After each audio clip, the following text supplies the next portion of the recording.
This man was originally just an ordinary high school senior on Earth. His parents died early, and he could only barely make ends meet by working odd jobs. The world had already undergone tremendous changes by then. The world's will would periodically select people under the age of 30 and send them to the battlefield of all races to awaken, making them lords or combat professionals. Among them, lords can have their own exclusive territories, summon troops, and participate in battles for supremacy, giving them a clear advantage over combat professionals who can only fight alone. Talent levels are divided into 4 categories from low to high: Lord, Grand Lord, King, and God. The difference between each level is extremely large. When the third Lord Awakening began, all students were summoned to the playground to participate in the awakening ceremony. When it was Mu Feng's turn, the moment his palm touched the awakening gem, a burst of blood-red light erupted, and an extraordinary phenomenon appeared. A blood-red castle and a blood moon phantom simultaneously materialized. He directly awakened to a king-level talent, summoning vampires as his troops, becoming one of only 43 top-tier talent possessors in the world. At that very moment, the sign-in system suddenly bound itself to Mu Feng and issued a newbie gift pack, a talent enhancement card, directly upgrading his king-level talent to god-level talent. He became the possessor of the supreme bloodline of the vampires, and he could summon powerful female vampire soldiers who possessed demigod bloodlines or god-level bloodline soldiers. After completing his awakening, Mu Feng rejected all invitations from the alliances and entered the battlefield of all races alone. He arrived in a primeval forest with only a thatched hut, a territory core, and 7 days of newbie protection. He immediately built barracks, and the first vampire unit he summoned was not an ordinary bloodline unit, but an elite level 1 unit, including the blood servant Ephelil with full loyalty, and the vampire Rosa with the ability to transform her into a familiar. Their combat power far exceeded that of the initial units of other lords. Mu Feng then directed these troops to clear territory, cut down trees, and hunt monsters, while he himself leveled up rapidly by sharing kill experience. From level 1 to level 9, you can improve your chi and blood, then break through to level 1 elite by hunting monsters and clearing wild beasts, and continue to improve to level 8 elite. He used timber to trade for stones and iron ore, continuously upgrading barracks, building houses, and expanding his territory. The number of vampires he summoned also gradually increased, from 2 per day to 30 per day. Subsequently, Mu Feng used the talent fusion card rewarded by the system to completely merge himself with the True Ancestor's talent, abandoning his human identity and becoming a true vampire True Ancestor. Even if his territory is destroyed, he can still retain the power of the True Ancestor and crush all opponents in the same realm. Immediately afterwards, his level continued to rise rapidly, breaking through from the peak of Elite to Commander level 1, then to Commander level 4, and finally all the way to Hero level 4, becoming one of the strongest in the region. During the development process, Mu Feng dispatched troops to scout the surrounding environment, discovered the Lizardman tribe, and quickly sent troops to wipe them out, obtaining the Hero Core and Magic Tower blueprints. Hero Cores are a key material for building hero altars and can be used to summon high-level heroes. Afterward, he discovered several other tribes, including trolls, harpies, and great ogres, and decisively wiped them all out. He ended every battle with an absolute advantage, and reaped a large amount of magic crystals, gold coins, treasure chests, and equipment. The system's daily check-in also provided him with key abilities, including Willpower Phantom, which can split power for ranged combat, Blood Fiend Armor, which provides unlimited blood shield, heart-piercing blood spike magic, pet eggs, and enchanted weapons.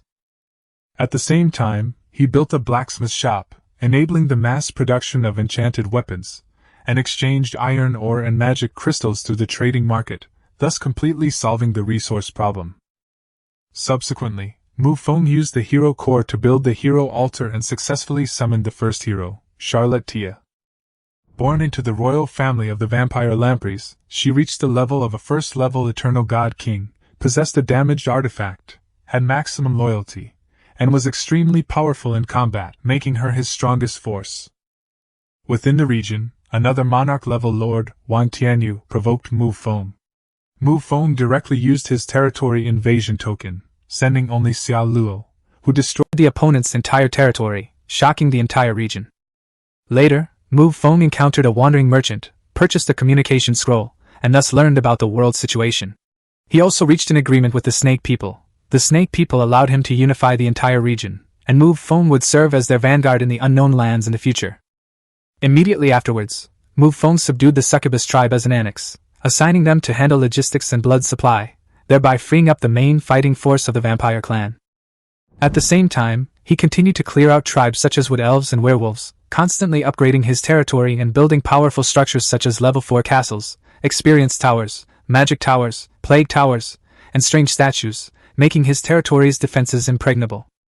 To date, Mu Feng has summoned nearly 300 elite female vampires and one God King level hero, constructing a complete production and warfare system.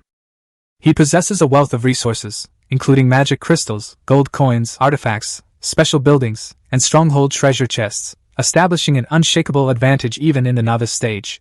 He is also preparing to enter the unknown lands to continue expanding his power, in accordance with his agreement with the Snake People. Mu Feng transformed from an ordinary student into a god-level True Ancestor Lord, and his reputation gradually spread throughout the battlefield of myriad races. However, the story of this young man is far from over.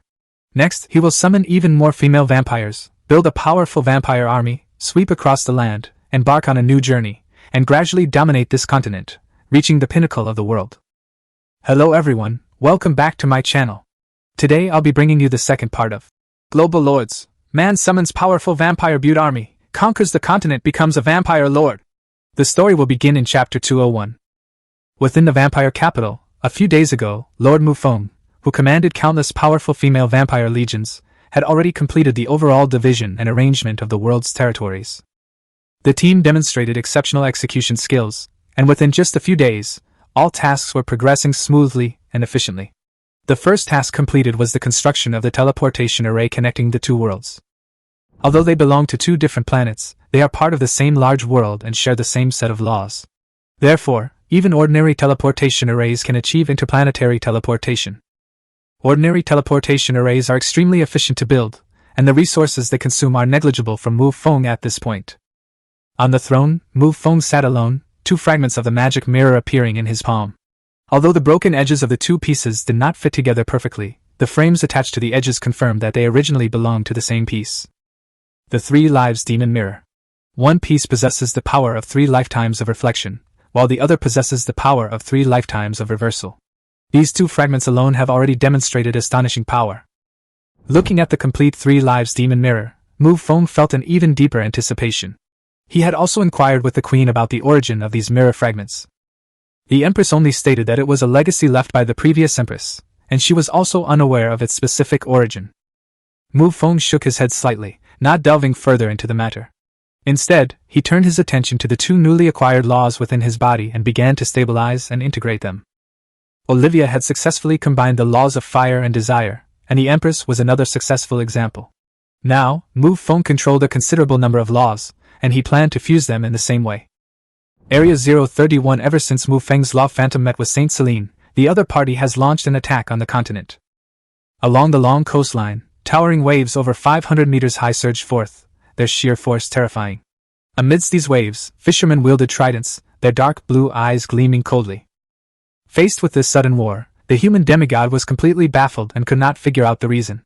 He even asked his disciple Chujiajia for details about the trip to the sea that day. Although Chujiajia acted in a high-profile and even assertive manner at the time, that was not the key point. After all, this had always been the attitude of the human holy church towards marine life. Faced with the vast army of fishermen, humanity was at a severe disadvantage along the long coastline. Therefore, after the outbreak of war, humanity quickly withdrew its defenses, retreating its forces 50 kilometers.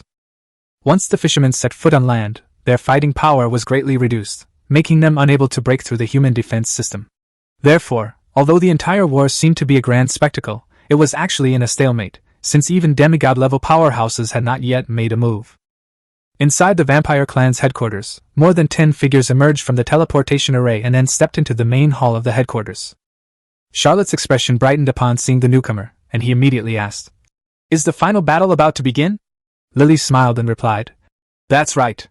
The matter on Nyoro's side has been resolved, so the Lord has transferred troops here." As she spoke, Lily held up 5 fingers and continued. A full 500,000 troops. If it were just an ordinary army of 500,000, it might not seem like much in a war between such top-tier powers. However, this is a large army composed of vampires, with almost all of them at the elite or commander level, and quite a few heroes as well. Most importantly, it contains over 100 king-level powerhouses. And this is not even the entirety of the king-level forces in Mu Feng's territory, as the major cities still require kings to oversee them. Besides those dispatched to fight in other regions and guard cities, a group of unused kings were also kept in the vampire capital as a mobile force. Mu Feng divided the kings in his territory into 3 groups. One group went out to fight, one group guarded the territory, and the rest were ready to be deployed at any time. Charlotte's face lit up with excitement as she said, "I've been waiting for this day for a long time." Lily curled her lip and said, "You've already advanced to the high saint level, and you haven't been idle either." Although the overall battle remains in a stalemate, Charlotte clearly won't stop there. Her small but ruthless vampire force has repeatedly slain powerful enemies. As a result, her cultivation level has risen to the 8th level saint spirit. Rona's gaze shifted slightly, while Jana beside her said, "There's no need to wait any longer, let's go into battle." The improvement in one's cultivation level is always exhilarating. Lily and Lydia exchanged a glance, a hint of helplessness in their hearts. They had only just arrived, yet they were already expected to be thrown into battle immediately. These two were indeed rather impatient. However, they didn't say much, since their purpose in coming here was to participate in the war. It was only a matter of time. Everything was progressing smoothly, and the war under Mu Feng's command never ceased. Time flowed like a rushing river, and in the blink of an eye, a whole year had passed. This year was both long and short for humans, but for the immortal race, it was merely a fleeting moment. Since the war in the world of Nyoro ended, Mu Feng has been working tirelessly, like a busy bee, continuously building the world's defenses. Fortunately, his soul power is extremely strong, allowing him to simultaneously improve his own strength while constructing the world's defenses. Even with 2 tasks at once, his progress in both areas has not lagged behind in the slightest.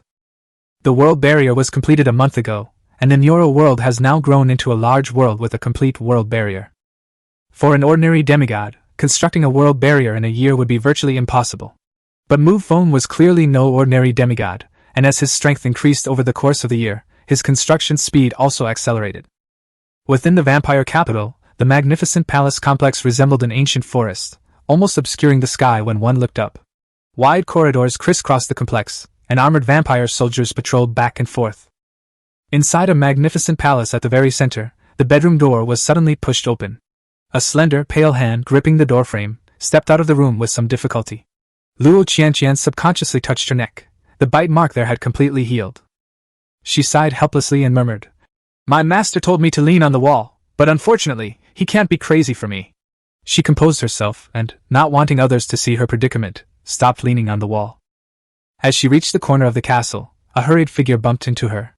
Luo Qianqian was already in poor condition, and the impact sent her sprawling to the ground. It is the core castle of the vampire capital, and many areas are off-limits to outsiders. Therefore, those who enter this place will actively shield themselves from detection. Although true forbidden zones inherently possess shielding capabilities, for them, this is also a matter of principle.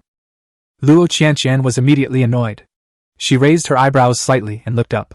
There before her stood a little girl, about 1.5 meters tall, with pigtails, her face scrunched up, and her hands covering her forehead. Seeing this, Luo Qianqian's anger vanished instantly. This little girl is one of Mu Feng's heroes. A year has passed, and Mu Feng has already obtained hero cores and successfully summoned 2 heroes, one of whom is the one before him, Anya Revono, a vampire. The Revono clan is one of the 13 vampire clans. Her profession is illusionist wanderer, and her entire race is known for its deception. One must not be fooled by her appearance. Although Anya has been summoned for some time, Luo Qianqian still cannot figure out her personality. If Luo Qianqian were a man, he would probably have been easily attracted to her by now. Seeing the other woman's face furrowed, Luo Qianqian quickly stood up and said with concern, "Xiao Anya, are you alright? I'm sorry, I didn't mean to." Anya rubbed her forehead, and after recognizing the person, immediately shook her head, her twin ponytails swaying behind her. She said, "Sister Luo, I'm fine." Luo Qianqian smiled and then asked with concern, "Why are you in such a hurry? Is something wrong?" Reminded of this, Anya seemed to suddenly remember her mission. She immediately bypassed Luo Qianqian and ran forward quickly, not forgetting to turn back and say, "I'm going to find the Lord, I'll come find you to play later." The tightly closed door was pushed open again, and Anya barged into the room without even knocking. Two blood servants stood at the door, bowing slightly and raising their hands, as if trying to stop her. But Anya was too fast. She had already passed between them and rushed into the room. The two blood servants froze on the spot, then looked at Mu Feng in the room with terrified expressions. Mu Feng didn't care, and simply waved his hand to signal them to leave. He turned to Anya and asked with a slightly helpless expression, "Why the rush? What's the matter?" Anya skipped over to him, jumped up as she got close, and then said with a grin, "Your Majesty, it's my turn to change shifts. Have you forgotten about me?" Chapter 204 Blood Angel. Upon hearing this, Mu Feng's expression immediately showed some difficulty. Mainly, the little girl in front of him had a somewhat eccentric personality, and he couldn't completely trust her to be a general. Although Mu Feng had been in seclusion, his wars of external expansion never ceased. First, in Region 031, to maintain a balance of power at the top level, Mu Feng created a Phantom of Law. This Phantom of Law itself wasn't particularly strong, but it was more than enough to stabilize the situation. Besides Area 031, the previously acquired interdimensional teleportation scrolls have also been put into use. That area is a godforsaken land called Bit, which is among the top tier of all godforsaken lands. Although there are no demigod-level powerhouses there are quite a few Holy Spirit-level forces. Mu Feng launched operations simultaneously on two battlefields, showing no rush to end the war or intending to subdue these forces. His goal was to thoroughly extract all the experience from these two worlds to enhance the overall strength of his heroes. This strategy was not without effect. Mu Feng originally had 4 heroes under his command, and in the past year, he has summoned 2 more, bringing the total to 6. Charlotte, the strongest among them, has now entered the first stage of demigodhood. As for the other heroes, they have never stopped growing and are all moving towards the demigod realm. Seeing Mu Feng frown slightly, Anya immediately said, "Your Majesty, True Ancestor, don't underestimate me. My strength is quite formidable." Mu Feng naturally didn't doubt her strength. It was just that this little one acted too recklessly. In the vast universe, all sorts of strange and dangerous trump cards emerge endlessly. Once one inadvertently falls into one, it can still bring considerable trouble. He pondered for a moment, then said, "Go to the Bit world and assist Isabella." Although he didn't intend for her to command the army alone, as a hero under his command, he couldn't let her remain idle forever. Isabella was another hero summoned by Mu Feng. Upon hearing the arrangement, Anya's face immediately lit up with a smile. She raised one fist above her head, jumped up excitedly, and shouted, "Oh yeah!" Then, her gaze was drawn to a black sphere on the bedside table. The black sphere was supported by a metal frame, hovering above, with 2 twisted lines seemingly moving slowly inside. Anya couldn't help but ask, "Your Majesty, True Ancestor, what is this?" Mu Feng's eyes flickered slightly, but he didn't answer. He simply waved his hand, signaling her to leave. Anya softly said, "Oh," and then left the room. Mu Feng's gaze fell upon the miniature black hole, where the 2 angels and goddesses remained trapped for nearly a year. New thoughts began to form in his mind. After a full year of accumulation, the operation of the Great World had become completely stable, and a considerable amount of faith power had been gathered. With the numerous rewards he received from system check-ins, Mu Feng's strength had already increased several times over. Perhaps I could try attacking the Angel's Great World, Mu Feng thought to himself. The moment the thought arose, his figure vanished from his spot, directly entering the miniature black hole. Within the Void Realm, Xia and Lolita's power was nearly exhausted. This was a completely enclosed space, with no external energy to replenish them, significantly weakening their demigod-like endurance. The 2 angels, now disheveled and disfigured, were a far cry from their former glory. Although only a year had passed in the outside world, time had no concept in the Void Realm. In their perception, it felt as if an endless, agonizing time had passed. Such vast time was enough to erase everything. Their former pride had been completely eroded. "You too, are you willing to submit?" The voice suddenly rang in their ears. Tears instantly welled in the eyes of the 2 angels and goddesses. For so long, they had finally heard the voice of a third person. Without the slightest hesitation, Xia knelt down and exclaimed excitedly, "Your Majesty, True Ancestor, I submit!" Lolita, standing beside her, was equally moved, but upon hearing the title, True Ancestor, her heart trembled violently. The other party was actually the true ancestor of the vampires. The thought exploded in her mind like a thunderbolt, leaving her momentarily speechless. In contrast, Xia, who already knew the truth, was much calmer. She quickly tugged at Lolita and whispered, "Do you still want to be trapped here?" Lolita snapped back to reality and immediately knelt down, saying, "Greetings, Your Majesty, True Ancestor." Immediately afterwards, Mu Feng's voice rang out again in the pitch-black space. Embrace the vampires. 2 drops of bright red blood floated in front of them, emitting a strong bloody aura.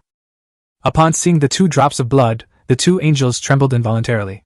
Angels are a highly malleable race in the universe, capable of transforming into various forms, such as fallen angels, blood angels, and dark angels. Although the angels are not a supreme race, their diverse adaptability and unique survival methods still allow them to occupy an important position in the cosmos. These 2 drops of blood, if accepted, would completely transform them into blood angels, signifying true betrayal. However, by this time, the long years had worn away their edges. Although fear still lingered in their hearts, they trembled as they accepted the 2 drops of blood. The blood fell onto their foreheads and quickly seeped into their bodies. Their bloodlines began to undergo drastic changes, and even their temperament underwent a dramatic transformation. Crimson light flashed in their eyes, and crimson patterns began to appear within the holy wings on their backs. Beneath their fair skin, red veins clearly emerged, containing immense power. In the starry sky, it is not uncommon for angels to transform into blood angels. After all, vampires belong to a supreme bloodline, and this transformation is actually a leap forward. The transformation process was extremely rapid, and the last trace of resistance in the hearts of the 2 angel goddesses dissipated. Perhaps due to the influence of their altered bloodline, they felt an instinctive awe and reverence for Mu Feng. Since he had personally transformed them, they were naturally recognized by the vampire system. Therefore, deep in their hearts, they held this vampire progenitor in high esteem. Mu Feng's figure vanished from the Void Kingdom, bringing the 2 angel goddesses with him. He glanced casually at the Void Kingdom on the bedside table, leaving it there as an ornament instead of putting it away. Greetings, Your Majesty the True Ancestor! The 2 angel goddesses called out in unison, drawing Mu Feng's attention back to him. Chapter 205 Anna. Mu Feng looked at the 2 who were prostrating themselves, turned around and walked to the desk to sit down. He casually opened a book and said indifferently, "Tell me about the situation in your angel world." Xia replied respectfully. "The bright light world is a standard great world. The strongest is the angel true god, and below him are demigods of various stages." Lolita then added that, apart from them, the number of high-level combatants had clearly decreased. Mu Feng nodded. In his view, apart from the true god, the other demigods posed little threat. With his current strength at the peak of the 4th stage of demigodhood, he was already qualified to test the angel god. During that year, his strength increased rapidly, but he never rashly broke through to the true god realm.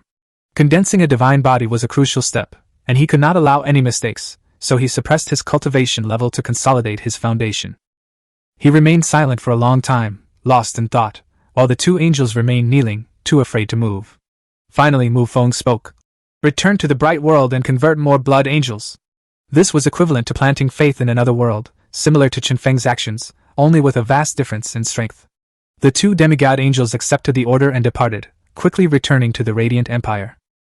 Upon returning, the 2 remained silent for a moment. Xia tentatively asked, "We've been acknowledged by the True Ancestor and are now blood angels. Our status has been elevated, hasn't it?" Her words carried a veiled reminder. Lolita sneered. "Don't beat around the bush. I won't betray the god of faith." The god she referred to was, of course, Mu Feng. Having confirmed their respective positions, the 2 returned together to the world of light. The scene shifts to the Bit world, a land forsaken by the gods.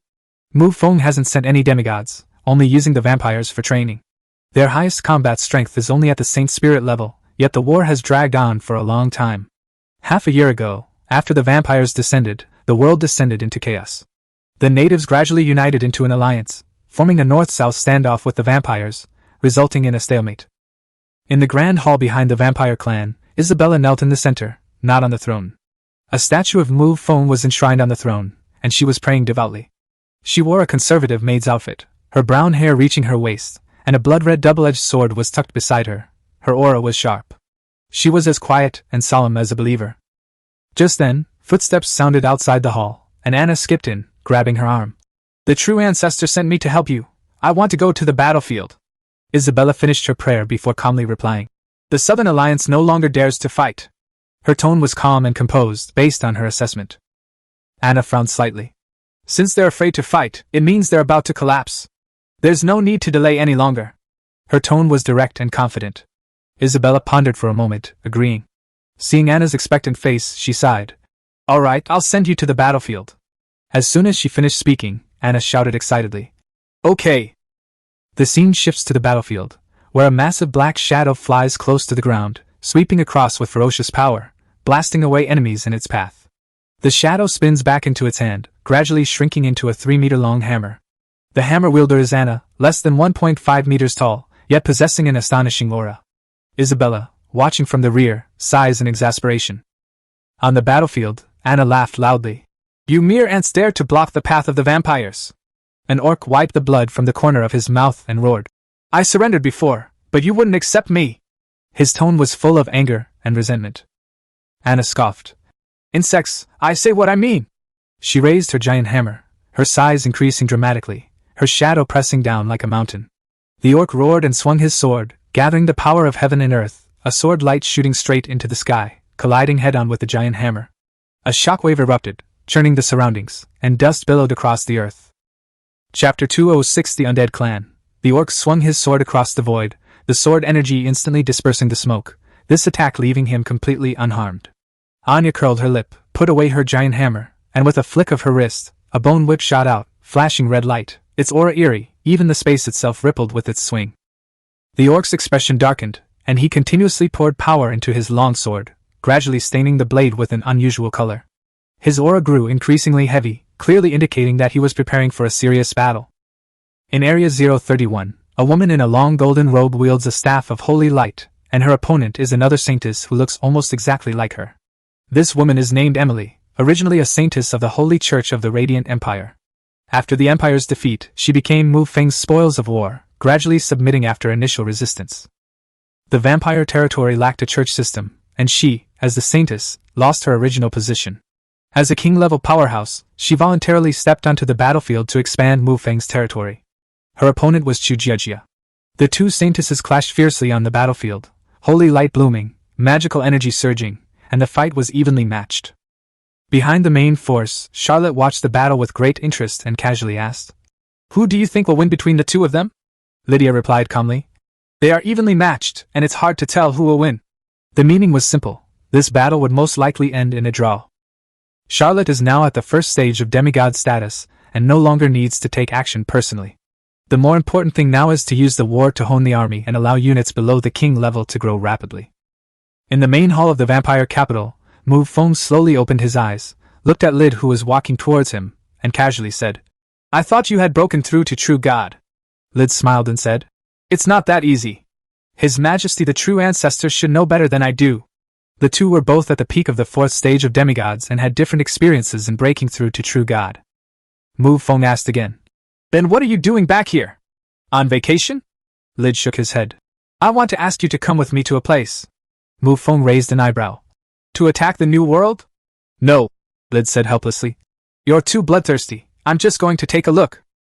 Mu Feng paused slightly, realizing that he had indeed been thinking about expansion and battle, and nodded in agreement. "Okay, then I'll go." However, Lid glanced at him. "This outfit won't do." Mu Feng looked down and saw that it was extremely luxurious and indeed too conspicuous. He changed into relatively ordinary clothes. Although the material was still exquisite, it was no longer so ostentatious, at least not easily associated with his lord's status.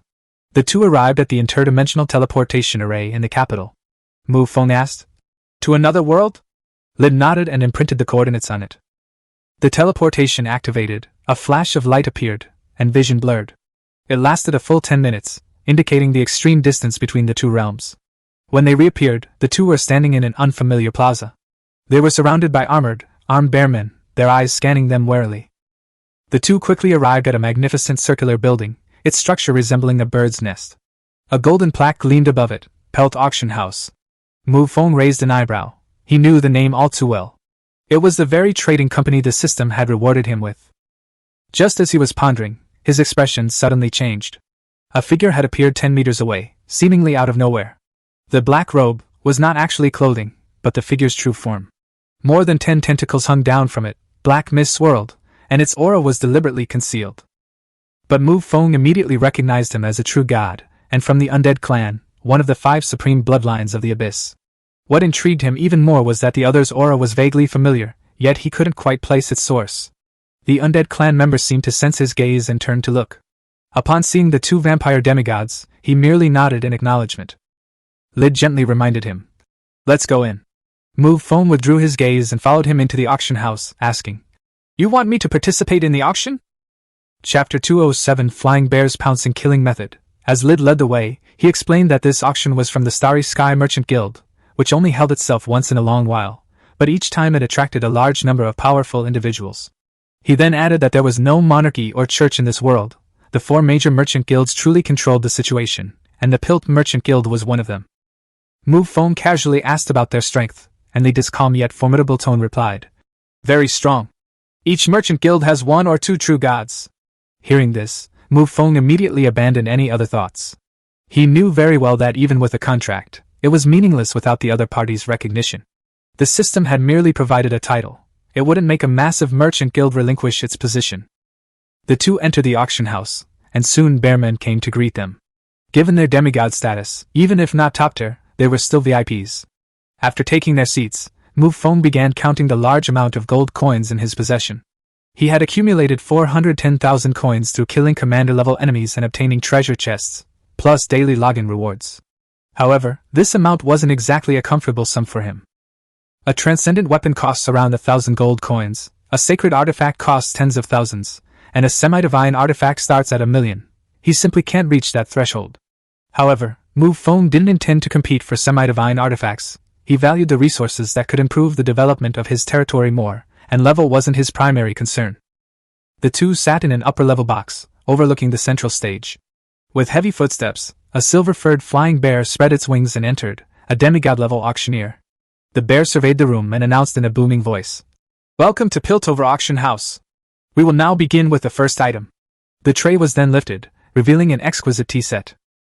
Just then, a crisp sound of shattering came from the private room. Lid's face turned pale, his hands trembling. A shattered tea set lay on the floor. Mu Feng's expression was strange. He recognized it. It was a product of the system.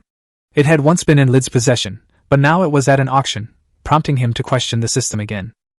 The system replied helplessly, "I already said this tea set only has collectible value." Mu Feng seized on the key point and pressed. "Then how valuable is it?" The system vaguely replied, "About 3 or 4 stories high." Hearing this, Mu Feng's face instantly turned ugly, and he felt like he had suffered a huge loss. He could only console himself. "Oh well, it's all just material possessions." On the auction stage, Fei Xiong was still enthusiastically introducing the item. "It has no practical function, but the craftsmanship and patterns are top-notch. The starting price is 1,000 gold coins." This price wasn't outrageous for a demigod. Soon someone bid 3,000 gold coins. Mu Feng's eyes widened on the spot, and the emotions he had just suppressed exploded again. Li's mentality completely collapsed. The price soared, finally settling at 10,000 gold coins. A black tentacle emerged from the private room, snatching away the tea set. Its aura clearly belonged to a true god of the undead clan. Mu Feng couldn't help but mutter to himself. Even true gods are quite particular about their lives. The auction continued, and he too spent 100,000 gold coins to buy the coordinates of a forsaken land. Lid rolled his eyes beside him. He brought him here to relax, but it turned out he was still thinking about invading someone else's territory. Shortly after, Flying Bear announced, "Next up are 3 final items for auction." A murmur rippled through the audience. Originally it was supposed to be 2, but now there was 1 more. Flying Bear ignored the noise, raising his hand to reveal a sheepskin scroll. "The first final item, Divine Art, Flying Bear's Slaughter Technique." As the words fell, the entire arena fell silent. Even the few true gods were stunned. This was a divine technique of clan heritage level, actually being auctioned off. After a brief silence, the scene instantly erupted in chaos. Meanwhile, in a private box, a fox woman chuckled softly, rose, and left, seemingly having already discerned a deeper shift in the political climate. Chapter 208 Vampire Woman. Divine arts are a power usually only held by true god level 2 experts, almost representing the entire essence of their stage. For true god level 1, early exposure to divine arts greatly aids their later comprehension. Mu Feng was naturally tempted, but unfortunately, he was short of money. After buying the coordinates of the Forsaken Land, he only had 300,000 gold coins left, making it impossible for him to participate in the auction. Lid, however, didn't care at all. As one of the 13 clans, such divine arts were not rare for him. The auction officially began, but Mu Feng was pondering another question. Why was Pilt Trading Company putting up divine arts for auction? He put himself in their shoes, and if it were his own legacy after his breakthrough being sold by his descendants, it could only mean one thing. Thinking this, Mu Feng muttered to himself, "It seems the Piltover Trading Company is in a rather precarious situation." His judgment was quickly confirmed. The flying bear pounce killing technique was ultimately auctioned off to a true god for 9.3 million gold coins, a price close to 10 million, which left even him speechless. The flying bear demigod on the stage, however, forced a smile, his expression revealing an unconcealable bitterness. Soon, the second, most anticipated item appeared. A blue light descended, and a massive square object slammed heavily onto the auction stage. Flying bear lifted the cover, revealing a cage containing a woman, her limbs and neck tightly bound by chains. The moment the crowd saw her, many paled and immediately rose to leave. The reason was simple: this woman was a vampire. Although the supreme god of the vampires had recently fallen, their foundation remained terrifying. Apart from the destroyed Cappadocian clan, the patriarchs of the remaining 12 clans were all god kings, and along with their powerful familiars and reclusive experts, they remained a top-tier force in the cosmos. Therefore, auctioning off vampires was tantamount to inviting trouble. Many people were frightened away, and the scene became rather deserted. Mu Feng, sitting in the private room, narrowed his eyes, a surge of anger rising within him. Though he had once been human, he was now a true progenitor of the vampire race, and seeing his kin so humiliated naturally left him unable to remain indifferent. Lid, on the other hand, appeared much calmer. Although he possessed vampire blood, his true name had been erased, and strictly speaking, he no longer belonged to the vampire race. Furthermore, having witnessed countless rises and falls, he was not surprised by this. In his view, while the vampire race was strong, they were by no means invincible, and being captured was not impossible. Meanwhile, in another private room, the true god of the Dead Soul clan, Levisk, was observing with great interest. Although he wasn't deliberately spying, he had already recognized Mu Feng and his companions' vampire identities and could guess their current reactions. Flying Bear on the stage, however, was completely unaware of this. This information gap was the root of the chaos. Fei Xiong, forcing a smile, introduced. A demigod, third stage vampire, starting bid 3 million gold coins. However, the entire room fell silent. No one dared to bid. After all, offending a vampire was a risk no one wanted to take. Seeing this, he added, "Bound by the true god runes, they can be disposed of at will, even their memories can be altered." This statement caused some to waver. By altering memories and making the other party believe it was all voluntary, the risk could be avoided. The atmosphere became tense. Just then, Lid asked in a low voice from inside the private room, "Buy them, or just rob them?" Mu Feng snorted coldly and stood up abruptly. "Buy them? Impossible!" In his view, being forced to spend money to redeem his people was already a great humiliation. Moreover, he wanted to use this opportunity to test the true god's methods, and with the contract in hand, he could also get a feel for the situation. The next moment, Mu Feng made a sudden move. Crimson mist swept out of the private room, the curtains were abruptly thrown open, and the pressure of a fourth-stage demigod instantly enveloped the entire auction house. Lid also released his aura, standing shoulder to shoulder with him. Fei Xiong on the stage turned deathly pale, filled with regret. "If I had known there were vampires present, I would never have dared to bid." Chapter 209 Battle Against the True God. The vampire woman in the cage sensed a familiar presence, and abruptly looked up at the pavilion. Seeing two of her own kind, hope rekindled in her previously gloomy eyes. Mu Feng coldly spoke. "Trash, how dare you humiliate my vampire clan like this?" The flying bear on the platform was startled and momentarily at a loss for words. A flash of lightning materialized, and another flying bear appeared, giving Mu Feng an apologetic look. Fei Xiong hurriedly explained. "Your Excellency, please calm down. There's a reason for this. She invaded our world first and was taken as the spoils of war." Before he could finish speaking, the woman in the cage quickly retorted. She anxiously said, "I didn't. It was the foreign elder of the Peat Trading Company who tricked me, saying he wanted to betray the company and make me help him conquer a world. It was all a trap." Fei Xiong's face froze instantly. Mu Feng sneered. "The audacity of the Pilt auction house truly opens my eyes." Fei Xiong replied bitterly. "Please calm down, Your Excellency, we are willing to compensate." Just as he finished speaking, an untimely voice interrupted. "This matter of racial dignity, can compensation really settle it?" The speaker was none other than the demigod Levisk of the Dead Soul clan, clearly watching the spectacle. Fei Xiong's face darkened, and his true god aura erupted instantly. Thunderclouds churned, the heavens and earth trembled, as if the end of the world had arrived. But Levisk remained calm, releasing his aura, true god level 2. Fei Xiong's anger instantly subsided. His opponent was not only of a higher realm but also a supreme race. Fei Xiong felt bitter. An auction had attracted so many powerful figures. At this moment, Mu Feng said calmly, "Enough with the nonsense, let me witness the methods of a true god." His goal was clear. Rescuing people was just a side matter. The more important thing was to test the strength of a true god and observe the Pilt Trading Company to see if he could subdue them through a contract. Flying Bear Tilly was stunned. The other party actually wanted to fight him. He forced a smile and said, "There's no need to fight. I'll pay you whatever you want." Mu Feng ignored him, a flash of blood-red light, and he had already stepped into the vast starry sky. A battle between true gods on a planet would be enough to destroy everything. Lid followed closely behind, the three facing off in the starry sky. Looking up, the map showed an endless crimson mist, crackling lightning, surging sea of blood, and the faint roars of colossal beasts piercing through space. Mu Feng unleashed his blood fury, deliberately concealing his true identity. Above the sea of blood, Lid held a bronze cup. With a tilt, blood transformed into a boundless ocean, its power astonishing. The demon, abandoning its initial disdain, spread its wings, lightning crackling around its claws, and strode through the air to confront the two directly. In the wider world, the other guild leaders watched the battle with keen interest. The Pilt Trading Company, already in dire straits, had now met its match. The foxwoman leader of the Blue Moon Trading Company leaned back on a bench, squinting as she quietly observed the battle through the void. In the starry sky, Mu Feng coldly snorted, and crimson lightning swept out, pressing down on Tuli with the power to destroy stars. On the other side, Lida manipulated the sea of blood, countless bloody hands reaching out from all directions to grab. Tuli's gaze sharpened, and the power of lightning erupted, the three forces colliding violently. A blinding light rose like a second sun, but when the light dissipated, they were evenly matched. This scene shocked the spectators. A demigod versus a true god should have been a foregone conclusion, yet they were evenly matched, completely overturning their understanding. Mu Feng already knew in his heart that his opponent was just an ordinary lower-level true god. With his current strength, although he was slightly at a disadvantage, his opponent could hardly do anything to him.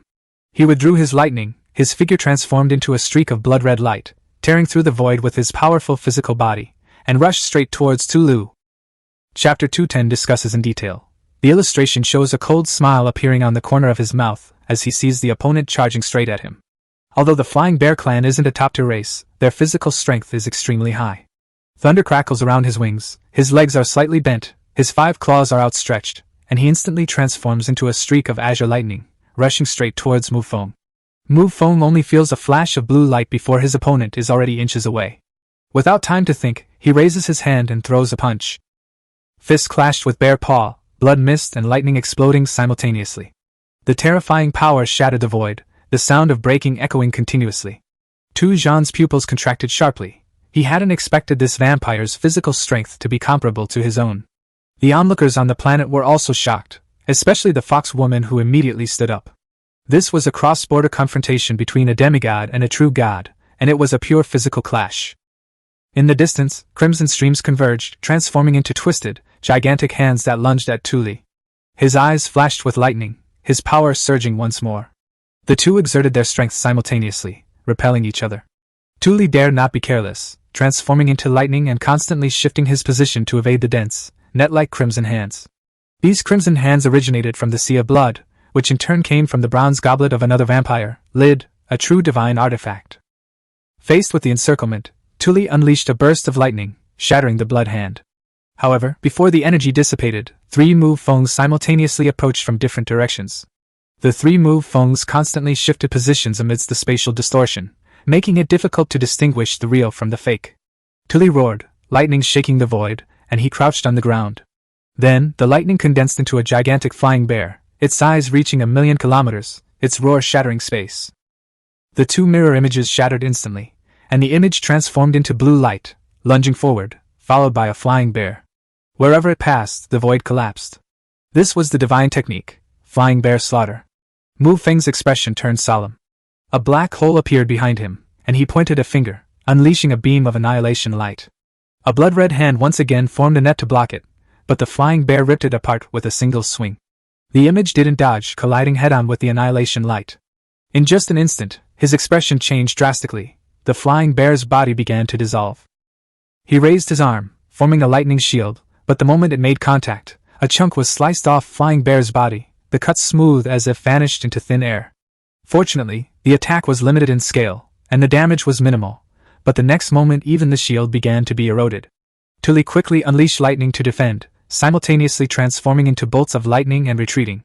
The light of annihilation traversed the void, finally striking the world barrier, creating only a ripple before returning to calm. Tuli withdrew his shocked gaze, and looking at Mu Feng again, he no longer underestimated him. He said in a deep voice, "Both of you are incredibly strong. There's no need to fight anymore. Just tell me what outcome you want." At this moment, a sea of blood surged beneath Mu Feng's feet, and Lid, holding a bronze goblet, stood beside him. Mu Feng's eyes flashed, and he said, "Let me see something first." After speaking, he took out a parchment scroll and presented it to Tuli. Tuli's puzzled expression vanished after just one glance. He was all too familiar with the handwriting on the scroll. It was the work of the previous guild master. The contract was simple. The holder of this scroll would become the new guild master of the Pilt Trading Company. He repeatedly looked at the scroll and Mu Feng, his expression grave. After putting the scroll away, Tuli said in a low voice, "This place isn't convenient. Let's find somewhere else to discuss this in detail." Mu Feng nodded and returned to the world with Lid, unconcerned about the potential ambush. To trap him now would require using the entire world's barrier. This world was jointly controlled by the 4 major merchant guilds, meaning the Pilt Trading Company couldn't control everything, which gave Mu Feng more confidence. Moreover, with Lid by his side, Lid was bound to have some hidden cards up his sleeve. Chapter 211 100 Years. The illustration was the first to return to the auction stage. This unexpected turn of events forced the auction to be interrupted, and everyone needed an explanation. He said, "Everyone saw what happened just now. Pilt Trading Company has offended the vampires. Today's auction is over. If we can overcome this difficulty, the final item will be auctioned again at a later date." The true gods present all frowned, but no one requested that the auction continue. Everyone could see that the merchant guild was at a disadvantage. If the auction continued, the prized item would likely be taken directly by the vampire demigod. Therefore, the crowd left without further ado, silently praying that the merchant guild could survive. After the crowd dispersed, Tuli turned to look at the cage on the auction stage. With a burst of divine power, he opened it and shattered the shackles on the vampire woman. The woman transformed into a streak of blood and tried to escape, but seeing Mu Feng and Lid still there, she hesitated for a moment, then stopped and came to their side, remaining silent. Mu Feng didn't ask any questions. Now was clearly not the time. Tuli gestured for them to proceed and stepped off the stage first. The woman glanced at Mu Feng, and seeing him follow, she gritted her teeth and followed as well. Although she feared the true god of the Flying Bear clan, she felt inexplicably at ease beside Mu Feng. The group arrived at a grand hall with its doors wide open. Tuli stepped inside, followed closely by Mu Feng and the other 2. As soon as they entered the hall, the gazes of the powerful figures around them all turned to them, and the atmosphere instantly became tense. This is no small matter. The Pilt Trading Company has mobilized all its demigods. Mu Feng glanced around and saw that there were 2 flying bears in the 4th stage of the demigods, 3 in the 3rd stage, 2 flying bears and 1 foreign elder, 6 in the 2nd stage, all flying bears, and 8 in the 1st stage. The entire hall contained a total of 19 demigods, plus the true god Tuli, making for an astonishing lineup. All eyes were on Mu Feng, especially on him, a key figure capable of confronting a true god. Tuli didn't sit at the head of the table, but stood in the middle of the steps, holding up the contract and asking, "Your Excellency, where did this contract come from?" Mu Feng's mind raced. Naturally, he couldn't reveal the system's existence, and simply replied, "I obtained it from a battlefield ruin." Tuli nodded. This explanation made perfect sense. The contract only stated that the holder could become the guild leader, without specifying their identity, clearly reserved for someone destined to succeed. After a moment of silence, he spoke again. "In that case, are you interested in becoming the guild leader of my merchant guild?" These words caused an uproar throughout the hall. The demigods, who had previously been unaware of the scroll's contents, now understood. Mu Feng narrowed his eyes and said, "If possible, I would naturally like to." After all, this was the largest force he had ever seen. Tuli smiled and said, "But this matter is not simple." Mu Feng sensed that there was still room for negotiation and said directly, "State your conditions." Tuli nodded. "The Chamber of Commerce is currently in a difficult situation. As long as you can resolve the crisis, you will be the president." Mu Feng frowned. "With a true god overseeing you, what difficulties could you possibly face?" Tuli sighed and explained the current situation. There are 4 major merchant guilds in this world, and they were once evenly matched with the Blue Moon Merchant Guild. However, with the fall of the previous guild leader and the loss of a mid-level true god, the situation instantly reversed. After hearing this, Mu Feng turned to leave. There were 4 true gods opposite him, including a mid-level true god. He couldn't afford to take on such a situation head-on. He preferred a steady approach rather than reckless risk. Seeing this, Tuli hurriedly called out, "Don't rush, Your Excellency! I didn't say now!" Mu Feng stopped and turned back to ask. What do you mean? Tuli said in a deep voice. We'll deal with this matter when you break through to true godhood in the future. In his view, Mu Feng could contend with a true god at the demigod stage, and once he broke through, he might be able to contend with a mid-level true god. Mu Feng thought about it and found the condition not too harsh, so he nodded and said, Okay. Tuli added, But there is a time limit. Mu Feng asked. How long? Tuli pondered for a moment and slowly said, 100 years. The Pilt Trading Company can last for another 100 years. Chapter 212 The Grand Finale. After speaking, Tuli kept staring at Mu Feng's expression. He had proposed that a demigod advance to a true god within 100 years, a goal even he himself found somewhat difficult, yet Mu Feng remained calm. It should be noted that he had only been a lord for 2 years and had already entered the 4th stage of demigodhood. At this rate, it wouldn't be an exaggeration to expect him to reach true godhood within 10 years. Seeing that Mu Feng remained unmoved, Tuli coughed lightly. I know this is difficult, so the Pilt Trading Company will provide you with ample assistance. Mu Feng was about to speak, but immediately stopped himself. He realized that the other party was going to offer benefits, so he only needed to quietly watch them increase their demands. Tuli continued. In this starry sky, the strong cannot do without territory, resources, and faith, all of which we can provide. Mu Feng's eyes lit up. A true god-level power wouldn't be stingy with its help. But the next moment, Tuli changed the subject. However, all of this comes with conditions. Mu Feng's smile froze, and he said calmly, Wasn't it supposed to solve your problems within 100 years? Tuli shook his head. That's just a condition for becoming the president. If you want resources, you'll have to add more. Mu Feng pondered for a moment, then simply said, Make it clear. Tuli scanned the numerous demigods below, clearly wanting to prevent Mu Feng from taking the resources and running away, so he decided to send someone to accompany and supervise him. Little did he know, for Mu Feng, advancing to true god was no difficult task. His bloodline destined him for unimpeded progress. Finally, Tuli's gaze settled on a brother and sister. The brother was a second-tier demigod, and the sister a first-tier demigod. Their strength wasn't outstanding, but it didn't matter to Mu Feng. Tuli said, Let the Chalk siblings go with you. Mu Feng instantly understood that this meant someone was being watched. However, he didn't care and had no intention of breaking the agreement, so he nodded in agreement and then looked at Tuli, waiting for the real benefits to appear. Tuli stopped being mysterious and said to a 4th-tier demigod Flying Bear, Go and get the grand prize. Fei Xiong immediately left and quickly returned carrying a brocade box, which he handed to Mu Feng. Mu Feng opened the box expectantly, instantly stunned by its multicolored light.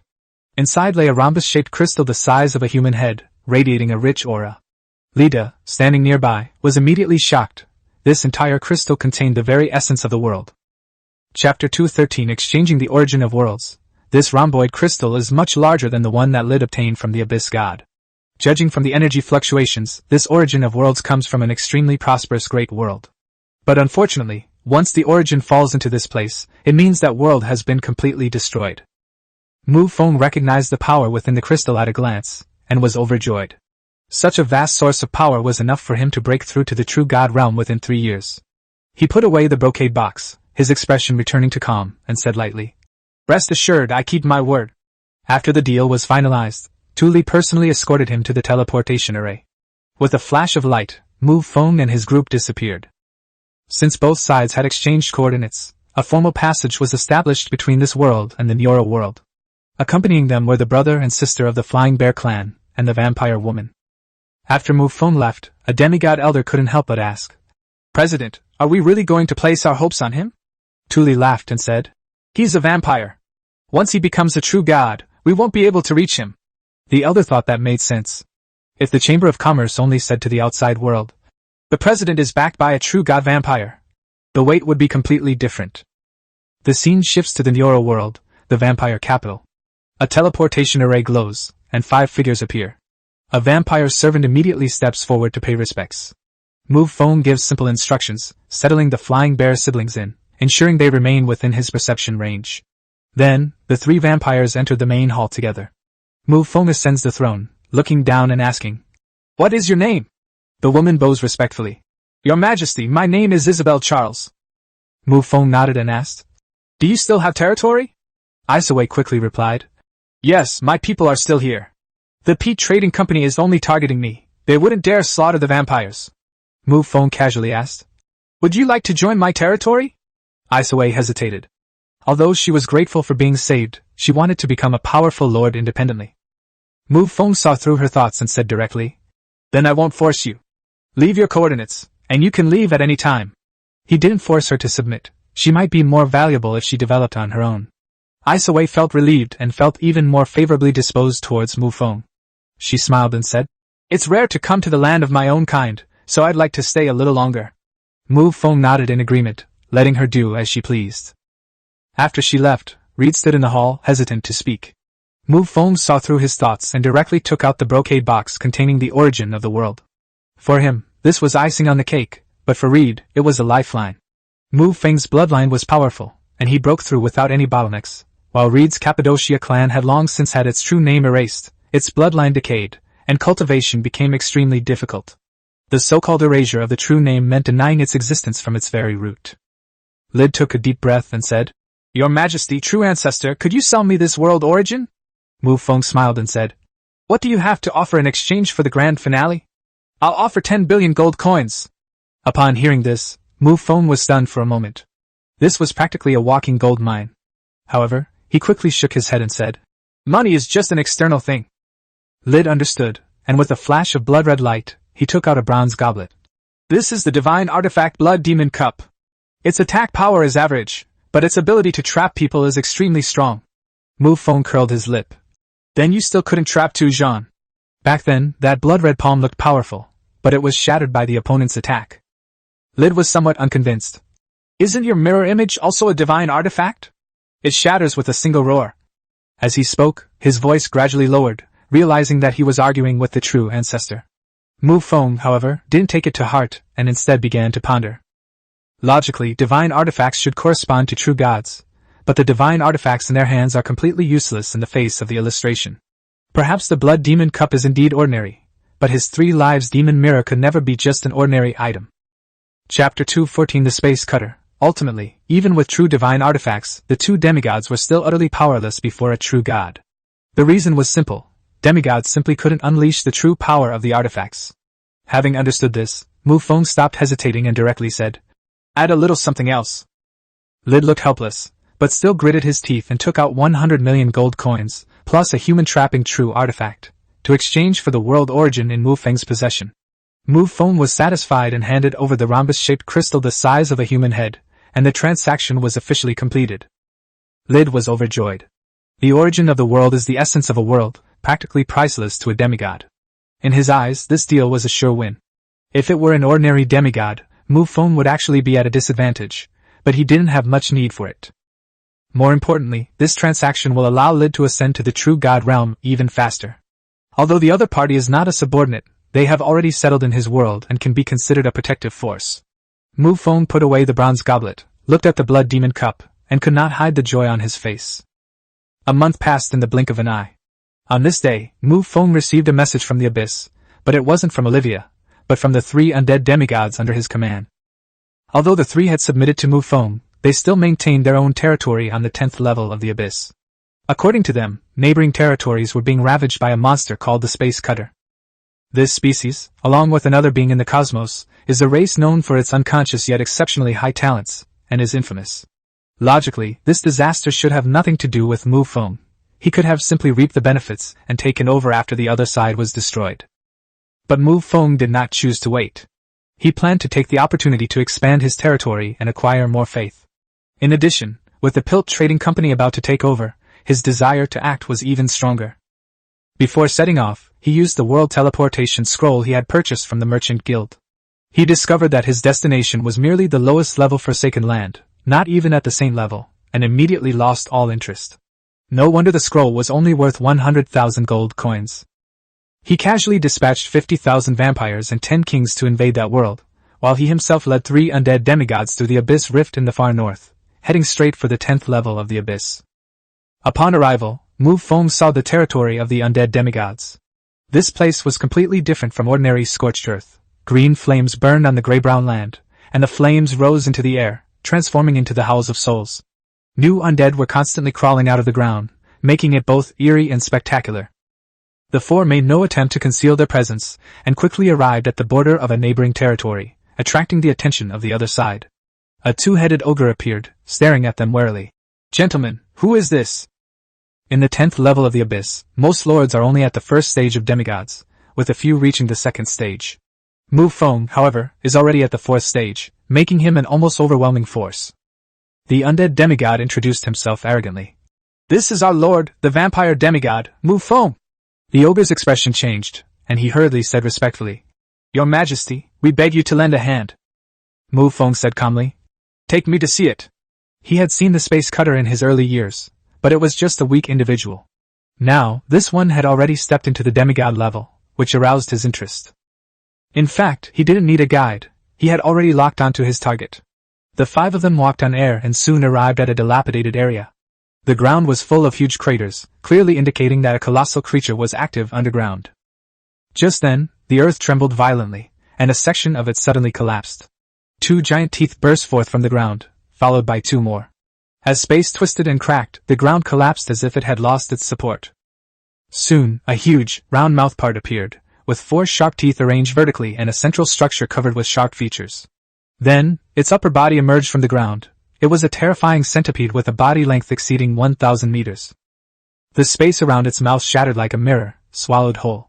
Mu Feng sensed that the opponent was only at the first stage of demigodhood, yet it was still terrifying. He couldn't help but sigh inwardly. It was truly bizarre that such a mindless creature could even reach the level of a demigod. After all, this realm required comprehending the laws, not simply accumulating power. The ogre demigod standing to the side was filled with terror.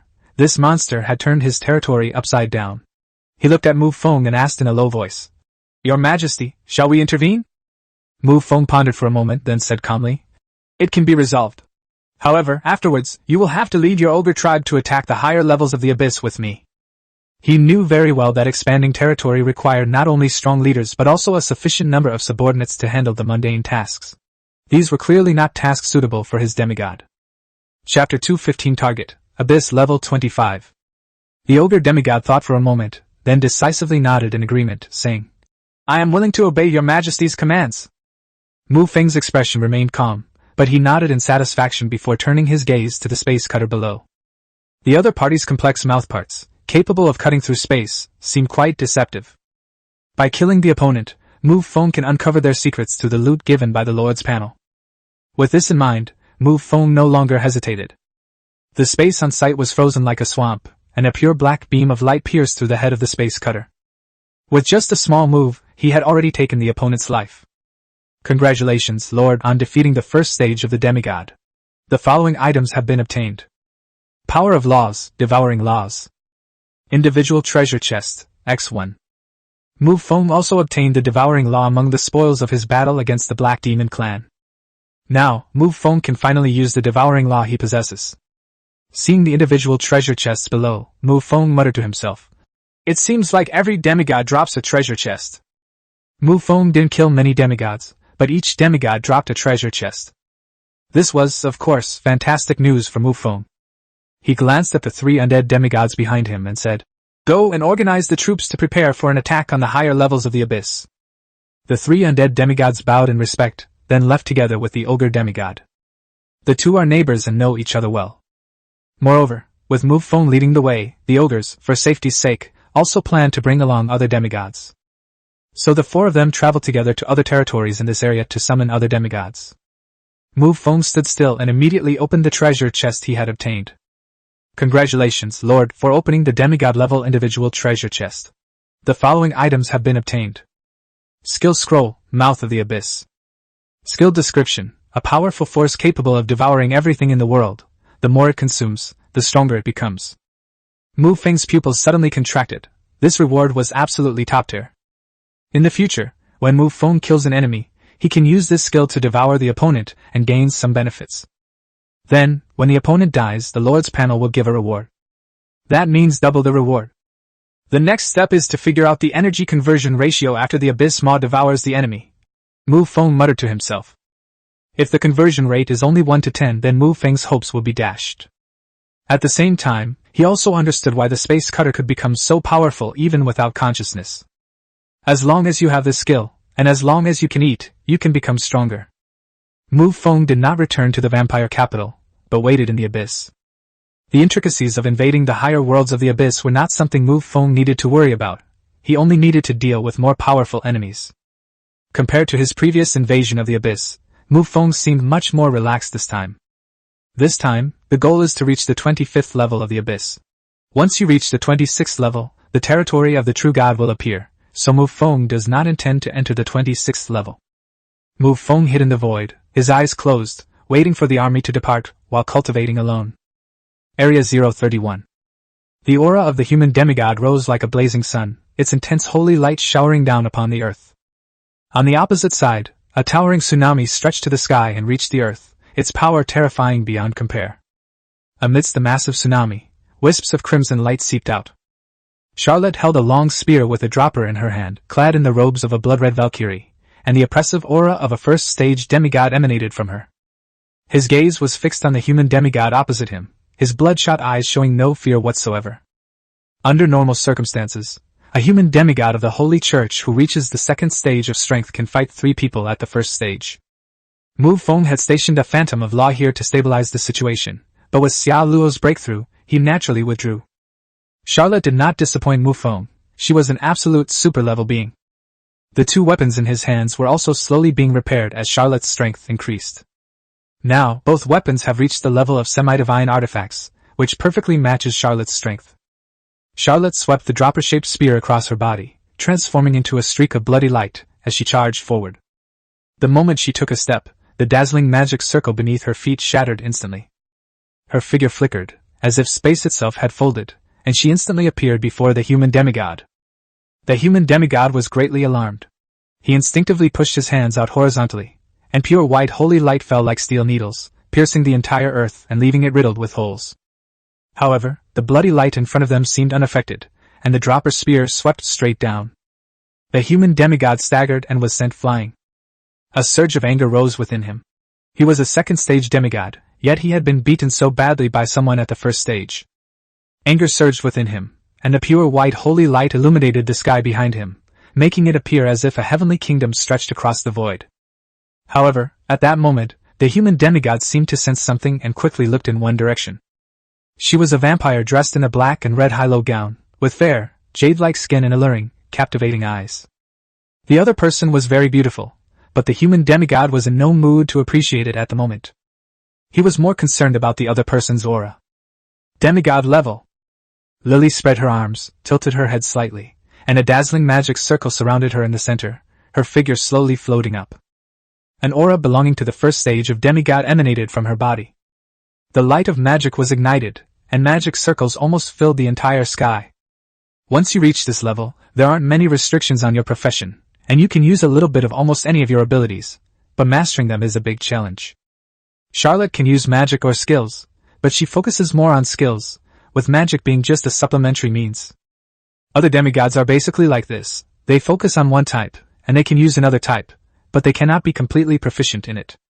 Lilivius can be considered an anomaly, because she only knows magic and is a true demigod of magic. The human demigod's body transformed into a beam of holy light, piercing through like a pillar of heaven, attempting to stop Lily. At this moment, behind the battlefield, Lydia calmly tossed a ball out of her hand. This sphere is the core of the calamity. A towering eye of storm instantly formed, and strange cries echoed in the air. The human demigods naturally wouldn't take the storm calamity seriously. After all, it was just the product of a failed attempt to advance to demigod status. If it weren't for its unique life nature, it would have already been devoured and killed by the uncontrolled power of the laws. The holy light moved swiftly, breaking through the storm in the blink of an eye. Chapter 216 The First Faith. Amidst the storm, 2 pairs of wings spread open, and a beam of dark light shot out from the enormous fish mouth. The human demigod stared intently and discovered that the dark light was actually a miniature planet. As the light traveled farther and farther, its size grew larger and larger. The human demigod turned around and thrust his palm horizontally, the holy light striking the miniature planet like steel needles. Their movements were briefly halted, and magical light was already shimmering in the distant sky. This is the benefit of leveling up with experience points. When advancing to higher realms, the speed is extremely fast. The moment the human demigod sensed the presence of a demigod, he was briefly hindered by the calamity of the storm, and Lily had already broken through to become a demigod. Brilliant magic circles were densely packed in the void, constantly moving about. In the blink of an eye, a deluge of small-scale magic spells rained down. The human demigod wandered among them, with holy light flashing behind him from time to time, but these spells did not cause him any harm. But then a flash of bloody light appeared before her eyes, and Charlotte was already right in front of her. The long spear in his hand gleamed with the cold light, and then he thrust it out. Unlike the previous attempts to restrain him, this time Charlotte was aiming to kill the human demigod. The human demigod sensed this, and holy light poured from his palm, almost solidifying into a tangible form. The two collided. A terrifying shockwave ripped the earth apart, and a fierce wind raged across the land. Two streaks of blood-red light flashed, and Charlotte and Lily stood side by side in the void.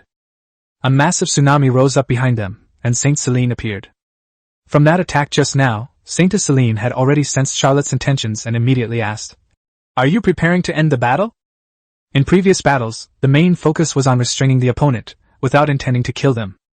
Although Celine was puzzled by the situation, she had no choice but to cooperate. Charlotte tightened her grip on the dropper gun and said, "The opponent's value has been completely squeezed dry. It's time to end this." Lily, who was standing to the side, nodded in strong approval. After a long war, the strongest members of the Holy Church have been almost entirely wiped out. If the war ends at this point and the human demigods return to their territories, they will be surprised to find that they no longer have any holy spirits under their command. There might be some remnants of the king level, but their numbers are definitely not many.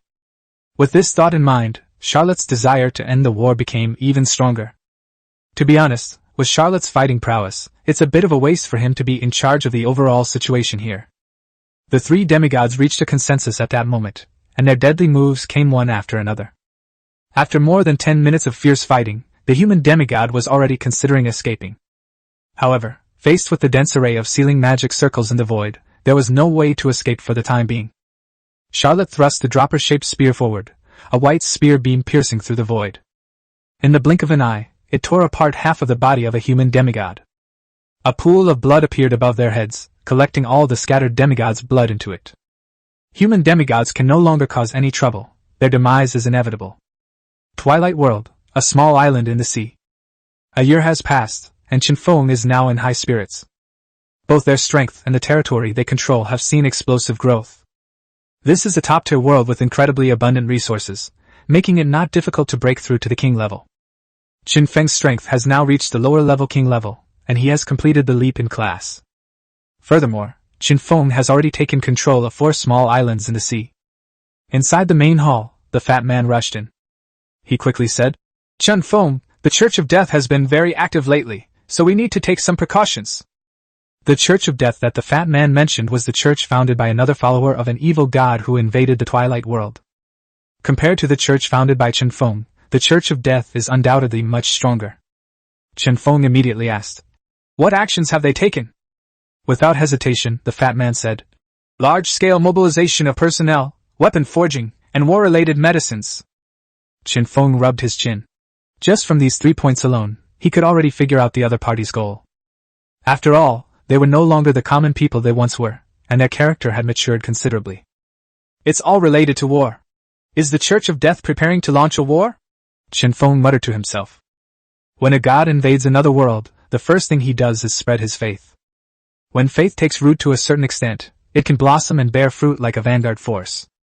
Although this will take a lot of time, it is a clever way to bypass the world barrier. After all, this is an internal force of the world, essentially one with the world barrier. After a moment's thought, Qinfeng immediately said, "Our strength is still weak. For now, we should focus on development and not get involved in this." The fat man nodded in approval, then turned and left, instructing his followers to be careful. In the world of Nyoro, within the territory of the vampires. On the border between Dawn Continent and Lockby Forest, there used to be hundreds of small duchies. However, with the outbreak of a world war, these small principalities could only drift along with the tide. Like a ship in a giant wave, though the wind and rain are fierce, it has found a foothold.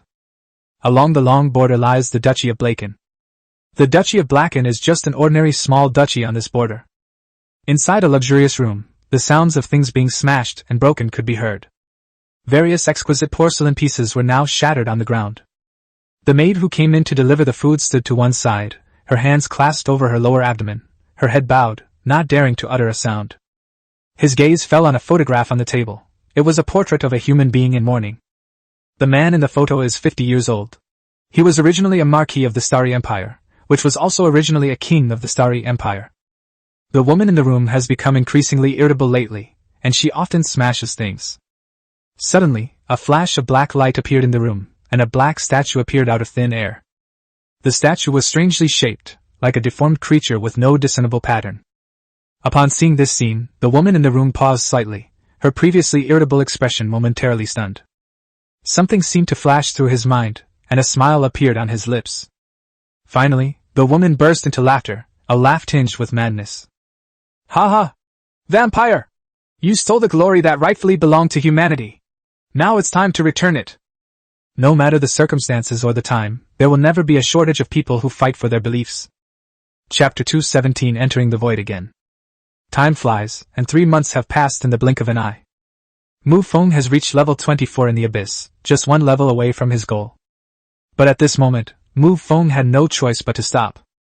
Although it did not involve the territory of the true god was already involved. Over the past 3 months, Mu Feng's overwhelming strength has attracted many demigods to join him in attacking the higher levels of the abyss. Currently, there are more than 20 demigods surrounding Mu Feng. But at this moment, Mu Feng had no interest in these people. Instead, he looked at the enemy in the distance. It is about 50 meters tall and looks like Ultraman. This is a Titan. The opponent's height is certainly not that much. In wartime, the opponent's body can grow significantly larger. And observing the opponent's strength, this is a true god. The Titan god looked Mu Feng up and down for a long time before speaking. "Demigod of the Blood Clan, depart now." The opponent's cultivation level was higher than Mu Feng's, and their racial background was not much different. Although the Titans do not have a supreme god, they are hailed as the number 1 race below the supreme gods of the stars. Despite still being called the Supreme God Clan, the vampires, relying on their original powerful foundation, lack the authority to speak without the presence of a supreme god. Mu Feng chuckled and said, "If you want me to retreat, let's exchange a couple of blows first." The Titan god scoffed and said, "A vampire? Are you sure you're not mistaken?" The answer he received was not Mu Feng's words, but a beam of blood-red light shooting into the sky. Mu Feng's blood energy surged, and the law of blood transformed into terrifying blood energy, strengthening his physical body. At the same time, the law of blood transforms into a stream that gathers around the body, and with just a thought, the law of blood can be transformed into a weapon to kill enemies. Seeing the other party's posture, the Titan god became too lazy to waste any more words. His fist clenched, producing a series of sonic booms. In the blink of an eye, the Titan god's size began to increase dramatically. By the time the other vehicle came to a stop, it had already traveled tens of thousands of kilometers. Such a terrifying size, yet it was merely the normal body of a true Titan god. One hand is raised high, then pressed down as if a comet were falling. Mu Feng looked up and stared, his eyes flashing with a blood-red light. The blood-red light collided with the palm, but the enormous palm seemed to encounter no resistance whatsoever. The blood-red light that Mu Feng shot out was crumbling inch by inch. Mu Feng was not surprised by this scene. First, the opponent possesses a divine body. Second, the Titans' physical bodies are inherently powerful. With a thought, ripples appeared in the surrounding space, and it prepared to dodge to the side. However, as the palm pressed down, Mu Feng felt as if the surrounding space was also compressed, making it difficult to move. The Titan gods, through sheer power, achieved a level of influence over space itself. Mu Feng had no choice but to unleash more spatial power, which is why he moved to another location. The land where it had originally stood was transformed into a bottomless black hole by the falling giant hand. Knowing he couldn't underestimate the enemy, Mu Feng unleashed a burst of crimson lightning with a flick of his wrist. Although these crimson lightning bolts originated from the blood fury, their power was greatly reduced. If Mu Feng wanted to reach the level of the blood fury's true form, he would naturally have to pay the price with his essence blood. The Titan god slowly withdrew his hand, looked at the crimson lightning rushing towards him, and threw another punch. The void shattered, and everything was destroyed. The crimson sea of lightning before them vanished in an instant, and the enormous fist slowly retracted. At the same time, the blood and energy of the Titan god began to surge, and the heat wave, like a volcanic eruption, scorched and distorted the entire space. Before Mu Feng could react, his fist was already thrown out. As before, Mu Feng felt the surrounding space freeze, and he could only mobilize more power to dodge. At the same time, a huge black hole appeared behind Mu Feng, creating a region of spatial instability. In this chaotic space, dodging is actually easier than in a stable environment. Dodging the opponent's punch, A beam of black light shot out from the black hole behind him, the light of annihilation. The Titan god initially dismissed it, and threw another punch at the black light. But the moment the two collided, the Titan god sensed something was wrong. One's own power is worn away, turning into nothingness and formlessness in an instant. This is a very magical state. Nevertheless, the Titan god still did not choose to back down. Having grown all the way to becoming a true god, his combat experience was incredibly rich, and he quickly found the best solution. He roared to the sky, and the whole earth trembled. He swung his other fist into the void, and instantly the void shattered, revealing a profound emptiness. Mu Feng naturally knew what the other party was thinking. They wanted the two of them to go to the void together. True gods possess divine bodies and can survive briefly in the void, but Mu Feng is only a demigod. Therefore, in the understanding of the Titan true god, anyone who enters will surely die. The destructive power of a true god was fully revealed at this moment, and large swathes of space collapsed. Mu Feng originally had a way to escape, but after thinking about it again, he didn't run away. Entering the void has no side effects for Mu Feng now. Last time, I killed 2 holy spirits of the ancient god clan and obtained a heart of nothingness, which allows me to move freely in the void. And most importantly, there's no one watching there, so Mu Feng can unleash his full potential and use all his trump cards. Upon realizing this, the shattered space swept past the two of them, and they both fell into nothingness. With the space's self-healing effect, the scene returned to calm. A land of nothingness. Mu Feng felt no discomfort upon returning to this place.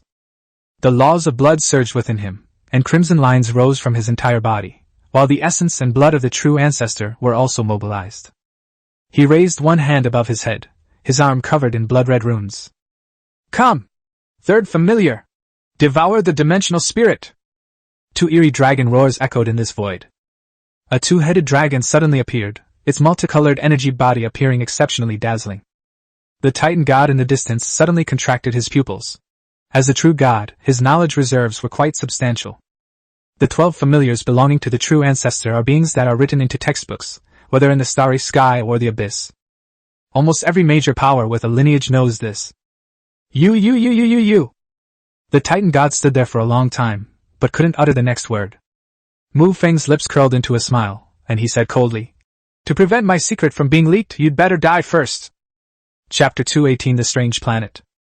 As Mu Feng finished speaking, the 2-headed dragon behind him immediately opened its mouth. In a space that should have been empty, the 2-headed dragon seemed to be chewing something in its mouth. The Titan god was already terrified and turned to flee into the distance. At the same time, all the power in his body was gathered in his fists, ready to shatter the world before him and return to the abyss. When he threw a punch, an amazing scene unfolded. His fist was stretched out like a noodle and flew in one direction. The Titan god looked on in horror, his gaze following the arm in that direction. All I could see was a planet silently rotating. It was so abrupt in this space that should have been empty. Mu Feng also saw the planet, and was equally puzzled. The void should be devoid of anything, and the ancient gods, born with the power of the void, are the only life forms in this space. But in this space, a planet has actually appeared. Under their gaze, the planet, which had been spinning, paused for a moment, as if people were in a daze. In the next instant, Mu Feng immediately sensed something was wrong. The immense suction force was acting on him, leaving him no chance to resist. Its body crashed directly into the planet, eventually sticking firmly to its surface. Mu Feng's face was pressed tightly against the ground, and he looked extremely disheveled. He suddenly exerted force with both arms, trying to break free from the planet, but Mu Feng's strength at this moment was like an ant trying to shake a tree. The Titans weren't much better off. Both of them were absorbed to the planet's surface.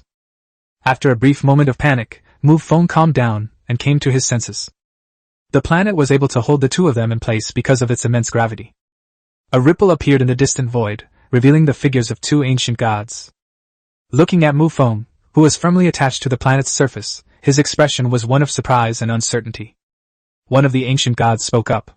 "Should we go?" Another ancient god rolled his eyes and said, "Go ahead and try to get yourself killed." After a brief exchange, the 2 ancient gods' expressions changed drastically. Because that planet was hurtling straight toward the two of them. They tried to escape, but the terrifying gravity had already locked them in place, and they were unconsciously flying towards the planet. Unlike Mu Feng, the two were instantly torn apart after getting close to the planet. Mu Feng's face was pressed tightly against the ground, but he did not lose his senses. Upon noticing what was happening outside the planet, his pupils immediately contracted. Those two ancient gods were not weak, both were at the demigod level. However, they were completely powerless to resist this strange planet. The space before me was shattered like a mirror, with countless stars reflected in my eyes. Under Mu Feng's perception, a portal appeared in the void, connecting to the starry universe. That strange planet burst out of the void and into the starry universe. Sensing this scene, Mu Feng felt less afraid. The void was filled with too many unknowns, which made me a little apprehensive. That strange planet was moving at an incredibly high speed, almost 1,000 times the speed of light. And its speed continued to increase as it moved. A peculiar vibration reached his ears, and Mu Feng calmed down to perceive it carefully. Gradually, Mu Feng's expression began to look strange. Because in his perception, this planet seemed to be communicating with other planets as it passed by. Mu Feng suddenly spoke up. "Star Clan! Why did you capture me?" In the vast universe, the number of races is well over 10 million. However, among these myriad races, there are not many powerful races that can be named. To be able to find traces in Mu Feng's fragmented inherited memories at a glance, one must be a supreme bloodline that traverses the universe. The Star Clan, as the name suggests, are essentially a planet. Upon hearing Mu Feng's question, that planet didn't pretend to be aloof. Instead, it eagerly replied, "I've been waiting for you there for a year. I'm practically bored to death." Mu Feng was slightly taken aback upon hearing this, and subconsciously asked, "Why did you wait for me?" "You have no idea, ever since you entered the void last time, the entire void has been in an uproar. Not just me, the ancient gods are also waiting for you to enter again," the strange planet replied. "So, you still haven't answered why you were squatting on me?" Mu Feng said, quite annoyed. The strange planet paused for a moment before replying in a peculiar frequency. "Well, you'll find out when you get there." The strange planet was moving incredibly fast, but after an unknown amount of time, Mu Feng's perception finally began to change. A sense of shock rose in Mu Feng's heart. Before us, stretching across the cosmos, lies an enormous planet. Its sheer size felt like a dream, even giving one the sensation of being in an abyss. The abyss has 99 layers of terrain, each layer resembling a vast, flat surface. However, one of the planets in the starry universe actually has the feeling of a vast, flat abyss. The strange planet plunged directly into the enormous planet. In Mu Feng's widening pupils, the surfaces of the two planets began to touch and rub against each other. The planet was spinning very fast. In the blink of an eye, Mu Feng had already circled the planet twice. It also rubbed against that huge planet twice. Per Mu Feng's demigod body felt like it was about to shatter at this moment. In a daze, Mu Feng didn't know how long he had been lying there before he slowly opened his eyes. The sky is a deep blue, and the air is filled with the fragrance of fresh grass. Mu Feng suddenly stood up and warily looked around. Looking up into the distance, a huge circle lay quietly on the ground. "That's the planet that brought me here." The gaze was fixed on the base of the planet, where a pair of large hands emerged from the planet's soil and lay there quietly. An old acquaintance, naturally the Titan god. After a moment's thought, Mu Feng finally decided to go and rescue the Titan god. Being in an unknown environment, the two were in the same boat, and having another friend was always a good thing. The surface of the round planet was exceptionally hard, so Mu Feng directly used the soul-seizing scepter. Just as he was about to smash it down, the ground suddenly loosened, and the Titan god rolled out from within. Mu Feng showed no mercy and slapped him hard across the nose with both of his large noses. The Titan god opened his eyes in a daze and subconsciously said, "Where have I ended up here?" Chapter 219 The Cosmic Dragon. Mu Feng ignored the other person and began to perceive his surroundings. Besides a giant sphere nearby, there was a forest in the distance, and he was on a plain next to the forest. A bloodthirsty glint flashed in his eyes, and his expression changed abruptly the next moment. The laws governing this world are very strange. Under the influence of this law, Mu Feng's power was difficult to replenish. In other words, if Mu Feng wants to engage in prolonged battles again, apart from the self-recovery of his true ancestor bloodline, the free-floating energy in the world can no longer provide any assistance. However, one thing is certain, the power of the laws rising in this world is inexhaustible for the restoration of the physical body. The body's energy cannot be replenished, but the physical body will always be in peak condition. He glanced at the Titan god beside him. This environment could be considered the opponent's home turf. After a brief moment of surprise, Titan Jinjing stepped over to Mu Feng's side. The two didn't exchange any words, but they were thinking the same thing at that moment. After a brief moment of silence, Mu Feng said, "Let's go take a look at that forest over there." The Titan god hesitated for a moment, genuinely apprehensive in the face of this bizarre situation.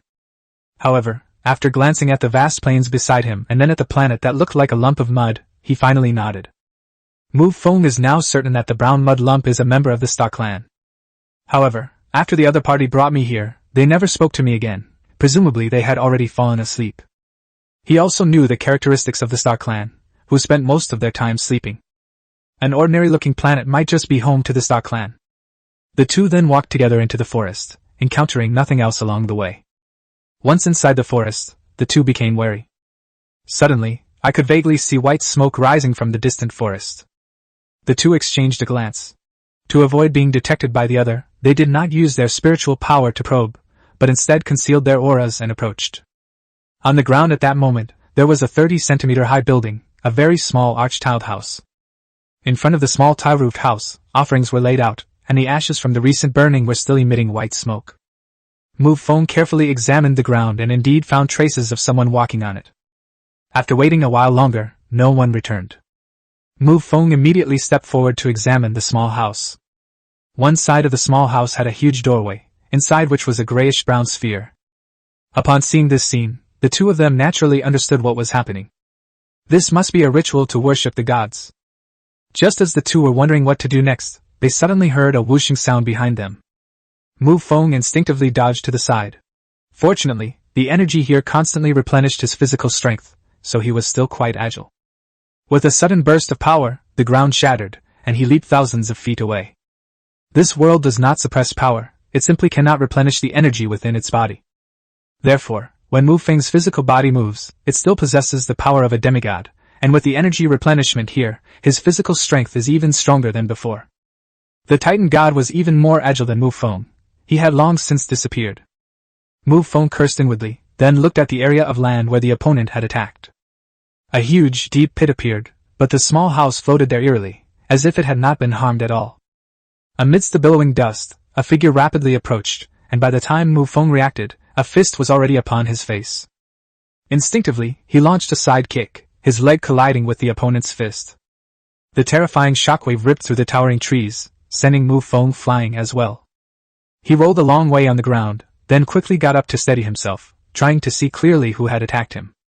But after a brief moment of dizziness, I felt a sharp pain in my stomach and a wave of acidic fluid made me want to vomit. A woman who was 1.7 meters tall was standing very close to Mu Feng when she raised her leg and slammed her knee into Mu Feng's stomach.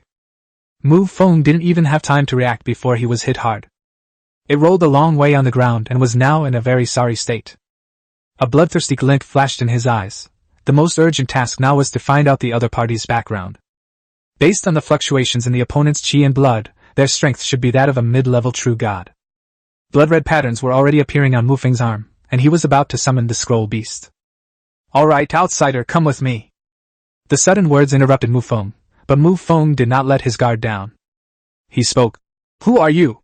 Why did you ambush me? You were attacked because you disrespected the gods. As for who I am, you'll find out when we get there."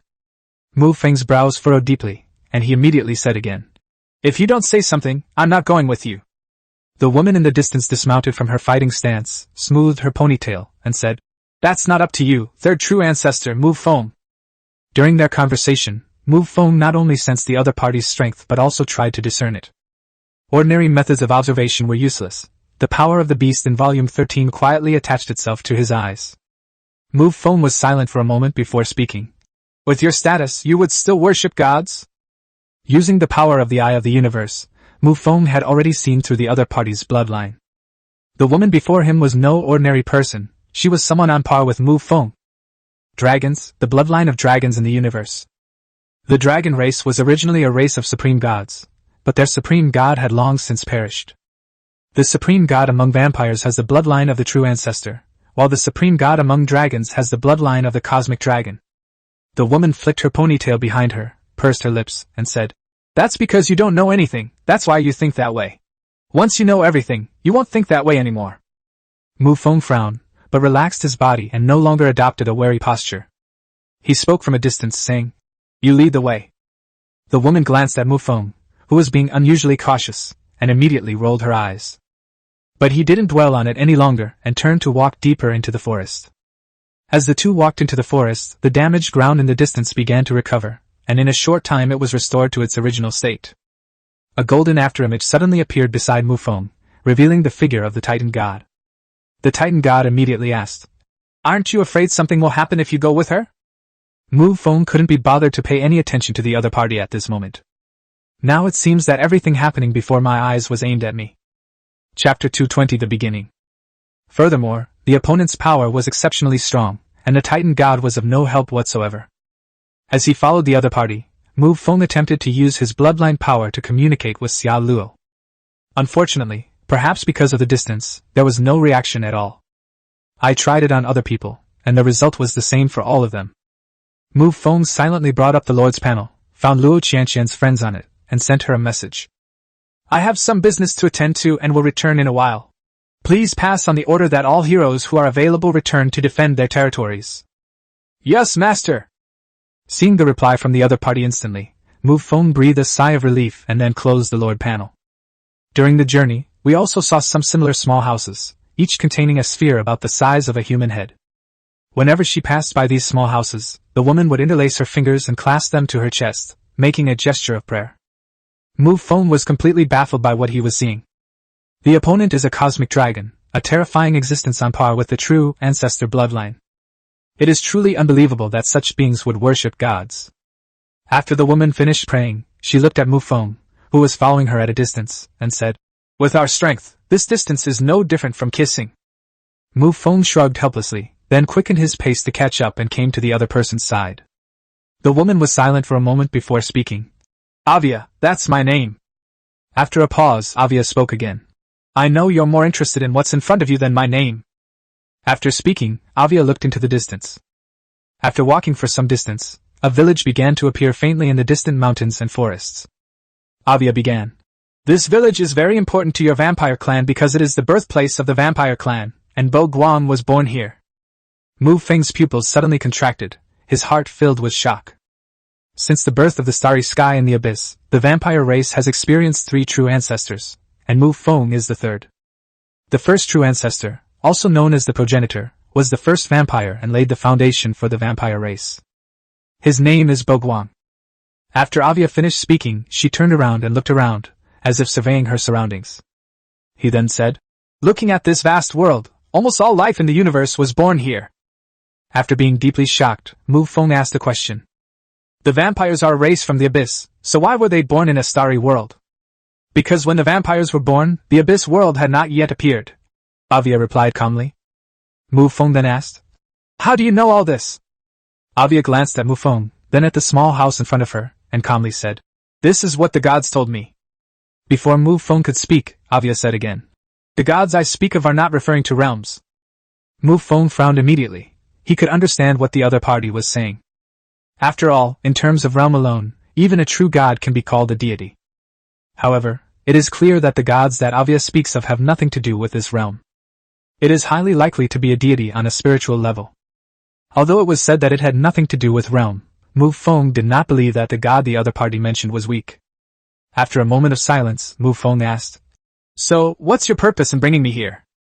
A smile of malice crept across Avia's previously composed face as she said, "Stay here for a month." Mu Feng could naturally see the other person's expression, and a bad feeling immediately rose in his heart. Avia stopped talking and started walking towards the distant village. Smoke is rising from the chimneys. It seems to be mealtime. Avia looked at Mu Feng and said, "You've arrived at just the right time." Following Avia, we entered a small courtyard in the village. The courtyard was not luxurious. It was just a small courtyard enclosed by a fence, with 3 thatched huts connected together. Looking at the thatched hut in front of him, Mu Feng recalled the time when he first arrived in the Nyoro world. Just as he was lost in thought, Avia went into the room and came out with a piece of meat. He placed the meat in front of Mu Feng and said, "Eat." Mu Feng glanced at the meat in front of him and said, "I don't need to eat anything." In his own territory, Mu Feng doesn't need to eat, but he will still satisfy his taste buds. But now that he's in an unfamiliar environment, he's hesitant to eat such things. The True Ancestor's bloodline is very strong, and ordinary poisons are useless against it. But what is being shown now is anything but ordinary. Avia didn't insist, but instead casually placed the meat in front of the Titan god and said, "You eat it." The Titan god shuddered and quickly took the fleshy object that was handed to him with both hands. He had heard their conversation clearly throughout their journey. Because he's heard it so much, he now wishes he could just disappear into thin air. Before him stood a true ancestor and a cosmic dragon, and for a mere Titan true god, his capacity to bear such a figure was truly limited. Avia pointed to a thatched hut next to her and said, "You two will live there from now on." Mu Feng was fine. When he was still weak, he lived in a thatched hut. He nodded and then asked, "Is it really just a month of living here? Nothing else?" With her hands behind her back, Avia said mysteriously, "Yes, it's about living here for a month." "Can I leave in a month?" "Yes, I assure you, with the blood of the cosmic dragon." Although he didn't know what the other party was planning, Mu Feng could only nod in agreement helplessly. "The other party is definitely hiding something from me, but there shouldn't be any danger at this stage," Avia said. "You've just arrived today, so why don't you rest for a bit?" Mu Feng did not refuse, and took the opportunity to rest and sort out his thoughts. He entered the thatched hut first, sat on a simple chair, closed his eyes to rest, and his mind was filled with a turbulent thought. Suddenly a voice rang out from the side. "My name is Tiger." Mu Feng glanced to the side, where the Titan god was sitting on the bed, looking quite reserved. He ignored the other person and closed his eyes to rest again. Tiger, seeing this, did not disturb the other person any further. As the sun dipped below the horizon, golden rays of the sunset illuminated the forest. Mu Feng slowly opened his eyes and suddenly said, "I'm hungry." Tiger silently took out the remaining half of the meat and placed it on the table in front of Mu Feng. Chapter 221 Hunting. It's strange, even though demigods don't need to eat, Mu Feng is hungry right now. Mu Feng found this phenomenon very strange, but he still picked up the meat that Tiger had put on the table. As I ate, my thoughts kept churning. The other party asked me to live here for a month, and now it seems that I really will live here for a month. During this month, he ate, drank, and relieved himself just like an ordinary person, and even he, a demigod, was no exception. In Mu Feng's mind, this situation must be related to the laws of this world. The next morning, I woke up gently in the breeze, feeling refreshed and full of energy. My first instinct was to call someone to help me wash up, but I stopped myself in time. Mu Feng vaguely remembered that there was a well in the courtyard, and immediately pushed open the door and went out. They found Avia throwing a wooden bucket into the well and pulling it up with a rope. He strolled over to the side, picked up a water ladle, scooped out a few scoops of water from the bucket, put them into the wooden basin next to him, and washed up briefly. Avia said, sounding quite annoyed, "You're not being polite at all." Mu Feng didn't dwell on these questions and instead asked, "Where does my life here begin?" Avia did not answer. She washed up as well, went inside and took out some dried meat. He handed 2 pieces to Mu Feng and Tiger respectively and said, "Naturally, we should start by solving the problem of food." Mu Feng nodded as he ate the jerky. "You'll go hungry here, so you'll naturally need to find a way to eat. And based on the 2 meals of meat you've had, it's highly likely you'll be hunting." After breakfast, Avia led the 2 away from the courtyard. Arriving at an open space at the entrance of the village, we found that more than 20 people had already gathered there. The races are very diverse, including humans, demi-humans, orcs, dragons, trolls, and so on. Mu Feng looked at the only human among them, a hint of surprise flashing in his eyes. This human was completely different from any human I had ever seen before. The human race is extremely large, almost scattered throughout the entire star system. Compared to the Zerg, the Terran population is stable, unlike the Zerg's brief surge and rapid decline due to resource shortages. The human before them, though of the same bloodline as other humans, always gave off a more noble feeling. Celestial race, a superior bloodline among humans. The human in front of me was a lowly, only 1.5 meters tall, with thin arms and legs, looking like she would fall over if pushed. However, the aura emanating from his body was like that of a prehistoric beast, and Mu Feng felt his teeth clenching at the sight of it. Furthermore, that lowly's cultivation level was terrifying. She was actually a main god. The team consisted of more than 20 people, including 3 who were at the level of main gods, and the rest were all true gods. One of the trolls, a god-level being, noticed Avia and the 2 people she had brought with her, Mu Feng and Avia. The troll immediately spoke up. "Avia, why bring a kid like this here? By the way, who are those 2? Mu Feng pointed to himself and said, "A child? You mean me?" Avia, who was standing to the side, explained, "The blood and energy here are very abundant. Adults can condense a divine body, so a demigod like you is naturally a minor." Mu Feng immediately pursed his lips, but did not say anything more. Avia stepped forward and said, "These two are my friends. As for the underage one, he's quite strong and can come hunting with us." The troll didn't say anything more. He still trusted Avia very much. Another demi-human at the level of a main god spoke up. "Now that everyone is here, let's set off immediately." Soon the team headed towards the village entrance. Before they arrived at the village, a small 30-centimeter high hut sat quietly beside the road. Since arriving in the village yesterday, there have been so many small houses like this. As a native of Earth, Mu Feng always felt that this little house was somewhat like a place of worship for a mountain god. A group of more than 20 people arrived in front of the hut and then knelt down on the ground, praying devoutly. Tiger approached Mu Feng and whispered, "Should we also bow?" Mu Feng did not answer, but at this moment, not answering was tantamount to refusing. After the group finished their worship, they once again followed the path into the depths of the forest. On the way, Mu Feng walked up to Avia and said, "Now you can tell me in detail, right?" This time, Avia didn't hide anything and told everyone about this world. As the origin of the universe, this place did not have the fancy methods that exist in the outside world today in its early stages. The terrifying physical bodies are the foundation of this place. Mu Feng nodded immediately. It seems that when life first came into being, people lived in a similar way to primitive people. However, the primitive people were extremely powerful, so powerful that they were described as being at the level of gods.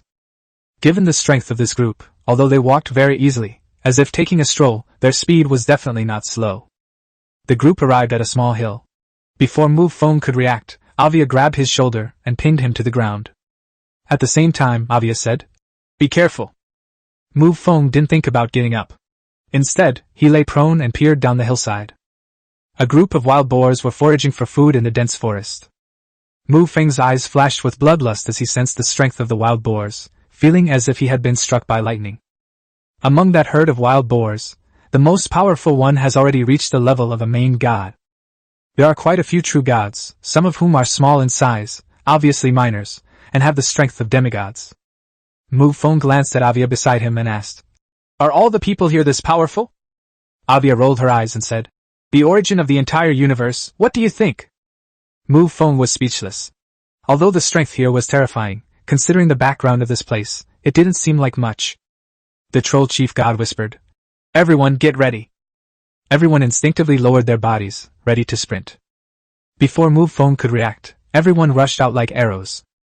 He cursed inwardly, but immediately followed. Thanks to the combined strength of the group, although the hunting method was very primitive, the scene was exceptionally terrifying. During his charge, the troll god threw a punch. It felt like there were no special skills involved, just a terrifying surge of physical power, with immense wind pressure crashing down like a tidal wave. The wild boar herd in the distance suddenly rioted, but did not flee. The lead wild boar's beady eyes gleamed with ferocity as it coldly stared at the group. Chapter 222 Terrifying Creatures. The exposed fangs gleamed coldly in the sunlight. The wild boar charged towards the group at a speed too fast for the naked eye to see, its form like a streak of light. Under Mu Feng's shocked gaze, the demi-human race's main god grabbed the human lowly main god next to him. The demi-human race's main god was tall and had large, fan-like hands that gripped the back of the neck of the human lowly main god. Then she threw the human lowly goddess out like a cannonball. In Mu Feng's understanding, such behavior definitely constitutes betrayal. However, since no one reacted, Mu Feng suppressed his thoughts. Under Mu Feng's watchful gaze, the human lowly goddess relaxed her limbs, free-falling as she was thrown out by the other party. The next moment, the head of the lowly goddess collided with the head of the wild boar. The beautiful land was shattered in an instant. Under the terrifying shockwave, Mu Feng stopped sprinting and raised his arms to block the oncoming storm. Once the storm had passed, Mu Feng could see the scene in the distance clearly again. The wild boar was sent flying by the impact, but the lowly goddess was completely unharmed. It's hard to imagine that a human body could be so powerful. Looking across the entire starry sky, although humans are the supreme race, physical strength is not their opponent's forte. The lowly goddess quickly regained her balance, and swung her delicate fist into the air. Under Mu Feng's shocked gaze, half of the terrifyingly powerful wild boar's body was smashed to pieces. Perhaps the scene before them was too terrifying, for the other wild boars immediately fled in terror. A moment later, Mu Feng and Tiger stood silently before the boar's carcass. In their understanding, the leading wild boar was a terrifyingly powerful god. Suddenly, Mu Feng felt a tap on the shoulder. The troll god spoke up. "You're underage, and your strength isn't much better. You're always the last one to arrive during the hunt. Mu Feng felt helpless. Although the bloodline of the True Ancestor was powerful, it was impossible for a demigod to rival a main god under normal circumstances. Avia then spoke up, saying, "It's understandable that the other party is unfamiliar with the situation as it's their first hunt." Mu Feng was a newcomer and was very cautious in his actions. Even if he could defeat his opponent, he would not reveal his identity. The demi-human god curled his lip and said, "The other party is an outsider, and did not contribute during the hunt. There will be no spoils for them tonight." Avia was immediately displeased and said, "They're just being cautious. If a real fight breaks out, you might not even win." She was not exaggerating at all when she said that. Although the world before him was incredibly powerful, it wasn't to the point where Mu Feng was helpless. The bloodline of the True Ancestor is still very powerful. If it were a life-or-death struggle, at least half of the people present would be taken away. Seeing the others' disdainful expressions, Avia spoke up. "The other party is the third True Ancestor." As soon as the words were spoken, everyone's expressions changed. Amidst the shock, there was also a hint of fear. Avia came to Mu Feng's side and said, "You carry the wild boar back." Mu Feng didn't complain about the job. Instead, he obediently carried the wild boar on his back. On the way back, Mu Feng asked in a low voice, "The other party seems to be very afraid of the True Ancestor. What's going on?" Avia glanced at Mu Feng discreetly and said leisurely, "Although the strength of this world is terrifying compared to the outside world, you don't think the Supreme God is some kind of trash, do you?" After carefully considering her words, Avia spoke again. "A long, long time ago, an incredibly terrifying creature was born in this forest. If it weren't for Bo Guang back then, this forest would be a forbidden area now." "Did Bo Guang defeat that terrifying creature?" Mu Feng asked. Avia curled her lip and said, "That terrifying creature is now your first familiar." Mu Feng suddenly had a look of realization. Although he did not summon all 12 of the True Ancestors' familiars, he certainly knew their information. The ranking of the 12 familiars has nothing to do with their strength, it's just a matter of their contract order. Avia continued, "It was because they made a contract with that terrifying creature that they left this world and became the powerful vampires we know today." Mu Feng nodded in deep agreement, even though the first familiar's ability was very limited. However, in the early days of the universe, before the emergence of various magical abilities, the first familiar was indeed a terrifying existence. The journey was smooth, and the group returned to the village. Passing by that tiny 30-centimeter high house at the village entrance, I offered another prayer. After the prayers were finished, the villagers who had been waiting at the village entrance burst into a frenzy of celebration. The hunting party returned laden with their spoils. It was another bountiful day. The sun is setting in the west. Mu Feng's stomach had been rumbling for a while, but luckily, a bonfire had already been lit in the village. The enormous wild boar carcass was pierced through by a thick tree branch and roasted over the campfire. When the food was sizzling and dripping with oil, a sharp blade sliced across it, and a piece of meat fell off. Avia took a piece of meat, came to Mu Feng's side, and handed it to him. Mu Feng was already hungry, so he took the food with both hands without hesitation and immediately put it in his mouth to tear into it. I had only taken 2 bites when a cup as tall as a human forearm was placed in front of me. The glass contained a yellow liquid, somewhat like beer. Meeting Mu Feng's curious gaze, Avia explained, "Whenever a hunting party returns with a full catch, we always have a drink to celebrate." Mu Feng stared at the wine in his glass and fell silent for a moment. When the hunting party returns with a full catch, the village will celebrate. This means that the people in the village had a sense of relief about returning from a hunt. Considering that the wild boar herds they encountered were all terrifying deities, Mu Feng felt relieved. Picking up the enormous beer mug, Mu Feng took a sip and asked, "Does this world have a supreme god?" "No." Avia's answer surprised Mu Feng. After all, the power level in this world is a bit beyond the norm, yet there is no supreme god. Perhaps sensing the difference in the other party, Avia explained, "Because all the supreme gods are banished by the gods." It was another deity mentioned by the other party, and Mu Feng felt a surge of curiosity. He asked, "What is the power of the god you speak of?" "The supreme god," Avia replied calmly. The idea that a single supreme god can banish all other supreme gods is terrifying. Chapter 223 Diamond Mammoth. Just as the two were chatting, the lowly goddess, who was less than 1.5 meters tall, came to Mu Feng's side. To Mu Feng's bewildered gaze, the other person took the huge wine glass in front of Mu Feng with both hands and said in a childish voice, "Minors can't drink alcohol." Considering that the other party was a main god, Mu Feng said in a gentle tone, Little sister, I am already an adult, but the rules here are different from those outside. The lowly goddess immediately retorted.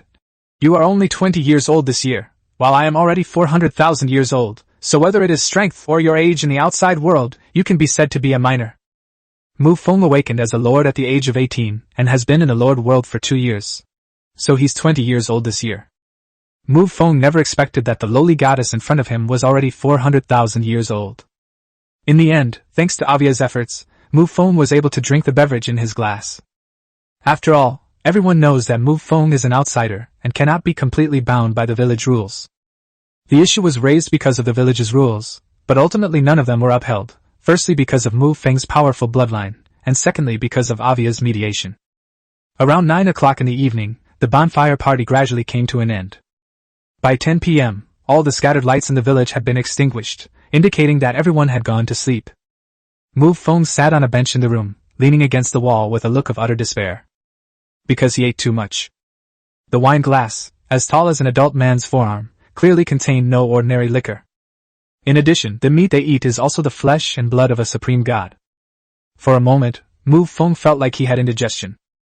Mu Feng's discomfort gradually subsided as dawn broke. After dozing off for a while, Avia pushed open the door and entered, waking Mu Feng up. Get up, time to go hunting. Mu Feng opened his eyes slightly and asked, puzzled. Do we have to go hunting every day? It depends on the catch. If it's a large game, it can last for a few days, but that wild boar from yesterday has already been eaten. Mu Feng thought about it again and realized that although the wild boar was powerful, it was not very big. Left with no other choice, he got up to wash up and then followed Avia to the village. Before arriving at the village, the group of more than 20 people offered another prayer before the tiny 30-centimeter-long house, and then set off on their hunting journey once again. However, they were unlucky today, and by 2 p.m., they had not found the prey they were looking for. We did encounter 2 small animals, but they were slaughtered and eaten at noon. The troll god said irritably. What terrible luck today! After pondering for a long time, the demi-human god said with a serious expression. Why don't we go deeper into the forest? A moment of silence fell over the scene, clearly indicating a deep apprehension about the depths of the forest. Mu Feng looked at Avia beside him and asked, Is there something terrifying deep in the forest? Based on what we know now, there are several demonic beasts at the level of god kings deep in the forest. Another question arose in Mu Feng's mind, and he immediately asked, The god king is a being second only to the supreme being, so why does he seem like a cabbage? Avia rolled her eyes and said, There are differences between god kings, and the differences are not small. Most of them are just ordinary god kings. While the two were talking, the 3 main gods in the group had already finished their discussion. The troll god slapped his thigh and said, let's go deep into the forest. The group of more than 20 people set off again, heading deeper into the forest. As we ventured deeper, the trees in front of us grew even taller, almost blotting out the sky. The supplies here are obviously much more abundant. The group had only been deep inside for a short time when they encountered the prey they were looking for. Hidden behind the canopy and trees, everyone looked ahead at the scene. A river about 40 meters wide, and on the opposite side of the river, a large snake about 20 meters long, lies there motionless. The snake's belly was bulging high in the middle, clearly indicating that it had just eaten. Before Mu Feng could react, the demi-human god casually grabbed the lowly god next to him and threw her out like a cannonball. Mu Feng sighed helplessly and rubbed his forehead. Why can't we just find a spear or something? Why do we have to send people out as weapons? The moment the demi-human god made his move, the giant serpent that was resting there already sensed it. The opponent didn't have the same physical strength as the wild boar from yesterday, and immediately twisted its body to dodge. Meanwhile, the hunting party also rushed out, without any strategy whatsoever. Upon encountering the target, they first threw the lowly goddess over, and then the hunting team rushed upwards. The snake's tail lashed out like a steel whip, sending a true god flying. Then the giant serpent turned around, opened its blood-red maw, and bit down on the nearby troll god. The troll god suddenly exerted force with both arms, gripping the upper and lower jaws of the giant serpent with his hands, making it difficult for the serpent's large mouth to bite down. The demi-human god had also rushed forward, his large, fan-like hand clenched into a fist, and smashed down on the 7-inch mark. Sensing danger, the giant snake twisted its body and lashed out with its tail once more. Although the demi-human god was not thrown away, he staggered backward. A figure suddenly darted out from the distant forest, and a delicate little fist fell heavily from the sky. The giant snake didn't even have time to react before a large hole was smashed into its body, and blood flowed incessantly. The spurting blood splattered directly onto the face of the lowly goddess. The snake rolled around on the ground a few times, then fell silent. The troll god quickly said, "Hurry up and carry the prey away." The hunting team did not hesitate at all, and each member had a clear division of labor. The group lifted the giant snake's body and quickly began their return journey. Unfortunately, everyone was a little too slow. In the distant forest, trees collapsed, and the earth trembled violently. Hold head high. The roar of the elephants came from afar, reaching almost visible sound waves that caused the ground to churn. Mu Feng glanced at Avia beside him and said, "Are there elephants in the forest?" Although it's a question, there's more complaining than anything else. Avia's expression changed drastically, and she exclaimed, "An adult diamond mammoth!" A bloodshot glint appeared in Mu Feng's eyes as he looked into the depths of the forest. The soaring aura of blood was exceptionally conspicuous in the deep forest. High Lord God. On the other hand, the hunting team's main gods, the lowly god and the demi-human god, are both lower-level main gods, while the troll has reached the level of a mid-level main god. Chapter 224 Treasure. Combined with Avia's terrified expression, it was clear that she was no match for the other side. However, Avia soon seemed to realize something, and her expression gradually calmed down. She shouted, "You all go first! Mu Feng and I will cover our retreat!" Several question marks appeared above Mu Feng's head. "Big sister, you can do this kind of heroic thing yourself. There's no need to bring me along." After Mu Feng finished speaking, he prepared to slip away. A large, fan-like hand landed on Mu Feng's shoulder, and a rough voice rang in his ears, saying, "Underage, well done. I admit I underestimated you. Your bravery deserves to be remembered." As soon as the sound faded, Mu Feng felt his feet leave the ground. The sound of something cutting through the air rang in Mu Feng's ears, and he knew that the person speaking beside him was the demi-human god. The opponent's habit of throwing people like spears is clearly not just targeting the lowly goddess. Fortunately, Avia did not abandon Mu Feng and rushed out just like him. The rest of the hunting party carried the carcass of the giant snake and disappeared in a flash. Mu Feng moved forward very quickly, because his current speed was beyond his control. With a huge tree collapsing, Mu Feng finally saw the enemy's figure clearly.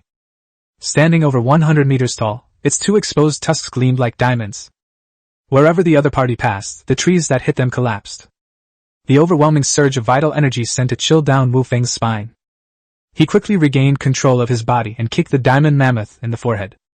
Then, with a sudden burst of strength from his legs, Mu Feng flew out. His figure landed in the distance, and Avia was already beside him. Avia remained calm and instead said, "Show me your hand."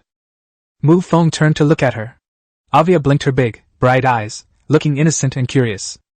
Mu Feng was speechless and said, "Aren't you afraid I won't be able to handle this?" Avia was very relaxed at that moment, and said in a strange tone, "Perhaps everyone will die, but you definitely won't." Mu Feng smiled helplessly, and the power of his blood and chi transformed into threads that rose from his body. To be honest, the food provided in the village was very useful to Mu Feng. Mu Feng is currently at the 4th stage of demigod and is working towards becoming a true god. Breaking through to the level of a true god, simply put, means condensing a divine body. These foods, containing terrifying vital energy, were of great help to Mu Feng. Furthermore, since Mu Feng can quickly recover from the cost of using his trump card here, and his identity has already been exposed, there's no need for him to hide it so much. He raised his right hand above his head and slowly clenched it into a fist, with dense runes interwoven on his arm. "Come forth! First familiar! Divine Sheep Vajra!" Brush.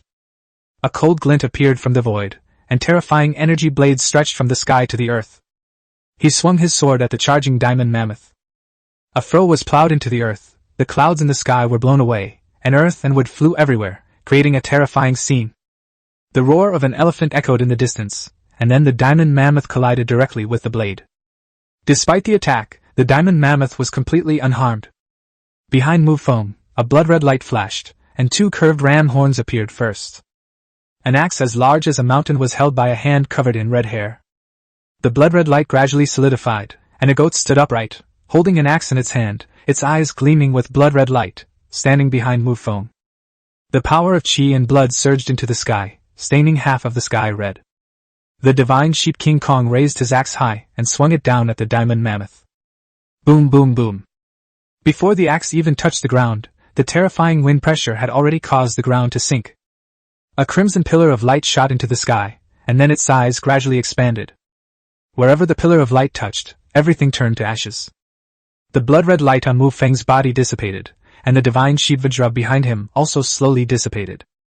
Mu Feng gasped for breath, clutching his chest with one hand, a look of discomfort on his face. Mobilizing the power capable of instantly killing a high-ranking god was not an easy task for Mu Feng. Fortunately, vampires have a very fast recovery rate for their essence and blood, and the blood and chi here are replenished quickly, along with the flesh and blood of a god-level being, all of which can help him recover. Avia appeared beside him in a flash and reached out to support Mu Feng. Just as she was about to speak, Mu Feng was slightly taken aback. The divine sheep Vajra, which should have dissipated normally, flew towards a certain place when only a trace of blood remained. Although that river no longer exists, it was the place where the diamond mammoth charged, which is in the direction of the depths of the forest. A look of surprise and uncertainty immediately appeared on his face as he tried to communicate with his familiar. But the familiar beast didn't answer at all and completely ignored Mu Feng. He then connected his divine soul to the space within his body and asked Blood Fury, "What kind of power can you unleash now?" Roar. That's enough. Mu Feng's consciousness returned instantly, and without thinking, he headed into the depths of the forest. Avia didn't chase after him, but stood there watching Mu Feng's back, remaining silent for a moment. Suddenly, a voice rang out from the void. "Aren't we going to chase after them and see?" After a moment of silence, Avia said, "This is a matter for the vampires. There's no point in me chasing after them." As the bloodline inheritor of the True Ancestor, Mu Feng possesses the powerful trump card of a familiar beast. However, as a bloodline inheritor of the same level of cosmic dragon, Avia had a way of dealing with the diamond mammoth just now. The reason they didn't make a move was to let Mu Feng summon the divine sheep Vajra. Looking into the distance, Mu Feng's figure had long since disappeared. Avia stood still and whispered, "Go, take back the treasure that belongs to the vampires." After standing there for a while, Avia turned and headed towards the village. Deep in the forest. Mu Feng originally thought he would encounter danger, but it turned out he was overthinking it.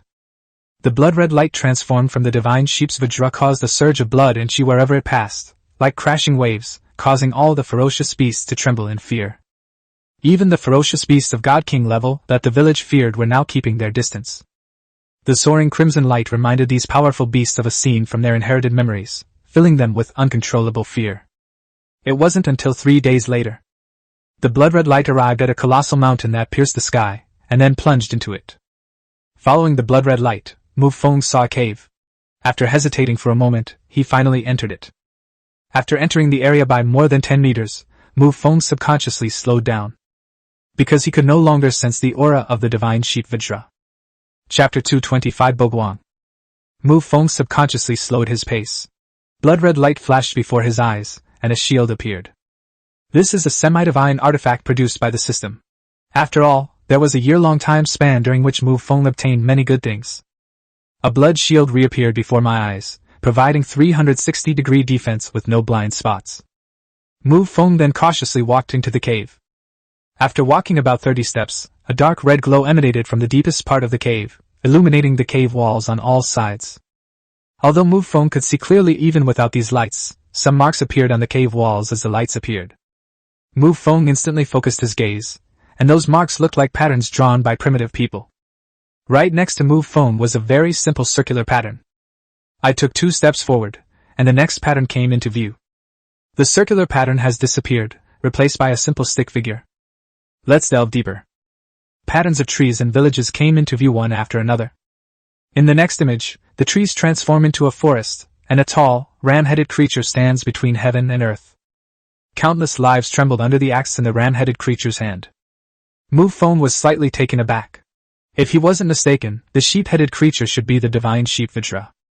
Let's look at the next pattern. A tiny humanoid creature was locked in a fierce battle with the sheep-headed creature. Eventually, the sheep-headed creature disappeared, while the tiny humanoid creature was revered by countless people in the village. The scene shifts, and the tiny humanoid creature heads in one direction, with a circular pattern that appeared at the beginning behind it. In the next image, a tiny humanoid creature stands in the void, with a terrifying ram-headed creature behind it. Countless lives were slain, and the blood flowed almost into a sea in the void. The humanoid creature was no longer insignificant. He sat high on the throne, holding up the divine kingdom in his hands. Countless lives knelt and prayed, regarding him as their god of faith. After passing through many patterns, the humanoid creature once again combined with the circular pattern that had appeared at the beginning. In Mu Feng's understanding, that person must have returned to their hometown. Later, the humanoid creature entered the forest, and all the patterns ended there. Mu Feng snapped back to his senses, then was greatly alarmed. Because, without realizing it, he had arrived in a huge cave while observing the pattern. As a demigod, his consciousness was completely immersed in an object, and he had no perception of the outside world. Fortunately, there was no danger, and Mu Feng began to examine the cave in front of him. The space inside is very, very large. There is a high platform at the center, and there are even steps on it, which is obviously a man-made structure. Mu Feng's spiritual power spread out, but unfortunately, the moment it touched the high platform, the spiritual power instantly dissipated. When he was hesitant, it was as if something in his heart was calling to him. Mu Feng thought for a moment. He came here because of the divine sheep Vajra. The other party and the True Ancestor were bound by fate, so he would definitely not harm him. Then Mu Feng strode up the steps and went up one step at a time. When he reached the top of the steps, the scene came into view. The center of the steps was hollowed out, forming a pool filled with blood. In the center of the pool, there was a very simple iron spear, floating quietly in the air. Mu Feng used the power of the Eye of the Universe, and all the essences were reflected in his eyes. The iron spear was indeed just made of iron. The material was very ordinary. However, the power of blood and chi gathered on that spear left Mu Feng speechless. This is equivalent to putting a V12 engine on a bicycle, which is absolutely outrageous and unimaginable for most people. This analogy is absolutely correct, because ordinary iron weapons simply could not withstand such a great force of chi and blood. They should have shattered long ago. Looking down into the blood-red pool, Mu Feng saw a different color below the top layer of blood-red water. Multicolored energy gushed forth from the ground, and then gradually faded in color as it rose. When it reached a depth of 3 meters above the water, it turned into a blood-red body of water. Once Mu Feng stood on the steps, the feeling of being called had completely disappeared. He looked at the iron spear again, wondering if this was the thing. I carefully lifted one foot and tried it out. Yes, you can step into the air. Then Mu Feng leaped up, went to the iron spear, and reached out to grasp it. With a slight exertion of force, the arm remained completely still. The arm suddenly exerted force, but remained completely still. His arm veins bulged, but he remained completely still. He clenched his fists tightly, his blood and chi surging wildly throughout his body, but in the end he still couldn't move the iron spear. Just as Mu Feng was struggling with the iron spear, a voice suddenly rang out. "Haha, little guy, you can't lift him right now." Mu Feng was instantly alarmed and quickly released the iron spear, cautiously surveying his surroundings. The voice rang out again, saying, "Don't be nervous, my name is Guang." Mu Feng looked incredulous and immediately retorted, "Guang has been dead for a long time, otherwise the bloodline of the True Ancestor could not have been passed down." There was a moment of silence before the voice rang out again. "You're right, I am indeed dead, but this voice transcends time and comes from the distant past." Hearing this, Mu Feng began to believe it a little, but only a tiny bit. Mu Feng immediately asked, "So what is your purpose?" The voice rang out again, very gentle, like a kind old grandfather talking to his obedient grandson. "Fate has told me that the true ancestral bloodline will go through 3 trials before reaching its true peak." Mu Feng was filled with shock. Was the true ancestor bloodline not powerful enough yet? Not at its peak. The voice spoke again. "In the beginning of the universe, the power of blood and chi was the main force. I possessed a terrifying physical body, but I was ultimately abandoned by the times." Mu Feng nodded in strong agreement. No matter how strong one's physical body is, it is still difficult to withstand the strange and unusual abilities of the outside world. Take the dark demon race for example. If you only have a strong physical body but no other powerful detection methods, then you are completely helpless against them. The voice rang out again, saying, "The bloodline you have now obtained is, to be precise, the bloodline of the second true ancestor, because the bloodline that belongs to me cannot be obtained by you in the outside world." At this point, Mu Feng felt a little flustered. Because his ancestral bloodline comes from the system, something that is impossible to explain. Ignoring Mu Feng's thoughts, the voice spoke again. "My bloodline is actually my physical body, and the physical body can never become strong for no reason, so you can only come here." Chapter 226 Baptism. Mu Feng finally understood. The various abilities from the true ancestor can be imprinted in the inheritance, which Mu Feng can directly obtain and use. The ability to summon familiars is because familiars already exist. The bloodline belonging to the true ancestor within the body can, to some extent, modify the physical body, but obviously not to the extent that Bo Guang possessed. The first generation of the true ancestor bloodline came from Bo Guang, who laid the foundation for the true ancestor bloodline. The second true ancestor, building upon this foundation, allowed this towering tree to grow lush branches, giving rise to the various powerful methods of the current true ancestor. In reality, the second true ancestor did not truly acquire Bo Guang's powerful physical body. Mu Feng has come here now because Bo Guang is trying to glimpse the outcome of fate. Thinking about this, another question arose in Mu Feng's mind. He immediately asked, "People in that era were like primitive people, how could you possibly know about fate?" This question comes from the villages outside, and from the various patterns on the cave walls we just saw. All the battle scene descriptions lack any dazzling magic or skills. They are simply about the raw, visceral impact of punches and kicks. A single punch can shatter a star, tearing apart countless celestial bodies. It's terrifying beyond measure. Although Mu Feng's description was inappropriate, it was also straightforward. The voice, however, was not angry. Instead, it was filled with amusement as it said, "The times have changed dramatically since then, and I am old now. But I still have to keep up with the times. I don't know much, and fate is one of them." "So what did you see in destiny?" Mu Feng immediately asked. "I saw you fuse the abilities of two true ancestors together, creating an unparalleled physical and blood energy, an incredible ability that blooms like 100 flowers, forging the pinnacle." Mu Feng immediately took a deep breath and said, "You've laid so much groundwork. It can't just be for the true ancestor's bloodline to reach its peak. There must be other purposes behind it, right?" The aged voice, tinged with amusement, said, "Ha ha, little one, you're quite clever. I have something for you to do, but nothing much. Just go with the flow." Mu Feng was genuinely puzzled at this moment. In his imagination, the other party had left him with such great blessings. It couldn't be that simple. It's not entirely impossible that they might even make demands like breaking free from their fate. After all, things have developed to that point. It has to be the grand finale, and it's bound to get exciting. The aged voice rang out again, saying, "Little fellow, go to the blood pool, cleanse your body, and reach the peak." Mu Feng looked around first, then walked to the blood pool with a look of surprise and uncertainty. If he wasn't mistaken, the colorful energy at the bottom of the pool should be the origin of the world.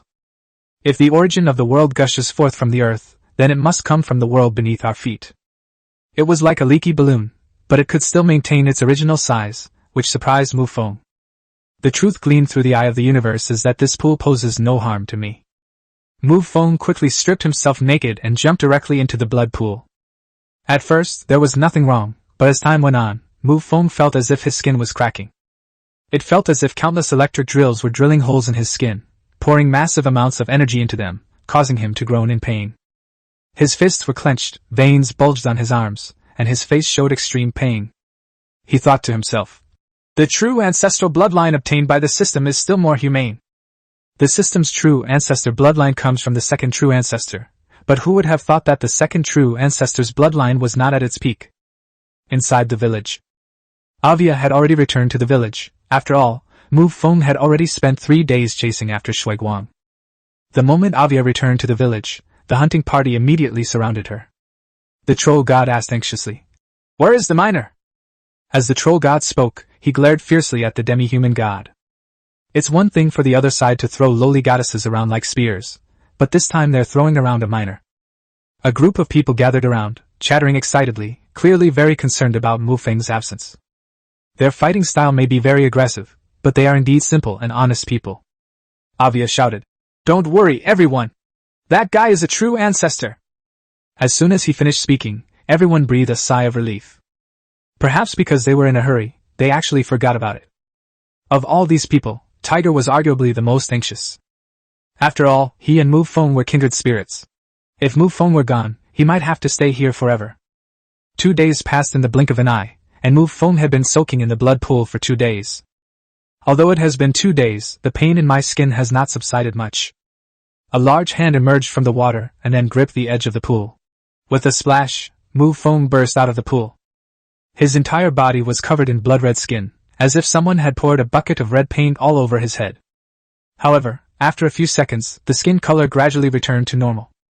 With a thought, the clothes on the ground flew up automatically, and he was finally dressed. Mu Feng said, "My body has been baptized. May I take that spear now? That iron spear, though made of ordinary materials, had no special abilities.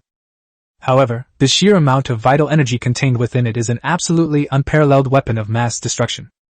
An aged voice rang in my ears. That spear can only be used after you reach the highest godhood. In comparison, I have something else for you. After the sound faded, an inexplicable force surged forth from the cave. Mu Feng looked in the direction of the power, and saw a round iron disc floating quietly in the air. There was a raised area in the center of the round iron plate, shaped like a ghost face. Below the iron plate are irregular shapes, as if they were broken. Looking at the crack, Mu Feng was slightly taken aback, then took out 2 fragments of the 3 Lives Demon Mirror.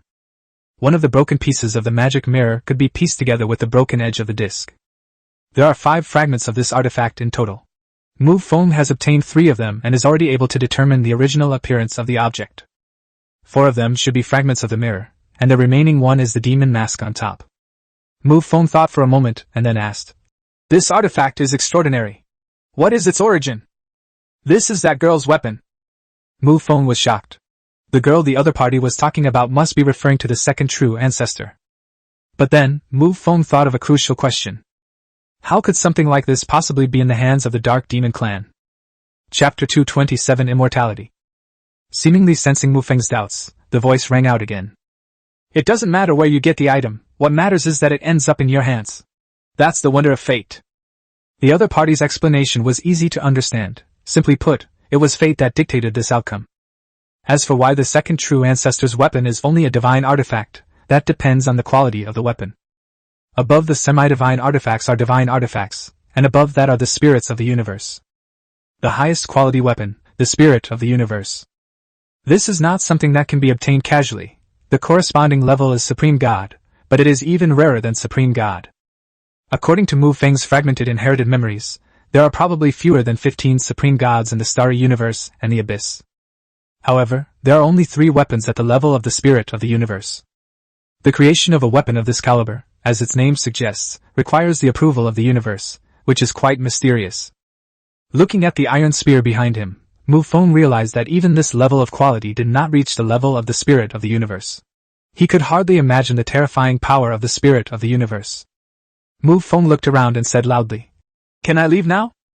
"Yes, go ahead, child." After receiving a reply, Mu Feng immediately stopped and headed out of the cave. His physical strength has been terrifyingly enhanced, even surpassing that of the cosmic dragons, whose strength lies in their physical bodies. He already had 3 fragments of the magic mirror. The ability of that ghost face is called Abyss Gaze. It is a type of confinement ability. Mu Feng already knew the origins of the vampires. This was a matter of knowledge. A moment later, Mu Feng arrived at the entrance of the cave and turned around to look. They then continued on their way back to the village without stopping. However, without the deterrent power of the divine Sheep Vajra, the journey was fraught with difficulties and dangers. In this world, the power of laws cannot be used, and all methods are directly cut in half. Fortunately, his physical strength was greatly improved, which boosted Mu Feng's confidence. A cry of an eagle rang out overhead. A gust of wind swept through the forest, and eyes as sharp as knives were now fixed on Mu Feng. A bloodlust flashed in Mu Feng's eyes as he immediately spotted the eagle circling overhead. A mid-level true god, not a big problem. Mu Feng's improvement was not only in strength, but also, crucially, in his realm. Mu Feng no longer has a demigod phantom, because the phantom has completely solidified and merged with his physical body. The divine body is complete, a lower-level true god. Within the blood pool formed from the origin of the world, Mu Feng's demigod phantom underwent a qualitative leap, easily crossing that insurmountable realm. With a sudden burst of power from his legs, the ground instantly shattered. Mu Feng shot into the sky like a cannonball, his target the eagle. He opened his large hand and grabbed it. A cry echoed through the sky, and sharp claws opened as it swooped down towards Mu Feng. Sparks flew as the claws struck Mu Feng's skin, but caused no damage. Mu Feng spun around and kicked the eagle in the instant the two were about to pass each other. The eagle let out a mournful cry and fell straight to the ground. Mu Feng landed on the ground, causing the earth to tremble and stirring up a wave of dust. I glanced at the sky. The sun was already setting and night was approaching. Mu Feng didn't know if the forest was safe at night, but he was unwilling to take any risks. With his stomach already rumbling, Mu Feng decided to light a fire and spend the night there. Crimson flames rose, a special flame belonging to the vampires. Although special, it was not very strong. Mu Feng strung the eagles together and roasted them over the fire. He then opened the Lord's panel and observed his territory through the overhead view from the watchtower. Everything was normal, and nothing unexpected happened. Furthermore, Mu Feng also spotted Charlotte's figure within his territory. It seems that the matter in Area 031 has been completely resolved, and the other party has returned to the vampire capital. Having broken through his cultivation level, Mu Feng took the opportunity to click on the upgrade requirements. But then Mu Feng was slightly taken aback. The advancement to the true god realm is no different from that to the demigod realm. They all create various tricks based on the power of laws. For example, the conditions for breaking through to the next level. To condense the power of the laws within one's body into a fruit, which is what is known as divine art. Divine arts are the aggregation of all the power of a true god in this realm, and also a symbol of great power. However, Mu Feng was not focused on these things at the moment, but rather on his own power of laws.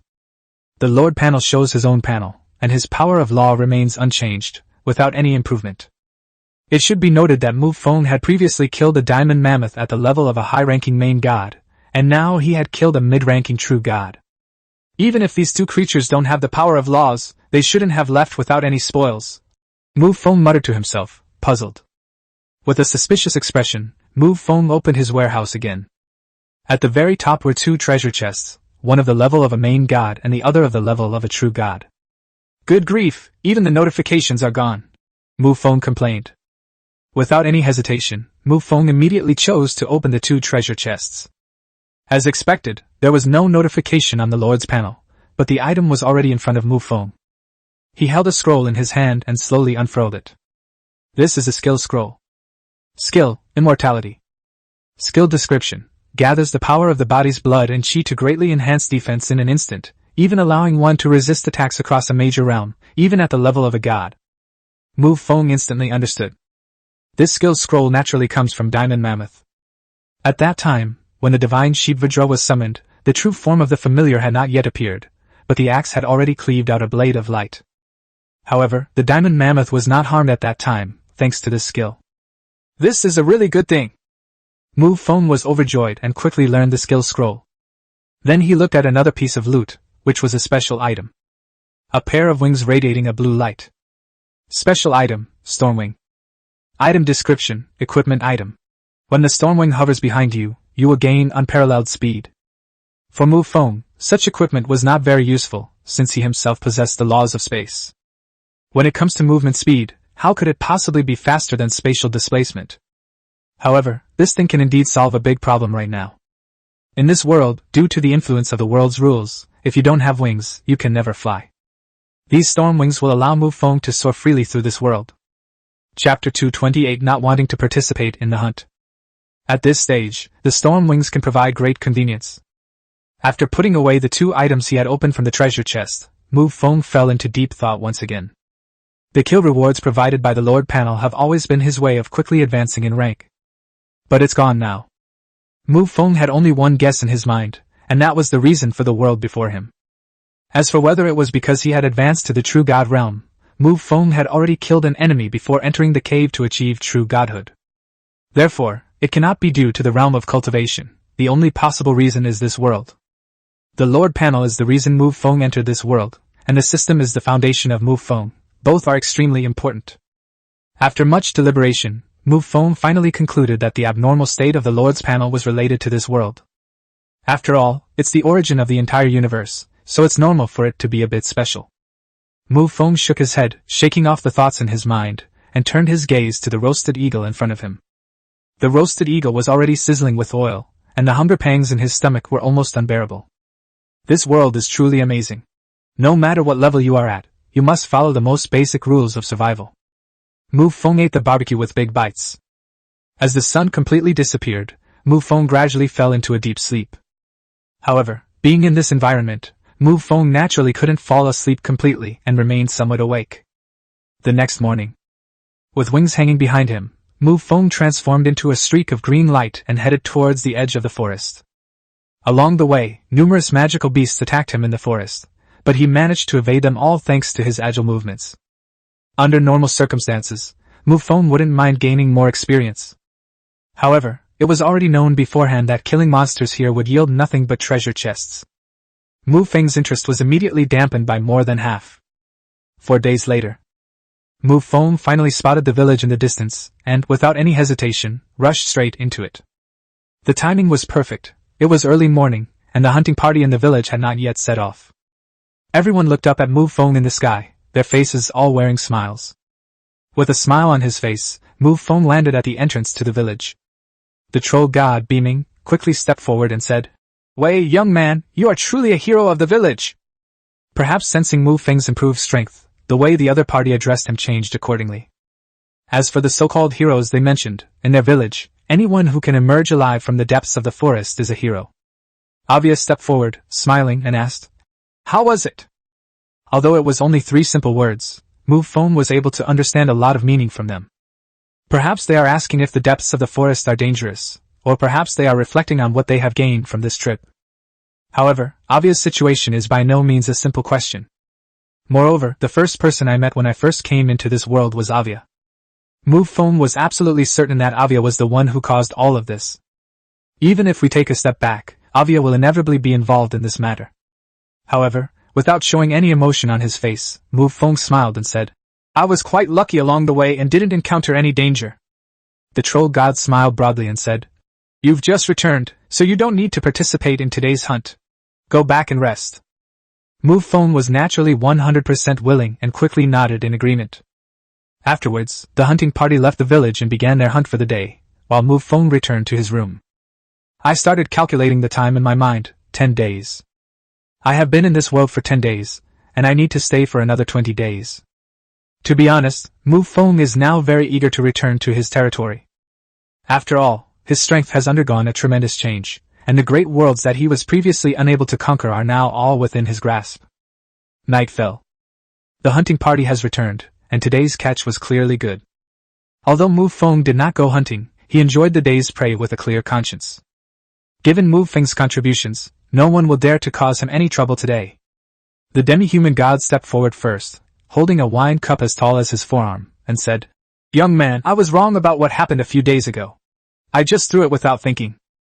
Mu Feng rolled his eyes, but didn't pursue the matter further. He picked up his wine glass and clinked it with the other persons. He had long understood that the people here were much like primitive people, and reasoning with them was futile. The demi-human god drank it all in one gulp, while Mu Feng only drank half a cup. Just then, the lowly goddess also stepped forward, raised her wine glass, and seemed to want to clink glasses with Mu Feng. Seeing the other person's current appearance, Mu Feng was speechless. The lowly goddess is extremely petite and adorable. But the current situation is extremely terrifying. There was a wound on his forehead, from which blood was flowing uncontrollably. Because of clinking glasses with Mu Feng, he now revealed 2 rows of bright white teeth. But the sight of blood seeping into the mouth was incredibly horrifying. While still in a daze, Mu Feng clinked glasses with the other person, and then the 2 drank it all in one gulp. The demi-human god plopped down next to him, put his arm around Mu Feng's shoulder, and said heartily, "You're the second person to come out of the depths of the forest alive!" Mu Feng showed a surprised expression. The first person the other party mentioned was naturally Bo Guang. But so much time has passed, it's impossible that no one else has come forward. After all, Mu Feng felt that coming out of the depths of the forest alive wasn't particularly difficult. This is also due to Stormwing's assistance, but ultimately it all comes down to the Lord's panel. Mu Feng's expression shifted, then he said coldly, "This time I faced a near-death experience, you'd better remember that." The reason for saying this is that Mu Feng does not plan to participate in the hunt next. Make sure the other person remembers your life-saving grace, then all you have to do is eat for free. In any case, killing the enemy won't give you any direct rewards. At most, you'll only get a treasure chest. Ultimately, however, the items obtained from treasure chests are merely external aids and offer little direct benefit to one's own cultivation level. Having experienced the horrors of this world, Mu Feng now only wanted to give up. Before the demi-human god could speak, Avia was the first to step forward and retort, "No! You must participate in the hunt!" Mu Feng revealed a profound look in his eyes, thinking to himself, "From beginning to end, this matter is indeed related to the other party. If it weren't for this, the other party wouldn't be in such a hurry." However, Mu Feng also realized that everything here was helpful to him, and Avia was clearly helping him. Chapter 229 Golden Juice. Mu Feng thought for a moment and then said, I can go out to participate in the hunt, but I want double portions, and this too. As he spoke, Mu Feng pointed to the large wine glass. Without a second thought, the troll god clapped his hands and said, "All right, it's settled then." With Mu Feng's powerful support, their safety level when hunting increased dramatically. Mu Feng agreed to the hunt, which made the atmosphere of the bonfire party even more exciting. Everyone was raising their glasses in a toast and eating large mouthfuls of grilled meat. Mu Feng saw Tiger's figure. Because the other party was an outsider and had not been there for very long, he had not yet integrated into the circle. However, there was still barbecue and drinks available, so I sat alone and enjoyed them. Mu Feng stood up, picked up his wine glass, walked over to Tiger, and then plopped down on the floor. He asked, "After we leave here, will we still fight?" Tiger shuddered, nearly spilling the drink in his hand. He forced a smile and said, "Your Majesty, please don't tease me. Back when the opponent was still a demigod, he was able to fight me on equal terms. He has now advanced to the level of a true god, and his identity has been exposed. Even if Tiger had 1,000,000 times the courage, he wouldn't dare to challenge Mu Feng at this moment."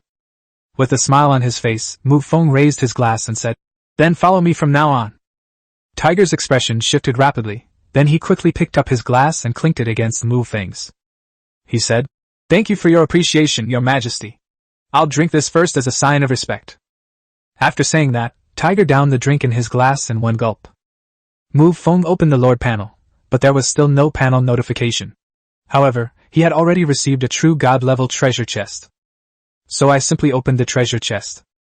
What I obtained this time was very simple and straightforward: the law of force. Mu Feng's physical strength has increased to another level. Savoring the wine in his glass and watching the crowd celebrating around the campfire, Mu Feng was thoroughly enjoying himself. Speaking of which, it's been a long time since I've checked in. The quality should have accumulated quite a bit by now, Mu Feng muttered to himself. Mu Feng fell into the void during his battle with the Titan God while fighting in the abyss, and was then captured by a member of the Star Clan and brought here. Since entering the abyss, Mu Feng has not signed in at all. He immediately silently signed in. "Congratulations on successfully checking in. You have received the following items. Special item, World Seed. Item description: the World Tree Seed nurtured within me. A single leaf can support countless worlds, forming the strongest foundation for a divine kingdom." Mu Feng immediately smiled. This reward was truly extraordinary. Breaking through from a true god to a chief god will transform one's territory into a divine kingdom. However, this does not mean that the larger the territory, the better, because the carrying capacity is limited. However, the description of the World Tree already states that a single leaf can support thousands of stars. This means that Mu Feng's future divine kingdom will be countless times larger than others. The divine kingdom possessed by ordinary gods is nothing more than a bustling, vast world. And Mu Feng could have countless ones in the future. His soul sank into his body, burying the World Tree Seed within his inner space, waiting for it to take root and sprout. Suddenly, Mu Feng was slightly taken aback. Because a terrifying creature had appeared in his internal space. The divine sheep, the Vajra. The familiars are scattered outside. Although you can summon them immediately, they are not actually inside your body. Mu Feng was completely unaware of the other party's sudden presence. Ultimately, Mu Feng attributed the problem to his sudden surge in physical strength, which he hadn't been able to adapt to, leading to this issue. "I'm going hunting tomorrow anyway, so this will be a good opportunity to get used to my body's strength," Mu Feng muttered to himself. After the bonfire party, everyone returned to their rooms to rest. The hunting party set off, as usual, the following morning.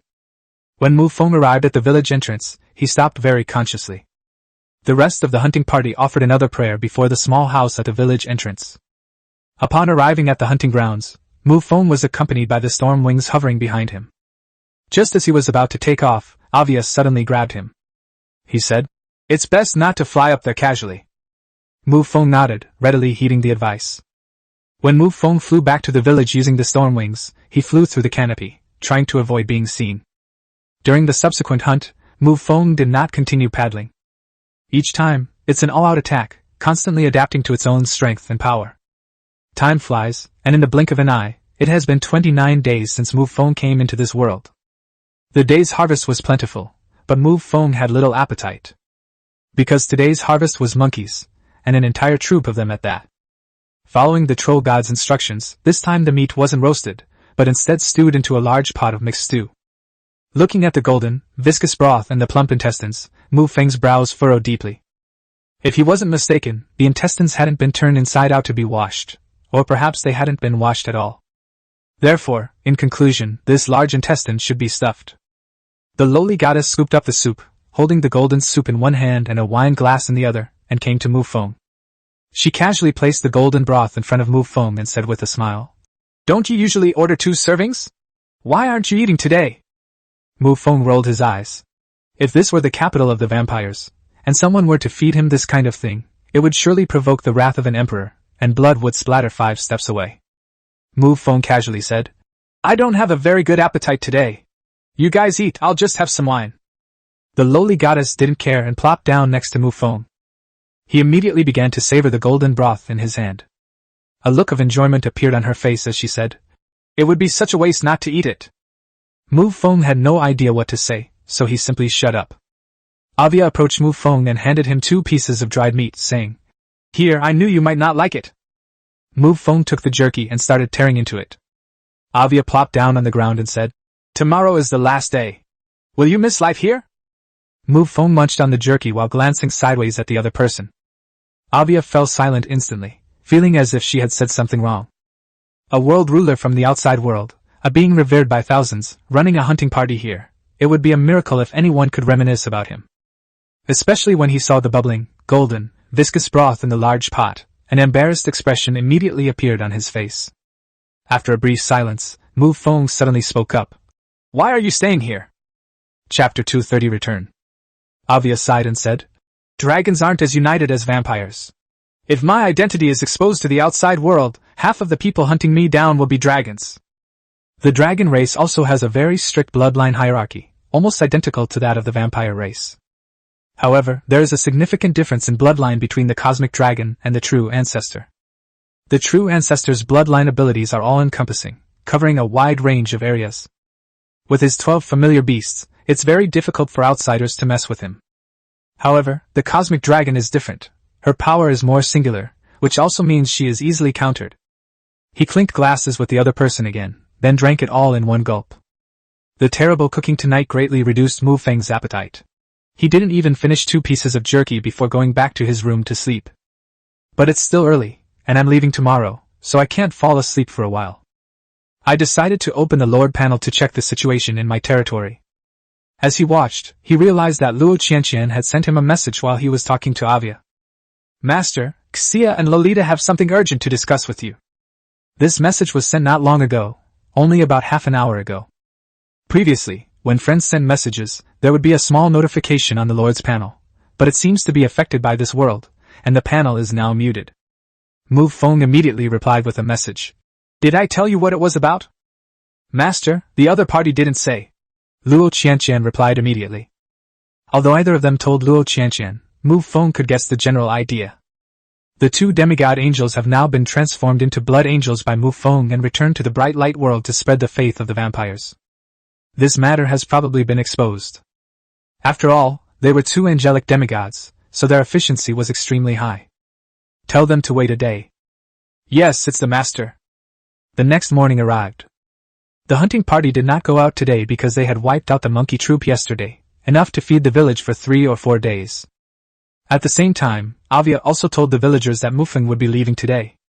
So the village was especially lively today, and iron pots were set up again to simmer golden broth. Looking at the thick, golden broth in front of him, Mu Feng silently took out the half-eaten meat that he had left over from yesterday. Avia suppressed a laugh, but she didn't mistreat Mu Feng today, and gave him several pieces of dried meat. At the same time, 2 strong men carried out 2 large barrels of wine.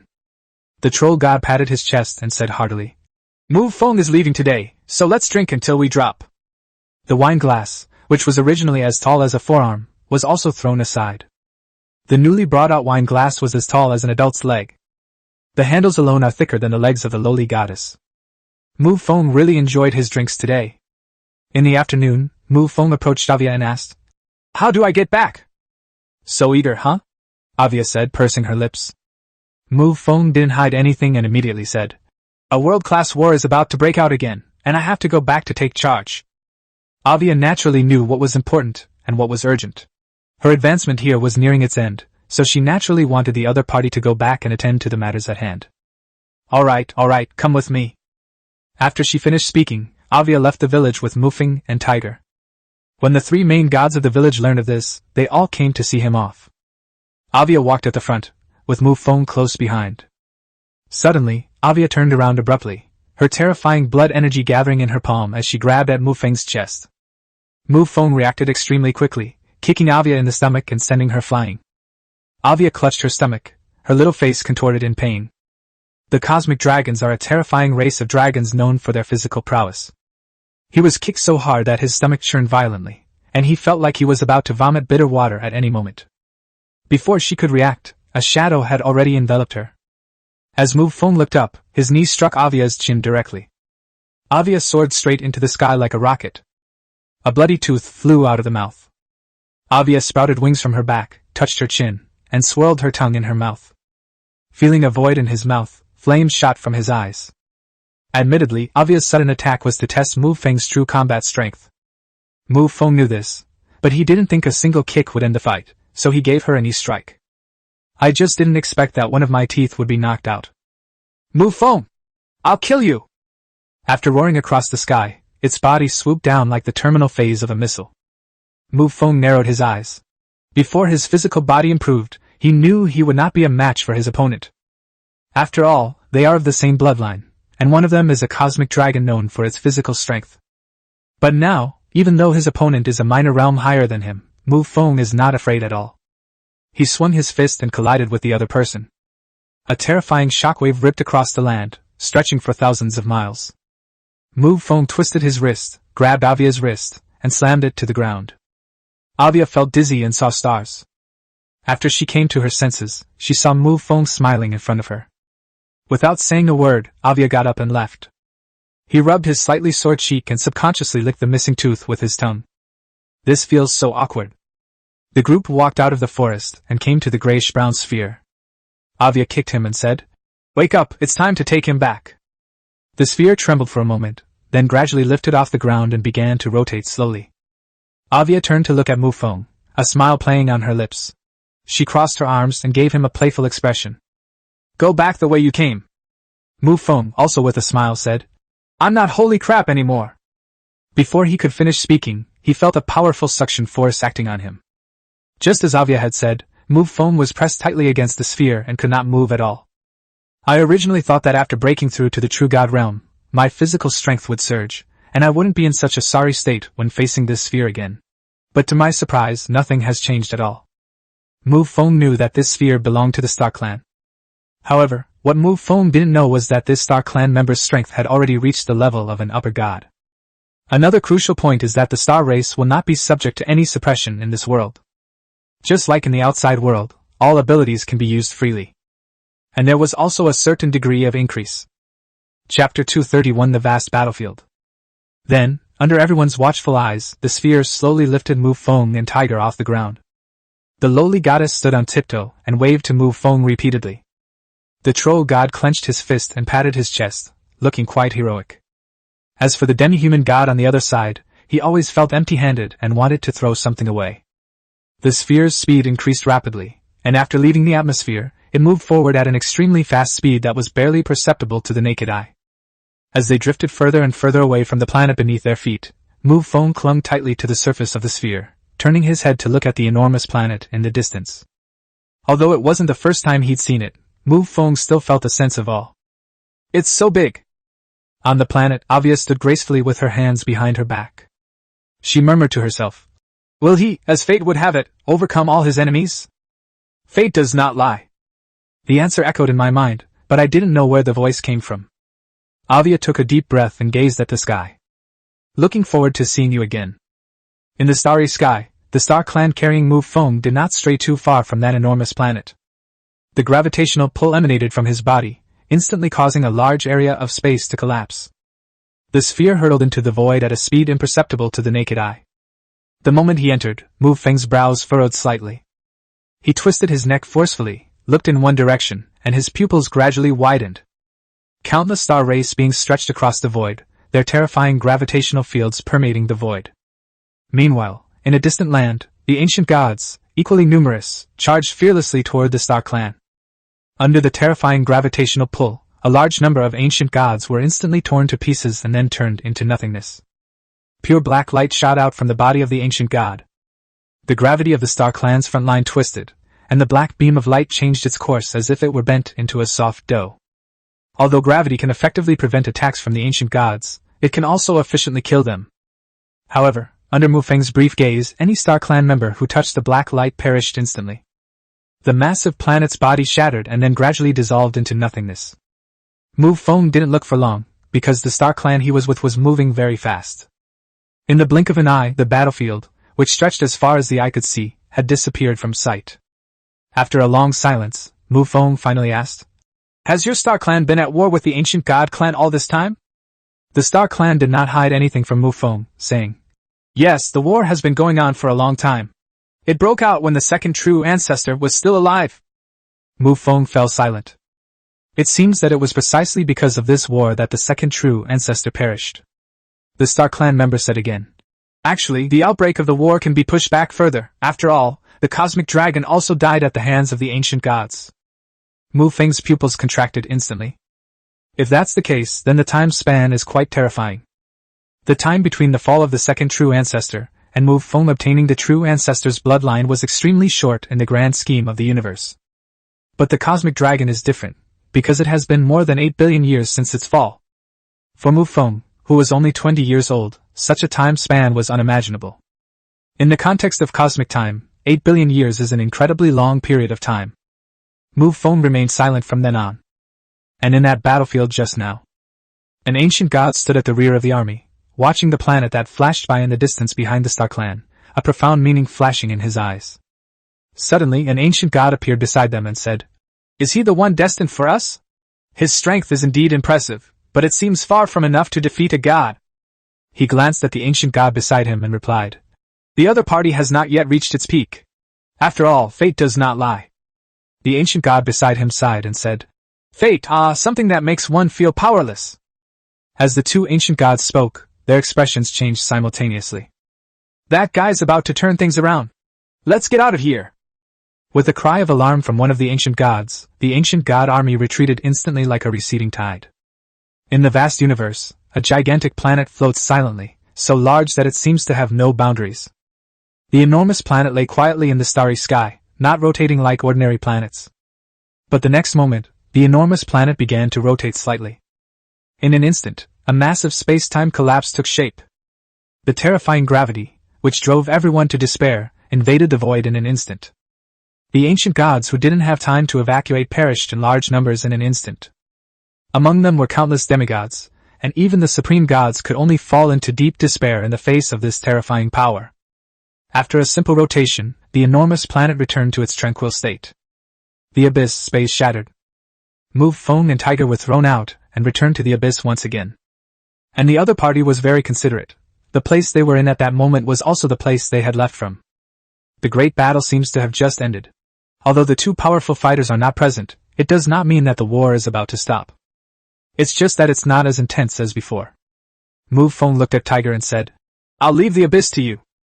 Tiger nodded heavily, a hint of excitement in his heart. He's now one of the True Ancestor's men, and he'll have plenty of opportunities to make a name for himself in the future. Now that Mu Feng has entrusted him with the task of resolving the abyss's affairs, it is precisely the beginning of his ambition to realize his potential.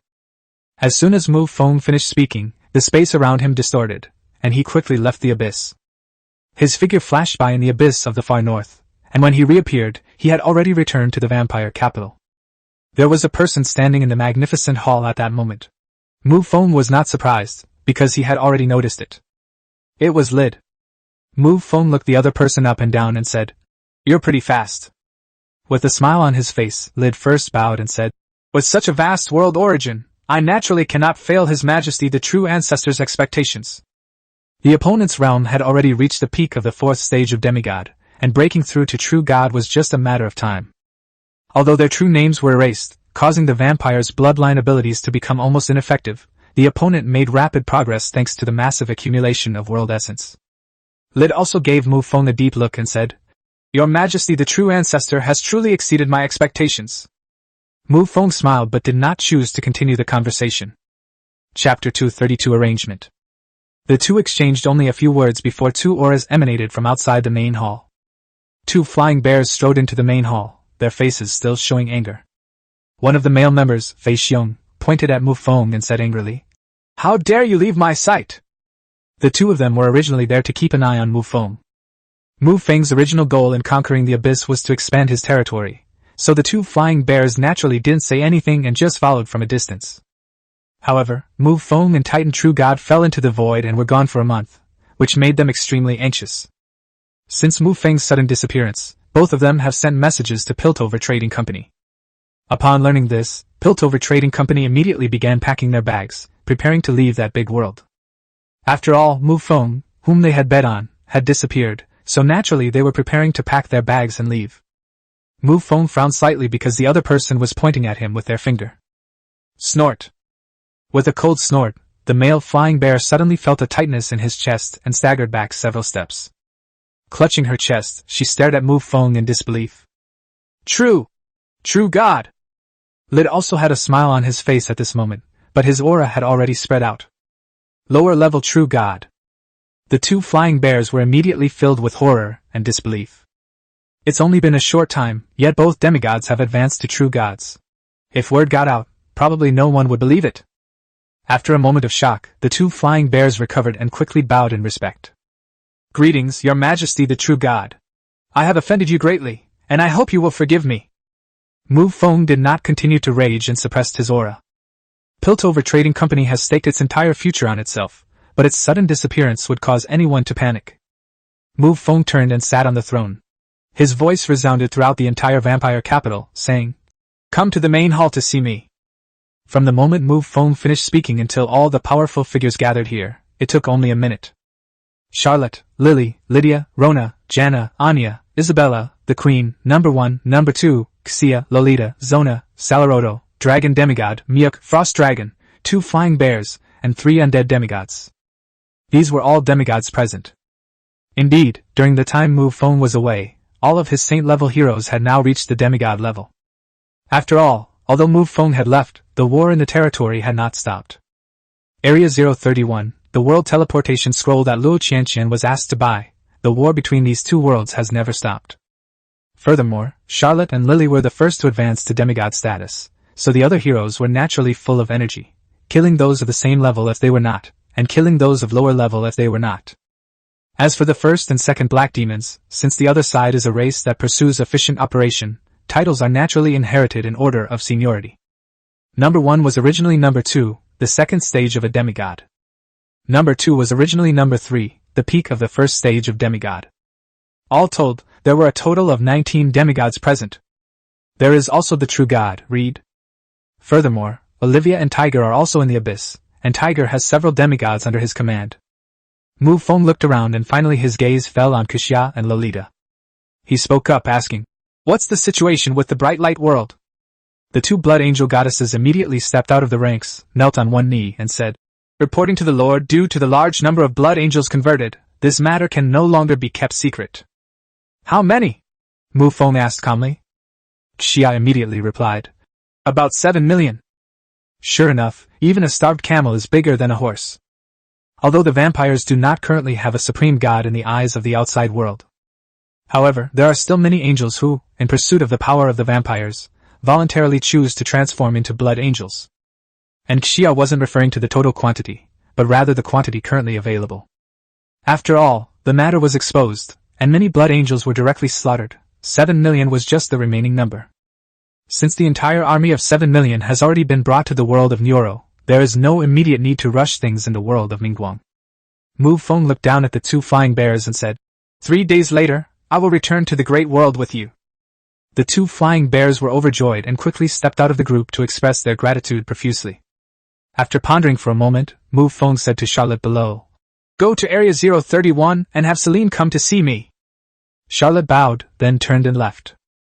They quickly stepped into the teleportation array, and with a flash of light, they arrived at Area 031. The speed was very fast.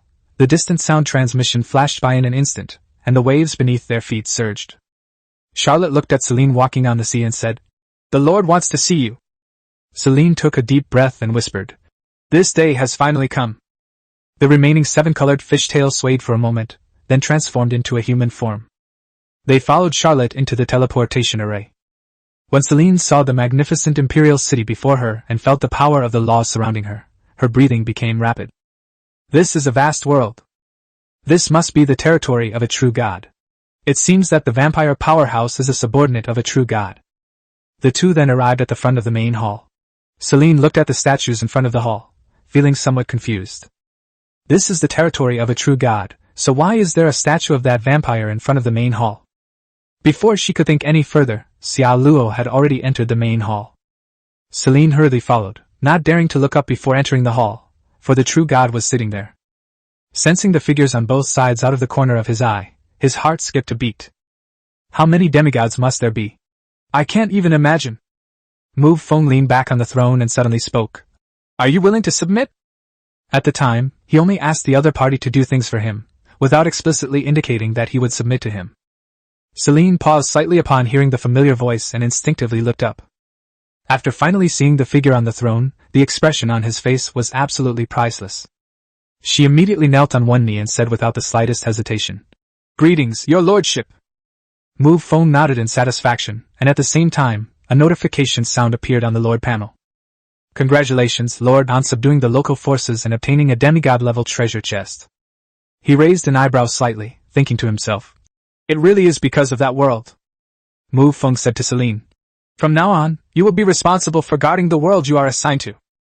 Celine quickly accepted the order, while secretly delighted. Does this mean that she will be in charge of the world from now on? Although it has become someone else's territory, she is still the person directly in charge, reaching a level she has never achieved before. Chapter 233 The Magnificent Palace. Mu Feng wouldn't pay attention to these trivial matters on the other person's mind. What he was thinking about now was the titles of nobility within the territory. The overall strength within the territory has now increased significantly. I was originally thinking of promoting some important figures to higher ranks, but I decided against it. There are only a few ranks of nobility. If you bestow a title now, you won't be able to do so in the future. In Mu Feng's plan, the future true god will be a marquis, the chief god will be a duke, and the god king can confer the title of king. This is the general framework. It can be modified if there are special cases. Next, everyone reported on the situation in the territory, but nothing important came of it. They then withdrew one after another. Mu Feng sat on the throne, while Apheliel still stood gracefully beside him. He opened the Lord panel. He had enough resources, and the barracks could be upgraded. The Lord's Hall was upgraded first. As a crimson beam of light descended from the sky, enveloping the entire massive castle, the castle immediately underwent a dramatic transformation. Mu Feng sensed it for a moment, then slowly rose from the throne and stepped out of the hall. What came into view was no longer the bustling vampire capital, but the clouds beneath their feet. 2 blood-red beams of light shot into the sky from the far left and right front. Similarly, there were 2 blood-red beams of light to the left and right behind. These 4 beams of light shot into the sky from the tops of the 4 secondary fortresses, guarding the central castle.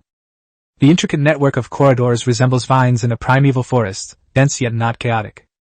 The territory flags that Mu Feng had previously designed have almost covered the entire castle complex. Once you enter this castle, the conspicuous flag will surely linger in your mind. The power of the divine soul penetrated the earth, causing tremendous changes underground as well. It is no exaggeration to say that even if all the buildings on the surface were removed, there would still be a vast palace complex underground. The first 3 floors are equipped with many defensive mechanisms and some basic defensive units. For example, the lowest level vampires can automatically spawn without even needing to be summoned. There are a total of 12 underground levels. Mu Feng's gaze turned to the 11th floor, which, unlike the previous floors, resembled a beautiful world. The sky is filled with twinkling stars, and the earth is covered with lush trees. Who would have thought that this is the 11th underground level? With a flash, Mu Feng arrived at the 11th floor. Looking up at the starry sky, I immediately saw 3 of the brightest stars. That's not just a decoration, it's the most powerful defensive force in the entire castle. Mu Feng had previously acquired quite a few defensive structures, such as the Necromancer Tower of Heaven, which he obtained from the demigod treasure chest. However, compared to the defense provided by the upgrade to the Lord's Hall, the Necropolis Tower is completely inadequate. Each of the 3 stars represents a defensive golem. Gargoyles made entirely of stone, guardians of ultimate defense. The other two are the Starry Night Ghost and the Demonic Sound Ghost. The Star Demon can manipulate the countless stars in the 11th floor. When the stars fall, it is beautiful, but it also represents destruction. The Demonic Sound Ghost is also very powerful. Its demonic sounds linger in the ears, damaging the soul and making it extremely difficult to deal with. It has one offensive, one defensive, and one defensive attribute, making it a very well-rounded character. Mu Feng nodded in satisfaction, then reopened the Lord's panel and selected to upgrade the barracks.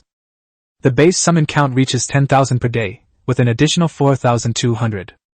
A total of 14,200 vampires can be summoned each day. Mu Feng's territory has now stabilized. After experiencing a world war, the number of Blue Star Lords who have fallen has decreased significantly. After all, everyone had 1-star or 2-star knight badges on their chests, so there was no need to fight. If you show me your medals, and my rank is higher than yours, then you have to listen to me. If the medal levels are the same, then there's even less need to fight. Everyone can just shake hands, make peace, and become good friends. Moreover, in the Mu Feng region, the growth rate of the Blue Star Lords can be described as very fast. Because the advancement in the Great World is comprehensive, the number and strength of wild monsters have undergone a qualitative transformation. In the previous 011 area, the Blue Star Lord, known as the Fourth Calamity, once faced the predicament of having no monsters to spawn. Mu Feng built many other small things, but these did not significantly contribute to the development of the territory. However, the structure of a territory is like a pyramid, where everything has its place, so nothing can be missing. After completing the construction of his territory, Mu Feng casually opened the treasure chest that belonged to Celine. Congratulations, Lord, for opening a demigod-level treasure chest. The items obtained are as follows. Special item, Heart of the Ocean. Item description, greatly grants immunity to sonic attacks. It was another piece of equipment that could resist buffs, and Mu Feng casually placed it into his body. Given Mu Feng's current strength, if the enemy's sonic skills can affect him, then this demigod-level equipment will be of little use. But it's better than nothing, and having equipment doesn't really matter. These small decorative items don't necessarily have to be worn on the hand or hung there, they can also be worn in the inner world. After getting a general idea of the defensive strength, Mu Feng's gaze swept across the vast underground area. Each floor has a special function. For example, on the bottom layer, there is a pool of blood-red water, from which 5 different colored green energies spew out. This scene is very similar to the blood pool of the first True Ancestor's inheritance, and even the principle is the same. However, the two are simply incomparable. The difference is far too great. The blood pool in front of you can slightly enhance physical strength, and the amount accumulated over a year can only be used by one person. The other underground levels also have their own functions. For example, the 4th level is a vast field where you can grow all kinds of magical potions. After a quick glance, Mu Feng's figure flickered and disappeared from the spot.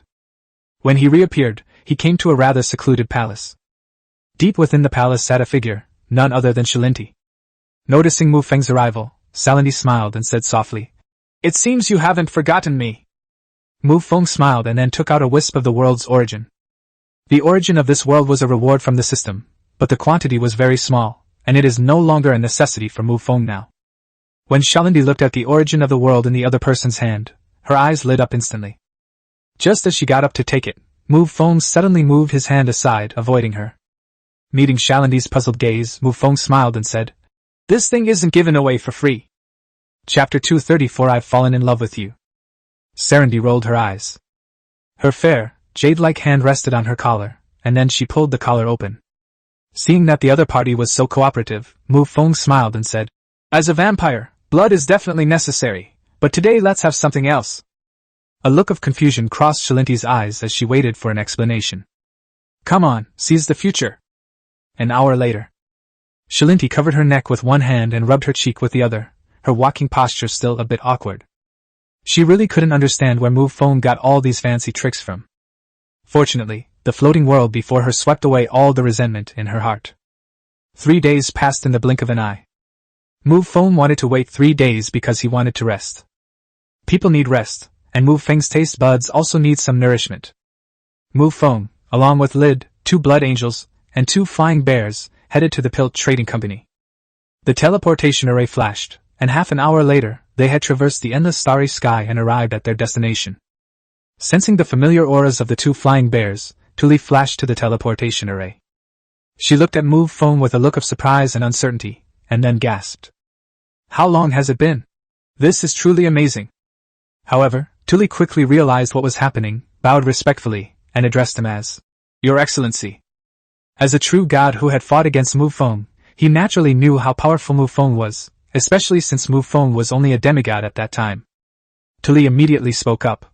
Your Excellency, please come with me to the Chamber of Commerce so we can discuss this in more detail. Mu Feng nodded, and then the group left the teleportation array and headed towards the main hall.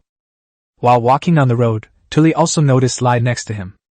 I bit the tip of my tongue to keep myself calm. Otherwise, as a true god, he would be genuinely afraid of breaking down on the spot. 2 blood angels were also present, one a second-stage demigod and the other a third-stage demigod.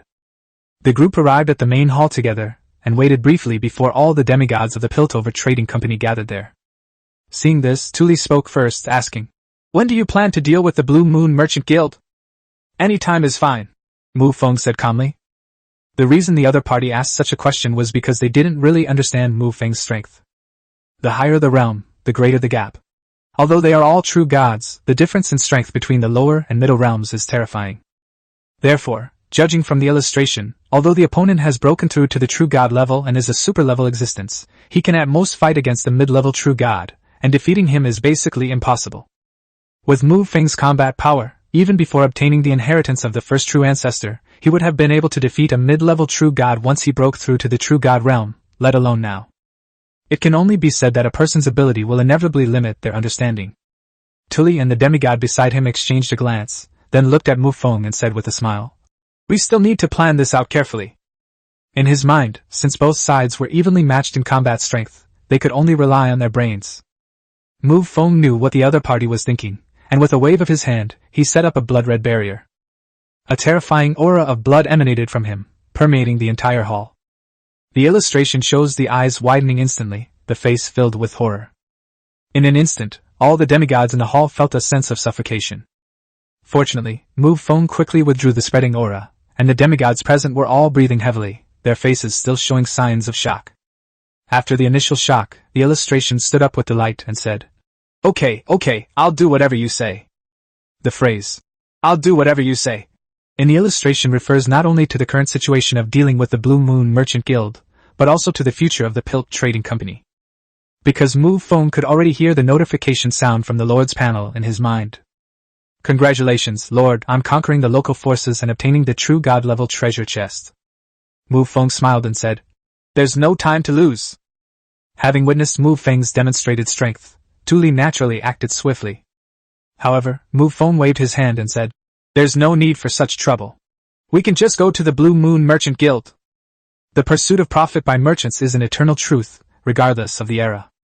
Moreover, the bottom line of merchants is obviously much more flexible compared to that of empires or churches. Therefore, as long as the top echelons of the other side are dealt with, the people below will not cause any rebellion or anything like that for the sake of their beliefs. With Mu Feng's decision made, everyone present headed towards the Blue Moon Merchant Guild. Within the Blue Moon Merchant Guild, the fox spirit Lan Yu leaned lazily against the rocking chair, her face displaying a captivating and alluring charm. The door was suddenly opened, and a foxwoman rushed into the room, saying hurriedly, Guild Master, all the powerful members of the Pilt Trading Company have arrived. Blue Moon blinked her fox-like eyes, quite puzzled. The other party was thinking of running away a while ago, but Lan Yu didn't stop them. After all, the other party had already given way, so there was no need to kill them outright. If a true god is truly driven to the brink of despair, Blue Moon will also have to pay the price. But now that the other party has come to the door in droves, Lan Yu is a little confused. His divine power spread out, notifying the true gods of the other 2 merchant guilds to come over immediately. With the other party coming to our door in droves, it's obvious that everything will be settled today. Blue Moon then got up from the rocking chair, her fluffy white foxtail swaying gently behind her, and her wide ears twitching twice. As he walked, the aura of a D-level expert was fully revealed, creating an overwhelming sense of pressure. She had just stepped out of the room when she saw more than 20 figures in the sky. Her delicate eyebrows furrowed slightly, and her expression turned extremely displeased. Lan Yu said coldly, Entering without permission is the act of a thief. Mu Feng, standing in the sky, smiled and said, I don't agree with calling me a thief, but if you compare me to a robber then I have nothing to say. Oh, Robert, what do you want to steal? Lan Yu asked with interest. Mu Feng's face showed a playful expression as he said, "Since we've come here, we're naturally here to seize Blue Moon." Lan Yu's breath hitched, and an angry expression appeared on her pretty face. The Blue Moon mentioned by the other party could be the Blue Moon Merchant Guild, and the key point is that her name is also Blue Moon. This was a blatant provocation. They clearly didn't take her seriously at all. His eyes blazed with fury as he stared intently at Mu Feng. Mu Feng raised an eyebrow and suddenly said, "I think I've fallen for you." Lan Yu was slightly taken aback, thinking to herself, "Is it really that simple?" The laws that Blue Moon possesses are exactly the same as those of Olivia, the law of desire. However, as a true god, Lan Yu's laws of desire had already reached a completely new level. It is no longer limited to primal desires, but has risen to the level of emotions that control life. Chapter 235 Detailed discussion in the room. Just now, the flames burning in Lan Yu's eyes were fixed on Mu Feng.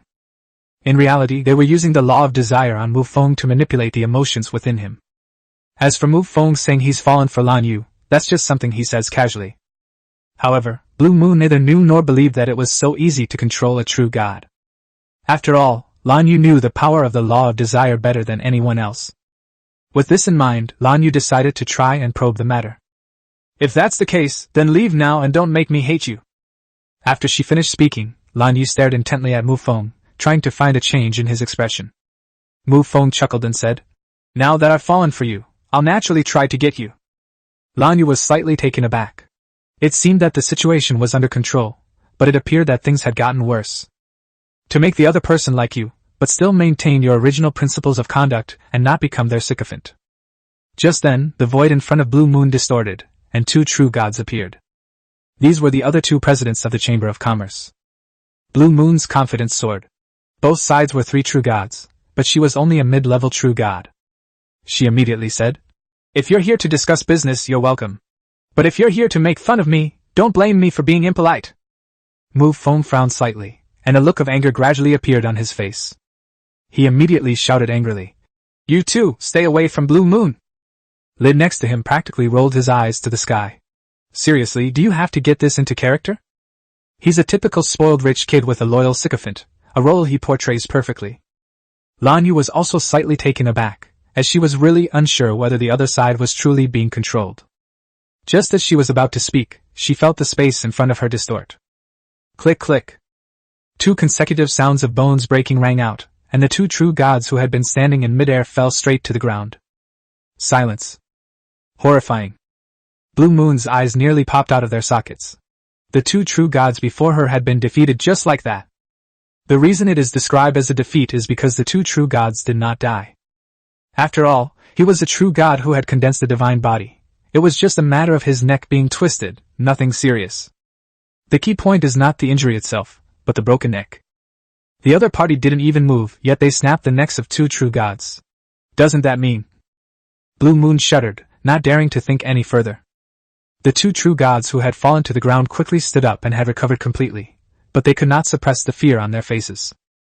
As someone who experienced it firsthand, I know that in that instant, both of us were completely immobilized and had no power to resist.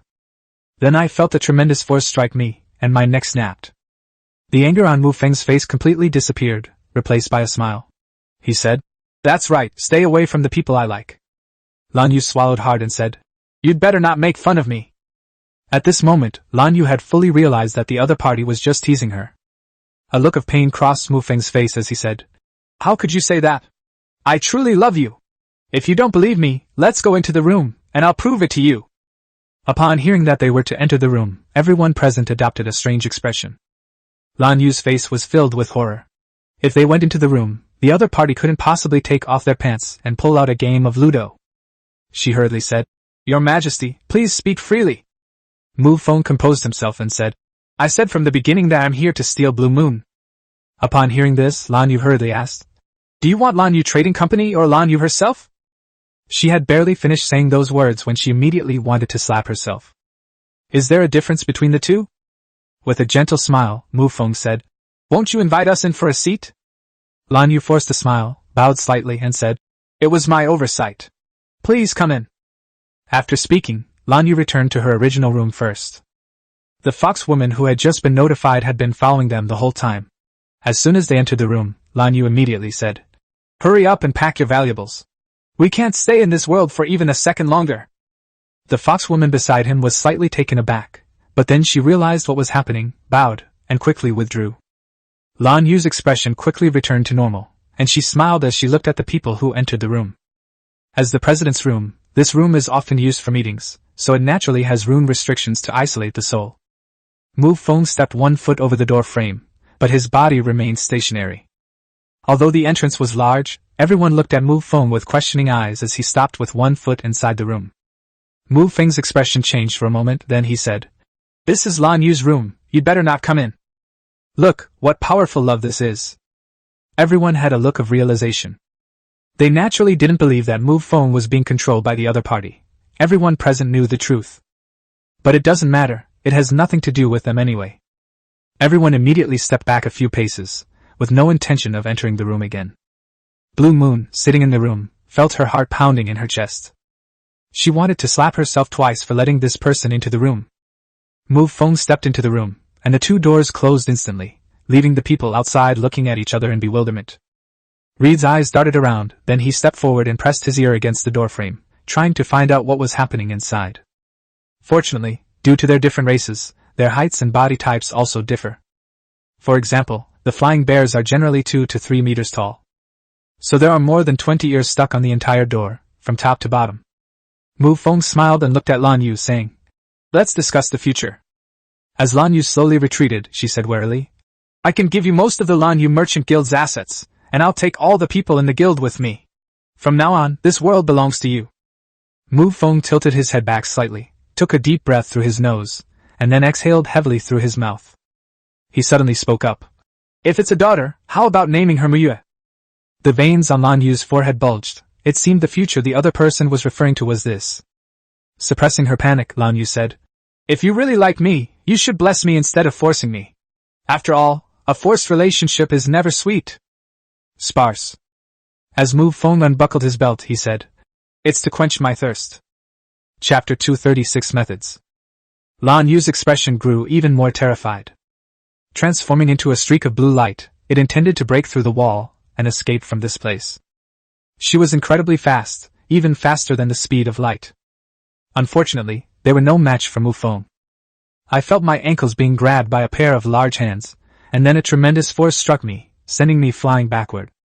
She fell onto the table with a thud, staring at Mu Feng with terrified eyes. "This guy's serious." He quickly stood up, a terrifying aura emanating from his body, and assumed a fighting stance. While remaining vigilant, Lan Yu said, "You shouldn't make such jokes, sir. It's not funny." Mu Feng stroked his chin and said, "But I really like you." Lan Yu was slightly taken aback, because what the other party said seemed to be true. "It's not that I'm being controlled, but that I genuinely like it." Mu Feng is no gentleman. He naturally wouldn't let go of a woman with good qualities. For example, Olivia in the Abyss, as a succubus demigod, naturally could not escape Mu Feng's clutches. The one before them, a mid-level true god, a demi-human foxwoman, wielding the law of desire, is essentially an enhanced version of Olivia. Lan Yu scratched her head and said, "If you really like me, you can pursue me openly and honestly, but right now, what you're doing." Mu Feng glanced at the other person and said, "Are you kidding me? Is it appropriate to pursue a woman with genuine affection?" "Stop joking. Do you think Mu Feng is that kind of person? In this dangerous world, one's own strength is the foundation of everything. Even many relationships are based on a foundation of mutual strength." Although the two were talking, Mu Feng's hands did not stop moving. His muscular upper body was now visible. Blue Moon looked terrified, running around the room like a frightened little rabbit. In her panic, Lan Yu entered the side room next door. With a smile on his face, Mu Feng said, "So eager, huh?" "Because the room next door is a bedroom." Mu Feng stepped into the bedroom, only to find it empty. A bloodshot glint flashed in his eyes as he said, "Little fox, are you ready to play hide-and-seek with me?" Mu Feng walked up to a porcelain bottle, lifted the lid, and white smoke rose up. Blue Moon's head emerged from the porcelain bottle, but its body below the neck remained inside. Mu Feng casually touched the bottle, and the bottle instantly became indestructible. The Blue Moon kept shaking inside, but it couldn't get out at all. Only its head was left outside, gritting its teeth. He felt utterly desperate, but he waited a long time for Mu Feng's next move.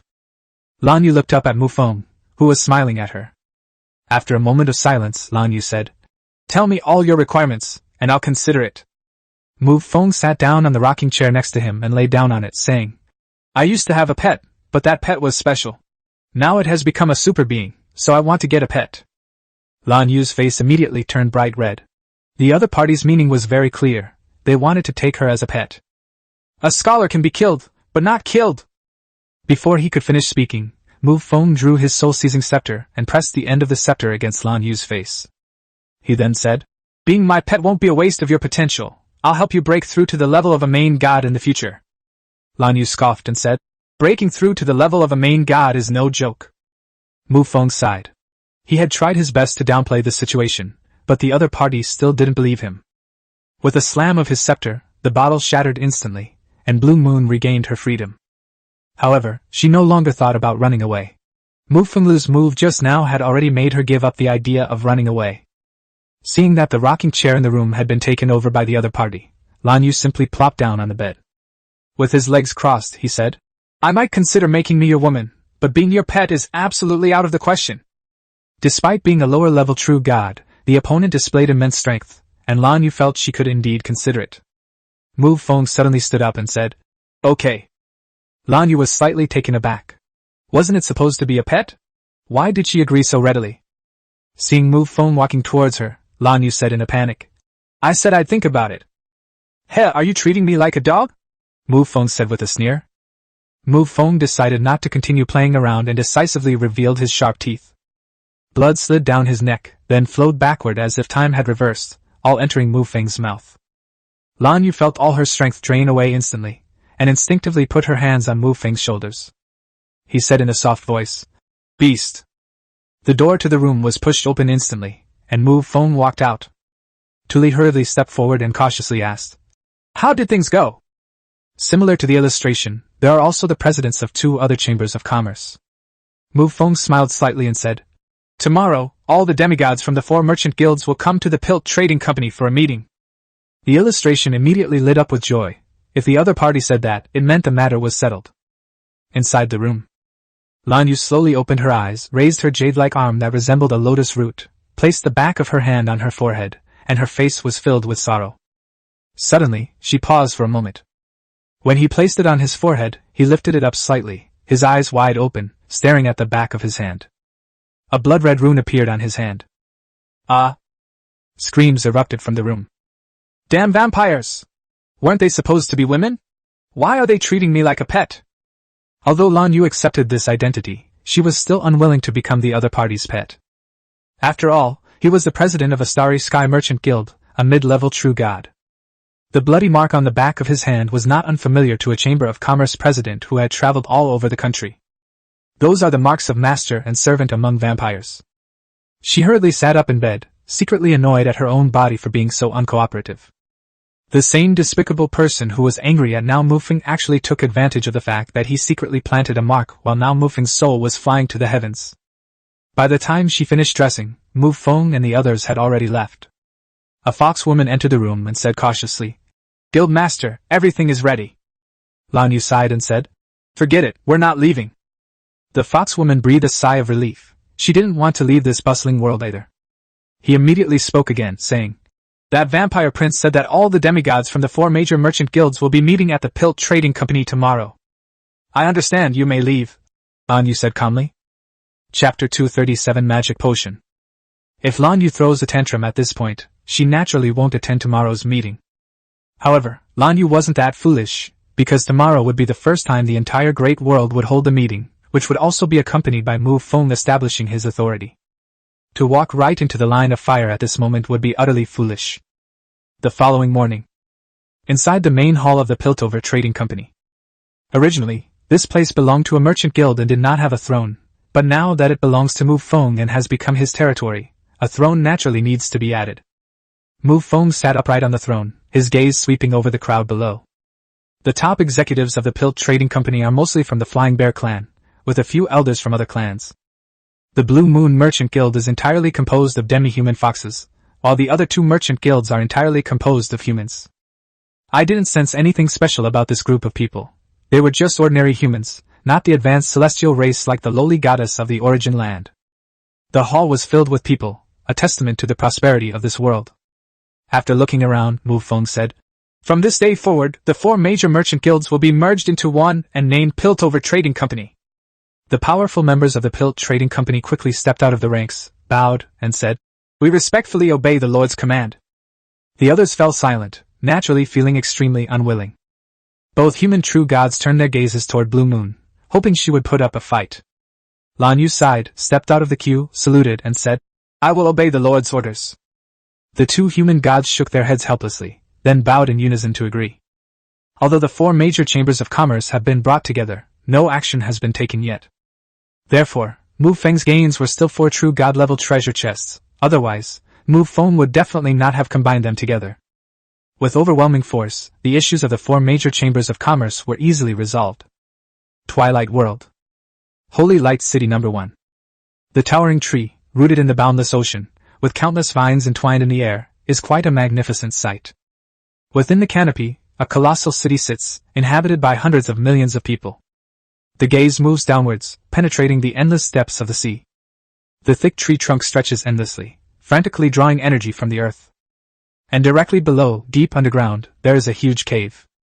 At the center of the cave, colorful energy gushed out, and transformed into a clear spring. Beside the spring grew a flower, its branches and leaves like cast glass, reflecting a faint luster. The 2 powerful human warriors looked at the potion, their faces showing little joy, but rather a hint of worry. The true god, who was positioned slightly behind, said, "Brother, the strength of that abyss evil god is not to be feared, but his identity is quite troublesome." The true god, addressed as the eldest brother, nodded in approval and then asked, "What's the situation with the other intruder?"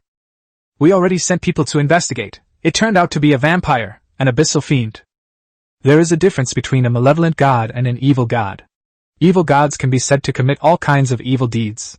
Wherever they go, their goal is to destroy the world and absorb its essence. However, the evil gods are different. Although they are fierce, they rarely do anything to destroy the world.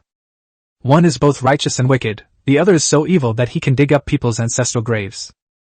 Upon hearing that the other intruder was a vampire, the eldest brother's face immediately turned distressed again. The 2 races that are currently invading the world are both from one of the 5 supreme bloodlines of the abyss. One is a vampire, the other a ghost. Looking at his younger brother beside him, he said, "Let's buy as much time as possible. Once the potion is ready, our chances of winning will be much greater." The true god standing in front is the strongest being in the Twilight World, a high-ranking true god. The potion before us, nourished by the very essence of the world, has been growing for over 8,000 years. If he can use the magic potion in front of him, he can break the shackles of his bloodline and become a superior human, the celestial race. Bloodline constraints will also be broken, allowing one to advance to the level of a main god in a short period of time. Even if he became a supreme god, he wouldn't dare say he could win 100%. After all, those are 2 supreme bloodlines of the abyss. If other main gods are involved, even if he breaks through successfully, his chances of winning are slim. Prince Carl nodded and said, "Brother, you can rest assured to cultivate the potion. The ferocious vampire god has not made any moves yet." Thor calmed down a bit. This was good news. The Twilight World is not peaceful right now. The followers of the Abyss God have amassed enough power to launch a large-scale rebellion. Of course, it's also possible that the Abyss God sensed that the potion was about to mature, so he took action in advance. The hierarchy of a world is not constant. As the forces of law intertwine, the origin of the world is formed and will slowly increase. As a world accumulates more and more of its fundamental essence, it will become increasingly prosperous. There is another approach, which is to create a hole in the ground to allow more of the world's essence to overflow. These extra elements of the world's origin have many uses. For example, the blood pool where Mu Feng soaked at the starting point, or the small blood pool in the underground world of the Lord's Hall. The current method of cultivating potions in the Twilight World uses the same principle. However, this would create a balance in the world, preventing any advancement. However, the world's essence required for a world's advancement is incredibly terrifying, so it's better to use it for the present. Even Mu Feng made the same choice, or more accurately, the choice made on the Lord's panel. Beyond the Twilight World, in the vast starry sky. Light years away, a true god, shrouded in a black robe, gazed intently at a distant star system. In front of him was a tea table with an exquisite tea set. Even though it was under the starry sky, steam was still rising from the tea set. The man in black robes picked up his teacup, took a small sip, and a look of enjoyment appeared on his face. Suddenly, the void around them was torn apart. A scarecrow, dressed in a straw raincoat and wearing a bamboo hat, with bloodshot eyes, stepped out of the void. As the black-robed man sipped his tea, the scarecrow's voice suddenly appeared, saying, "Caesar, when did you learn to drink tea?" The black-robed man named Caesar glanced to the side and said indifferently, "This tea set is quite nice. It would be a waste not to use it." The scarecrow burst into laughter, and tears seemed to well up in its scarlet eyes. "Ha ha ha! An evil god of the abyss is actually trying to use human health preservation methods here."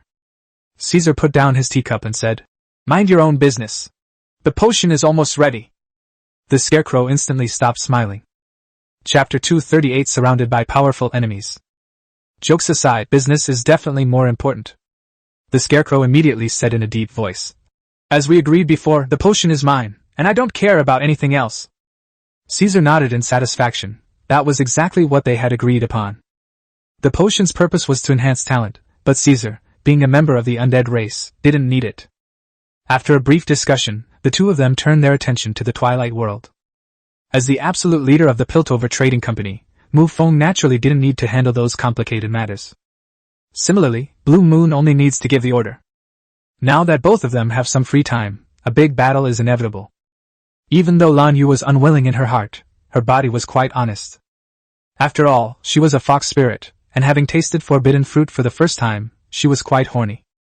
After 2 busy days, the combined ledgers of the Chambers of Commerce came into Mu Feng's hands. Mu Feng stared at the string of numbers above, his eyes practically bulging out of their sockets. It's no wonder they're one of the 4 major stargazing trading companies. They're incredibly wealthy. A total of 60 billion gold coins, and these can be mobilized at will. They also have a lot of stockpiled goods and a lot of fixed assets, which is an astronomical figure. Mu Feng didn't take all the large gold coins. He only took 10 billion, since the Chamber of Commerce still needed a lot of investment to operate. After resolving the matter here, Mu Feng chose to return to the Nyoro world. Piltover Trading Company was not idle either. Naturally, it would establish a trading guild in the world where Mu Feng was. With the establishment of the Starry Sky Merchant Guild, Mu Feng's world will instantly come alive. Mu Feng sat alone on the throne and chose to open the 4 true god-level treasure chests he had obtained. Perhaps because all 4 treasure chests were obtained by the Merchant Guild, the items that came out were mostly related to the Merchant Guild. 2 of them are simply large gold coins, totaling 30 billion. Of the remaining 2, one is an equipment blueprint called Deep Space Walker. It's not the kind of small equipment for personal use, but a warship capable of moving rapidly through space.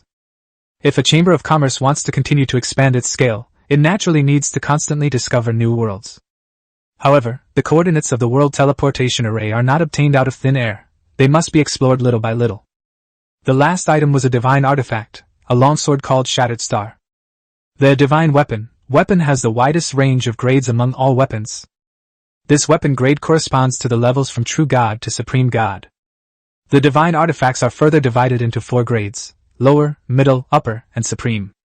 Mu Feng currently possesses 2 divine artifacts, a bronze cup and a newly acquired Shattered Star, both of which are considered low-grade divine artifacts. As for the 3 Lives Demon Mirror, it is a fragment of a top-grade divine artifact. I currently have 3 fragments, and it's difficult to determine the power it can currently unleash. Just as Mu Feng was taking stock of his gains, his expression paused slightly. Because in his perception, there was a place that had slipped out of his control. As the lord of the entire world, he is aware of everything within it, so this change naturally did not escape his notice. Looking into the distance, there lies the border between Lockerbie Forest and Dawn Continent. The city, which originally belonged to a small duchy, was now engulfed in flames, and the cries of the people could not be heard. A large ball of rotting flesh rolled on the ground, with tentacles extending from it constantly capturing the fleeing humans. The tentacles wrapped around the human and quickly dragged him into the ball of flesh. In front of the city's central square, a human woman stared blankly. She kept muttering to herself, No, this isn't what I wanted. Why is this happening?" Mu Feng had already understood the cause and effect after seeing just this much. It is estimated that other gods scattered seeds of faith in his world, which were then obtained by this woman. This woman was human, and she was one of those who harbored anger towards the vampires for occupying human land.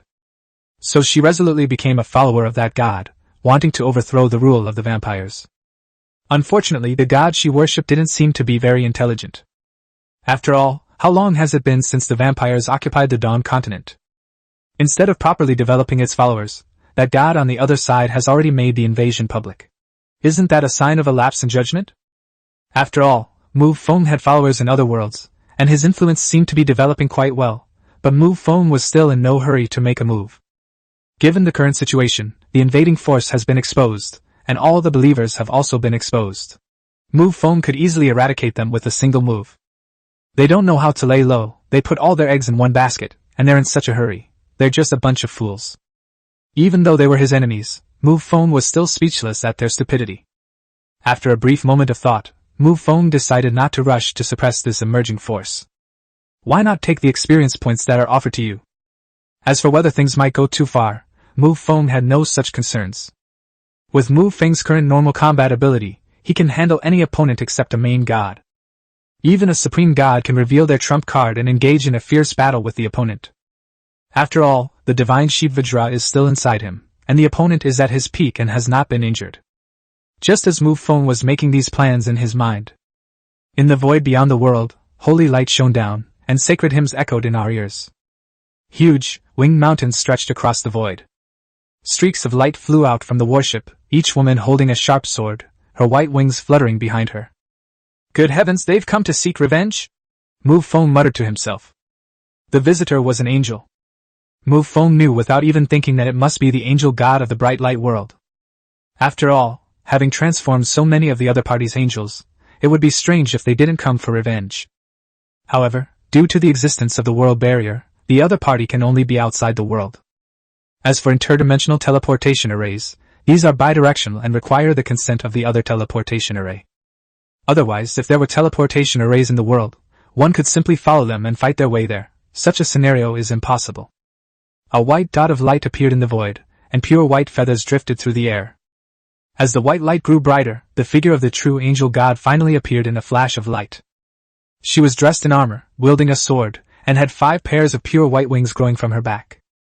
Angel god, 10-winged angel, Aya. Aya stared at the distant twin planet world, the flames in her eyes almost leaping out. Chapter 239, A New Training Ground. The seeds of faith in other people's families all begin from humble beginnings. However, the vampires in the world before us are all at least demigods, and in an instant they lost millions of troops. If it were just a large army, it wouldn't be a big deal, since the Mingguang world is a large world with a very considerable population.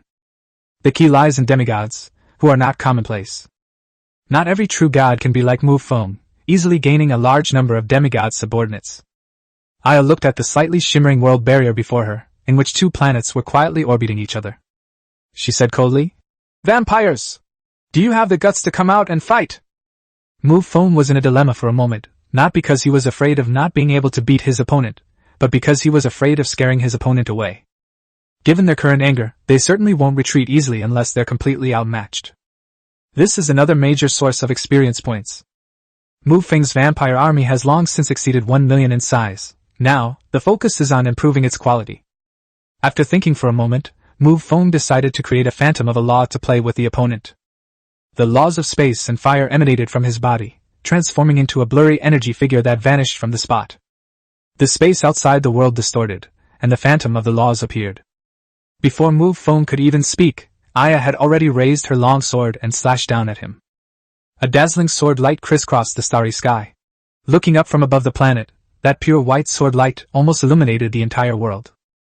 The space in front of Mu Feng instantly froze, and the pure white sword light stopped in front of him, unable to advance an inch. The illusory figure of the law slightly raised its finger, and the moment it touched the sword light, the dazzling sword light shattered instantly, like glass. Looking at the angel god in the distance, Mu Feng said, "I did this to give the angel race a bright and prosperous road." Aya was furious. Although what the other person said was true, she just couldn't stand it. As a supreme deity, an angel transformed into a blood angel certainly has a better future. Even when transforming into a blood angel, the bloodline shackles will be significantly broken. Aya said coldly, "Don't act so recklessly just because you're a supreme god. I'm not afraid of you." The other party had the confidence to say this, because her strength was that of a mid-level true god. Although Aya was puzzled by the other party's current state, she could also sense the other party's strength. He is a lower-level true god, but his strength is quite remarkable, probably about 40 to 60 against me. He is a being beyond the highest level. but she never imagined that this was only a small part of Mu Feng's strength. Furthermore, since the illusory image of the law has no physical body, it is unable to inherit Mu Feng's terrifying physical strength. The phantom of the law gave the other party a deep look, wondering if the other party had a powerful backer behind him. In fact, Mu Feng was completely overthinking it. What the other party said was just something said in anger. But it didn't matter. Mu Feng never intended to push the other side to the brink. He just wanted the war to become a long and brutal tug-of-war. Just like when facing Luo Qianqian, completely squeeze out the value of the other party, and then get the treasure chest from them in the end. Mu Feng immediately said, "It seems that this battle is unavoidable." Aya snorted coldly, this time without saying a word, and once again raised her long sword and charged towards Mu Feng. With a casual flick of his finger, Mu Feng created a spatial rift that instantly extended outwards, crisscrossing the void. The 10 wings behind the angel god fluttered, and pure white holy light illuminated the void, smoothing out all space. He then appeared in front of Mu Feng in an instant, raised his long sword and slashed down. The space around Mu Feng rippled, and he instantly disappeared from his spot. The reason for creating spatial laws is to engage in a fierce battle with the opponent. While the two true god-level powerhouses were engaged in a fierce battle, the world of Nyoro was also making urgent preparations for war. Excitement gleamed on the faces of the heroes. Charlotte exclaimed, "Another enemy has come knocking!" They were not afraid of the enemy, but rather afraid of not having a battle to fight. As the center of the entire world, the vampire capital operates with remarkable efficiency. With each order issued, a large number of vampires were ready for battle. A massive crimson sphere shot into the sky, accompanied by a gravitational wave that swept up the vampires and propelled them into the heavens. Then came 2 more crimson spheres, one of which deployed a huge shield, while the other shimmered with crimson light, ready to launch an attack at any moment. Behind the crimson sphere, one after another, inverted triangular mountains shot into the void. This is the air combat fortress that Mu Feng acquired earlier, named Dome Fortress. Initially, only 2 were built by the Blood Elf faction in Area 011. However, with the expansion of territory, the increase in various resources, the surge in the number of teleportation arrays, and the widespread use of various things have become more universal. The world of Nyoro now has more than 30 domed fortresses. Under Mu Feng's orders, no races other than the vampires participated in the war. Since they cannot gain experience points, sending them into battle in this controlled war would be a real waste. Mu Feng himself remained seated on his throne, glanced at the battlefield in the starry sky, and then withdrew his gaze. His gaze once again fell upon the territory that had slipped from his control. The blobs of rotting flesh are still raging and are showing signs of spreading to the surrounding areas. After a brief moment of thought, Mu Feng decisively issued the order. The surrounding cities were all evacuated, and this 500-kilometer area was designated as a testing ground. The newly summoned vampires will first be hunted in the training grounds to improve their strength before being incorporated into the army. Furthermore, according to Mu Feng's observation, the fleshy spheres composed of rotting flesh seem to be inexhaustible. Because in the very center of the town, there is a strangely shaped statue. Every so often, a fleshy ball would split off from the statue, making it virtually inexhaustible. After Mu Feng made some simple arrangements, a beautiful figure walked into the main hall. The visitor was none other than Blue Moon. Since they belong to Mu Feng, the headquarters of the Chamber of Commerce will naturally be located in this world. Currently, all the true god powerhouses are in this world. As soon as Lan Yu entered the hall, she immediately asked, "Why don't we deal with those angels?" In Lan Yu's mind, Mu Feng possessed overwhelming absolute power, so why would she want to play this childish game with him? Mu Feng simply smiled, but did not answer. Seeing this, Lan Yu stopped asking questions and changed the subject, saying, "The headquarters of the Chamber of Commerce has been completed. In this world of swords and magic, building a magnificent structure is not a difficult task." Chapter 240 The Believer's Prayer. Mu Feng nodded, indicating that he already understood. Neither of them spoke again, and both turned their gazes toward the war in the starry sky. The battle between true gods was incredibly terrifying. Being so close to the planet, one could see all sorts of dazzling lights just by looking up. Mu Feng thought for a moment, then transmitted his voice and said, "Empress, you lead the Black Demon clan into battle. Kaxia and Lolita, you two go as well." The Dark Demons have very limited combat power, mainly because they are difficult to kill. If you let the enemy join the battle, you basically won't get much experience points. As for Kaxia and Lolita, they are both blood angels. Sending them into battle is naturally to disrupt morale and recruit more angels. Time flies, and a month has passed. The hunting grounds on the edge of Lockerbie Forest have long been planned.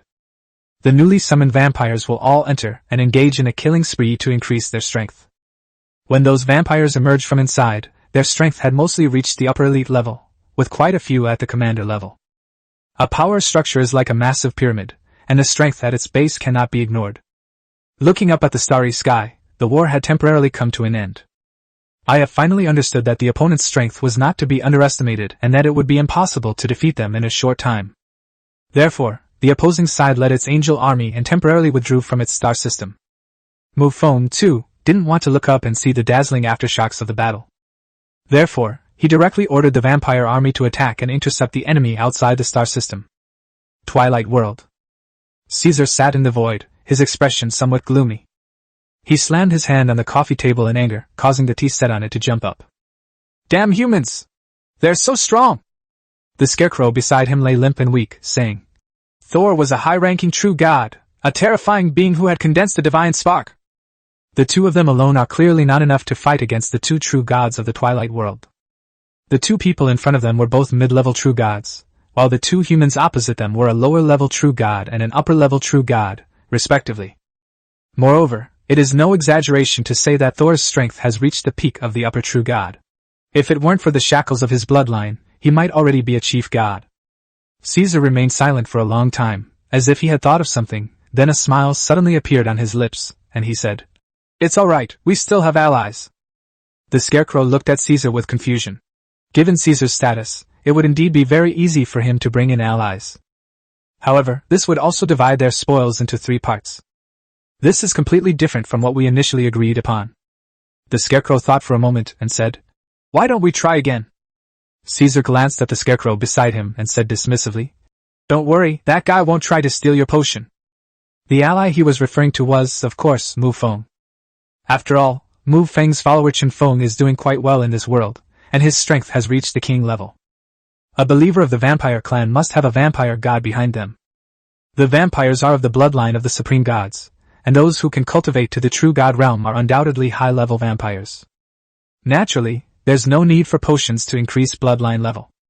Upon hearing this, the scarecrow instantly breathed a sigh of relief, and his confidence soared. The opponent doesn't need magic potions, so they must have a high bloodline and considerable combat power. It's just unknown how they compare to Caesar. Caesar continued, "Their followers are still somewhat lacking in strength. Let us add fuel to the fire. To lure Mu Feng over, one must first let him know the current state of the world. Then believers need to pray to Mu Feng so that the gods can hear their prayers and thus attract their attention. The best solution is naturally violence. When believers have nowhere else to turn, the only thing they can pray to is God." But this made things difficult for Chen Feng. For some unknown reason, the islands in the ocean controlled by Chen Feng have been attacked without cause in the past few days. Many islands fell, and the one attacking them was another rebellious church. This left Chen Feng somewhat puzzled. Logically speaking, the two of them should be allies. The fat man rushed in, panting, and said, "Chen Feng, Blackstone Island has been captured by the enemy." Chen Feng leaned back in his seat, sighed helplessly, and said, "I already know. As a lord, one naturally has a sense of the territory under one's control. Now that Blackrock Island has fallen, they only have 3 islands left. Moreover, another church is coming on strong and shows no sign of stopping." Dua then entered the room, a worried look on her face, and said, "The sacrificial ceremony is about to begin. Why don't we seek the help of the gods?" Chen Feng thought about it for a moment, and finally nodded. Unlike before, after Chen Feng advanced to the king rank, he could not easily give up his territory. Without the nourishment of faith, his strength will stagnate, and his endurance will be greatly reduced. The 3 of them walked out of the room together. A large number of people had gathered outside the room, all of them wearing black robes, their faces hidden under the robes. Today is a day to worship the gods, and despite the intense war, almost all the powerful figures within the church have gathered here. The group went underground, where they built their altar. Offerings were placed in front of the altar, and everyone crossed their fingers in front of their chests, bowing their heads in prayer. Saint Isidore stood in front of everyone, and even Chen Feng, the leader of the cult, had to stand back during the sacrificial ceremony. As the sound of prayer rises, it travels across the endless starry sky and reaches the ears of the gods. "Ah!" Mu Feng stepped back, and frowned as he listened to the prayers echoing in his ears. In fact, he often heard this kind of voice, because the system had given him more than 1 seed of faith as a reward. Although most of the seeds of faith failed to find believers for various reasons, a small portion survived. Qin Feng is just one of the most successful believers among them. Lan Yu turned her head and saw that the other party was frowning slightly, and rolled her eyes at Mu Feng. Without paying any more attention to Mu Feng, he tidied himself up and left. Eiffel entered the room and began cleaning. Mu Feng sat at his desk, gazing at his followers through the connection of their faith. Upon seeing Qin Feng, who was at the king level, he couldn't help but nod. The prayers continued in my ears, mostly from believers asking for divine help in times of crisis. Because the connection is through faith, what Mu Feng can see is very limited. Nevertheless, thanks to his formidable strength, he still managed to spot some clues. Chapter 241 in the Starry Sky. On a small island not far away, Mu Feng witnessed the existence of another faith. Without a doubt, they were followers of another god. This world doesn't seem peaceful, Mu Feng thought to himself. Suddenly, Mu Feng's gaze returned to the group of believers who were praying. In the procession, a believer dressed in a black robe stopped praying. He raised his head and looked in the direction where Mu Feng was. Of course, there was nothing there, but the other party seemed to have noticed Mu Feng's gaze. Mu Feng looked at the believer, a sense of interest stirring within him. With Mu Feng's current level of insight, he naturally knew what was going on. The black-robed man began to emit black mist, and then black tentacles spread out from his body. The man in black robes suddenly looked up, his gaze meeting that of the unseen Mu Feng. A smile played on the lips of the man in black robes, who spoke in a hoarse voice. Your Excellency, I apologize for attacking your followers and using such methods to attract your attention. I hope you can pique my interest. Mu Feng's voice suddenly rang out in this underground space. The believers below had no idea what was happening. But they weren't stupid. They knew they couldn't get involved in this kind of thing, so they all lay prostrate on the ground, not daring to say a word. The man in black robes smiled and said, Such a prosperous world, how enviable! Mu Feng instantly understood the other party's meaning. They wanted to drag him into attacking this world. After pondering for a moment, Mu Feng's voice rang out. What can I get in return? Half of the world's origin, the man in black robes replied immediately. Mu Feng was immediately tempted. The world before him was quite large, belonging to the top tier of the great worlds. As for the idea that destroying the world would be cruel, that's just wishful thinking. Looking across the entire starry sky, even the god of justice, who is known as the god of the stars, has acquired a great deal of the world's origin during his growth. As for where those origins of the world came from, there's no need to elaborate. However, by involving Mu Feng, the scarecrow didn't lose anything, but Caesar gave up half of the world's origin. It may seem like a huge loss, but that's not actually the case. Getting to know Mu Feng is one thing, but the scarecrow will also owe him a favor. This isn't the first time Caesar and the scarecrow have collaborated. They're practically old friends. Mu Feng simply analyzed the pros and cons and immediately nodded in agreement. Okay, deal. The man in black robes was delighted and said, Then you should hurry, sir. What we want will be ready soon. Mu Feng did not answer and had already withdrawn his gaze. The man in black robes naturally noticed this, and then his spiritual power also withdrew. Without the control of the abyss god, the believer collapsed to the ground like a limp rag. True gods are inherently capable of conquering the starry sky, so in terms of an individual true god, their speed in the starry sky is not slow. Of course, if a large army is deployed, the speed will be much slower. Mu Feng knew the coordinates of the Twilight World, so he immediately set off for it. They did not choose to send out a large army because the opponent only needed one true god-level combatant. As for the safety of the Nyoro world, Mu Feng didn't care at all. The true god powerhouses from the 4 major merchant guilds are all here, along with Lida, making a total of 5 true gods stationed here. And as he has grown, Mu Feng has obtained quite a few defensive buildings from the treasure chests. Even though we've never used them, we absolutely cannot pretend they don't exist. In the vast universe, a region can be divided into, from low to high, planets, star systems, galaxies, nebulae, and superclusters. The system was also very considerate, taking into account Mu Feng's strength and travel speed. The seed dispersal distance in Xinjiang was not exaggerated. The furthest of them all was not beyond the nebula where Mu Feng was located. The Twilight World is in the same galaxy as Mu Feng. Although they are in the same galaxy, a galaxy contains tens of millions of star systems, and the closest of them are several light years apart. If the teleportation array is unusable, then other methods must be used to travel quickly. Mu Feng gave a brief instruction, and then stepped into the starry sky alone. Mu Feng did not retract the illusory image of what composed of the laws of space and the laws of fire. The absence of spatial laws does not mean that Mu Feng's travel speed will be much slower. Mu Feng chose the most foolish way to travel, but he also wanted to see the starry sky along the way. In the vast universe, the twinkling lights of stars come into view, creating a magnificent scene. As a native of Earth, my yearning for the universe has always been etched in my heart. Sometimes I even fantasize about being able to freely soar through the starry sky. Now that he finally had the opportunity, Mu Feng wanted to take a good look at it, and even fantasized about finding a familiar star system among them. Unfortunately, after 10 consecutive days, Mu Feng still did not see the familiar scenes in the video. For example, there are none of the famous pillars of creation or any other miscellaneous well-known galaxies. However, Mu Feng didn't take it to heart.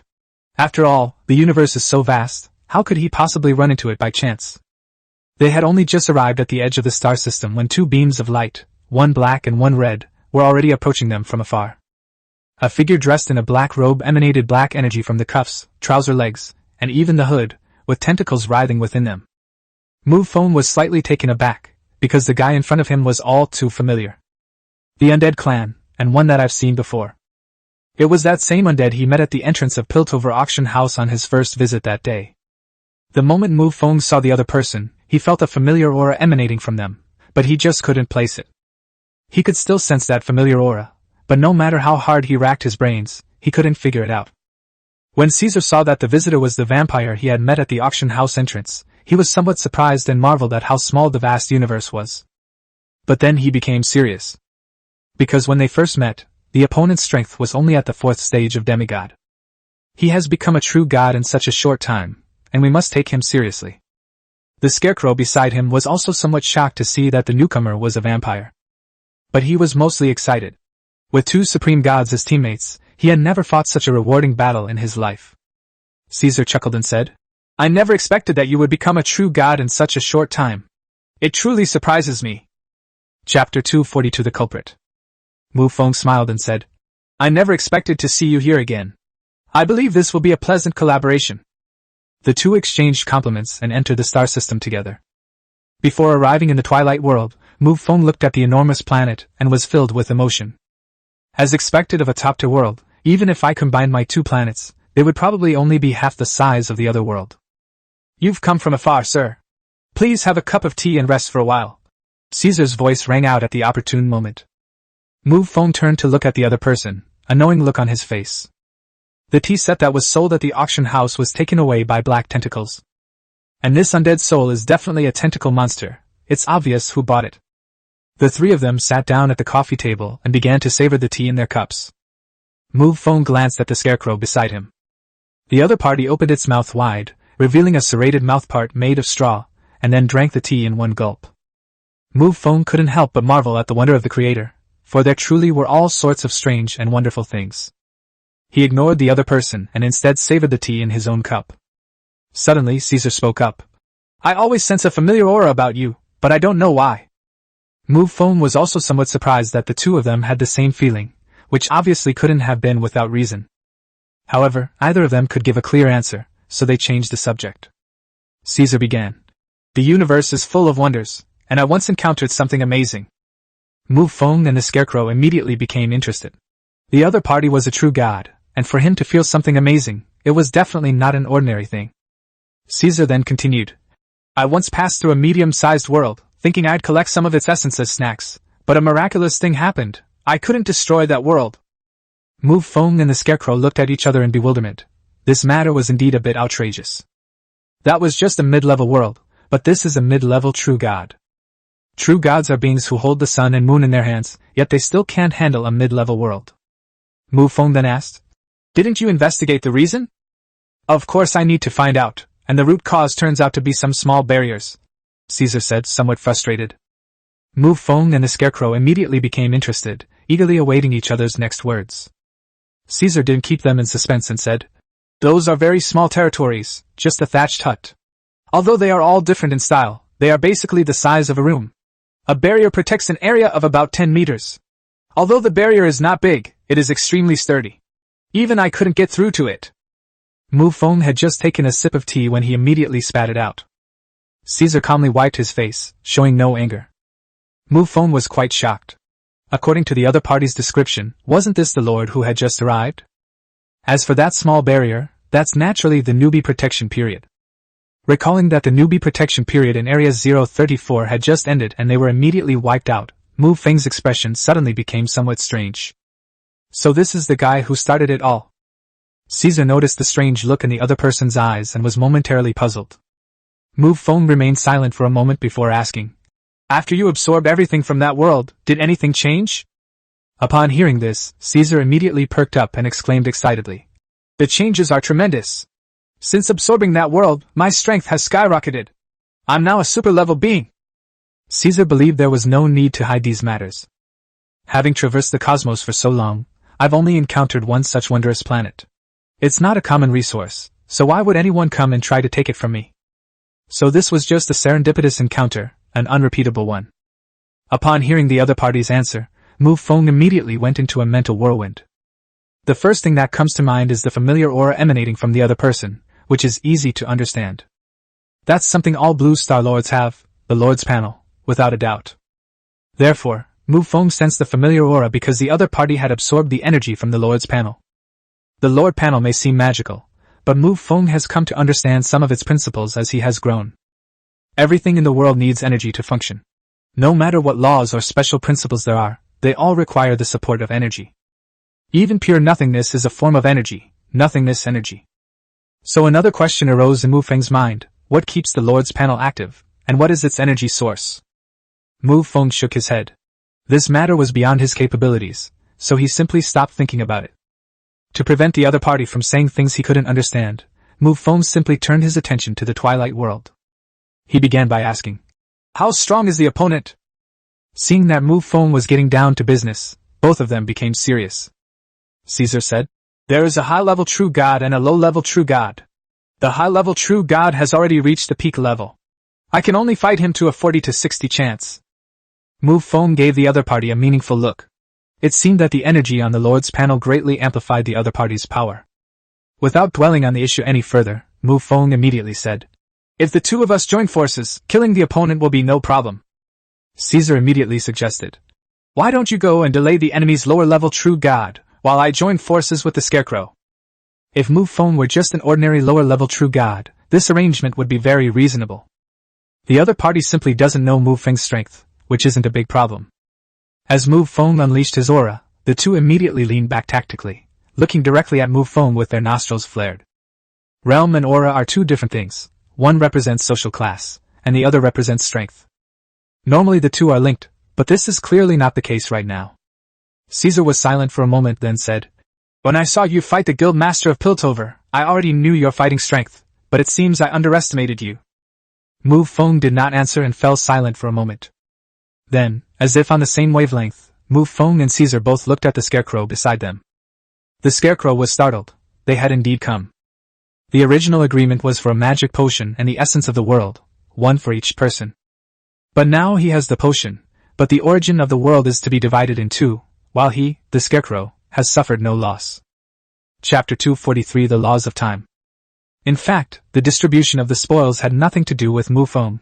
The main loss was suffered by Caesar. The key point is that Mu Feng was summoned by Caesar, and the spoils were also divided up by the other party. Both morally and logically, one should stand up for the other party and take the opportunity to improve the relationship between the two sides. Caesar was a supreme god, and having absorbed that unknown energy, his combat power should not be underestimated. The Scarecrow knew this well, so it paid no attention to Mu Feng's gaze and immediately began to ponder. After a moment he spoke up. "Brother Caesar, once I get the potion, I can do you a favor for free." Caesar's face immediately broke into a smile, clearly very satisfied. After the three gods of the abyss reached an agreement, they all turned their gaze to the distant great world. Caesar said, "Your Excellency should remain hidden for now, otherwise the enemy will not engage in battle. The world's defenses are not absolutely invincible. If external enemies are ignored for too long, the world's defenses will be worn down. However, the time frame is very long, usually measured in hundreds of years." Upon seeing that the Abyss God had begun to erode the world's barrier again, the brothers Thor and Karl immediately chose to fight without any hesitation. The potion isn't fully mature yet, so Thor can currently spare some time for battle. The clash between true gods was incredibly terrifying, Even the vast twilight world was like a rootless duckweed in the ocean. If it weren't for the protection of the world's barriers, it would have been reduced to dust in an instant. Mu Feng enveloped himself in the void, completely concealing his form, and quietly watched the great battle in the distance. Caesar's fierce fighting power left Mu Feng speechless. Although Mu Feng hasn't been around for long, his strength is undeniable, and he's seen quite a lot. Caesar can be considered the second superlevel being that Mu Feng has encountered. As for the first one, that would naturally be the Cosmic Dragon. The Scarecrow is a mid-level true god, and it is clear that it does not have much difficulty fighting against Karl, a low-level true god. Due to the characteristics of their race, Scarecrows are very weak in terms of physical strength, magic, and even skills. However, there is one exception: the opponent's spiritual power is among the stronger ones in the same realm. The Scarecrow belongs to the mutated demon species, but it is not a true demon. The term, demon race, refers to life forms with the potential to be promoted to demons. In addition, since the other party is a special life form born of nature, it does not have a name, and has always been called a Scarecrow. Once the other party gives him a name, that will become the Scarecrow's real name. On the battlefield, Thor looked at Caesar with a gloomy gaze and said coldly, "You are no match for me at all, so why are you so persistent?" Caesar smiled and said, "No one can predict the outcome of a war until the very last moment." As soon as he finished speaking, a large number of tentacles surged out from Caesar's body beneath his black robe. At first glance, the tentacles were one after another, like a black wave. Seeing such a large-scale attack, Mu Feng knew it was time for him to step in. Thor cleaved through the void with a palm strike, and a blade of light instantly sliced through the black tentacles, creating a vacuum zone. Before Thor could even breathe a sigh of relief, a sense of dread washed over him. He quickly turned his head and met a pair of scarlet eyes. Mu Feng's hands were wrapped in the law of blood, and he appeared out of thin air not far from Thor. The opponent appeared suddenly, and Thor knew he couldn't dodge it using normal methods. A white light suddenly appeared in his eyes. Mu Feng paused slightly, then felt a sudden blur before his eyes, and Thor had already disappeared from the spot. In an instant, he turned around, and a large amount of blood law transformed into a raging sea of blood, surging backward. Thor was slightly taken aback when he suddenly appeared behind him, not expecting the other party to react so quickly. A white light flashed in his eyes again, and his figure disappeared from the spot. The brief exchange ended, and Mu Feng's surprise attack yielded no advantage. Thor and Karl stood side by side, looking at the newly appeared true god in the distance, their expressions not very pleasant. Mu Feng and the other two stood together, confronting the two true gods. Looking at Caesar beside him, Mu Feng said unhappily, "Why didn't you remind me?" Caesar was completely taken aback and immediately said, "The other party has never used the laws of time before. I really didn't know that. It seems I overestimated you. Although you are a transcendent being, you are at most 30% stronger than that true god on the other side," Mu Feng said ruthlessly. The battle has continued until now, and Thor on the other side has yet to use the time law. However, Caesar's fighting prowess cannot be denied. After all, Thor has already reached the pinnacle of true godhood. Moreover, he possesses such a troublesome thing as the law of time, making him an absolute standout among true gods. Caesar thought for a moment and said, "Are we still confident?" Mu Feng only launched a brief sneak attack and did not yet know the opponent's true combat strength, hence this question. "I'll focus on attacking, you can provide support," Mu Feng said calmly.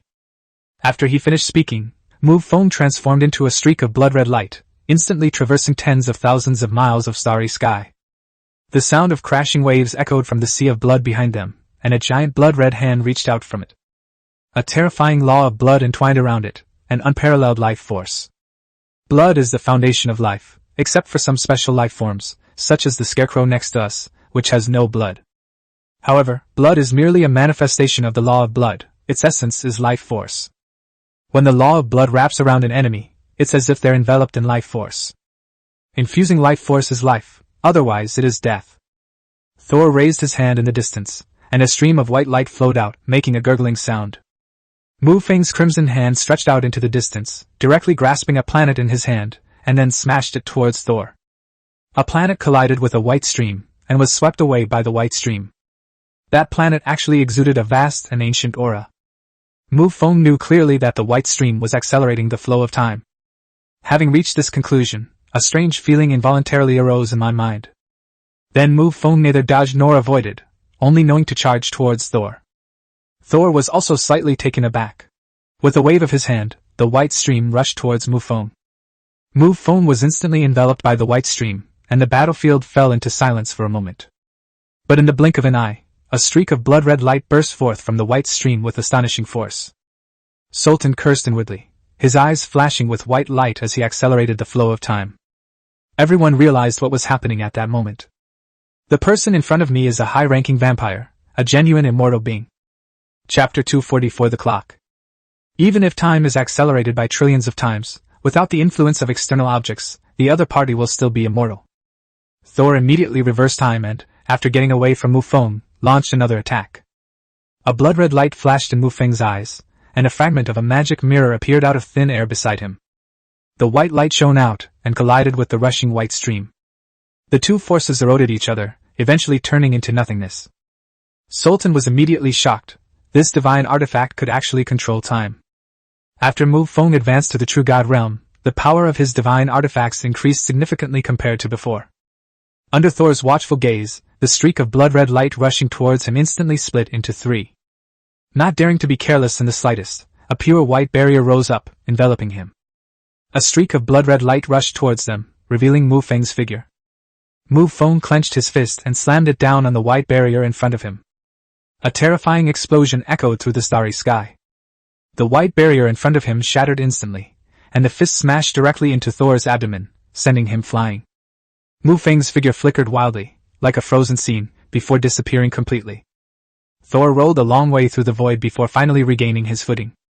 Watching Mu Feng disappear into the distance, a solemn expression appeared on his face. Although the opponent broke through the white barrier, the power of time reversal also affected them. That was merely a reflection of Mu Feng, which, under the influence of time reversal, rewound back to a point in time before the other party appeared. A white light flashed in Thor's eyes, and his figure disappeared from the spot once again. In the instant he disappeared, two blood-red lights crossed and shattered the void. One of the streaks of blood-red light turned around and charged towards Thor again. At this moment, this vast expanse of starry sky was already occupied by black specks of light. During their brief exchange, Caesar was certainly not idle. Caesar formed claws with his hands and hissed, "Divine art! Death domain!" In an instant, black tentacles extended from the black light spots. The speed was not fast, but the quantity was enormous. They were so densely packed that they almost filled the entire starry sky. While dodging Mu Feng's pursuit, Thor casually unleashed a white beam of light.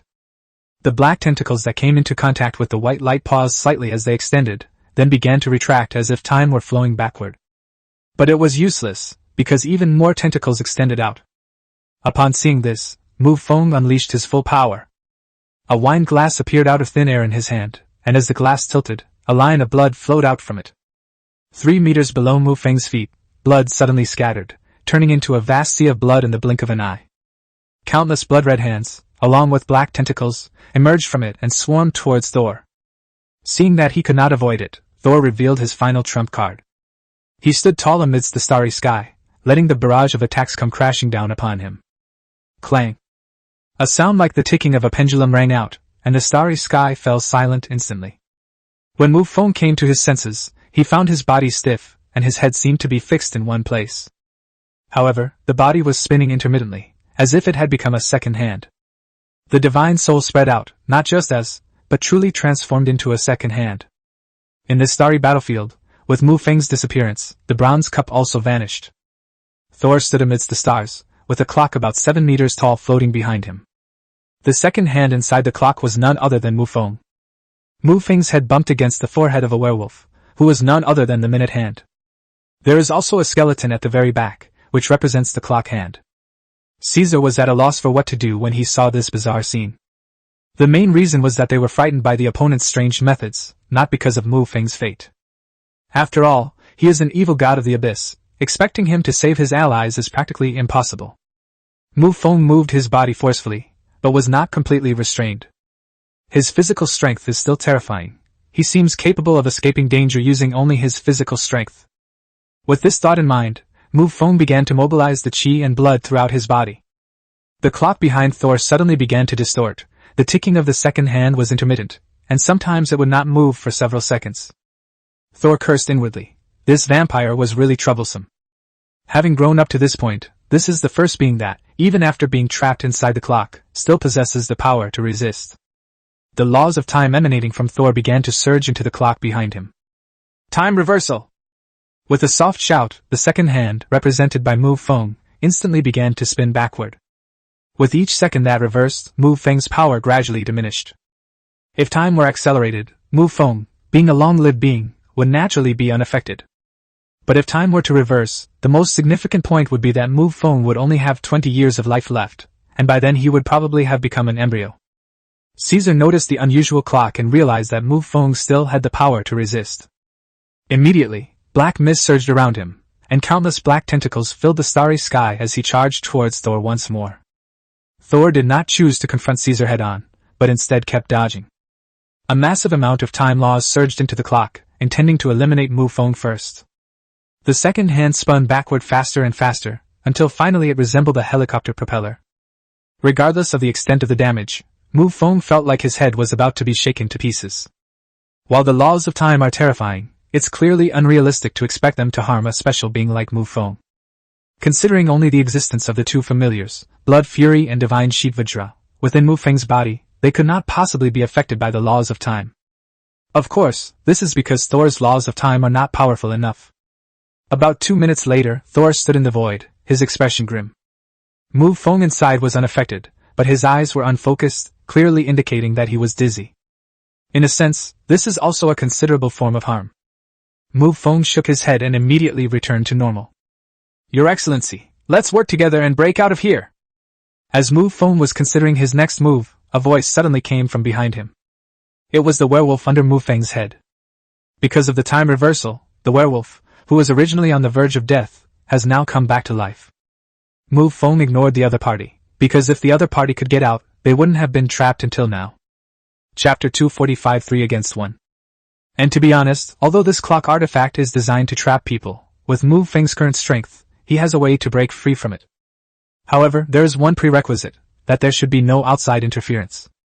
Whenever Mu Feng starts to exert his strength, his body begins to spin wildly, accompanied by a reversal of time.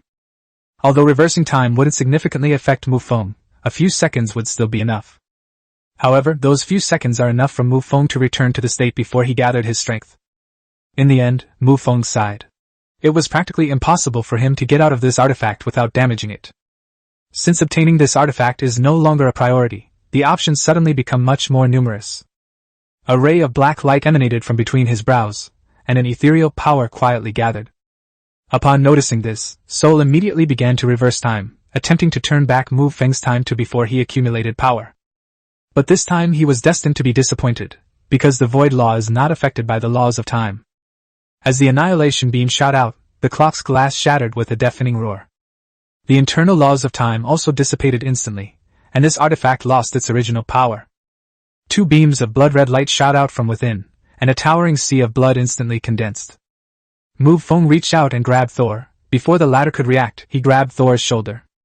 With a burst of strength in his arm, Thor's left shoulder was ripped off. Thor didn't have time to cry out in pain, because another streak of blood was already upon him. Ugh! A wolf's howl echoed through the starry sky, deep and lingering. Sensing the terrifying aura emanating from the werewolf, Mu Feng and the other two were slightly taken aback. The werewolf before us is actually a high-ranking true god. 5 streaks of cold light flashed across the starry sky, traversing thousands of miles of starry expanse. Thor's remaining shoulder was also instantly severed, leaving a smooth and clean cut. A white light flashed in their eyes, and all their figures vanished from their original positions in an instant. After putting some distance between himself and the two, Thor's wounds, which were still bleeding profusely, began to rewind as if time had reversed, and all his injuries instantly healed completely. Flames burned in the werewolf's crimson eyes as he coldly declared, "Thor, today is your death day." Thor was not afraid at all, his fighting spirit surging wildly as he said, "A bunch of bandits who covet others' achievements, the gods in the abyss are all rats." Even Mu Feng couldn't refute these words. That makes so much sense. Looking across the entire battlefield, all the gods except for the 2 from the Twilight world are abyssal gods. Although werewolves exist in both the abyss and the starry sky, this werewolf was surrounded by abyssal demonic energy, clearly indicating that he grew up in the abyss. The reason for this outcome lies in the methods used to obtain the origins of the 2 worlds. Every planet in the starry world carries the origin of the world, like pieces of cake that have been divided up. Moreover, in the starry world, with the destruction of each planet, a large number of planets are also condensing and ushering in new life. However, the abyss world is different. It is a large, flat world where all the landforms are connected, so the origin of the world is also a whole. Once the world's origin is taken away, one level of the abyss world will collapse directly. Even the supreme god wouldn't do such a thing, let alone other gods. The gods in the starry sky could easily call the gods of the abyss abyssal rats. The werewolf snorted and said, "The victor is king, the loser is villain, no means are too ruthless. Only the victor can make the final statement." As soon as he finished speaking, a wolf howl pierced the starry sky. The werewolf transformed into a streak of blood-red light, its 5 sharp claws slicing through the void ahead. Then 5 white beams shot toward Thor. Mu Feng glanced at Caesar beside him and said, "It's time to end this." This statement is a reminder to the other person to stop hiding things. After all, it's 3 against 1 on the battlefield now. Although their realms are different, they all have the combat power of a high-level true god. Even though Thor's time laws are extremely difficult to deal with, it's already too late to reverse the situation. Caesar nodded seriously, and a large amount of black mist gushed out from his body, wrapping around his black tentacles. Countless black tentacles swarmed towards Thor, carrying the laws of darkness, showing no mercy this time. Thor used the laws of time to evade Caesar's strangulation, while also having to confront the werewolves head-on. This time, Mu Feng didn't rush forward again, but chose to provide support from a distance. The bronze cup reappeared in his hand, and a raging sea of blood instantly formed. Under the combined strangulation of the blood-red hand and black tentacles, Thor's living space was greatly compressed. A red light flashed before his eyes, and Thor narrowly escaped the werewolf's attack. But Thor suddenly felt a pain in his ankle, and then his whole body began to feel incredibly heavy. Looking down, he saw a blood-red hand gripping his ankle. A terrifying force surged from beneath his feet, and Thor felt as if he were being dragged into a sea of blood. A white light appeared in his eyes as he tried to use the laws of time to reverse time. But just as the white light appeared, a large area of space in front of them collapsed instantly. A beam of blue light pierced through the starry sky, and also through Thor's chest. Divine artifact, Star Shatterer. The longsword turned around in the distance and, under the control of Mu Feng's divine soul, plunged into Thor's body from behind once again. Thor looked down, staring in disbelief at the longsword protruding from his chest. The longsword appeared out of thin air not far in front of us without us noticing at all. This is naturally thanks to the laws of emptiness. He was thinking of using time reversal to quickly recover from his injuries. But the moment that thought crossed his mind, Thor felt as if his entire body was bound. Right now, the only thing clear in his mind is his body. He screamed wildly in his heart, trying to mobilize the power in his body, but all the power in his body felt like it was stuck in a quagmire.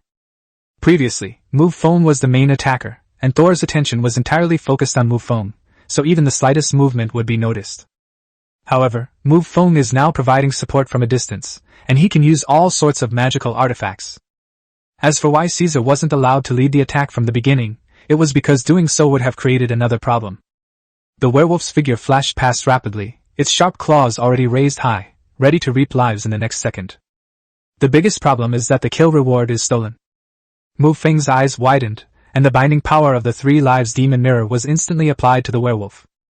All the raging divine power surged into the bronze cup in his hand, and Thor was instantly dragged into the sea of blood. Chapter 246, A Great Harvest. The sea of blood was churning, and Thor felt excruciating pain all over his body. A raging sea of blood washed over his body, and his life force was rapidly waning. However, under the binding power of the magic mirror, Thor had no means of resistance. "Big brother!" A mournful roar echoed from the distant starry sky.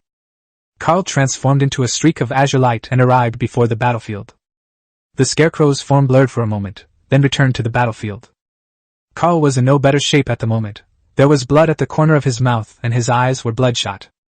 Seeing his elder brother being tortured in the sea of blood, Karl was filled with grief. Looking again at the 4 pairs of scarlet eyes in front of him, his heart was filled with resentment. He was merely a lower-level true god, and even though he was fighting against the weakest scarecrow present, he was already severely injured despite giving it his all. "Kill!" The werewolf uttered a single, cold word and charged forward. He had been trapped inside the clock for tens of thousands of years and was on the verge of death, but unexpectedly, he was given a chance to live. Although he initiated the attack on this planet, that's why he ended up in this situation. But none of that mattered. It didn't diminish his hatred for the two true gods of humanity. Mu Feng did not choose to attack Carl because he wanted to kill Thor as soon as possible. The law of time still holds a great attraction for Mu Feng. But when Carl made his move, Mu Feng immediately dismissed the idea. He wants both of them. The law of gravity. On his way back from where he started, Mu Feng did not forget the battlefield he had seen. The Star Clan uses the law of gravity, which is formless and intangible. Even the ethereal bodies of the Black Demon Clan cannot withstand the tearing force of gravity, demonstrating its terrifying power. With a wave of his hand, Mu Feng unleashed a monstrous sea of blood that surged toward him. During this process, the sea of blood gradually shrank in size and eventually disappeared into the bronze cup. He put away the bronze cup and looked at Carl in the distance. Without any hesitation, he transformed into a streak of blood and rushed out. Any one of the four true god powerhouses could kill Carl, let alone the four of them working together. In just a few rounds of fighting, Carl had already lost an arm. As the crimson hand pierced through his body, Carl's life came to an end. Mu Feng completed the kill. Congratulations, Lord, on defeating the true god. The rewards are as follows. The power of laws, the law of gravity. Dropped item, true god level treasure chest. Since advancing to demigod status, the method of leveling up has no longer relied on experience points. The method was changed to obtaining the opponent's laws by killing them, although it was not possible to directly break through the realm. However, the power of laws is the foundation of gods, and the stronger the power of laws, the stronger their combat power. To put it simply, below the level of demigod, one can quickly improve their realm using experience points. However, once you reach the demigod level, the pursuit becomes greater combat power, and the speed of breaking through realms is slowed down. However, this so-called slowdown is only relative. Compared to life in the starry sky, this upgrade speed is also very fast. After all, combat power is the foundation of everything. With combat power, one can plunder everything, territory, faith power, and so on. With these items, you can also upgrade quickly. Mu Feng had once thought to himself that the changes in the Lord's panel were somewhat like nurturing. After all, if Mu Feng had offspring, he would most likely choose this method of raising them as well. Rapidly advancing one's realm below demigod level is harmless, but once one reaches demigod level, it is necessary to solidify one's foundation. Mu Feng's solid foundation allowed him to seamlessly transition to the second stage of demigodhood right after breaking through to demigodhood. Feeling the new laws within his body, Mu Feng felt a surge of joy. The three people in the distance instantly arrived beside Mu Feng. Caesar hurriedly said, "Thor, kill him quickly!" Seemingly afraid that Mu Feng might forget, she quickly reminded him. Mu Feng suppressed his thoughts and said, "You break through the world barrier, and I'll go and kill Thor."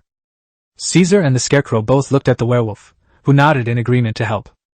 The four of them then immediately started doing their own things. Without the two human gods maintaining the world barrier internally, the time required to break through the world barrier was greatly reduced. Coupled with the internal rebellion and the prolonged absence of the two true gods, faith began to waver. Time flies, and 3 months later. 2 months ago, Mu Feng had already killed Thor and received his reward. The power of laws, the law of time. Dropped item, true god level treasure chest. Divine spell, time and light. Because Thor's realm had reached at least the intermediate true god level, the spoils he obtained also included the opponent's divine magic. The opponent's divine magic is a bit special. It's not the kind of powerful attack that's impressive, but rather something like a passive skill. It appears that Thor didn't use any divine magic during the battle, but in reality, his opponent was using it the entire time. The law of time is very powerful, but correspondingly, if the law of time is not fully developed, its power is pitifully weak. Thor's time laws were weak, but his opponent took a different approach. With the enhancement of time and light, the power of his time laws was greatly increased, resulting in such power. However, there are pros and cons whenever Thor uses the laws of time. The opponent's lifespan is also reduced under the influence of the light and shadow of time. Without reaching the level of a supreme god, there is no eternal life. However, this kind of problem will not occur with Mu Feng. "Alright, go inside quickly!" Caesar's urgent voice pulled Mu Feng back to reality. In just 3 short months, it is impossible to completely break through the world barrier. However, opening a small passage to let 4 people in is not a problem. As the 3 withdrew their power, the small passage rapidly healed under the influence of the world's laws. Fortunately, all 4 were true god-level experts, and their speed was incredibly fast. In the blink of an eye, the four of them had already arrived in the world. The divine power swept across the entire world, finally settling on Holy Light City number 1. Arriving at the foot of that towering tree, we saw a pool of multicolored water. The scarecrow trembled slightly when it saw the magic potion by the pond. This is what he has always dreamed of. The moment to defy fate begins. The scarecrows are not a high-level race, so it's quite a miracle that they've grown all the way to a mid-level true god. Otherwise, Caesar wouldn't have considered the other party a friend. The werewolf standing nearby darted around, clearly having designs on the potion. His bloodline isn't very strong either, so breaking through to the level of a main god is a long way off. He cleared his throat, just about to speak. Caesar's cold eyes swept over them instantly, the meaning of which was very clear. Chapter 247 On the Spot Persuasion to Surrender. The werewolf met the other's gaze, feeling little fear. After all, he was a high-ranking true god. The reason he was defeated by Thor was because of Thor's strange artifact. But the werewolf wasn't stupid. He immediately looked at Mu Feng. As long as Mu Feng expresses his willingness to help the scarecrow, the werewolf can use the excuse of Mu Feng helping him escape to back down gracefully. If Mu Feng doesn't care about this, then the werewolf really should try to steal it. Of course, most importantly, if Mu Feng makes a move, the werewolf doesn't have the strength to steal it. Mu Feng's eyes swept around the room before finally meeting the scarecrow's expectant gaze. Without any hesitation, Mu Feng immediately said, "The spoils of war were distributed in advance, so it would be best if you, sir, did not cause any more trouble." The werewolf smiled and said, "What are you saying? You saved my life, so naturally I have no intention of offending you." What he said was exactly what he was thinking. Because Mu Feng is really too terrifying. Although their realm is only that of a lower-level true god, their combat power is absolutely incomparable. If Thor's laws of time weren't so troublesome, any other high-ranking true god would probably have been dealt with long ago. Seeing that the werewolf had no intention of causing trouble, Caesar changed the subject and said, "Scarecrow, you stay here and guard the potion. I'll go set up the origin siphoning array. Give me the blueprints for the formation," Mu Feng said at the opportune moment. Caesar readily agreed, tossing a parchment scroll in front of Mu Feng, where it hovered in the air. The main reason is that this kind of thing is not rare. Most true gods and powerful beings possess it. However, without the right channels, it is difficult to obtain. Next, we just need to wait for the potion to mature, then drain the world's essence, and we can leave this place. Caesar and the scarecrow went about their own business, while the werewolf and Mu Feng were left with nothing to do. Mu Feng enveloped himself in the void laws and went off to cultivate alone. The moment Mu Feng gained insight into the laws of time, he had already grasped them. The opportunity to break through to the level of a mid-level true god. To become a mid-level true god, one needs to condense all one's essence into a fruit, which is divine magic. However, Mu Feng had too much essence, making it even more difficult to condense divine techniques. With the blessing of the time law, Mu Feng can reverse his own time and gradually condense all the essence. As the power of time reversal was applied to Mu Feng, although his aura remained unchanged, the memories in his mind returned to 3 years ago. This is not a recollection, but rather a reversal of time, presenting memories perfectly before your eyes. The simple thatched hut reappeared before his eyes. Looking at the familiar towering ancient trees around him, Mu Feng immediately walked into the Lord's Hall. Mu Feng's consciousness in the sky was watching all of this, gazing back at his past. You're a world outside of star systems. The angel god Aya had a sorrowful expression on his face, and his eyes reflected the distant star system. She's already considering retreating, since the opponent's strength is indeed evenly matched, and there's no point in continuing the fight. Moreover, what motivated her to come here and start a war was nothing more than the anger in her heart. Although 2 demigods and tens of millions of angels were lost, the foundation was not shaken in essence. However, if the fighting continues, the losses might be even greater. As a crimson beam of light swept across the starry sky from afar, Aya sighed helplessly and said, "Let's fight." Although the angel race was the one on the offensive, the opposing side often took the initiative to attack, and they were all like they were on steroids. Crimson light spilled across the starry sky, colliding with pure white holy light. The sound of clashing swords rang in her ears as Lolita clashed with an angel of the same realm. Lolita whispered, "Let's abandon the darkness and embrace the light. There's no point in continuing this fight." Silio exerted force with her longsword, sending Lolita flying. He pointed his longsword directly at his opponent and said coldly, "Traitor to the angel race, you must atone with your death." Lolita sighed and said, "You don't understand the power of that world." Crimson and white lines collided in the starry sky, and the two clashed once more. During the battle, Lolita spoke again, saying, "The one fighting Aya is only an avatar of the Lord, and there is not just one true God in the world, but 5. After a brief collision, the two separated again. Silio's expression darkened, because she felt that the other party did not seem to be lying to her. The main reason is that the true God who fought against Aya already knew her identity as a vampire. However, the one they were facing was an energy entity. I had originally thought of some special method, but after the other party explained it, I suddenly had a feeling of enlightenment. As she pondered, Lolita charged forward again, her blood-red longsword slashing down with it. Silio raised her longsword to parry. Lolita spoke again. "Don't think that retreating will solve everything. I know the Lord's character. As long as he has the resources, he will definitely invade the bright world." The two exerted their strength again, causing each other to retreat a great distance. Silio gazed at the other person and said, "What evidence do you have?" Lolita's face lit up with joy. It seemed there was hope. He took out a bead, and inside the bead were the auras of 4 true gods. This was prepared by Lolita in advance. After all, if you want the other party to join, you need to provide overwhelming evidence of their strength. When the presidents of the 4 major chambers of commerce heard Lolita say this, they cooperated with her without any hesitation. Silio sensed the aura of the 4 true gods, and her expression changed drastically.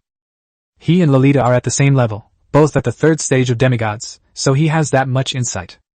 After only a brief hesitation, she said, "Give me the things."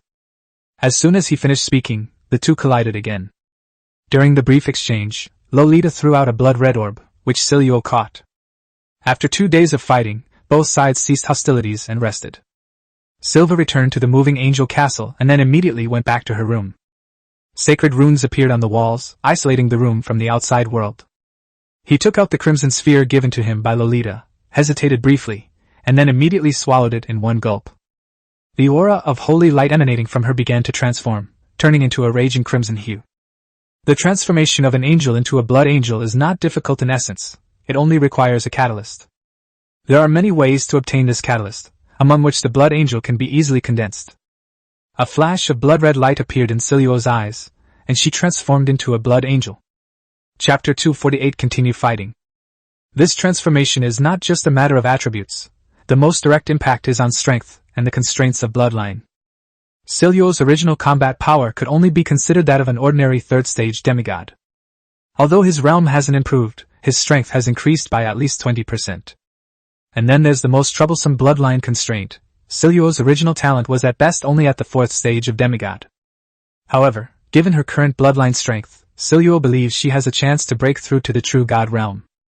While feeling joyful, I didn't forget what I needed to do next. Naturally, we need to recruit more people to join us. However, these things can't be rushed. We need to carefully consider each person's personality before taking action. For example, the left-wing angel is clearly a very good candidate. A day passed in this way. Aya summoned all the angels and demigods to a meeting in the City of Angels. The issue to be discussed is quite clear, whether or not the war should continue. As soon as Aya raised the question, Silio immediately stepped forward. She arrived at the center of the hall, bowed, and said, "Your Excellency, the vampires have transformed tens of millions of our angels. This grudge cannot go unavenged." Silio, of course, would not let the war end just like that. She wanted to recruit more people to join her cause. The angel on the left also stepped forward and said, "Your Majesty, I agree with what Silio said. The glory of angels must be defended." Apart from those two, the other angels actually have no idea whether the war will continue. After all, the vampires on the other side are very powerful, but they have not yet shown overwhelming strength. It is common for wars to reach a stalemate. The other angels did not stand up to oppose it, and the left-wing angel and Silo strongly recommended war. I had thought about it for a long time and also felt that it made sense.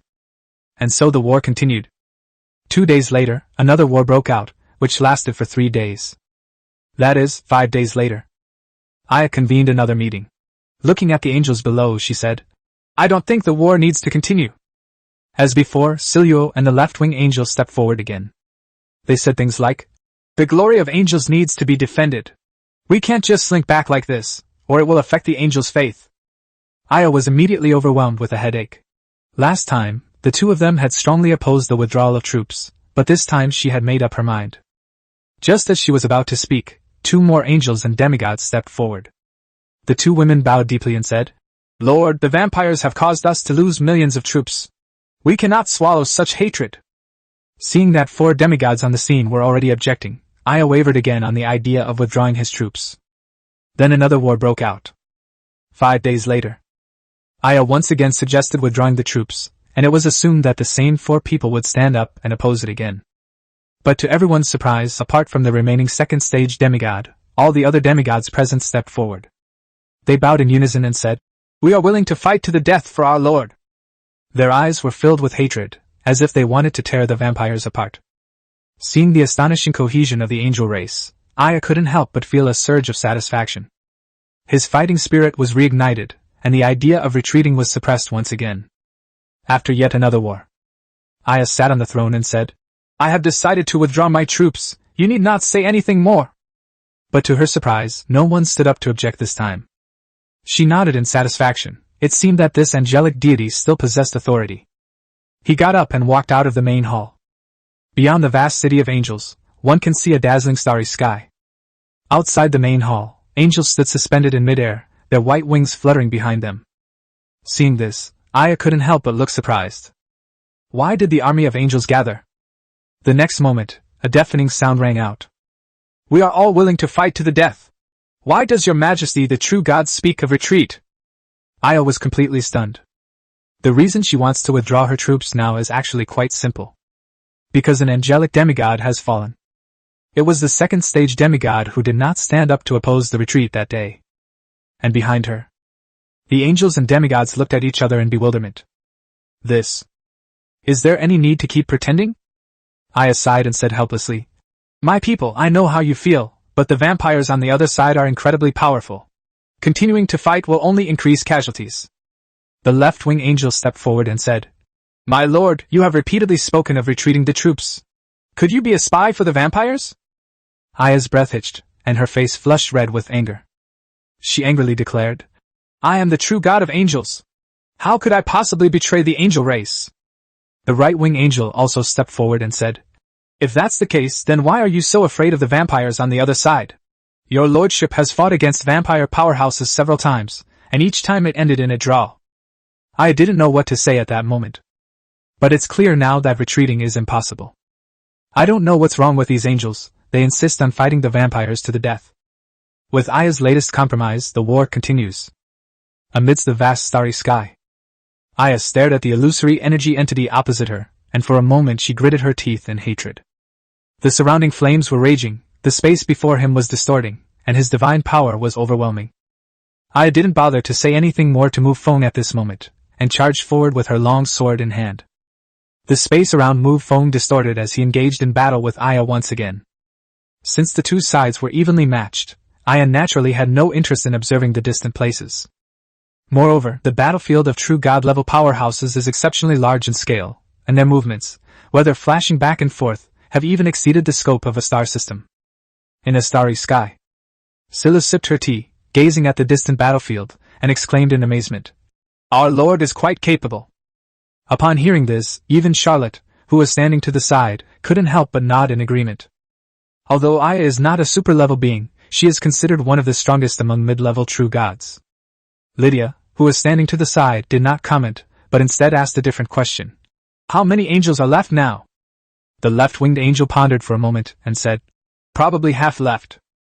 Lilivius also spoke up, saying, "Give the rest of you a try and be as quick as possible." All the angels and demigods standing nearby nodded seriously. The situation across the entire star battlefield was extremely strange. Half of the angels faced the dark elves as their opponents. Chapter 249 The Hunter. However, due to the characteristics of the dark demons, they find it difficult to kill the opposing angels, and similarly, the angels find it difficult to kill them. It looks like the fight is quite intense.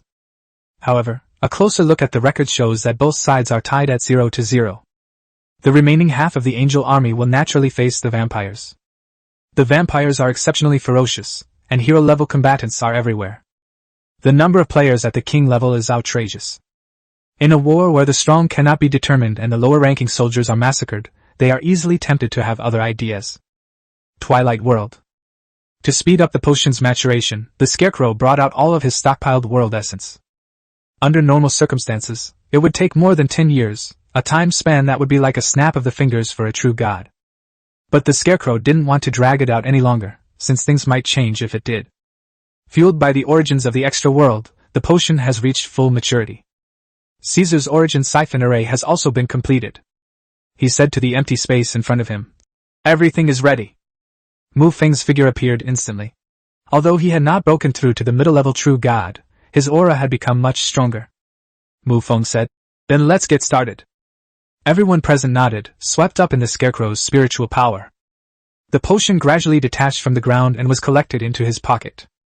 Caesar also activated the primal siphon array, causing the entire Twilight world to tremble violently. Mu Feng's figure disappeared from the spot and arrived on the distant ocean. He had not forgotten Feng. Once the world's origin was drained, the world would also be destroyed. Even a king-level being couldn't survive such a disaster. Although one can step into the starry sky, there is nowhere to go. Mu Feng conjured a void kingdom in his hand and directly took a small island below into his possession. After doing all this, he went up to the sky and joined the others. Caesar was constantly operating the primal siphon array. A large amount of colorful energy gushed out from the center of the magic circle, all of which gathered in the rhombus-shaped crystal above. As the essence of the world flowed in, the rhombus-shaped crystal began to shimmer with iridescent light. The sprawling, crisscrossing vines withered, and the colossal trees that reached the sky collapsed with a deafening roar. Countless lives are wailing and praying. Unfortunately, the god who listened to their prayers has fallen. As for those demigods, they had already scattered like birds and beasts the moment the true god fell. They are demigods, and whether they establish their own kingdoms or join other territories, they have a bright future. The earth cracked open, seawater flooded in, and a terrifying apocalyptic scene unfolded in this world. With the loss of the world's origin, a vast expanse of land, stretching for thousands of miles, floated up out of thin air. The azure world barrier flickered for a moment, then went out completely. From that moment on, the world lost his life. Unable to maintain its perfect sphere any longer, the world is falling apart. A huge rhombus-shaped crystal shot into the sky and hovered in front of everyone. With a thought, Caesar split the enormous crystal in two, one half of which floated to Mu Feng's front. This was something we discussed beforehand, Caesar said. Mu Feng directly took the source into his possession, and a smile appeared on his face. The amount of this world's origin is enormous, almost the same as the world's origin that was the grand finale at the Piltover auction house last time. And this is only half of the Twilight world. The werewolf god watched with envy, feeling extremely jealous. Caesar then tossed out a parchment scroll saying, This is a communication scroll. We can use it to contact each other in the future.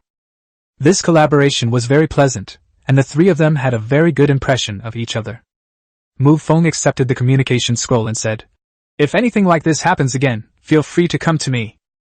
As an evil god of the abyss, his conquests will never cease, much like Mu Feng's. After exchanging a few more words, Mu Feng left the ravaged planet and embarked on his journey back. Since the world has been destroyed, the teleportation array is naturally unusable. However, if the world doesn't perish, Mu Feng won't be able to obtain its world origin. Therefore, the way back is the same as the way we came. We can only use the most primitive method. I came with curiosity about the starry sky and anticipation for the origin of the world, so I didn't feel bored. But on the way back now, I feel a bit helpless. After about 5 days, Mu Feng had reached the halfway point of his journey. Suddenly, he stopped moving rapidly, looked at the surrounding starry sky, and felt that something was wrong. He walked the same way he came, without noticing anything unusual along the way. As he stopped, the surrounding starry sky immediately underwent a dramatic change. Pure white, crystalline threads crisscrossed the starry sky, forming enormous spider webs. One end of the spider web is fixed in space, and it unfolds out of thin air. A spider the size of a star slowly appeared on the spider web. Mu Feng's gaze did not linger on the spider, but instead he kept looking around. Giant spider webs surrounded Mu Feng from all sides. There are many spiders crawling on the spider web, but without exception, they are all very large. Each one was the size of a star, emanating an incredibly terrifying aura. Mu Feng's eyes narrowed slightly as he thought to himself, This is the divine realm. When a true god breaks through to the level of a main god, he transforms his own territory, which is the great world, into a divine kingdom within his body. However, the power of the supreme god is far more than that. The divine kingdom only represents the core of the supreme god, not the whole. Those territories that did not transform into divine kingdoms will be gathered together by the mighty power of the supreme gods, and what will ultimately be presented is the divine realm. The number of planets in the divine realm ranges from hundreds to tens of thousands, depending mainly on the power of the main god. Mu Feng looked up and saw a huge spider web stretching endlessly overhead. Spiders the size of stars swarmed densely, and besides the spiders, countless stars were entwined in the enormous spider web, like butterflies falling into the web. As Mu Feng's gaze fell upon them, the spider, which had been moving, instantly froze, as if it were a wooden puppet. Knowing the enemy's strength and cunning, Mu Feng wanted to leave this place as soon as possible. With a wave of his hand, a void was thrown out, gnawing a hole in the giant spider web. Mu Feng's actions thoroughly enraged the spider swarm. Threads of crystalline silk coiled in from all directions, each carrying immense divine power.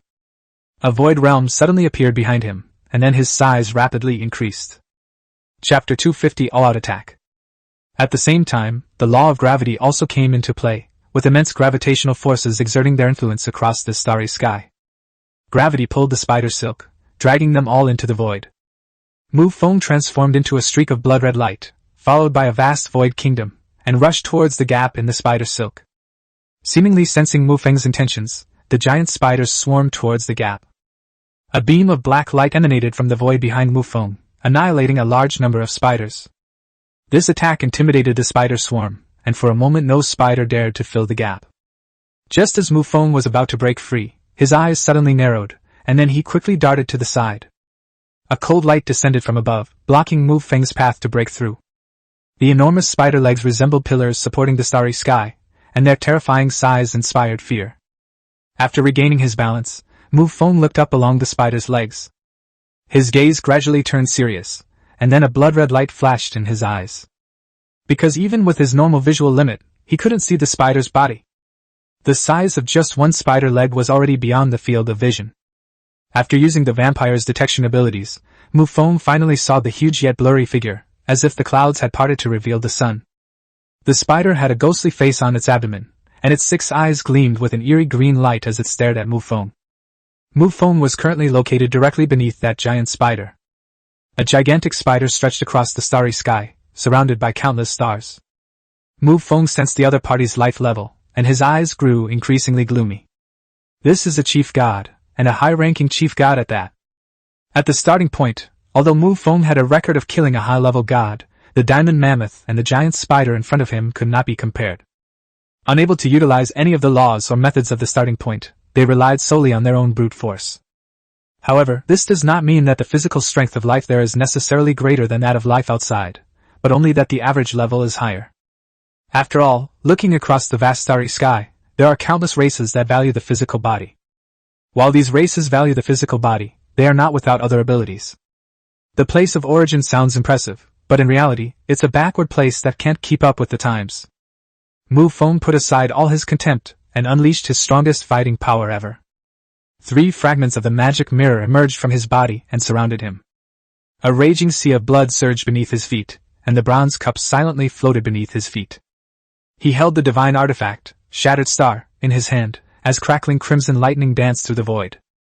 The light of various laws surged from his body, and his powerful divine might swept across the boundless starry sky. Without any hesitation, he unleashed the Shattering Star sword, its light crisscrossing the starry sky and shattering the stars. The giant spider leg in front of me blurred for a moment, then disappeared instantly. Alarm bells rang in Mu Feng's mind, and he once again dashed away into the distance. The spider legs descended from above at incredible speed, shattering the space at the point of impact and sending numerous spatial fragments hurtling in all directions. The spider in front of us is ridiculously large, but that doesn't mean it's slow. Before Mu Feng could even catch his breath, another spider leg descended from above. This time, Mu Feng didn't dodge too far. Instead, he stayed close to the spider's legs to avoid it. He slashed the shattered star in his hand toward the spider's leg, and a huge burst of fire, like a star exploding, was instantly reflected in his eyes. When the firelight extinguished the flames, the spider legs in front of them were completely unharmed. Mu Feng transformed into a streak of blood-red light, and immediately headed away into the distance. Spider legs drooped down one by one behind him, smashing the space in their path. A void realm suddenly appeared around Mu Feng, and pure black annihilation light bombarded upwards. The spider's enormous, grotesque face on its abdomen curled into a sinister smile before opening its massive maw. The annihilation beam twisted like a spring, then fell into the ghost face like noodles. The giant ghost face slowly closed. Mu Feng had already reached the edge of the spider web when the Void Kingdom gnawed open another gap, and he immediately leaped out. The giant ghost face opened its mouth again, and a spider web shot out from it. During flight, the spider web gradually grows larger. In the end, it will be enough to encompass countless stars. The light of annihilation bombarded the spider web. The spider web made a crackling sound, as if it were being corroded. Annihilation beam can affect spider webs, but its destructive power is quite limited due to the immense energy within them. A giant spider web formed a canopy overhead, pressing down on Mu Feng. As the annihilation light retreated, Mu Feng simply shut down the Void Kingdom. A deep roar of a lion echoed across the vast starry sky, and crimson lightning surged forth. A terrifying surge of lightning energy shot into the sky, instantly tearing the giant spider web apart. The spider's abdomen outlined a grotesque, smiling face, its expression slightly stiffening, as if it hadn't expected this scene. The green flames in its 6 eyes flickered even more intensely, as if a raging fire was brewing within it. It's just a dessert of godlike quality, yet it's so tricky. The ghost face opened its mouth wide and spat out another spider web at Mu Feng. Mu Feng turned around and went upwards, but his body continued to flee into the distance. Seeing the giant spider launch another attack, Mu Feng immediately steeled his resolve. He raised the shattered star high in his hand, and a terrifying crimson aura permeated the boundless expanse. In the dim light, a ram-headed monster stood upright behind Mu Feng. The giant axe in its hand was also raised high, and as Mu Feng's longsword fell, the ram-headed monster also swung down its axe. The sharp edge tore through the void, revealing the deep void before everyone's eyes. The space in the starry sky is almost all of the same intensity, except for some special places. The abyss is different, its space increases progressively. The higher the level of the abyss, the more solid the space becomes. To completely tear space apart in the starry sky, one must unleash destructive power at the level of a supreme god. If it doesn't reach the level of the supreme god, then it's similar to tempered glass. You can break the glass, but the whole piece of glass remains intact. The giant spider seemed to sense the terror of the attack, and its 2 front legs crossed in front of it. With a whoosh, the sharp, cold light sliced through the spider's defenses as easily as cutting tofu, instantly snapping off its 2 massive legs. And the cold light remained powerful, striking the spider heavily. Chapter 251 Eternal Bloodline. The sharp, cold light left hideous and terrifying wounds on the giant spider's body. The grotesque face on the spider's abdomen began to contort, as if it were suppressing pain. But at the same time, he also became even angrier. The demon's mouth opened wide, forming a ball of light in front of it, which was constantly accumulating energy. As the energy reached a critical point, a beam of emerald green light pierced through the starry sky. Mu Feng's eyes were slightly downcast. He was in a very bad mood. Blood-red runes appeared on his arm as he slowly raised it above his head. The high school and low school students shouted, "Come, second familiar, Capricorn shield!" With a whoosh, a huge shield appeared out of thin air in the space in front of them. The shield is covered with intricate and crisscrossing patterns, and its massive, star-like size gives people a sense of security. A green beam of light pierced through the starry sky and struck the shield heavily. At the point where the beam struck, green energy began to flow in all directions from the grooves in the shield's pattern. As the bombardment continued for longer, more and more green energy accumulated in the grooves of the pattern. When the grooves were filled to 1 to 5, the giant spider finally couldn't hold on any longer. The green beam of light began to slowly dissipate. Mu Feng's eyes narrowed, and he uttered a low shout. "Go!" A beam of emerald green light shot out from the shield, returning it directly to the giant spider. The beam of light struck the right side of the spider's body, causing it to begin to shift to the left. Large amounts of mincemeat were scattered across the starry sky, completely obscuring the light from the spider's form. The beam of light remained powerful, continuing its trajectory into the distance. A roar echoed through the starry sky, and the spider before them became incredibly enraged. The 6 compound eyes stared at Mu Feng with a sinister look, but did not launch another attack. Although the vampire in front of me is of a low cultivation level, he is extremely difficult to deal with using all sorts of methods. For a hunter, targeting such prey is clearly unwise, as there are easier prey to hunt. Despite her immense anger, she could only watch helplessly as Mu Feng left. After Mu Feng left, his injuries began to slowly heal. Mu Feng's figure swept quickly through the starry sky, and his overall condition was not very good. Although he was not injured, he was somewhat listless. He can use the power of the familiars within his body, but without providing them with essence blood, their power is very limited. The power unleashed by the divine sheet Vajra and the Capricorn shield is entirely the result of providing essence blood. The loss of 2 drops of essence blood also made Mu Feng feel unwell. However, it wasn't entirely without gains. Previously, the Void Kingdom had created a breach, and a large number of spiders went to fill the gap. Among them were a considerable number of demigods, all of whom were instantly killed by Mu Feng. Therefore, Mu Feng obtained the spider's power of law, as well as some demigod-level treasure chests. Mu Feng is now absolutely certain that once an enemy reaches the demigod realm, killing them will guarantee a treasure chest drop. The spider's power of law is called the Law of Amplification. It's quite simple and straightforward. It can amplify all of one's own power, making it an extremely powerful support ability. With this rule, Mu Feng is essentially carrying a buff that increases all his attributes. Not daring to linger in the starry sky, Mu Feng pushed his speed to the limit. 5 days later, they returned to the world of Neuro.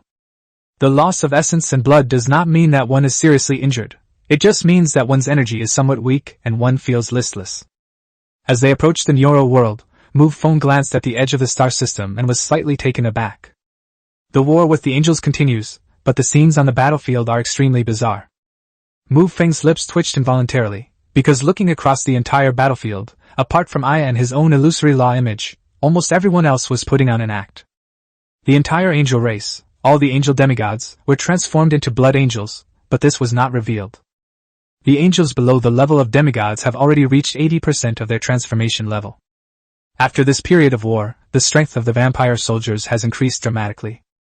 King-level combatants are no longer a rare commodity, they are almost ubiquitous in the army. It could even be said that the current king is only a low-ranking officer in Mu Feng's army, while only the Saint Spirit level can be considered to have some status. Moreover, the number of demigods has also increased. Besides the heroes you summon yourself, many of the units you summon in the early game, such as Rosa and Tina, have already reached the demigod level. Among the heroes under his command, Charlotte and Lydia have already reached the 2nd stage of demigod strength. Because both of them were already powerful individuals, they had already memorized the power of the laws, so their breakthrough speed was extremely fast. Instead of continuing to pay attention to the battlefield, Mu Feng decided to focus on recovering himself first. Upon returning to the vampire capital, he immediately went back to his room. Then he bit down on Eiphel's fair neck and sucked up mouthfuls of blood. He licked the blood from the corner of his mouth, still feeling unsatisfied. Fortunately, someone came knocking on our door at that moment. Celine's aura surged into the sky somewhere in the capital, then vanished in a flash and returned to calm. She didn't make a big fuss and appeared quite low-key. After all, demigods are no longer among the top combat forces in this world, and there is no need for them to show off. Sensing Mu Feng's presence, Shalinti immediately went to Mu Feng's room. Originally, I wanted to share my joy, but before I could even see the scene in front of me clearly, I was pulled into the bed curtains. 2 hours later, Aphrodite and Shalinti left the room together, Shalinti looking somewhat dejected. In contrast, Eiffel, though his eyes showed a hint of fatigue, had an expression full of excitement on his face. Shalinti was a little puzzled and asked, "I'm almost anemic, why are you so excited?" Although Ephil's strength is not very high, and he is currently only a holy spirit, the other party is the Lord's personal blood servant, and his status is absolutely unquestionable. Upon hearing this, Eiffel excitedly replied, "Serving the Lord is an honor in itself, and I have also benefited greatly from it." "For example?" Shalinti asked, puzzled. She really couldn't understand it. She was practically being drained dry. What good could come of that? Upon hearing this, Eiffel raised his head proudly and said with considerable arrogance, "My bloodline level is now eternal." Serendi's pupils shrank instantly. Could the eternity the other party was referring to be the eternal God King? The life of the Supreme Deity is linked to the Divine Kingdom. As long as the Divine Kingdom does not perish, their lifespan will last forever, hence they are given the title of Immortal Supreme Deity. Chapter 252 Simple and Brutal. Above the immortal gods is the eternal God King. The life of the Supreme Deity is at least intertwined with the Divine Kingdom, but the Divine King is entirely different. Their lifespan has transcended this limitation, allowing them to sit alone and watch the passage of time. The lifespan of a life is still very important in the starry sky. Long-lived species like high-ranking vampires are extremely rare in the starry sky. Even other supreme gods might not possess such monstrous abilities. Take, for example, the celestial race, a high-ranking bloodline among humans. The other party's lifespan is limited. As for the other supreme gods, demons, and even the star race, although they are also supreme gods, their lifespans are limited. This clearly demonstrates just how terrifying the innate ability of immortal beings is. The other party's growth talent has now reached the level of Eternal God King, which means that he is now a high-level god, a true immortal being. While shocked, Salindi also had a question in her mind. Why would a mere blood servant beside Mu Feng possess such a level of growth talent?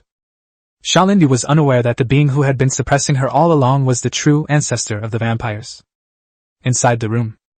Although the blood of the two men was not enough to make up for his losses, it was only a drop in the ocean.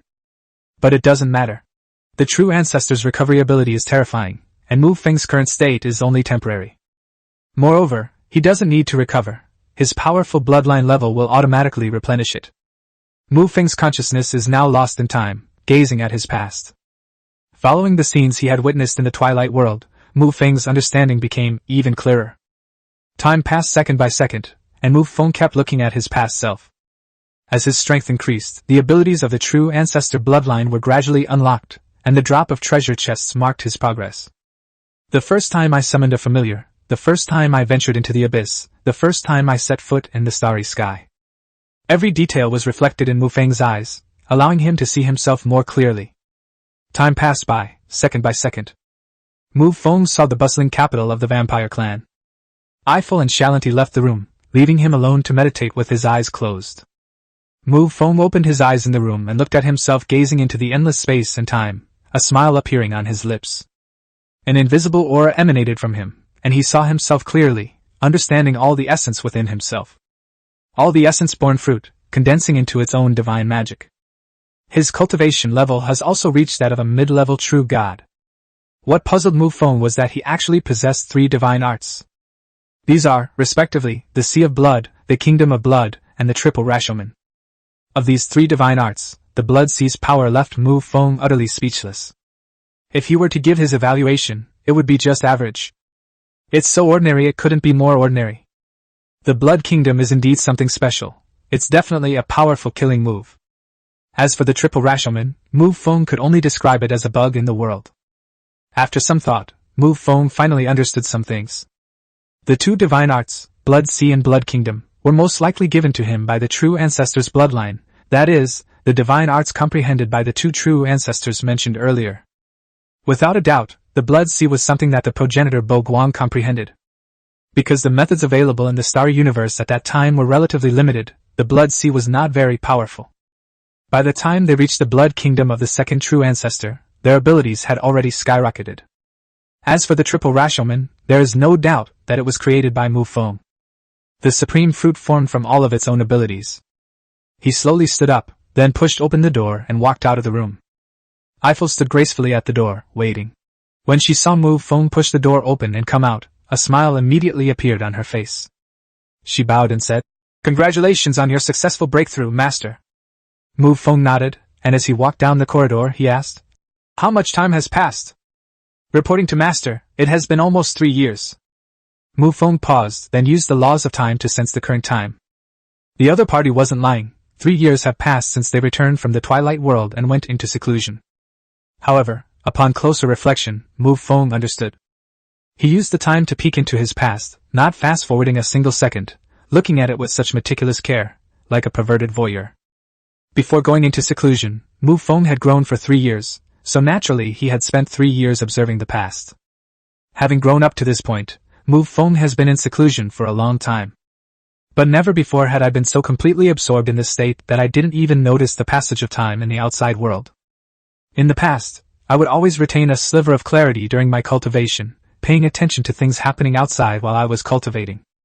After all, you have to summon troops every day, and sometimes you have to sign in.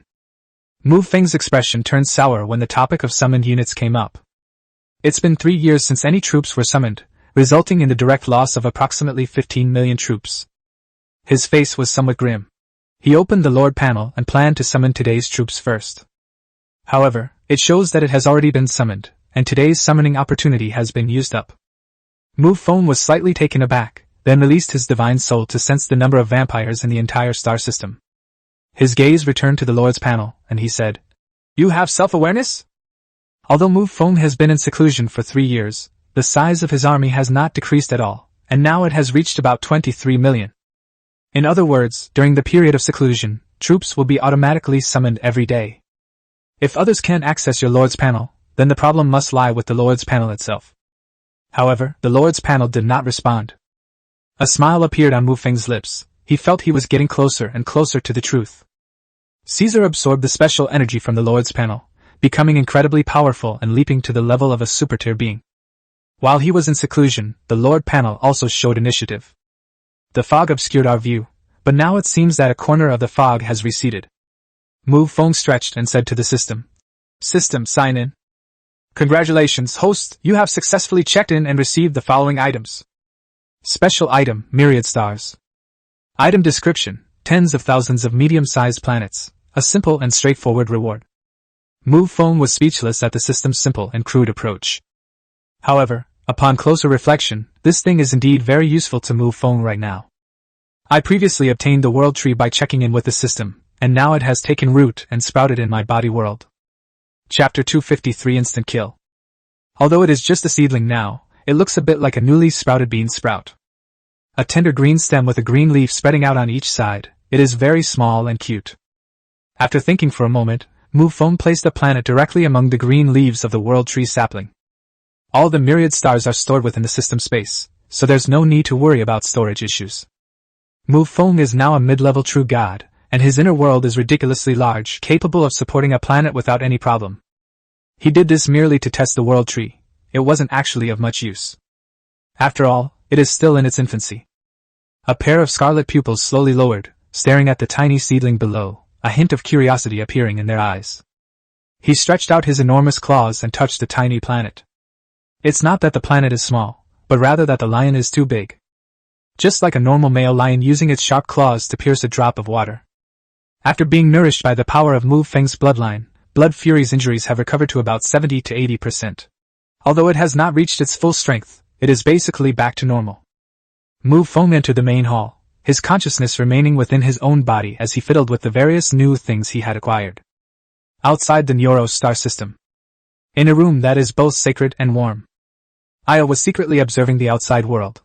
Seeing that no one was around, she immediately picked up her bag. With lightning speed, he burst out of the door. However, as soon as she reached the outside of the hall, she found 2 angels blocking the entrance on her left and right wings. Aya's little face immediately scrunched up as she said, "Now the war's over, and you won't let me leave. What exactly do you want?" 3 years have passed, and one can imagine the current state of the entire angel race. It's no exaggeration to say that Aya is now a spy infiltrating the blood angels. The 2 holy angels exchanged a glance, and then the angel on the left took out a blood-red sphere. He placed it in front of Aya and said, "My lord, why don't you consider it?" Aya didn't show any shock. Instead, she smiled and asked, "What is this thing?" As a true god, I have seen a lot, so how could I not recognize this kind of thing? But all I can say is that this child knows everything, but doesn't want to face it. After all, Aya isn't stupid. She might not have noticed it at first, but 3 years have passed. Even a pig would realize something's wrong. The left-wing angel sighed and said, "My lord, stop running away. Now you are the only holy angel left in the entire angel race." As for the other angels, they have long since become blood angels, so they cannot be called holy angels. With the result laid bare, Aya's expression began to stiffen. She grabbed the crimson sphere handed to her, and then soared into the sky. A dazzling sword light pierced the starry sky, slashing towards the vampire camp on the opposite side. The phantom of the law appeared out of thin air, causing ripples in the space and blocking the incoming sword light. The next moment, a flash of blood-red light appeared, and a blood-red sphere floated in front of the illusory image of the law. Aya pointed at the crimson sphere and the phantom of law opposite her and roared, "You vampires! You can't beat me, so you resort to dirty tricks, huh? Come on! Let's fight to the death today!" The illusory image of the law opposite did not answer. Its body began to twist and then transformed into a streak of light, rushing towards the star system. Just as Aya was filled with doubt, the real Mu Feng appeared in the starry sky. Aya sensed the aura emanating from the other person, her pupils constricted sharply, and she exclaimed, "You!" She was so shocked that she could hardly speak. Mu Feng's gaze swept past Aya and landed on the army of angels who had come with her. He nodded in satisfaction. Looking around, Although a holy aura permeated the air, he could sense that they were all blood angels. With his gaze fixed on Aya again, Mu Feng said, "This farce should end now." Aya immediately became alert, her body radiating a holy aura, and she became extremely focused. The space in front of me suddenly distorted. The battle is over. When Aya woke up, she was completely bewildered. She had no idea what had happened. She was now in a dungeon, trapped inside by cold iron bars and hard walls. He felt his own strength, touched the cold iron fence with his hand, and sighed helplessly. His own strength was greatly suppressed, and the iron fence in front of him was ridiculously hard. Footsteps echoed in the dimly lit corridor. Mu Feng arrived at the dungeon. He casually tossed a blood-red bead onto the ground and said, "Here, take this back." This blood-red bead is the catalyst for an angel's transformation into a blood angel. It was the one given to him by the left-wing angel. Aya turned her head to the side, striking a tough pose. Mu Feng thought for a moment and said, "Since you don't want to transform into a blood angel, then stay here for the rest of your life." To be honest, the combat power of a mid-level true god is no longer very important to Mu Feng.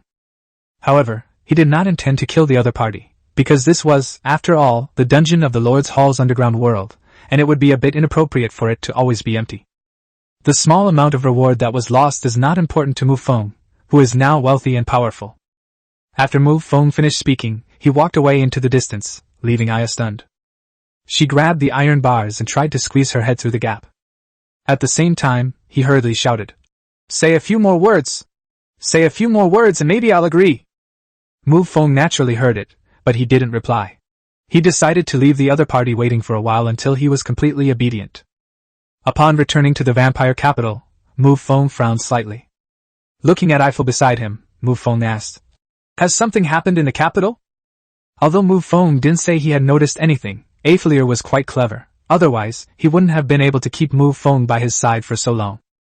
Eiffel immediately replied, "Master, today is the day of the Chamber of Commerce's auction." Mu Feng nodded.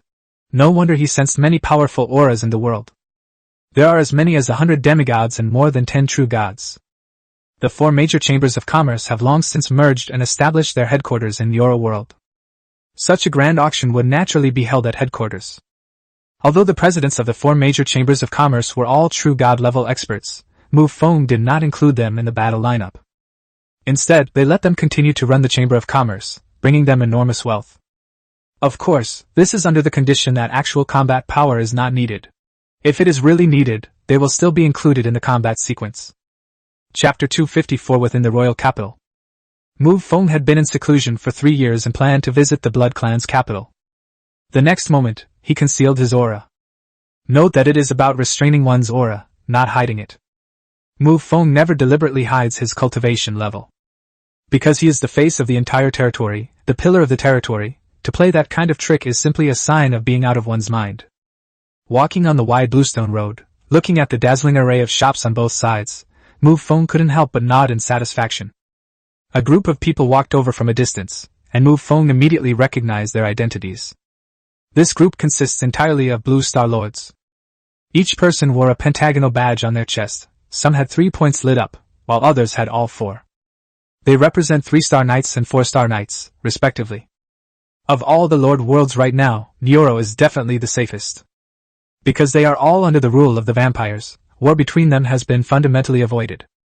As the world has been upgraded to a great world, the number of wild monsters has surged, and they have no shortage of sources of experience points.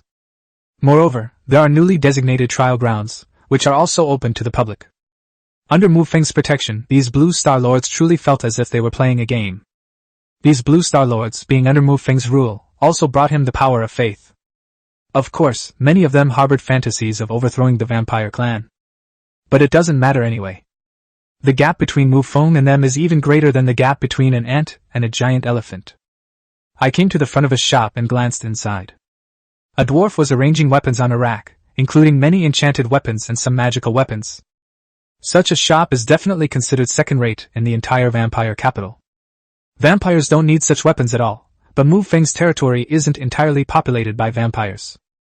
Since such shops exist, there must be people who need them. A Tyrannosaurus Rex pulled a bicycle frame to a stop in front of the shop, and a young man in his 20s jumped off the bicycle. He shouted to the dwarves inside, "Come and unload the goods quickly!" Mu Feng looked at the young man in his early 20s in front of him, and a gentle smile appeared on his lips. The young man also noticed Mu Feng, but after a couple of glances, he stopped paying attention and went back to his work. Although the two had never met, Mu Feng recognized the other. When I first arrived in the Lord's world, it was this Blue Star Lord who provided me with iron ore. His name is Li Qing. At this moment, Li Qing was wearing a 5-pointed star badge on his chest, and the entire star was lit up. He is a genuine 5-star knight.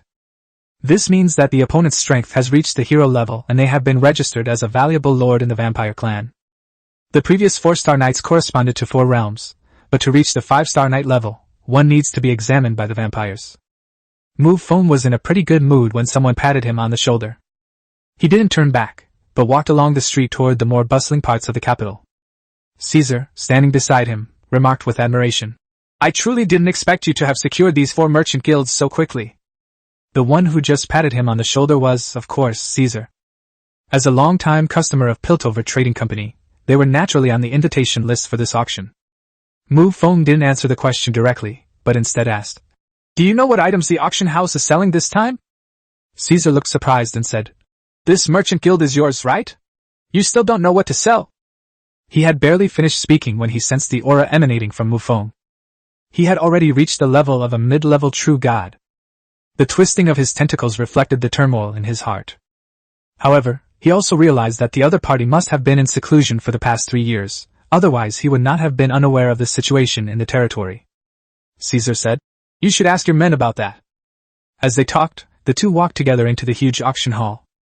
As soon as I entered the first-floor lobby of the auction house, the noise reached my ears. Mu Feng saw a familiar figure behind the counter. Lied. He went to the counter and said, "You've moved the shop here?" Lid nodded. He himself ran a small shop in his territory. Although it was small, the items he sold were of very high value. I spent some time traveling around searching for the origin of the world, but now that I've advanced to the level of a true god, it's time for me to rest for a while. Lid was not a lord, so his daily life was very leisurely. However, this period of peace would not last long, for without territory, there was no power of faith. When his world's original resources are exhausted, he will have to go out and find another way. Mu Feng said, "Shall we go up and take a look together?" Lid immediately shook his head and said, "There are a lot of people today, business is good." Because of the auction, a large number of people came to this world. Those strong individuals would also bring some younger members along, as a way to broaden their horizons. Mu Feng and Caesar arrived at the auction together. This auction was held on the 8th floor, which is the top floor of the entire auction house. The setup at the venue was a pleasant surprise. The dark, deep starry sky, with starlight twinkling in the distance. Each circular orb of light represents a seat, while the center contains numerous smaller orbs of light. Those are the items being auctioned. However, those items were enveloped in a ball of light and were invisible. Upon seeing Mu Feng arrive, the presidents of the 4 major chambers of commerce hurriedly came to greet him. The 4 true gods are still serving as presidents of their respective chambers of commerce. Because Mu Feng is a lord, and the merchant guild is under his jurisdiction, it is a merchant guild under his territory. Although Mu Feng had suggested that they merge their efforts, it would be a bit troublesome to coordinate them due to their different areas of expertise. Fortunately, they each did their own thing, which also created a kind of competition. As the strongest among the 4 major merchant guilds, and having a close relationship with Mu Feng, Lan Yu was the first to come forward. Her hand swept across the void in front of her, and a list glowing with an ethereal light appeared out of thin air. The various items displayed above are the ones that will be auctioned in this auction. Most of the items inside are at the demigod level. Only a few can reach the true god level, making them the final items among the last 3. Moreover, what is truly useful to Mu Feng has already been placed in the royal palace's treasury. Mu Feng nodded in satisfaction, and then entered a ball of light. Inside the ball of light was a luxurious room. Without entering, one could only see the glowing sphere from the outside. Caesar and the 4 presidents of the merchant guilds also entered the room. Caesar followed because he had something to say to Mu Feng. Chapter 255 Another Alliance.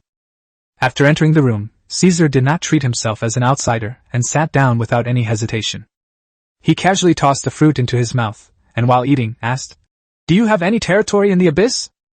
If Mu Feng had no territory in the starry sky world, then Caesar would never have asked such a question. However, the key point is that Mu Feng's foundation lies in the starry sky world, which is why Caesar has this question. "Of course there are," Mu Feng replied truthfully. Caesar's eyes lit up instantly, and he quickly asked, "On which floor?" "The 25th floor." Caesar's expectant look vanished instantly, replaced by a hint of disappointment. Mu Feng's curiosity was piqued, and he said, "Just tell me." Caesar stopped keeping him in suspense and immediately revealed everything. "From the 30th floor upwards in the abyss, the dark tide will soon begin. It's very dangerous, but the rewards are also great." Mu Feng nodded, his mind already deep in thought. The dark tide is an event within the abyss, specifically related to the origin of the abyss world. Because the origin of the abyss world cannot be obtained, but the origin of the world will grow on its own, the amount of which accumulates will become larger and larger. However, this is not all good, because although the territory of the abyss world is ridiculously large, it is still finite in scale. When the origin of the world exceeds the size of the Earth's territory, it will eventually be released. What is presented is the dark tide. The overwhelming abyssal demonic energy is raging, and a large number of magical beasts are experiencing a qualitative leap in power. Even intelligent beings will experience a surge in strength, but they will also be affected by the massive amounts of abyssal demonic energy, becoming irritable and easily angered. The abyssal demonic energy is the same as the energy in the starry sky, and it has some benefits for cultivation. What's more, there is also the gushing forth of the world's origin, which is practically wealth spewing out of the earth. You don't even need to dig. Everywhere you look, the world's primordial energy surges forth, accompanied by frenzied monsters. This is the main theme of the dark tide. This phenomenon only occurs above level 30 of the abyss. And the monsters above level 30 are no ordinary creatures. In the past records of the dark tide, a god-level monster once appeared on the 30th floor. The opponent fought a fierce battle with a deranged god-level demon, and they ultimately perished together. This is a feast of pursuing immense wealth, and it's quite normal to become so engrossed in it that you lose yourself. This situation has nothing to do with one's own strength, because the stronger one is, the more one desires. Mu Feng thought for a moment and then asked, "When will the dark tide likely begin?" Without the slightest hesitation, Caesar replied, "About 2 more years." 2 years. Whether in the time dimension of the abyss or among the 30th level true god powerhouse, this can be described as a fleeting moment. But Mu Feng couldn't help but shake his head helplessly. He felt that 2 years was still a bit long. After all, he has only been in the Lord's world for 6 years at most. For 3 of those years, he was in seclusion, losing all sense of time. It was as if the days passed by in the blink of an eye. However, 2 years also has its advantages, as it gave Mu Feng ample time to prepare. Mu Feng had no reason to miss such a feast. Now that the troops in our territory are idle, we can launch a full-scale attack on the abyss. This time, Mu Feng did not set a goal in advance, but instead pushed himself to his limit. The 30th layer of the abyss is still dominated by true gods, with very, very few main gods among them. As for the current true god, Mu Feng doesn't even take him seriously. Therefore, his goal is naturally not 30 levels, but at least 35 levels, as the number of main gods gradually increases. And this time, Mu Feng plans to enter through the abyss rift within the Lockerbie Forest. Because the abyss territory there is only at the demigod level, it can be easily breached. The abyss rift in the far north is itself the territory of a true god, and even if it is not expanded for the time being, it still generates a considerable amount of faith power. While I was pondering this, the auction had already begun. This auction was jointly organized by the 4 major chambers of commerce, and its scale was larger than ever before. The event began with 2 saint-level items to set the stage, followed by a series of semi-divine artifacts. Moreover, these were all leftovers from their own territory.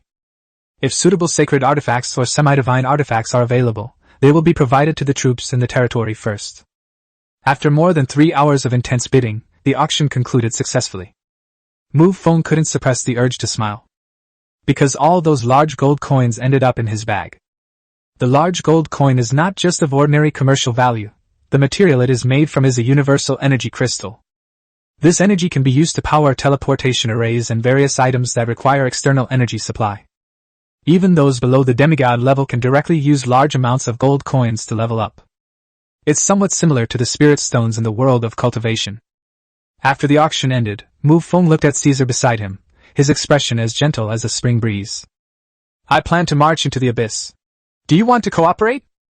Although the other party is a mid-level true god, his strength is comparable to that of an ordinary high-level true god, and he can help Mu Feng handle many trivial matters. Caesar's expression was rather unpleasant, because he had spent a considerable amount of gold coins at this auction. You could tell from the way Mu Feng looked at that traitor. Caesar said resentfully. Of course. This minor matter naturally wouldn't affect the alliance between territories, and the two sides quickly reached an agreement. Mu Feng nodded in satisfaction and said, Your army will be teleported directly to Lockby Forest, and we will march directly into the abyss. This will take place in 10 days. In this world of swords and magic, the major powers operate at an extremely fast pace. After all, such a large amount of logistical supplies could be easily packed into 2 bags. And vampires like Mu Feng don't need logistics at all. After finalizing the cooperation details, Mu Feng returned directly to the main hall. Everyone, gather in the main hall for a meeting. The voice resounded in the ears of every demigod in the territory. In just 1 minute, all the demigods gathered outside the main hall and then walked into it together. Mu Feng's gaze swept across the area below. Compared to the last time, there are more demigods now. Originally, the demigods were all heroes under their command and subordinate forces that submitted to them. However, now, 4 of Mu Feng's ordinary soldiers have broken through to the demigod realm. Moreover, they were all familiar faces, the troops that Mu Feng had summoned in the early stages. After everyone below had bowed, Mu Feng stood up and put his hands behind his back. Looking at the numerous powerful figures below, he announced, The vampires are fully prepared for battle and are marching into the abyss. Chapter 256 Heavenly Fire Calamity. Compared to the previous times, Mu Feng's attitude was unusually serious this time. The reason is quite simple. It's because of the different strategic goals. Previously, it was to expand their territory, and thus gain more faith. But this time it's different. The sole purpose is to enter the higher levels of the abyss and gain greater benefits in the upcoming dark tide. If you are occupying territory, you need to know the surrounding situation, whether the territory can operate stably, and whether everything is within a controllable range. However, the latter only needs to advance and annihilate the enemy until it can no longer fight. The powerful figures below were also invigorated, because the expansion of their territory was happening too fast. But the vampire heroes didn't think that way. On the contrary, they were happy with it. The most excited of them all was Lily, who was herself a new generation member from a vampire territory in the abyss. If we can reach the 50th floor of the abyss, then we'll be at her doorstep. Of course, this is just wishful thinking. After all, the abyss is so vast, how could one possibly encounter it by chance? Mu Feng stood in the center of the main hall and spoke again. Deploy 15 million troops and assemble at the Abyss Rift in Lockerbie Forest in 10 days. This is definitely the largest troop deployment since Mu Feng became the Lord. This clearly demonstrates Mu Feng's determination this time. Mu Feng only provided direction. The overall coordination of the army was left to others to handle. Just as he was preparing to wait for 10 days to pass, a scroll in his body suddenly trembled. With a thought, Mu Feng saw the scroll appear before him. This is the message scroll that Caesar gave him. As the scroll unfurled, Caesar's voice emanated from within. Mu Feng! Come help me quickly! I can't hold on much longer! Mu Feng was completely bewildered. The other party had just returned from the auction. What was going on? The story begins when Caesar returned to the abyss. Although Caesar spent a lot of gold coins, he also received items of equal value, so he was still in a good mood. But once he stepped into the territory, his smile vanished. Abyssal calamities formed in his territory. Without a second thought, Caesar went straight to meet the challenge. His territory is on the 25th level of the abyss, and the abyssal calamities born here must be at the level of true gods, only slightly different in terms of minor realm. Caesar was not so lucky. It was a celestial fire evil belonging to the level of a high-ranking true god. Towering flames were everywhere in sight. The calamity belonging to the abyss revealed its terrifying fangs at this moment. While Caesar may be comparable to a high-ranking true god, the abyss calamity is no pushover. Mu Feng once obtained the storm calamity. The other party was not a demigod, but it could bear the power of the law. Before reaching the demigod realm, the power of laws cannot enter the physical body. It can only surround the physical body. Therefore, one must always control the power of the law, otherwise the rampaging power of the law will instantly tear the wielder apart. The abyss calamity has no intelligence. Its power of laws is constantly in a berserk state, creating calamities wherever it goes. Caesar quickly recounted how the abyssal calamity had been born in his territory. Abyssal calamity born in my territory! Come quickly and help! Seemingly afraid that Mu Feng would refuse, he added. We'll talk about payment after it's done. Mu Feng also quickly went through it in his mind. The abyss calamity is not essentially a life form, but rather a phenomenon born from the abyss. He had never killed an abyssal calamity, so he didn't know if it would drop any loot. If I could get another drop, something like the Storm Core, I could directly control the Abyss Calamity. This will be another powerful aid for the upcoming invasion of the Abyss. Moreover, Caesar had said he would avenge him, so Mu Feng had even less reason to refuse. Without further hesitation, Mu Feng obtained the coordinates of the teleportation array from the other party and immediately set off. However, there is one problem. The teleportation array in the Starry Sky world can only be connected to the teleportation array in the first layer of the Abyss. Moreover, there must be abyssal rifts above the world where the Starry Sky is located. This was no problem for Mu Feng, and he immediately headed to a higher level of the Abyss. The illusory image of the law has long been retrieved, and the laws of space can also be used. Upon arriving at the first level of the Abyss, a massive world passage instantly materialized with a casual wave of the hand. The spaces in the first few layers of the Abyss are not very sturdy, and with Mu Feng's strength, he can easily open world passages. The 10th layer of the Abyss. Olivia slowly opened her eyes, sensing the world portal that had appeared within her territory. A pink light emanated from her body, and she vanished from the spot. When she arrived in the territory, the enormous world portal had already disappeared. Just as the doubts were lingering in their minds, the teleportation array within the territory lit up. Upon arriving at the teleportation array, they saw Mu Feng enveloped in a light barrier. A look of surprise immediately appeared on his face, and he just raised his hand to call out to the other person. However, the teleportation array flashed for a moment, and Mu Feng's figure had already disappeared into the teleportation array. Olivia's face flushed with embarrassment and annoyance, and she stomped her foot.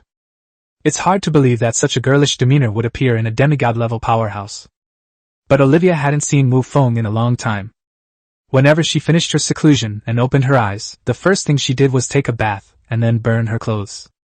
She's a succubus, so it's not a big deal that she hasn't experienced this before. But things are different now. She's extremely anxious. The 25th layer of the Abyss, within Caesar's territory. Flames shot into the sky, and a curtain of fire formed a clear dividing line on the earth. Within that raging inferno, a humanoid monster made of flames was constantly writhing. The terrifying laws of fire incinerate everything, turning all things to ashes. On the opposite side of that raging flame, countless black tentacles, covered with the laws of darkness, stretched out. The two laws are in conflict, creating a scene reminiscent of the end of the world. A teleportation array within the territory lit up, and Mu Feng's figure appeared. Looking at the scene in the distance, Mu Feng couldn't help but gasp. It wasn't because I was particularly scared, but because the fire's reach that day was just too vast. Despite Caesar's constant resistance, the enemy was actually only protecting some key locations. 2 to 3 of these flames covered an area that Caesar was powerless to resist. If you put celestial fire disasters into the starry sky, they could cover at least several star systems. But don't forget that there are at least several light years between each star system. In other words, the fire disaster's reach has extended over a terrifying hundreds of light years. Chapter 257 Rewards. Caesar's territory covered an area of approximately 70 light years.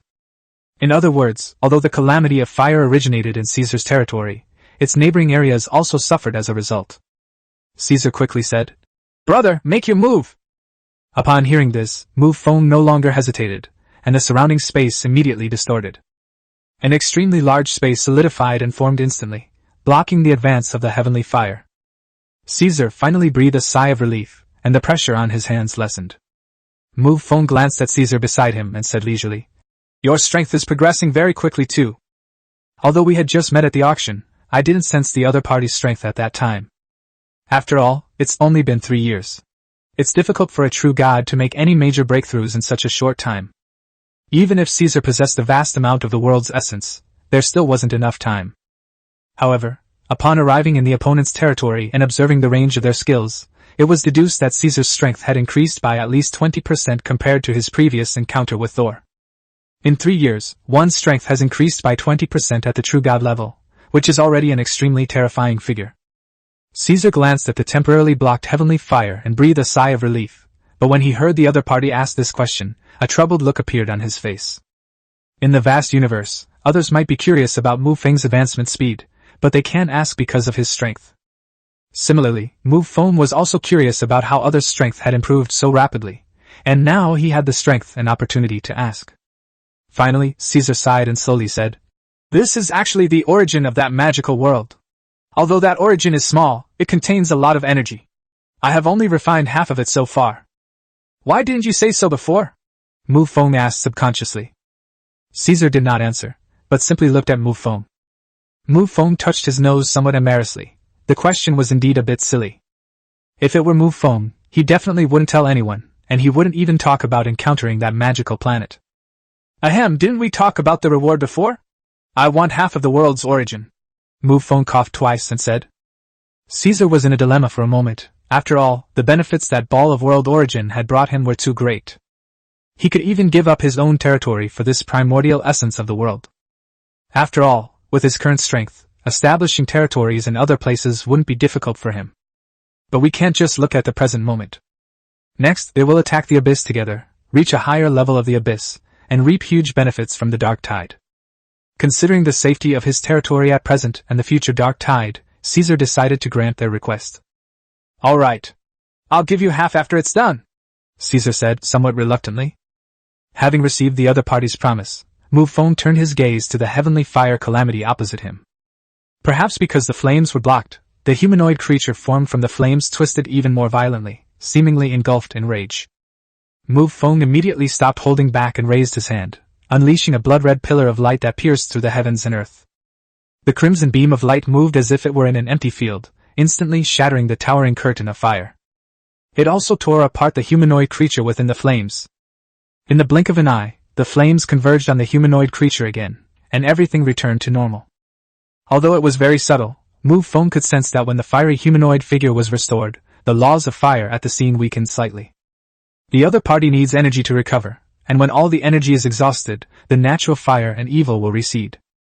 With this thought in mind, Mu Feng instantly transformed into a streak of blood-red light and rushed into the wall of fire.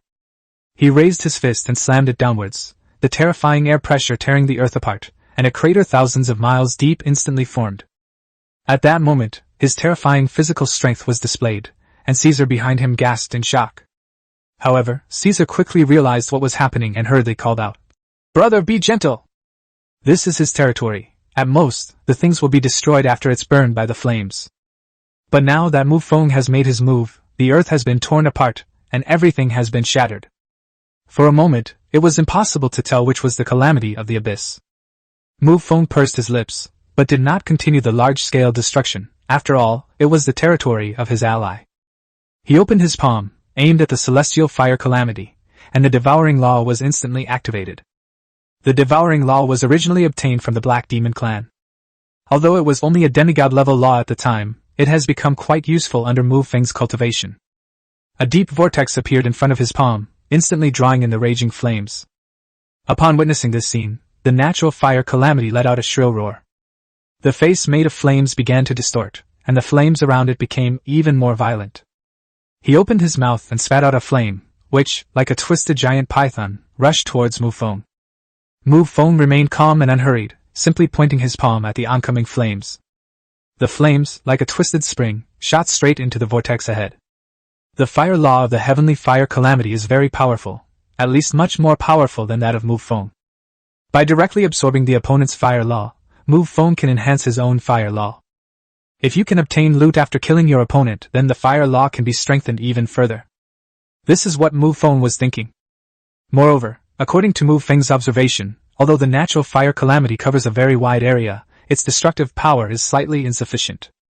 If Caesar were not acting to protect his territory, he could have annihilated the celestial fire calamity within half a day. However, in order to protect his territory, Caesar had no choice but to push his abilities to the limit. Otherwise, let alone half a day, a natural fire calamity could cross his territory in just 2 hours. The vortex in his hand was like earth that hadn't experienced the rainy season for months, frantically drawing in water. Meanwhile, the natural fire disaster opposite is weakening at a visible rate. It seemed to have reached some kind of critical point. The flame could no longer maintain its human form and turned directly into a ball of flame. However, the flames that appeared before his eyes caused Mu Feng's expression to change.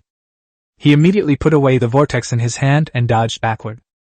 A terrifying heatwave swept out, distorting the space reflected in one's eyes. The very center of that flame was already a deep, almost black red. You don't need to use any detection skills to know that it is the core of the calamity. The terrifying heat emanating from above made Mu Feng feel a stinging pain on his face. The abyss is a terrifying place, teeming with countless evil beings, where death can happen in an instant. But even in such a place, it is still called a calamity by everyone. Chapter 258 Expectations. The last time we defeated the storm calamity, it was because we obtained the calamity core ahead of time, and it became an allied force. However, after facing the abyss calamity head-on this time, Mu Feng came to understand the opponent's strength. The other party possesses immense power, but its existence is that of a special life form without intelligence. In some ways, it doesn't even qualify as a life. He possessed immense strength, but had no idea how to use it. It wasn't until Mu Feng had completely absorbed all the power of the laws that the other party had spread out that the other party's true origin was revealed. After a brief moment of astonishment and shock, Mu Feng became even more excited. The reason is simple: the stronger the opponent, the more he will gain. Caesar, standing behind, didn't show any reaction. After all, he had survived in the abyss for so long, he knew this much. Mu Feng carefully sensed the temperature of the flames again. It's terrifying. However, given Mu Feng's current physical strength, the opponent's flames seemed to be somewhat lacking in terms of causing real damage. Having confirmed that it wouldn't cause him any fundamental harm, Mu Feng no longer hesitated. He immediately transformed into a streak of blood-red light and charged directly toward the core of the heavenly fire. Caesar, who was behind them, was completely dumbfounded. That's the core of the calamity. Normally, when facing an abyssal calamity, one must completely obliterate the opponent's power of law, and the opponent will gradually disappear. This was the first time he had ever seen something so fierce. As Mu Feng got closer to the core, the temperature he felt increased. Although the temperature wasn't fatal, Mu Feng could feel the heat, which caused his facial expression to contort. Despite the intense burning pain in his body, Mu Feng did not stop moving. The natural fire calamity opposite is devoid of intelligence, so it naturally does not attempt to evade. A layer of crimson light enveloped Mu Feng's body, and only then did he feel a little better. The surrounding space moved rapidly. Mu Feng's speed was too fast for the naked eye to perceive. But as he got closer, he suddenly found that the space around him was like a swamp. The space scorched by the flames is distorted. This is not merely a manifestation. Mu Feng used the laws of space, and the feeling he experienced was the deepest. Instead of using spatial teleportation, they simply abandoned it, and instead used their physical strength to get closer. The burning sensation on his skin returned, but Mu Feng did not stop. As he approached the heart of the calamity, he plunged his hand into the dark red flames. The shape of the calamity's core is not fixed. Take the heavenly fire core right in front of us, for example. It's just a ball of flickering flame. As the core of the calamity fell into Mu Feng's hands, the raging flames instantly subsided. Mu Feng looked at the core floating in his palm, a look of joy appearing on his face. A flash of black light appeared around him, and Caesar appeared beside him. He looked at the core in Mu Feng's hand with great curiosity. The core of the calamity is in the abyss, and it's not that it's absolutely unseen. After all, there are others who have obtained it using the same method as Mu Feng. However, this also comes with a huge gap in strength. Take the heavenly fire core as an example. To obtain it, one must possess the strength of a god-level being. However, for the main god, such a peak true god-level combat power does not seem to be that important. Mu Feng raised his other hand, and a black hole appeared instantly. He placed the core of the calamity within the void realm, and then absorbed it into his inner space. After all, this thing is still very dangerous, so it's better to keep it under control. After doing all this, Mu Feng turned to Caesar beside him and said, "It's time to fulfill your promise." Caesar was slightly taken aback, clearly not expecting Mu Feng to be in such a hurry. However, since he had already agreed, Caesar didn't hesitate any longer. The black mist around him surged, a vortex appeared at his chest, and a ball of multicolored light slowly floated out. This light was only the size of an egg, and its total amount was only 1 to 4 of that of a medium-sized world. Mu Feng absorbed the origin of the world and said with a smile, "This disaster didn't damage the foundation of your territory, did it?" Caesar naturally understood what the other party meant. After all, they were going to invade the higher levels of the abyss next. He immediately said, "Since the abyss calamity only appeared after the order was given, the soldiers had time to react, and it did not cause any major damage." Mu Feng nodded, then immediately asked, "How many troops do you plan to send this time?" 30 million. Hearing the other party's indifferent reply, Mu Feng immediately curled his lips. The enemy has been dominating the abyss for many years, and the number of soldiers in their territory is definitely more than this. However, it is clear that their goal is to attack for the sake of attacking, which carries significant risks. Caesar didn't want to lose too much, so he only sent 30 million. I don't plan to return to the starry sky world. Here are the coordinates of a teleportation array. You can go there directly when the time comes. After Mu Feng finished speaking, he directly told the other party the coordinates of the teleportation array. This teleportation array is naturally located in the 10th layer of the abyss. After receiving the coordinates, Caesar nodded. Mu Feng then did not linger there any longer and took the teleportation array back to the 10th level of the abyss. Upon arriving at the 10th level of the territory, Olivia immediately sensed Mu Feng's presence. Mu Feng didn't plan to return to the starry sky world, so he stayed here. This time, Olivia sensed that Mu Feng's presence lingered for a long time, and a charming smile appeared on her lips. However, she did not go out to greet them, but instead went into the main hall first. He straightened his clothes and then lay down on his side on the throne. The throne here belongs to a subordinate territory, so there aren't many rules. Anyone who is the strongest in the territory can sit on it. If it's the throne in the vampire capital, then only Mu Feng can have it. As soon as Mu Feng appeared in the main hall, he immediately saw Olivia lying on her side. The other person's expression was languid at the moment, but because she was a succubus, she naturally possessed a charming and alluring aura. Olivia tilted her head slightly, seducing Mu Feng with her eyes while placing a finger on her red lips. Then the fingers slowly moved downwards, passing over the towering peaks, and finally resting on the lower abdomen. She gave Mu Feng a flirtatious wink, the meaning of which was quite clear. Seeing the other party's audacity, Mu Feng felt a surge of nameless anger. They were immediately prepared to take action and suppress the other party. Olivia was startled and hurriedly stood up from her throne, clutching her chest with both hands. She exclaimed anxiously, "Why you? Who are you? Why are you here?" Mu Feng was slightly taken aback, but then raised an eyebrow. This succubus got into character pretty quickly. Chapter 259: The Origin of the Great Universe. Since the other party was already cooperating so well, Mu Feng let go. Of all his women, the most charming and alluring were undoubtedly Blue Moon and Olivia. However, Blue Moon has a touch of arrogance, which is the complete opposite of Olivia's carefree personality. Immediately afterwards, various sounds emanated from the main hall. "Don't come any closer! I'm going to call for help." Perhaps Mu Feng still felt a little ashamed, so he didn't say anything. The louder Olivia shouts now, the more silent she will be later. She walked out of the main hall without saying a word, her expression surprisingly serene. After the revelry, it's time to get down to business. Mu Feng was about to sit on the throne, but as if he had thought of something, he ultimately did not sit down. With a wave of his hand, the primordial essence of the world appeared out of thin air before his eyes. Mu Feng carefully examined the origin of the world. "It seems to be no different from the ordinary origin of the world," Mu Feng murmured to himself. Although there may not seem to be a difference, the improvement it brought to Caesar was real. Moreover, with Caesar leading the charge, Mu Feng naturally had no doubts. When he touched the origin of the world, the energy of the origin of the world flowed like water, gradually enveloping his entire body along Mu Feng's arm. In an instant, Mu Feng's eyes widened, his face filled with disbelief. Because the energy at the origin of this world is so powerful, even a little too powerful, it's terrifying. This mass of world origin contains energy that is almost 1,000 times greater than that of world origin of the same volume. In fact, Caesar's advancement is enormous, one could even say it's a meteoric rise, but he himself is still unaware of it. Before obtaining the origin of the world, Caesar's strength was only that of a lower-level true god. And that was only 6 years ago. However, although Caesar was a lower-level true god at that time, his strength had already reached the peak of the lower level. Even without this wisp of world origin, his breakthrough would have been a foregone conclusion. Therefore, Caesar did not mention this point, because he felt that his breakthrough was inevitable. Furthermore, Caesar's strength has reached the level of a superclass being.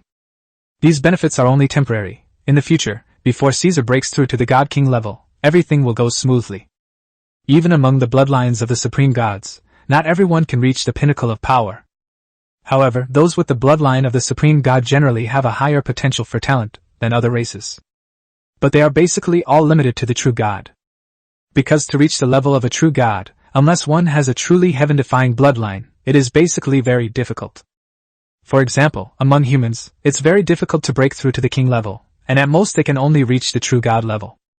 To reach the level of a true god, one must possess the celestial bloodline among humans. The human race is a true star race, ranking third among the 10 supreme bloodlines in the starry sky. The 10 supreme bloodlines of the starry sky and the 5 supreme god races of the abyss, totaling 15 supreme races. However, the 5 supreme gods in the abyss are about to become 4.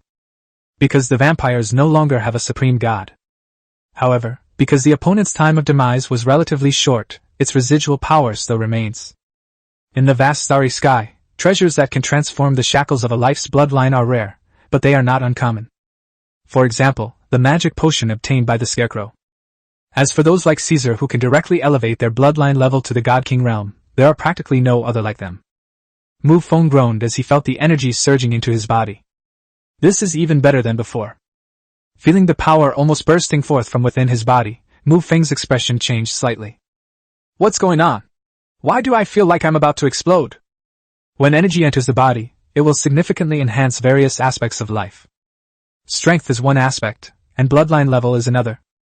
Unfortunately, Mu Feng's bloodline level was already at the advanced level, and he had just broken through to the next level. So after this force entered the body, it felt like it had nowhere to go. Quickly think of solutions in your mind.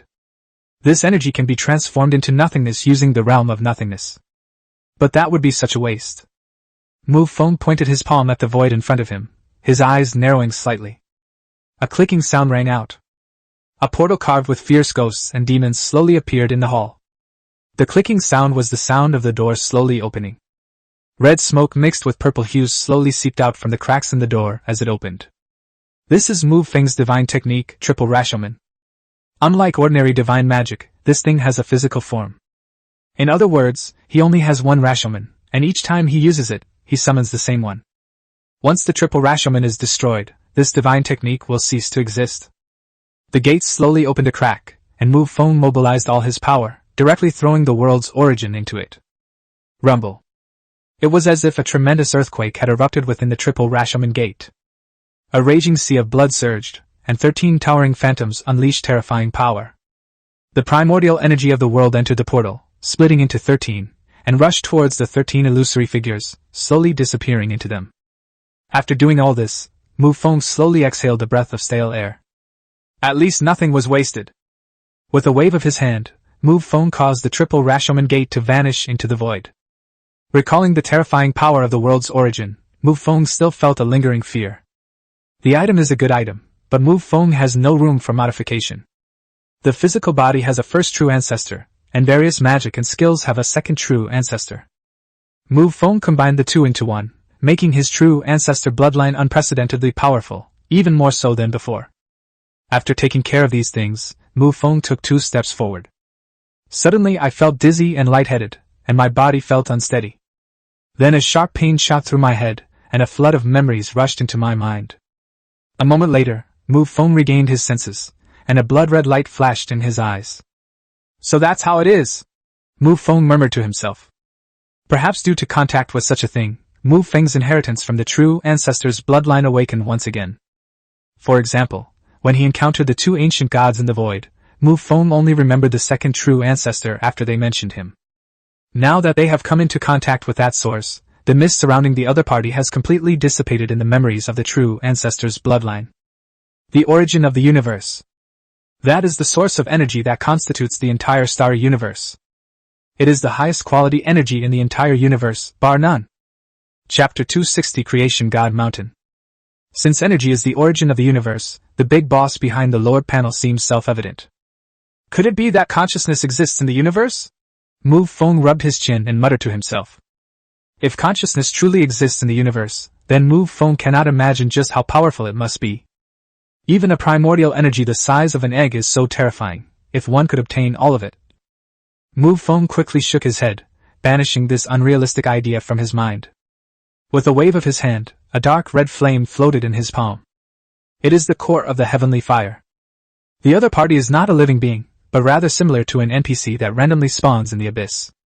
Therefore, Mu Feng was also unsure whether he would receive a reward after killing the opponent. After all, the Lord's panel has always provided kill notifications. The key is in the word kill. Since the other party is not a living being, how can we talk about killing it? This can only be considered destruction at best. And most importantly, even if you get a kill reward, you're not guaranteed to get the Calamity Core. Now that Mu Feng is about to attack a higher level of the abyss, top-tier combat power like Tian Huahui is still quite scarce.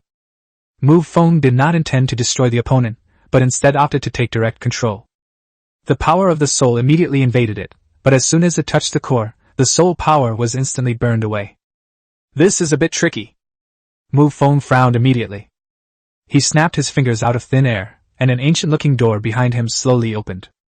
The carvings depict fierce demons and monsters, with blood-red and purple smoke billowing out.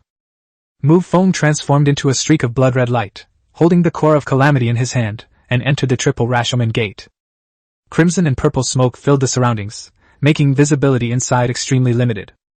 In the distance, one could vaguely see the churning sea of blood beneath one's feet and the blood-red fiery clouds overhead. Further away, all that could be seen was smoke and mist. The moment they entered, the power of the calamity's core was weakened by more than half.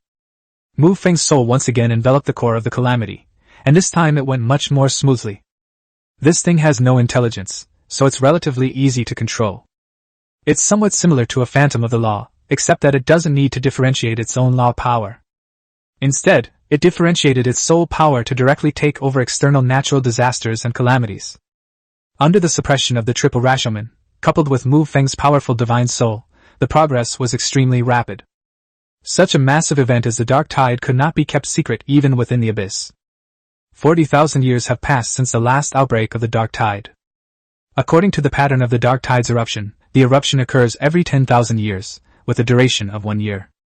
40,000 years have passed, so the Dark Tide outbreak 2 years from now will last for 4 years. The Dark Tide outbreak lasted for 4 years, which is not a long time in the history of Dark Tides. It can only be described as average.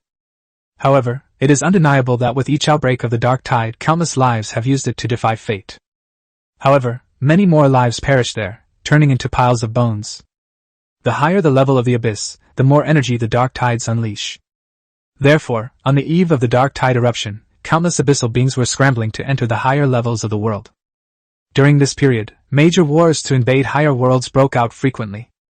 There are even instances of more than a dozen true gods uniting together to invade higher realms. The Abyss, 99th floor.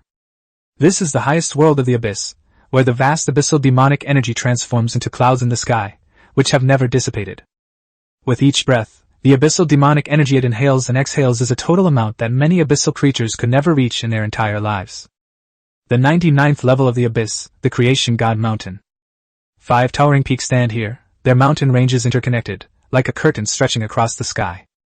A large amount of abyssal demonic energy spewed out from the sacred mountain, so concentrated that it was almost poisonous to some low-level abyssal creatures. In the distant void, space shattered, a rumbling sound echoed, and the entire earth trembled continuously. A terrifying giant, whose body soared straight into the sky, slowly stepped into this place. His aura was completely unreserved, filling the space between heaven and earth. The abyssal life forms that sensed this aura were all trembling with fear, not daring to even breathe loudly. That was a peak-level eternal God King. They are already in the top tier below the Supreme God. The giant's eyes slowly swept over the 5 mountain peaks, and he immediately let out a cold snort. The sound was like a muffled thunderclap. The creature that heard it felt as if it had been struck in the chest, and a mouthful of blood gushed from its mouth. Then the giant's figure slowly shrank and gradually disappeared from the spot. When they reappeared, they were already at the top of a mountain, and they stood there. Not long after, black fog began to roll in the distance. Countless tentacles intertwined in the void. With his arrival, the whole world was plunged into darkness, so dark that one could not see their own hand in front of their face. The giant merely glanced at it, and immediately let out a cold snort. The surrounding darkness was instantly dispelled. A strange laugh came from within the black mist, saying, "You've got quite a temper, haven't you?" The giant did not reply, but stood there quietly with his arms crossed. Seeing that the other party didn't want to talk to him, the sky-covering black mist slowly receded. It transformed into a humanoid creature draped in a black robe, but beneath the hood and inside the sleeves, numerous tentacles were constantly writhing. The space within the cylinder shattered instantly, and both the giant and the black mist turned their gazes in that direction. In just a moment, the shattered space was instantly healed. The two of them immediately turned their heads and looked at one of the mountain peaks. At some point, a creature with a human upper body but a body of flames floated silently. A furious roar tore through the sky, drawing everyone's attention. With wings on its back, goat horns coiled on its forehead, and a tail with sharp barbs, it was a demon. Beside the demon stood a pale-skinned, somewhat sickly-looking man. Once all 5 had arrived, they all perched atop a mountain peak, facing each other from afar. The giant spoke first, saying, "The dark tide is about to erupt, and recently many people have started attacking the 99th floor." The race of these giants is the trolls, one of the 5 supreme races of the abyss. Hearing the troll's words, everyone present became serious. In fact, the strength difference between the 98th and 99th floors of the abyss is not significant. After all, the two sides have always been at war with each other, and each has had its victories and defeats. The territories of both sides frequently changed hands. Chapter 261 Voluntary Withdrawal. Moreover, no matter how long the war continues, the forces entrenched in the 99th layer of the abyss will inevitably be the 5 supreme god races. Because other races simply do not have the strength to set foot in this place. So in the end, all the fighting is still just these 5 races, and they are all fighting against each other. Because once a conflict arises with other supreme gods, things become completely different. It could escalate into a war between the high gods, though the nature of the two is entirely different. Although their own people are fighting each other fiercely, the supreme god will not interfere in these matters. Those who are capable should rightfully have more. This is an inherently constant principle. Upon hearing the Troll King's words, everyone present showed signs of annoyance. The attack on the 99th floor from the 98th floor has only one objective. That is to seize the creation god mountain beneath our feet when the dark tide arrives. Starting from the 90th level of the abyss, the resources available are almost the same as those on the 99th level. Under normal circumstances, as long as you can occupy territory on the 90th floor of the abyss, you will have reached the pinnacle of abyss resources. However, there is one exception, the dark tide. Whenever the dark tide descends, the very essence of the world erupts forth from the earth. And in the middle of the 5 giant peaks of the Chuangtian Divine Mountain before us, there is an incredibly huge sinkhole. And whenever the dark tide descends, the world's essence gushing forth from the sinkhole before us is the most concentrated of all the abysses. The group of god kings exchanged glances and began to ponder a solution to the problem. After all, it has been 40,000 years since the last dark tide, which also means that the enemy on the 98th floor has been preparing for 40,000 years. This immense foundation cannot be ignored and we must be on high alert. After a long while, the god king of the Dead Soul clan's eyes lit up. He turned his gaze toward the vampires and said, "As far as I know, the vampires on the 98th floor have not made any unusual moves." Upon hearing this, the other 3 god kings all turned their gazes toward the Blood Clan. After only a brief moment of thought, they understood the cause and effect. Among the 5 supreme races of the abyss, the vampires are considered the most harmonious. Although they had fought each other before, it was only for the pursuit of profit, not because of any deep-seated hatred. However, the other 4 races are different. They have been fighting each other for so long without holding back, and they have developed an indelible hatred for one another. Now that the vampires no longer have a supreme god, the vampires on the 98th floor have also realized this, and they know that they can no longer continue to fight amongst themselves. Even if they don't compete for the 99th level of the Creation God Mountain, they still need to preserve the power of the Blood Clan as much as possible before the True Ancestor becomes the Supreme God. Once the Supreme God returns to his position, it won't matter how they fight. With the Supreme God around, nothing will be out of control.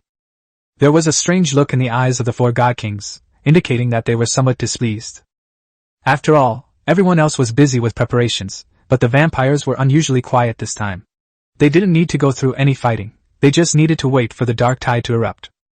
The Nightmare God King's eerie green eyes flickered slightly, and a cold smile curled at the corner of his lips. He said, "The 5 supreme god races of the abyss should probably be changed to 4 now, shouldn't they?" Upon hearing this, everyone's gaze turned to the Nightmare God King. Even the usually carefree Troll King couldn't help but gasp in shock. "Brother, you're really awesome!" the Troll King exclaimed instinctively. The other party's meaning was very clear. The 99th level of the abyss had always been occupied by the supreme gods. Removing the other party from the supreme god race means expelling them from the 99th level of the abyss. While the vampire race currently lacks a supreme god, this period is still short, and the vampire race has not yet declined. Aside from the supreme god, in terms of combat power at the God King level alone, the vampires are not afraid of other races. And most importantly, a new true ancestor of the vampires has been born. Barring any unforeseen circumstances, it's only a matter of time before the other party's supreme god returns to his rightful place. By that time, are you sure you, a God King, can bear the crime of driving the vampires out of the 99th level of the abyss? After all, even the supreme gods of the 4 major races have not yet spoken about getting the vampires out of the abyss. However, Upon seeing this scene, the expression on the vampire god king's face did not change at all, as if he had not heard anything. Seeing the vampire's calm and collected demeanor, the others were at a loss for what to do. Even the nightmare god king, who had just spoken, was speechless. The other party isn't getting angry, so how can I continue to perform? Seeing the quiet atmosphere, the vampire god king finally spoke. In this dark tide, our vampire clan will withdraw from the creation god mountain. Before the other 4 god kings could react, the vampire god king had already left the place. The remaining 4 god kings looked at each other, but a hint of joy rose in their hearts. There are only 5 places in the creation god mountain, which are the 5 mountain peaks they stand on. Now that the vampires have withdrawn from creation god mountain, there is one more spot available. The nightmare god king smirked and said in a strange voice, "Give this extra spot to the group on the 98th floor." The other 3 god kings immediately nodded, as this was also what they were thinking. And most importantly, the vampires withdrew from Chuangtian Mountain voluntarily. However, leaving the creation god mountain does not mean leaving the 99th level of the abyss. The blood clan only lost the world's origin. In this way, everyone is happy. After returning to his territory, the vampire god king pushed open the door and entered a huge room. There was a round table in the room, and 12 chairs were arranged around it. At this moment, there were 7 vampires sitting around the round table, plus the vampire god king who had just entered, making a total of 8. Without saying a word, the vampire god king plopped down in his chair. There was a moment of silence. Suddenly, a vampire slammed his fist on the round table, his face contorted with rage. "Damn it! This time, our vampire clan is going to suffer countless losses," he said viciously. Another vampire glanced at him and said calmly, "Why are you angry? Wasn't this something we discussed beforehand?" Since the vampires do not currently have a supreme god, appropriate retreat is their current decision. This is not a problem that can be solved by mere enthusiasm. "Of course I know, but I'm still not happy about it," the vampires said again. Just as the two were about to continue talking, the god king who was attending the meeting at the creation god mountain suddenly spoke up. "Where did that guy Milo go?" Chapter 262 begins. Time to scoop poop. Upon hearing the vampire's reply, the vampire god king's lips twitched involuntarily. Although it's a bit vulgar, the description is absolutely correct. There were 8 vampires around the huge round table in front of them. Their strength and level of attainment are all the same. Peak God King. Heads of the 12 vampire clans. Not all 12 clans are in the abyss. Including Milo, who is not there, there are a total of 9 clans in the abyss. The other 3 are in the starry sky. Since there's nothing else, I'll be going now. As one of the God Kings spoke first and left, the other family heads followed suit. Only the God King who attended the meeting remained seated. He glanced around at the empty round table and couldn't help but sigh. The vampires have never been so united, but we never imagined that our unity would be built on the fall of the True Ancestor. If the supreme god of the vampires were still alive at this time, the vampires on the 98th floor would definitely be thinking about how to obtain a spot on the Creation God Mountain. Although the fighting won't escalate to the point of bloodshed, war will still have to be fought. Thinking back to when the supreme god was still alive, there was once a vampire from the 98th floor who successfully obtained a spot in the Creation God Mountain. They swaggered through the territory of the 99th floor and entered the Creation God Mountain. After the dark tide ended, I thought the other party would occupy the 99th floor, but unexpectedly they returned directly to the 98th floor. When the Lord returned to take over the territory, he was completely dumbfounded. Low-level magical beasts can be seen everywhere, and the land is filled with the 5 grains and other recyclable materials. That's the general situation with vampires. They compete with each other but maintain a bottom line, and they do everything they can to annoy others. The God King who remained alone in the round table conference hall couldn't help but smile as he recalled the scene in the main hall where he solemnly ordered his subordinates to clean up the remnants of the 5 grains. That's right, that God King was him back then. Vampire Clan 13, the Vandal Clan, Salata Vandal. The 10th layer of the Abyss world. A door slowly opened, and Mu Feng walked out. With the suppression of the triple Rashomon effect, the speed at which it controls the heavenly fire core is extremely fast. As he emerged from the doorway, Olivia bowed in greeting. She had been waiting for Mu Feng here because she had many things to report. For example, on the 11th floor of the Abyss, with the outbreak of the Dark Tide, the opponent also wanted to enter the 12th floor. Therefore, the other party has already sent a message to Mu Feng's territory, saying that they can attack the 12th floor together. Besides him, the 2 vampire demigods next door also sent requests for an alliance. However, Mu Feng is now a true god, and he has no interest in these alliances between demigods. His goal is to reach at least level 30 in the abyss, and these people are destined not to be able to accompany him there. The matter was left entirely to Olivia to handle. However, the actions of these people also awakened Mu Feng, who realized that everyone was scrambling to enter a higher world. This signifies the immense benefits of the dark tide, but also comes with immense danger. Mu Feng only thought about it briefly. The vampires alone probably wouldn't be enough. In that case, let's bring all the dark demons and blood angels along. The Black Demon Clan and the Blood Angels are the two largest subordinate forces under Mu Feng's territory. The number of Blood Angel units once approached 100 million. As for the Dark Elves, they outnumber the Blood Angels by no means. This is not to say which force is stronger, but because of the characteristics of the Dark Demon race, since they cannot win in terms of quality, they can only increase their quantity. Of course, Mu Feng did not conscript all of them. He only mobilized 20 million troops from each side. A total of 55 million. In addition to these low-ranking soldiers, Mu Feng also summoned two true gods. They are Blue Moon and Illusion, one a mid-level true god and the other a low-level true god, respectively, and their strength is quite good. The agreed-upon time is drawing ever closer. Mu Feng's army has all gathered at the 10th level of the abyss. As the light from the teleportation array shot into the sky, a large number of undead soldiers stepped out from it. The light from the teleportation array did not dissipate quickly, but remained constant. As two familiar figures stepped out of the teleportation array, a smile appeared on Mu Feng's lips. Caesar and the Scarecrow. Although the Scarecrow came, this time it wasn't considered repaying Caesar's favor. Since the Scarecrow was originally going to attack a higher level, the two can only be considered to be allies. After the army gathered together, Mu Feng did not hesitate at all and opened the world passage with a wave of his hand. With Mu Feng's current strength, the world passage can directly reach the 27th layer of the abyss. As for what comes after that, the only way is through the abyss rift. The massive army marched through the deep abyss rift. 5 true gods and numerous demigods stood in the sky, looking down at the army below. Caesar asked, "Which level do you think we can reach?" Mu Feng thought for a moment and said, "If I go all out, I think I should be able to reach the 40th floor." Caesar suddenly felt a little panicked, because if he reached the 40th floor, he would inevitably encounter a god-level powerhouse. However, after thinking it over carefully, he felt somewhat reassured. Back then, Mu Feng was only a lower-level true god, yet he was already able to rival Thor, who was at the peak of true god status. Mu Feng is now a mid-level true god, having comprehended divine arts and obtained that powerful origin, resulting in a qualitative transformation in his strength. The army quickly passed through the world passage and arrived at the 27th level of the abyss.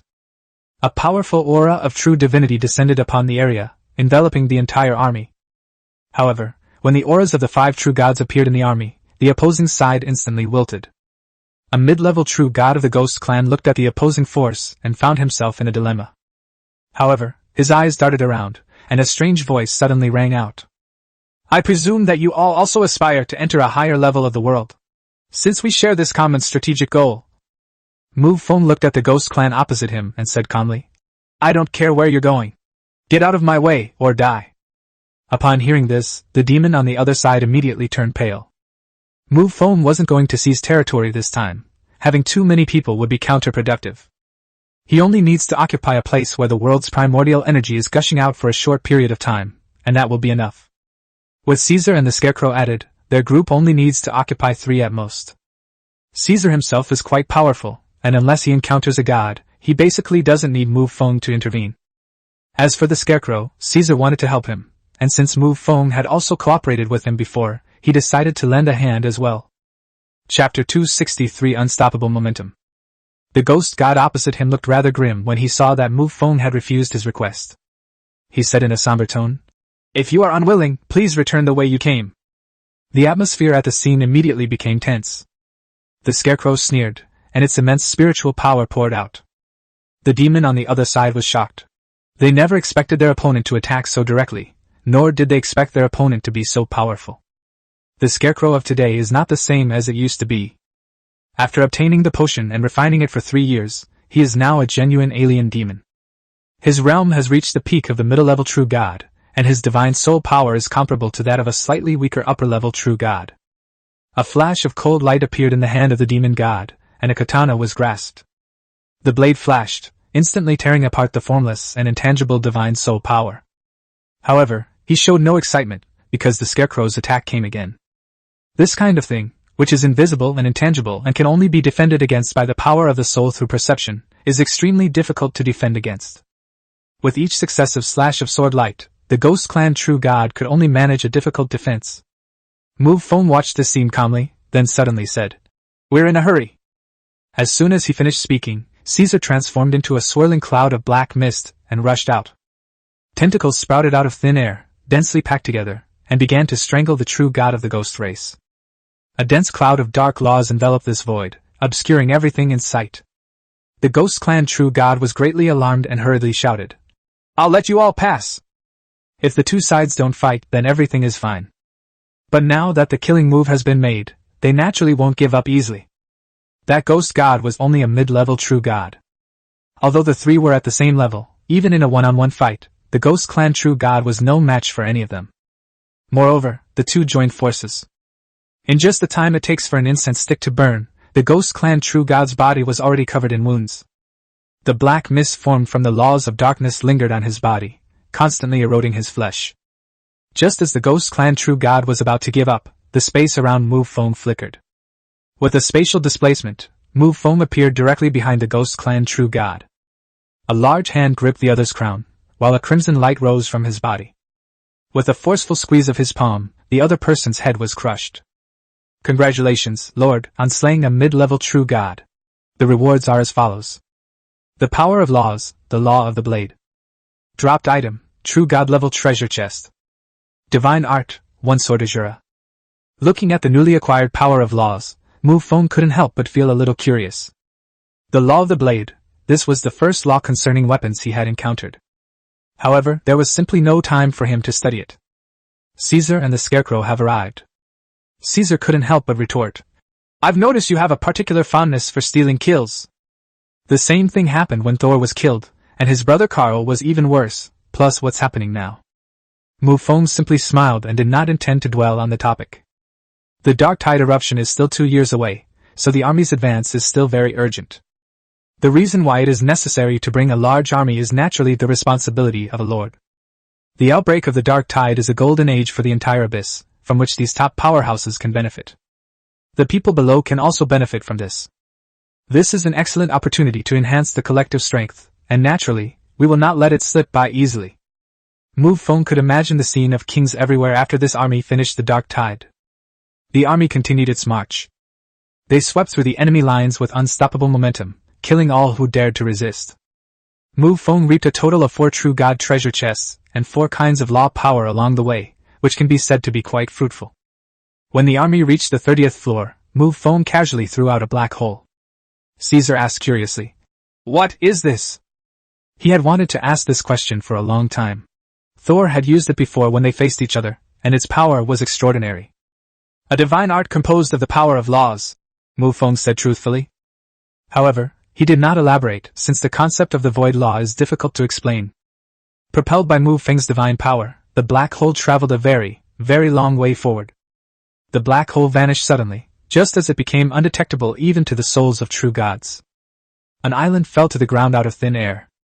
Shen Feng looked up at the sky, somewhat bewildered, completely unable to figure out what was going on. In the realm of nothingness, there is no concept of time. It can be a fleeting moment, or an extremely long time. To take care of his followers, Mu Feng thoughtfully fixed the time. So the other person didn't feel like a very long time had passed, it was just a blink of an eye. The reason they left the other party here is because the 30th floor of the abyss is already an area where the dark tide has erupted. Given Shen Feng's strength at the King Realm, this place is extremely dangerous. But if he can survive here, the benefits he receives can be described as immense. After all, the abyssal demonic energy here is used to nourish true god-level lords. After a brief moment of confusion, Shen Feng came to his senses. Sensing the abyssal demonic energy around him, his face showed a mixture of surprise and uncertainty. It was a very strong power, which seemed to be of great benefit to him. Fatty and Duo arrived at this moment, and Fatty said, "The most urgent thing is to settle down the territory as soon as possible. As a King Lord, it is absolutely impossible to be without territory under your command. Seeking territory here is a very simple matter as long as one is not greedy. After all, the beings here are true gods and lords. The elephant wouldn't care about the ants at its feet. When the army reached the 32nd floor, its speed of movement changed from rapid advance to a complete stop. Because the abyss rift leading to the 33rd floor is located within the territory of a supreme god-level powerhouse. Caesar glanced at Mu Feng beside him and asked uncertainly, "Are you sure you can handle this?" If it weren't for Mu Feng, their story would have ended here. After a brief moment of thought, Mu Feng had already formed an idea. He began by saying, "Let's first claim a territory nearby. If the army were to continue advancing, it would be a hindrance. Now that we're on the 32nd floor, it's a good time to claim our territory and wait for the dark tide." However, Mu Feng wouldn't stay here. He wanted to continue deeper into the abyss. After finishing speaking, he glanced at Caesar beside him and said again, "After occupying the territory, I will continue to venture deeper. Who among you is willing to come with me?" Caesar thought for a moment, then gritted his teeth, stamped his foot, and said, "Let's go for it." Since absorbing that mass of world origin, Caesar's ambition has gradually swelled. Chapter 264. Wait a minute. Mu Feng nodded in satisfaction. Given their talent, they shouldn't have stayed here in the first place. Then Mu Feng's divine soul spread out, rapidly searching for a suitable territory in the surrounding area. At the same time, a strange ripple appeared in Mu Feng's eyes, which was the ability of the Eye of the Universe. He certainly wouldn't just pick any random place. To directly glimpse the truth of the world, to find the place where the world's origin is more concentrated, which is also the place where it will erupt in time. In just a short while, Mu Feng had already found what he wanted. Such a massive army rampaging through the abyss naturally attracted the attention of countless people. One of the ogre gods looked extremely grim, because this army was coming for him. A surge of violent abyssal demonic energy erupted from his body, and in the blink of an eye, he had reached the edge of the territory. "This is my territory. You shall all stop here," the ogre god said. However, no sooner had he finished speaking than a battle broke out in the space surrounding Mu Feng. This time, their goal is to seize territory, so there's no need for dialogue. The ogre god sensed the ripples in the surrounding space, and his expression changed drastically. Before he could react, the violent spatial force had already crushed him into pieces. "Congratulations, Lord, on slaying a true god-level expert. The rewards are as follows. The power of laws, the law of power. Dropped item, true god-level treasure chest. Divine art, power of the vast ocean." The scene of casually killing a high-level true god is quite explosive, even in the eyes of friendly forces. Ignoring the strange looks from others, Mu Feng said, "Quickly take over the management of the territory. Because of the impending dark tide, this area will inevitably be impacted by other territories." So Mu Feng directly placed the subordinate Lord's Hall here, something he acquired early on. Upon arriving at the Lord's Hall, Mu Feng opened all 5 true god-level treasure chests. 1 offensive building blueprint, 1 defensive special item, 2 divine artifacts, and a wisp of the world's origin. Mu Feng first built offensive structures within his territory, and then placed defensive items accordingly.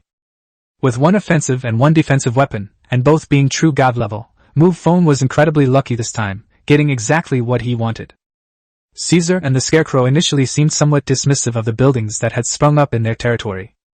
But when the magical runes on it started flashing, the two men's expressions changed drastically. Mu Feng simply smiled and ignored the two people who looked shocked. He casually picked up a spiked club and weighed it in his hand. Feeling the heavy weight above, Mu Feng nodded in satisfaction. Although Mu Feng had killed true gods, this time the items he obtained could be described as an explosion of luck. The spiked club in Mu Feng's hand is a mid-level divine weapon. If we categorize it according to corresponding strength, then it corresponds to the level of a main god. After a brief familiarization session, Mu Feng put away the spiked club. Looking into the distance, Caesar and the Scarecrow were still circling around the defensive tower. This is a true god-level attack and defense tower, capable of killing true god-level powerhouses. No wonder the two were so surprised. Shaking his head helplessly, Mu Feng said, "Everyone, assemble in the main hall." Caesar and the Scarecrow are not included. Urged on by Mu Feng, Caesar also went to find his own territory to settle his troops. If the two of them went to the abyss alone, they could reach at least the 50th floor by using various covert methods. However, if you're leading a large army, then don't even think about it. Mu Feng sat on the throne and said, "Lan Yu and Tu Li will stay behind to guard the territory and deal with the upcoming dark tide." The meeting didn't last long at all. Mu Feng only needed to give a simple order, and the rest would be handled by others.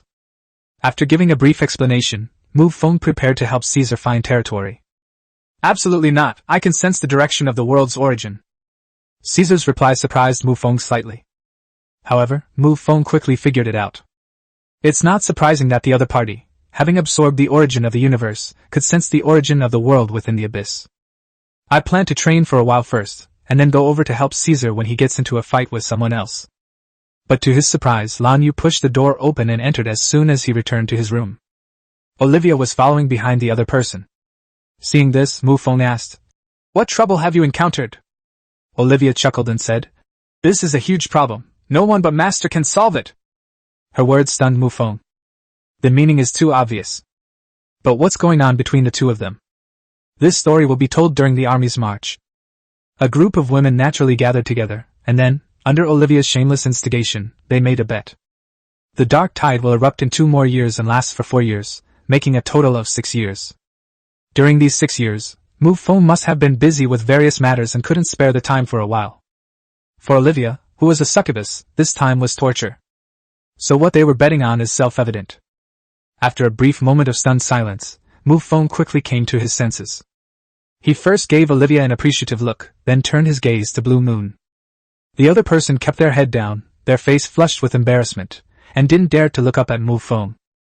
When it's just the two of you, it doesn't matter what you do, because you belong to each other anyway. But things are different now. Mu Feng was not one to mince words, and immediately revealed the sharp fangs that belonged to the vampires. "Mu Feng, I've found a suitable territory. Come and help me quickly." "Wait a moment." 2 hours later, Mu Feng walked out of the room. Looking at Charlotte standing in the doorway, he raised an eyebrow and said, "What are you doing here?" Charlotte looked at Mu Feng and said seriously, "Eiffel's talent has been upgraded to the God King level. Shouldn't I be next? But you originally had the potential to reach the level of a God King. Then let's see if we can reach the highest level." Mu Feng didn't have much hope of raising his talent to the highest level. The further Mu Feng progressed in his cultivation, the clearer he became about the true value of a supreme god. However, instead of attacking the other party, they went along with it. "Mu Feng, a fight has broken out here, come and help quickly." "Wait a minute." An hour later, Mu Feng walked out of the room. Looking at Lily standing at the door, she couldn't help but sigh and rub her forehead in exasperation. However, I didn't say much more, as I couldn't show favoritism. "Mu Feng, the opponent is quite strong, a peak-upper true god. Come and help quickly." "Wait a minute." Chapter 265 Human Demon Seed. An hour later, Mu Feng pushed open the door and couldn't help but let out a burp. But when he saw Anya standing at the door, he rolled his eyes and said, "Kid, get out of here." Anya immediately pouted and said, "My lord, I'm not a brat." Mu Feng knew this, of course. He was just getting a little tired of it. It's important to keep things fresh and interesting. He ignored Anya and walked straight ahead, bypassing her. Anya followed behind, chattering incessantly the whole way. Just as I turned a corner, I saw Isabella dressed in a maid outfit. Isabella was slightly taken aback and subconsciously said, "Wasn't it supposed to take an hour? Why is it so fast?" A black line instantly appeared on Mu Feng's forehead. I tilted my head at Isabella, gesturing for her to follow me. Isabella, of course, understood, and her face immediately turned red. Anya stomped her foot angrily from behind and said, "My lord, you're being unfair." Inside the room, Mu Feng's mind began to rattle with noise again. "Mu Feng! Our allies on the other side are here. If you don't come soon, I'm done for. Just a little longer. Just a little longer." In fact, Mu Feng was not in a hurry at all. Although Caesar and Scarecrow are both mid-level true gods, their strength is extremely remarkable. As long as you don't encounter a god-level being, escaping safely shouldn't be a problem. The reason the other party is in such a hurry is simply to save some time. The problem is that Mu Feng's time is also very tight. I let out another burp. This time I was truly stuffed. He didn't experience any discomfort in his lower back. After all, he had also been replenishing his body with a lot of supplements during his splurge. After finishing his own business, Mu Feng finally got up to help Caesar. The opponent wasn't very far away, so Mu Feng was extremely fast. Upon seeing the battlefield, Mu Feng's expression froze slightly. The opponents are a human and an angel. However, they were definitely not ordinary. The human was a demon, and the angel was a fallen angel. Among them, the human demon race has reached the level of a high-ranking true god, while the fallen angels have reached the level of a mid-ranking true god. If it were just a matter of strength, Caesar would have been able to defeat his opponent. However, Mu Feng immediately noticed that the black longsword held by the human demon was not simple. Medium artifact. Seeing such a gain, Mu Feng immediately decided to act without hesitation. The raging laws of fire instantly enveloped dozens of light years, completely sealing off this area. A blood-red hand materialized in the sky, pressing down with earth-shattering power. Upon witnessing this astonishing turn of events, both the human demons and the fallen angels immediately considered retreating. Even now, after fighting all this way, Caesar has said that he still has allies behind him. Therefore, the two were not surprised by the sudden appearance of a powerful figure. The fallen angel immediately said, "Quickly break the law of fire!" The human demon immediately nodded, raised the black longsword in his hand, and slashed forward. The black sword light stretched endlessly, attempting to break through the barrier of flames. Wherever the sword light passed, the power of the fire law trembled and began to weaken. However, the sword light fared no better. It didn't completely break through the flame barrier before dissipating into nothingness. The expression on the human demon's face finally changed, and his face was filled with horror. Such a large-scale blocking measure should theoretically be relatively weak. After all, the output of energy is limited. When energy is concentrated, its power is greater, and vice versa. However, there was no time for him to think about it now, as the blood-red hand above his head was already approaching. The earth within a light-year radius instantly collapsed, and the human demon's knees involuntarily bent, crashing heavily to the ground. "Don't kill me! I can serve you!" Hearing the other party's pleas for mercy, Mu Feng had no intention of holding back. If the other party is an ordinary human, then Mu Feng might actually consider it. However, the other party is a human demon, a scum among humans, which is why it appeared in a place like the abyss. Although Mu Feng can use various means to ensure the loyalty of others, a person's character will not change. As a god of the abyss, Caesar's personality was also recognized by Mu Feng. If you compare Caesar to a human demon, it's like the difference between lust and animalism. One is the pursuit of power through killing, which is the main theme whether in the starry sky or the abyss. There's not much to say about it. However, the human demon race exists purely to satisfy their perverse desires. When the giant hand fell, everything below vanished into nothingness. A violent aura erupted, sending the fallen angel in the distance flying. Before he could even stop, the surrounding space pressed in on her, instantly shattering into a cloud of blood mist. With a wave of his hand, Mu Feng drew the black longsword into his grasp. At the same time, Mu Feng was also a little curious. Artifacts of the same level are rarer than powerful individuals of the same level. The opponent was merely a true god, yet he possessed a mid-level divine artifact.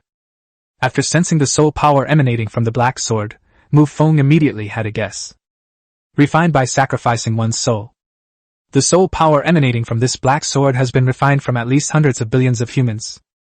This is a notorious evil weapon, but Mu Feng doesn't mind. As long as it works, that's fine with him. Two beams of light flashed by, and Caesar and the scarecrow appeared beside him. Caesar immediately complained, "If you had come any later, I would have really died here." Mu Feng merely glanced at the other person and didn't bother to criticize them. The scarecrow glanced at the shattered earth below and said, "Is this territory still usable?" Caesar realized it instantly. With Mu Feng's attack, the ground looked as if it had been plowed by tens of thousands of nuclear bombs. Just as she was about to complain to Mu Feng, a white light flashed in Mu Feng's eyes. Upon seeing this familiar scene, Caesar exclaimed in surprise, "The law of time!" When Thor used the laws of time, his eyes would glow with a white light, just like Mu Feng's now. As expected. As the power of the laws of time surged forth, time instantly began to flow backward on the ground below. The shattered earth began to piece itself back together, and fallen trees stood upright. Seeing their unpredictable and mysterious methods, the two felt even more confident about the journey ahead. Once the territory has been fully repaired, Caesar immediately began to take over the territory. The scarecrow was all alone. He hadn't brought his own troops with him. As an ordinary true god, his troops are not very strong in combat. Reaching the 30th floor or above is quite dangerous, and he might have to start from scratch. Chapter 266 Deep into the Abyss. 3 months later. With everything settled, the three of them teamed up and headed towards the higher levels of the abyss. Ignoring the army's speed, the three true god powerhouses moved like dragons through the abyss. The 40th floor of the abyss. Caesar tugged at Mu Feng's clothes and said cautiously, "Is that enough?"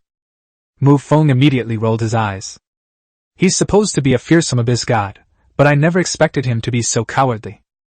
This cannot be blamed on Caesar. The 40th level of the Abyss already involves a large number of main gods. If the main god discovers them, they might just get instantly killed. The scarecrow standing to the side didn't dare to say a word, as if it was afraid of being discovered by others. Seeing this, Mu Feng thought for a moment and said, "I'll put you two away and travel alone." Before the two could react, a black hole swept past them and sucked them in. The Void Kingdom was stored within his inner world. A flash of black light appeared on Mu Feng's body as he absorbed the Void Laws. Without a moment's hesitation, they headed straight for the Abyss Rift leading to the 41st floor. The nearest abyssal rift is located within the territory of a powerful chief god. However, Mu Feng was not afraid. If one has the ability to conceal their aura, even a god-level powerhouse cannot detect them. However, there are also downsides to doing this. Mu Feng now feels like there are countless eyes watching him. He knew in his heart that this could not possibly be the main god of the territory. There is only one possibility, the ancient gods. The Star Clan member who gave him the gift once said that the ancient god clan seemed to be looking for him as well. By enveloping himself in the Void Laws, Mu Feng essentially ceased to exist in the Abyss world. However, it has not completely entered the void, so it is somewhere in between. In this situation, the ancient gods cannot attack you, but they should be able to spy on you without any problem. After arriving at the Abyss Rift, Mu Feng did not rush to the 42nd floor. Instead, they went directly to the main temple of the Supreme God. At this moment, the main god was sitting on the throne, his eyes were deep, and he was obviously in a state of cultivation. Mu Feng waved his hand in front of the other person's eyes to make sure the other person couldn't feel him at all before turning and leaving. The opponent's strength was that of a lower-level main god, and they had no awareness of him whatsoever. Therefore, Mu Feng could be absolutely certain that no one at the level of a main god could sense him. The journey was very easy, and Mu Feng had even reached the 60th floor. Looking at the crack leading to the 61st floor, Mu Feng hesitated briefly. Because if we continue forward, there is a chance we will encounter a God King level powerhouse. Having grown up to this point, Mu Feng has never seen a true God King level, and lacks a certain assessment of the strength of this level. Although the familiar within him is a God King, it has never unleashed its true power, it has always been a castrated version. In the end, Mu Feng gritted his teeth and stamped his foot, deciding to continue forward. Risk comes with reward, something Mu Feng cannot refuse. This time, however, Mu Feng was more cautious and traveled much slower, trying to avoid those vast territories as much as possible. Furthermore, as the number of layers increases, the gaps between the abyssal rifts also become larger. When Mu Feng arrived at the 65th floor, the abyssal rift leading to the 66th floor was tens of thousands of light years away. The 65th floor is Mu Feng's limit, because there's no time left. Not to mention the long distance, they also had to avoid potential dangers along the way. The truth was reflected in Mu Feng's eyes, and he immediately began to observe the direction of the origin of the world. After a long period of observation, Mu Feng finally chose a mountain peak that resembled a volcano crater. However, what is brewing inside is not magma, but the very origin of the world. They immediately entered through the crater and landed on a huge rock. He casually took the two of them out of his inner world. Caesar sensed the dense abyssal demonic energy and grinned, saying, "What have you done to me?" The 65th floor of the abyss. Hearing Mu Feng's calm reply, Caesar and Straw Soul were almost scared out of their wits. This is the territory of the God King. Perhaps because they were too scared, the two of them did not make a sound despite their fear.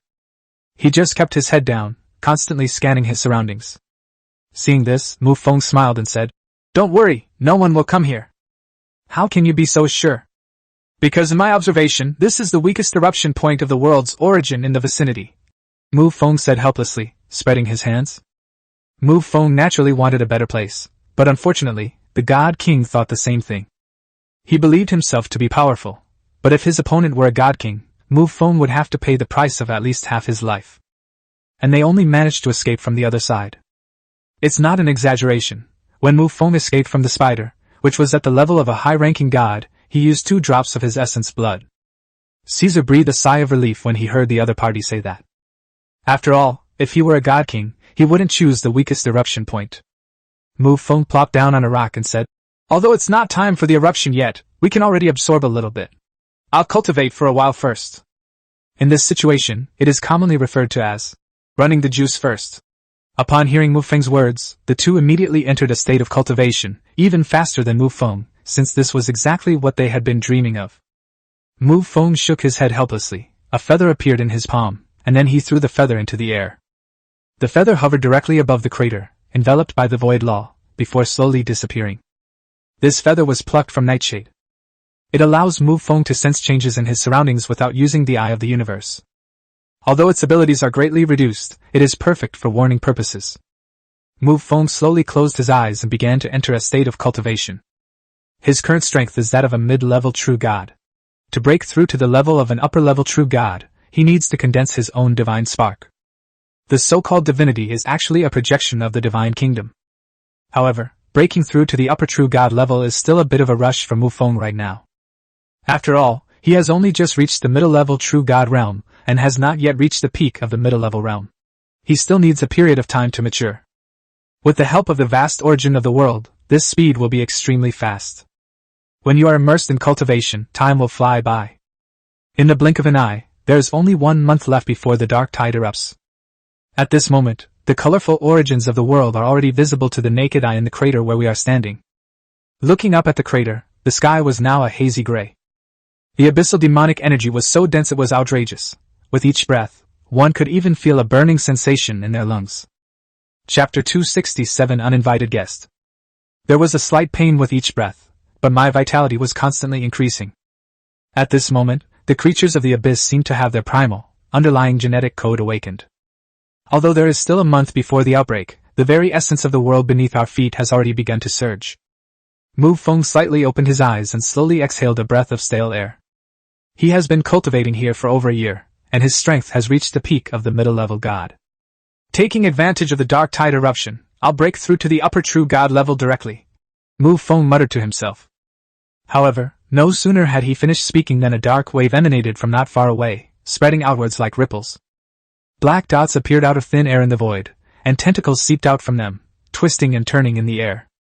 An aura belonging to a high-ranking true god emanated from Caesar. Although the aura of the supreme deity present was strong, it did not spread too far. After all, what permeates the abyss now is a large amount of abyssal demonic energy. Caesar opened his eyes, his face showing excitement and agitation. He broke through from a lower-level true god to a higher-level true god in just a few years, which is absolutely a miracle. Mu Feng wasn't too surprised, because he didn't know when Caesar would break through. The scarecrow also turned its gaze towards them, a hint of expectation on its stiff face, expectations for its own future. In the past, it would have been extremely difficult for him to break through to the level of a high-ranking true god. But after taking the potion, everything became simple. Within this dark tide, he has a chance to break through to the level of a high-ranking true god. The atmosphere at the scene was quite good. Although there wasn't much interaction, our allies had become stronger. Just as the three were about to continue their cultivation, Mu Feng's expression suddenly changed. He raised his hand and unleashed 2 void realms, enveloping Caesar and the scarecrow within them, before retracting them into his inner world with a thought. The feather, hidden in the void, fell rapidly and disappeared into the body. The void law enveloped his entire body, and Mu Feng's figure vanished instantly. A streak of crimson light pierced the sky, traversing light years in the blink of an eye. Blood-red light descended into the crater. It landed right next to Mu Feng, without veering too far off course. However, Mu Feng was hidden within the void and lawless laws at the moment, so the other party did not notice him at first. Upon Mu Feng's observation, the other party turned out to be a vampire. His breathing was disordered and weak, clearly indicating that he was seriously injured. However, at that very moment, a roar of a lion suddenly came from Mu Feng's inner world. The roar was filled with intense anger, as if it wanted to tear the other person apart alive. Half of his consciousness entered his inner world and began to communicate with blood fury. Amidst the lion's successive low roars, Mu Feng finally understood the cause and effect. The vampire before me is the very same vampire scoundrel who imprisoned Blood Fury in an attempt to obtain the power of the True Ancestor. Its name is Zophansis. His strength is at the God King realm, eternal level. The God King realm is the same as the previous realms, each with 3 minor realms, except that they are no longer upper, middle, and lower. They are respectively eternal level, world lord level, and universe level. Mu Feng calmed Blood Fury's emotions, then his soul withdrew from his inner world. Mu Feng naturally wanted to kill such a scum of the vampire clan. Unfortunately, although the opponent was seriously injured, Mu Feng did not think he could kill him. The opponent can only exert 1 or 2 tenths of their strength, but killing a high-level god is no problem at all. Let alone killing the other party. Mu Feng is now a little nervous, wondering if the other party will discover him. This is a vampire trying to spy on its own bloodline. At the same time, Mu Feng was also a little depressed, as his luck was truly terrible. Even though they chose the weakest point, they still managed to run into the opponent. The reason they encountered Zovances was precisely because they chose the weakest option. The other party was seriously injured and naturally did not want to clash with the other god kings, so he came here. After landing on the rock, Zovances casually flicked his wrist and threw out a streak of bloody light. The blood-red light spread instantly overhead, and a blood-red light screen opened up in an instant, flashing a few times before disappearing into the void. After doing all that, he plopped down on the rock. He muttered viciously to himself, "Damn old hag! Don't let me get a chance!"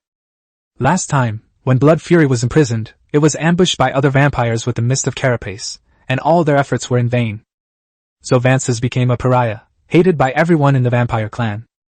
Moreover, Zovances was also severely injured by the Mist of the Shell during that battle and has never recovered. With the dark tide about to erupt, I'm thinking of going into the abyss to obtain some of the world's essence to heal my injuries. But to my utter surprise, I ran right into that woman Milos. Milona is the head of 13 clans and a cosmic god king level powerhouse. Without a second thought, Zovances turned and ran. Milo also set his sights on him, relentlessly pursuing him all the way. Zovances paid the price of half his life to barely escape.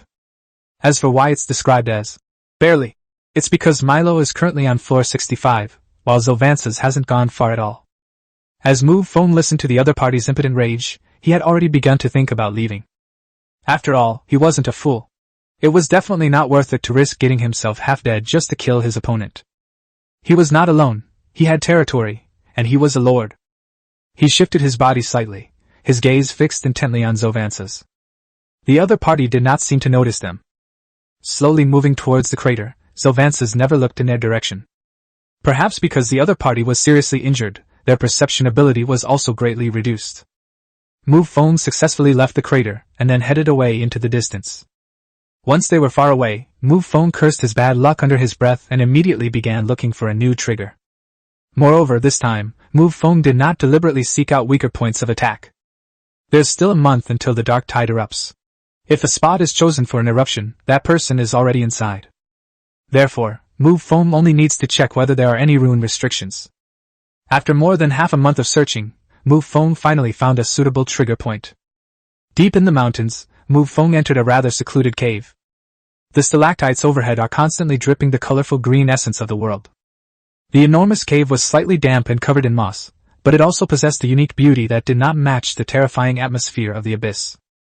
Arriving at the very center of the cave, Mu Feng scooped up a handful of clear water from the pool and nodded in satisfaction. Below the pool lies the colorful origin of the world, but once you reach the top, it transforms into a clear spring. Chapter 268 Identity Exposed. Just as he was about to release Caesar and the Scarecrow, Mu Feng's smiling face instantly turned gloomy. The void instantly enveloped his entire body. Damn it! Why am I so unlucky? In just 2 breaths, a streak of blood entered the cave.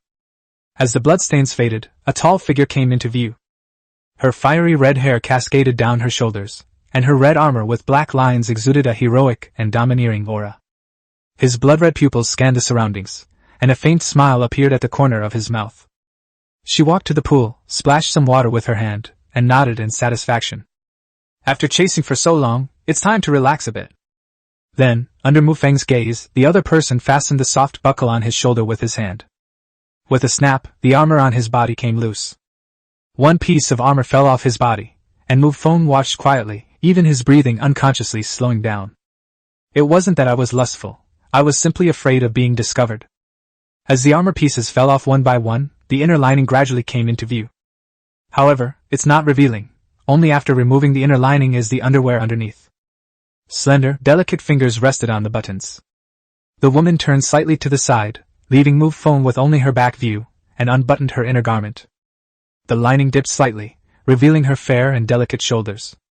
She turned her head to reveal a profile and said, "Haven't you seen enough yet?" Mu Feng was startled at first, but quickly calmed down. There was no need to remain hidden any longer, so I immediately withdrew the void law from my body. Mu Feng immediately used the Eye of the Universe, determined to find out the other party's background. His strength is terrifying. He is a cosmic-level God King, already in the first tier below the Supreme God. However, the next moment, Mu Feng was slightly taken aback. It just slipped out unconsciously. Although he opened his mouth to speak, no sound came out. However, Milo heard it clearly, and his pupils suddenly contracted. She turned around instantly, staring intently at Mu Feng.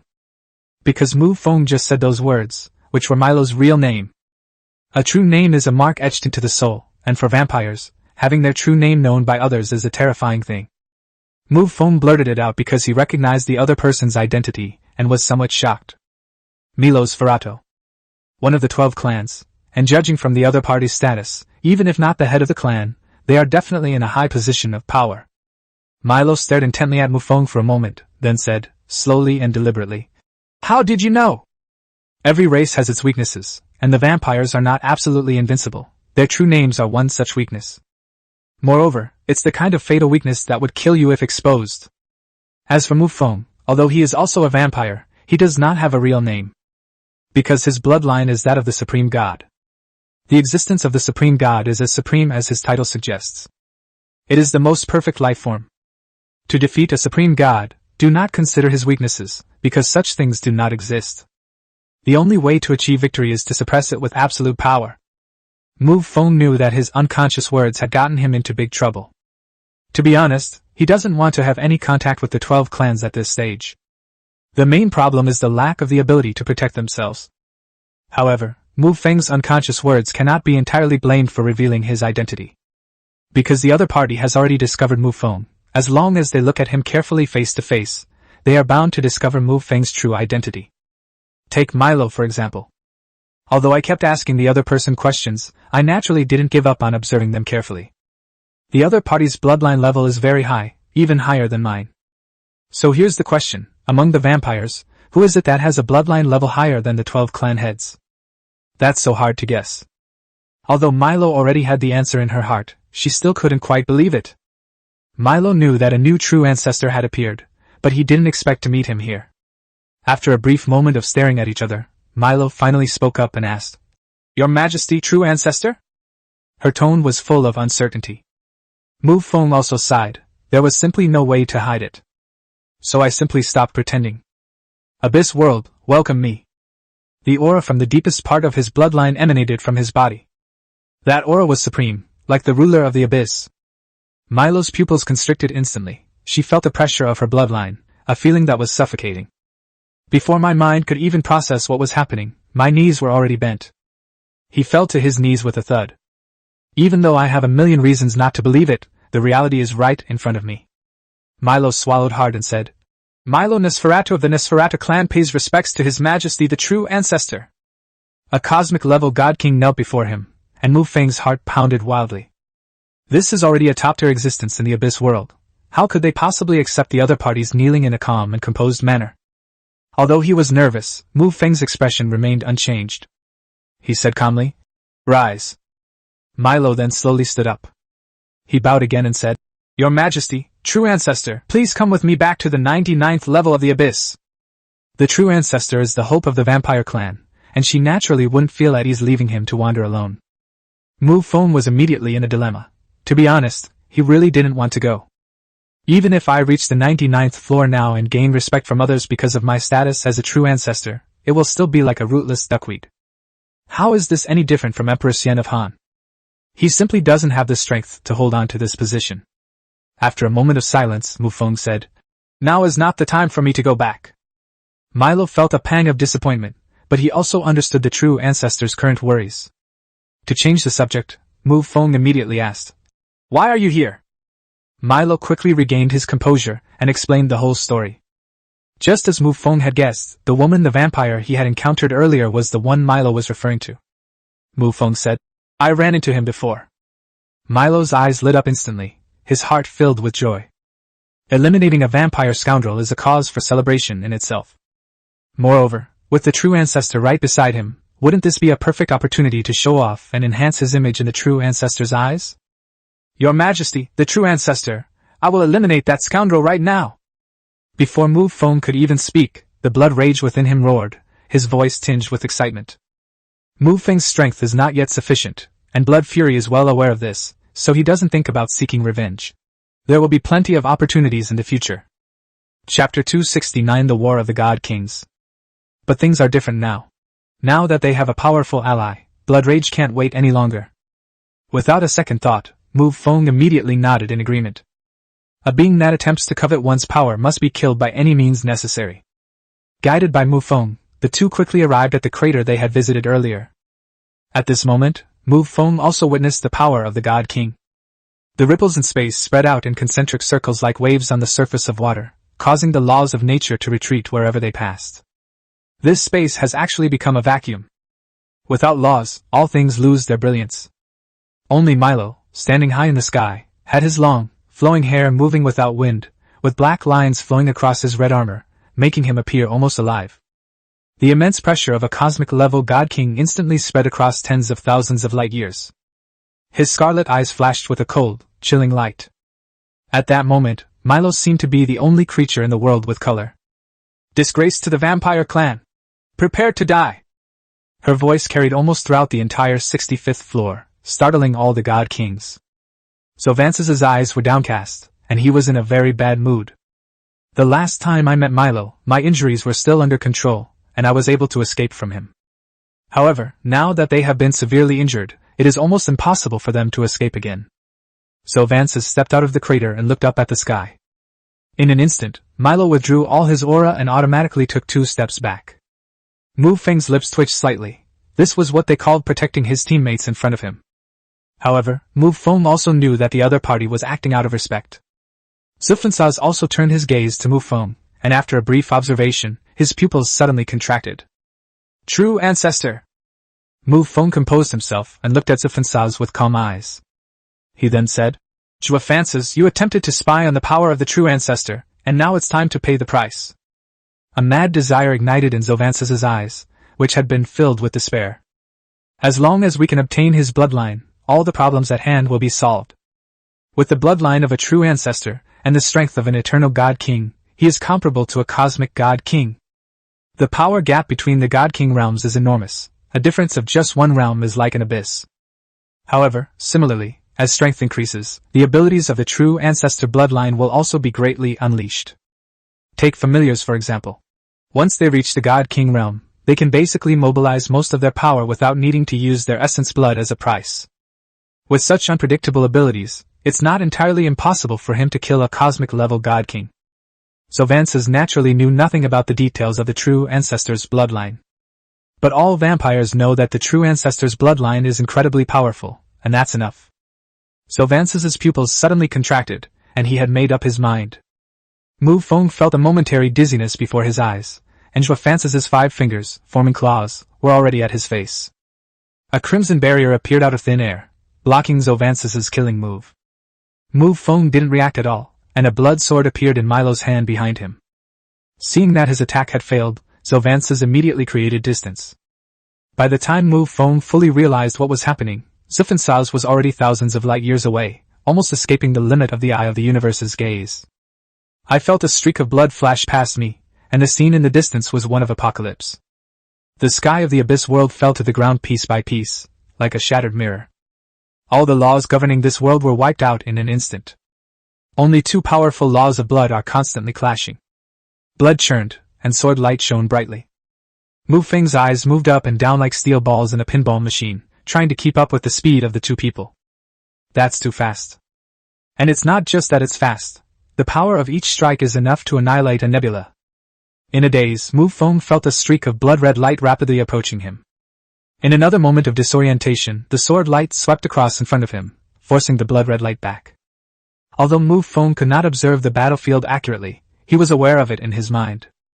Sylvances has definitely been trying to take action against me, and has already done so multiple times. A streak of crimson sword light swept across millions of light years, seemingly about to cleave the entire abyss in 2. A drop of blood fell to the ground, and the earth trembled instantly, forming a crater thousands of feet deep. At this moment, the blood falling from the sky was not just a single drop, it was practically a rain of blood. Every drop of blood carries unparalleled energy. Every drop is enough to shatter a star. Mu Feng now admitted that he had indeed underestimated the God King level powerhouse. A single drop of the God King's blood would likely be enough to destroy the world barrier of the Neuro world. A streak of blood-red light traversed tens of thousands of light years and arrived in front of Mu Feng in the blink of an eye. Zofances knelt on the ground, his right hand covering the broken wound on his left shoulder, blood constantly seeping from between his fingers. Some raindrops fell directly to the ground, while others flowed down the arms to the elbows. His cries of pain were accompanied by a truly pitiful appearance. The entire battle lasted only about 10 breaths. Mu Feng barely saw anything before it was over. Milo then spoke up, saying, "Your Majesty, the culprit has been executed. We now await your Majesty's decision." Mu Feng was actually very happy inside. He had previously considered killing Zofances with his own hands, but it was just a thought, and he never voiced it.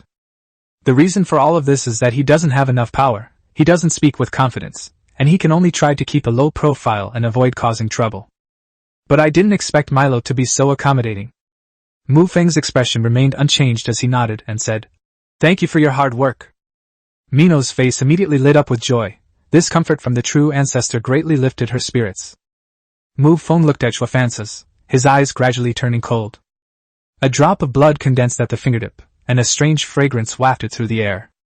Zofances stared, completely mesmerized, momentarily ignoring the pain in his body. This drop of blood was exactly what he had been dreaming of. As a giant maw appeared, it swallowed the drop of blood directly into its belly. Zofances' face twisted in anger as he roared, "That's mine! Mine!" Bloodrage's lips curled into a cruel smile. He could finally take his revenge. The reason Mu Feng summoned his familiar was because the opponent was a God King. If the opponent couldn't even break through his defenses, wouldn't that be extremely embarrassing? I might as well pay the price of a drop of my essence blood and let Blood Fury have its fill. In order to properly torment its opponent, Blood Rage shrunk its size to that of a normal male lion. He tackled Zofances to the ground, his foul-smelling saliva dripping onto the other's face. Chapter 270, Floor 89. Surprisingly, Zofances showed no fear as he felt the foul-smelling saliva dripping onto his face. More often than not, it's obsession.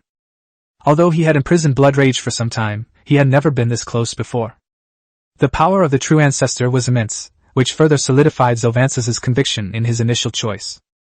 As a God King of the Vampire Clan, you can call him a disgrace to the Vampire Clan, but you absolutely cannot call him a coward. Blood Rage opened its maw and ripped a large chunk of flesh from his shoulder. Despite the excruciating pain, Zofances uttered no more cries of agony. He stared into the bloodthirsty, ferocious eyes of Blood Fury. For some reason, when Blood Rage met the other's gaze, he suddenly lost the urge to torment him. With its gaping maw crushing the skull, an eternal God King fell. Congratulations, Lord, on slaying the eternal God King. The rewards are as follows. The power of laws, the law of blood. Dropped item, God King level treasure chest. Divine art, blood anomaly. Mu Feng's slightly upturned lips were harder to control than an AK. The law of blood was indeed of no use to Mu Feng. Because whenever he breaks through to a new realm, the law of blood will automatically reach the peak of that realm, so there is no need for cultivation at all. A God King level treasure chest, not to mention at this stage, even if Mu Feng breaks through to God King level in the future, it will still be a valuable item. After all, God King level items are all of God King level. As for the opponent's divine art, blood anomaly. While one may comprehend divine arts at the mid-level true God stage, it doesn't mean that one's progress will stop. For example, Mu Feng's triple Rashomon was previously enhanced once using the origin of the universe. The opponent's divine magic has been enhanced all the way to the level of a God King, and its power is unimaginable. Blood Rage transformed into a crimson lightning bolt, instantly plunging into Mu Feng's body. Milo also kept curiously observing the lion. The 12 familiar beasts, although recorded in the vampire's archives, are nothing compared to the awe-inspiring sight of real life. Upon seeing Blood Fury return, Milo quickly regained his composure, knelt on one knee and said, "Your Majesty, True Ancestor, I humbly request that you and I return to the 99th floor." Mu Feng met the other person's expectant eyes, but felt an intense resistance in his heart. He would never go to the 99th floor until he had sufficient power. Although, for the time being, Milo appears to be very loyal. However, since the enemy is not a unit you summoned, you cannot see their loyalty. However, now that my cultivation level has reached this point, there are other ways to test it. That is the power of faith. Mu Feng could sense that the other party was emanating a pure and extremely strong power of faith. The other party's loyalty is definitely above 90%.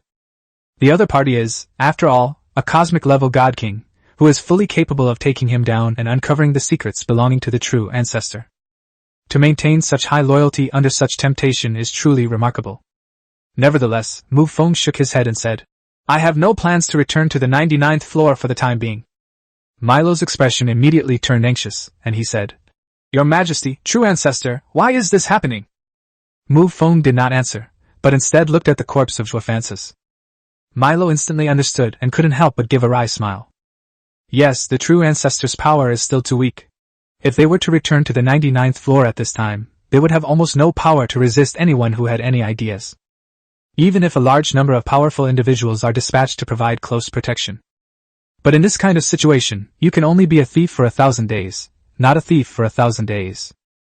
In comparison, it would be safer to let His Majesty the True Ancestor grow up alone outside. Milo quickly composed herself. Although she couldn't bring the True Ancestor back, she was the first to meet him, which was an honor in itself. As if she had thought of something, she quickly said, Your Majesty, the fragments of the 3 Lives Demon Mirror, one of them has always been kept in the vampire territory on the 99th floor. Seemingly afraid that Mu Feng was unaware of the details, she added again.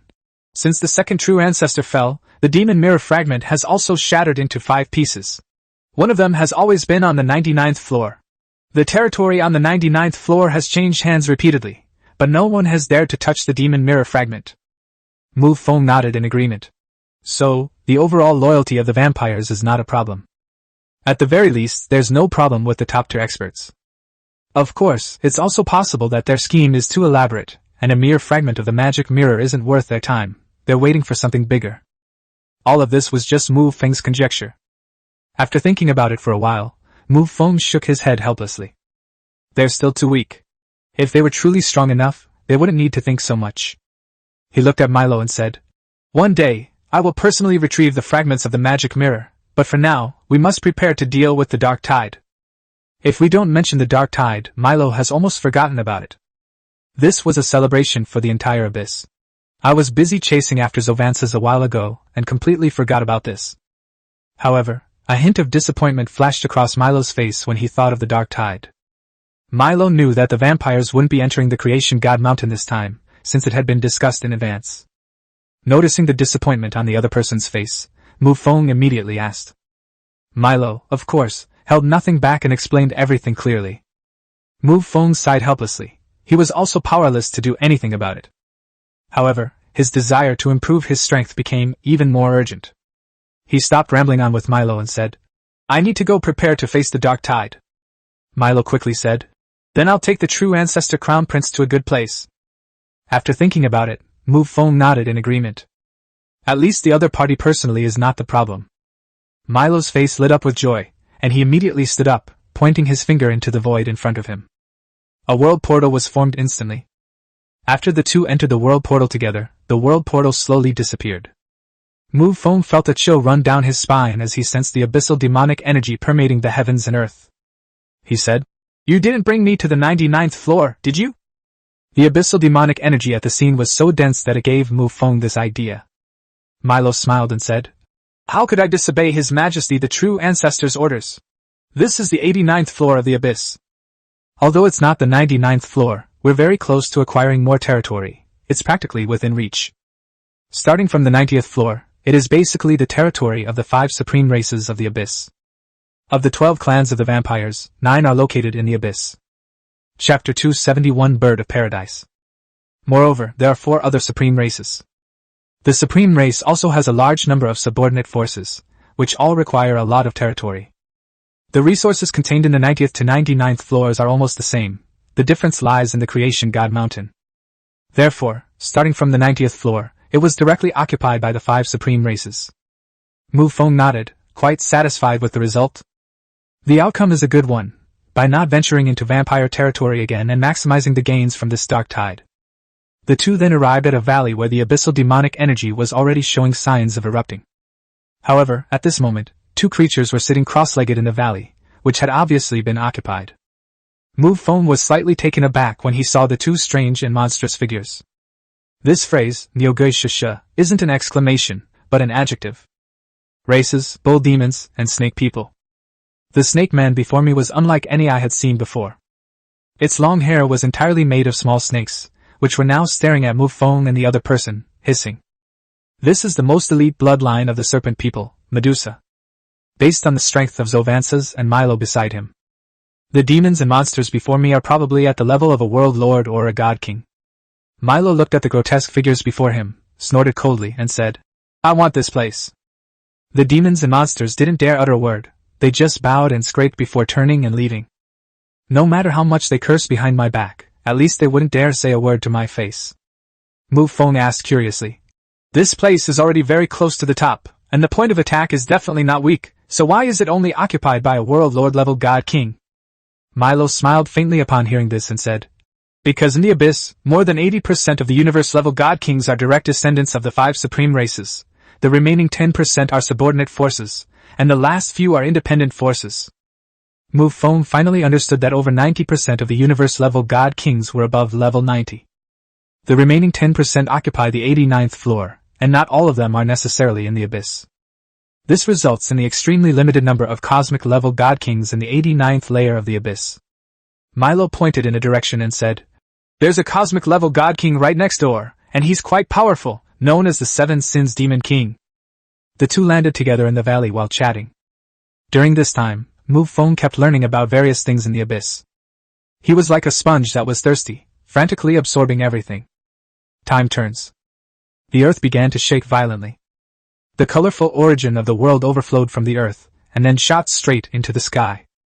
The energy gathered in the sky and began to spread in all directions. The demonic energy in the abyss had reached a level almost like poison. Monsters with slightly lower intelligence will immediately have their intelligence eroded by this violent demonic energy, and will begin to become frenzied. Even Mu Feng felt a little uncomfortable at this moment. He was inexplicably irritable, his throat was dry, and he kept wanting to drink something. Suppressing his inner discomfort, Mu Feng transformed into a streak of blood-red light and sat cross-legged within the multicolored pillar of light. At the same time, Mu Feng did not forget his two friends and casually threw them out. Ignoring Milo, the two noticed the dark tide had erupted and immediately began cultivating. If the two of them knew that Milo was a cosmic-level god king, they probably wouldn't even have the mind to cultivate right now. They'd probably be scared out of their wits. And at this moment, in the abyss, numerous colorful beams of light shot into the sky. These were the eruption points of the world's origin. The 33rd floor of the abyss. The Lord's secondary hall, located in the very center of the territory, was currently enveloped in colorful beams of light. Mu Feng chose an excellent location and placed the Lord's hall directly at the eruption point. Therefore, at this moment, the dark tide erupted, and the Lord's hall was directly enveloped in pillars of light. Outside the territory, a large number of magical beasts roared as they attempted to storm the land before them. Their wisdom has long since diminished, and they can no longer even do the most basic things like seeking good fortune and avoiding misfortune. All they're thinking about now is that the energy there is much stronger, and that it's the place they should go.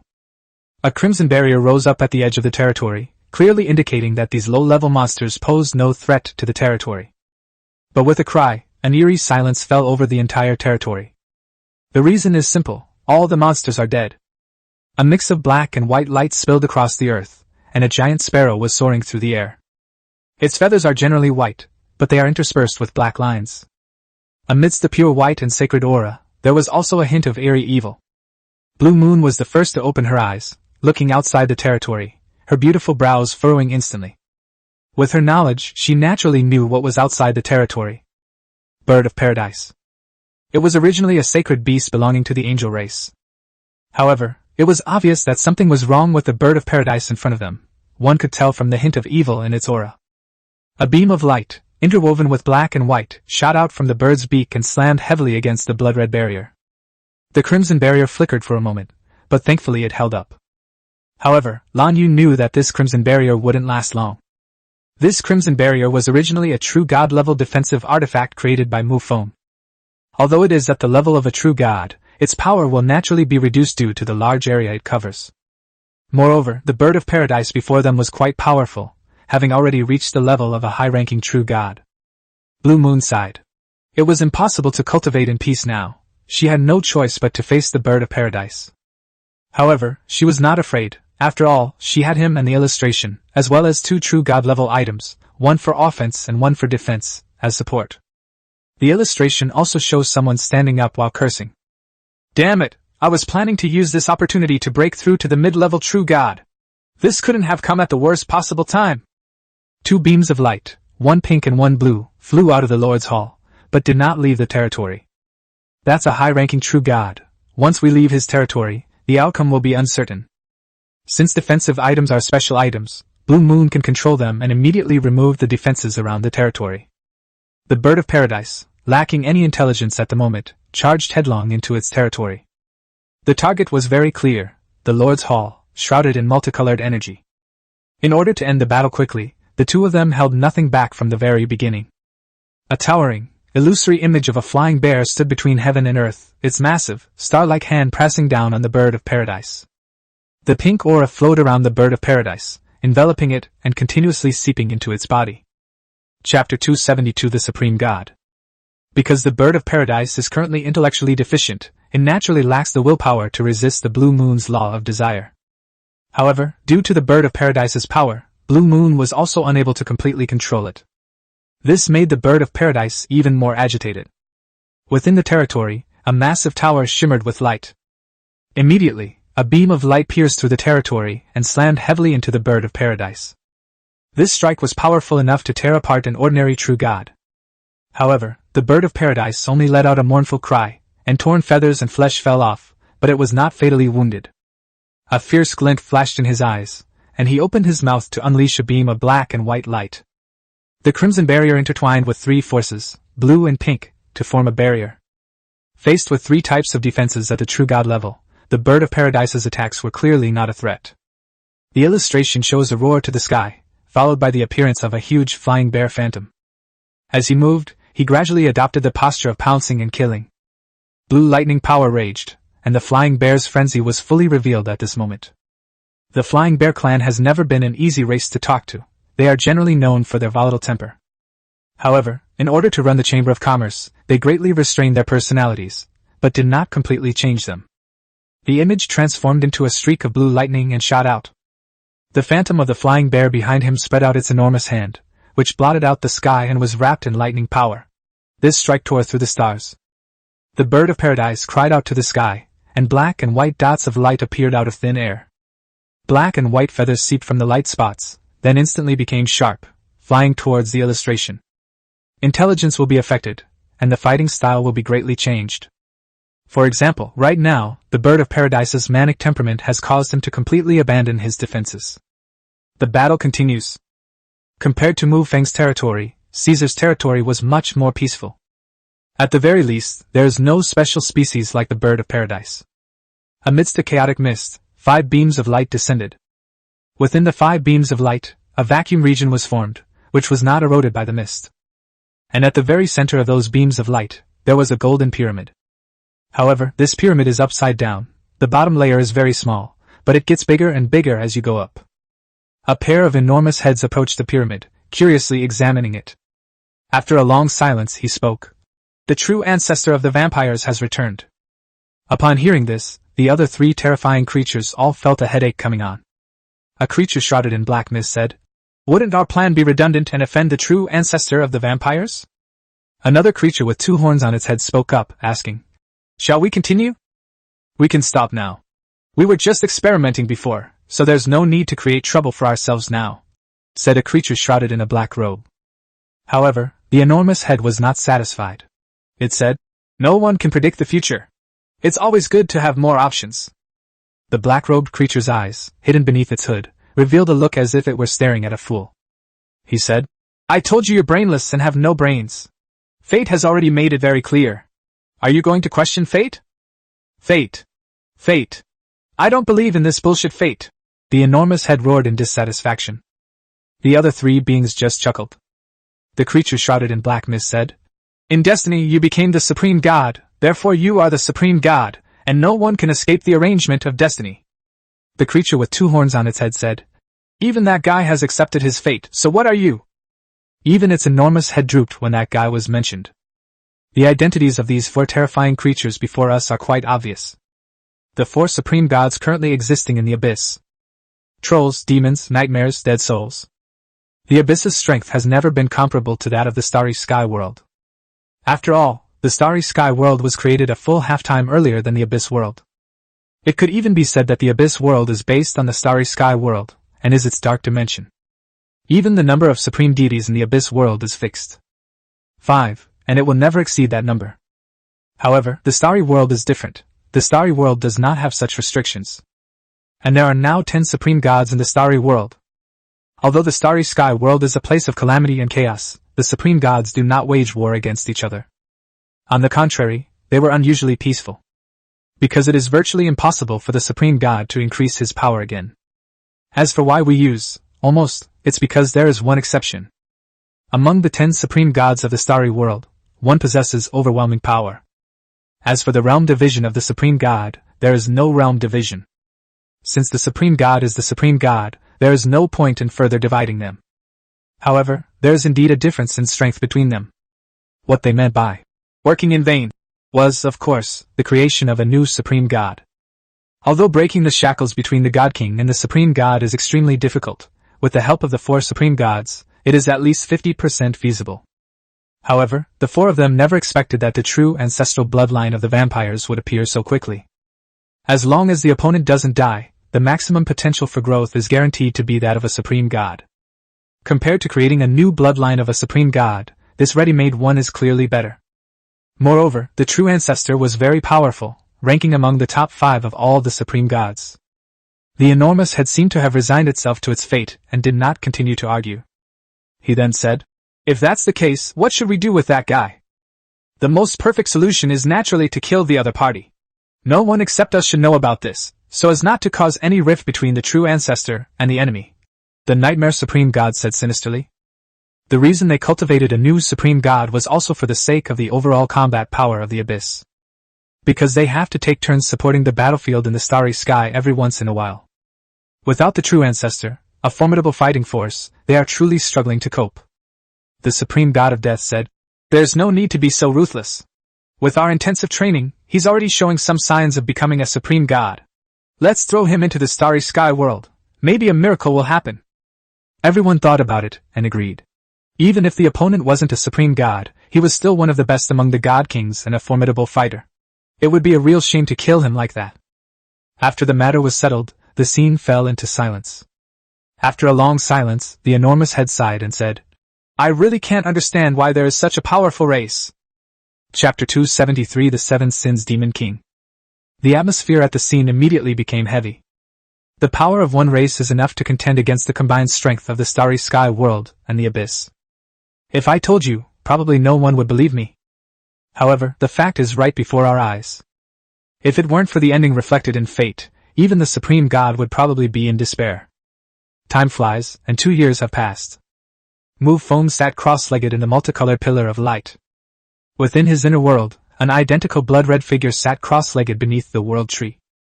But as time went on, a blood-red barrier slowly enveloped the figure. Mu Feng's face gradually blurred, then completely transformed into a blood-red sphere, his soul having transformed into a godhood. A terrifying power surged from his body. However, on the 89th floor of the Abyss, no one would pay any attention to power fluctuations of this level. Mu Feng slowly opened his eyes and exhaled a breath of stale air. A supreme true god! Clenching his fist and feeling the power within him, Mu Feng was in a fairly pleasant mood. Milo knelt down beside him and said, "Congratulations, True Ancestor, on breaking through to the next realm." With a loud bang. Before Mu Feng could react, Caesar, who was sitting cross-legged not far away, fell directly from the sky. He was clearly frightened. Although he was cultivating, his consciousness was not completely absorbed. After all, he had only recently broken through to the next level, and his current level of cultivation was not enough to make him become obsessed with it.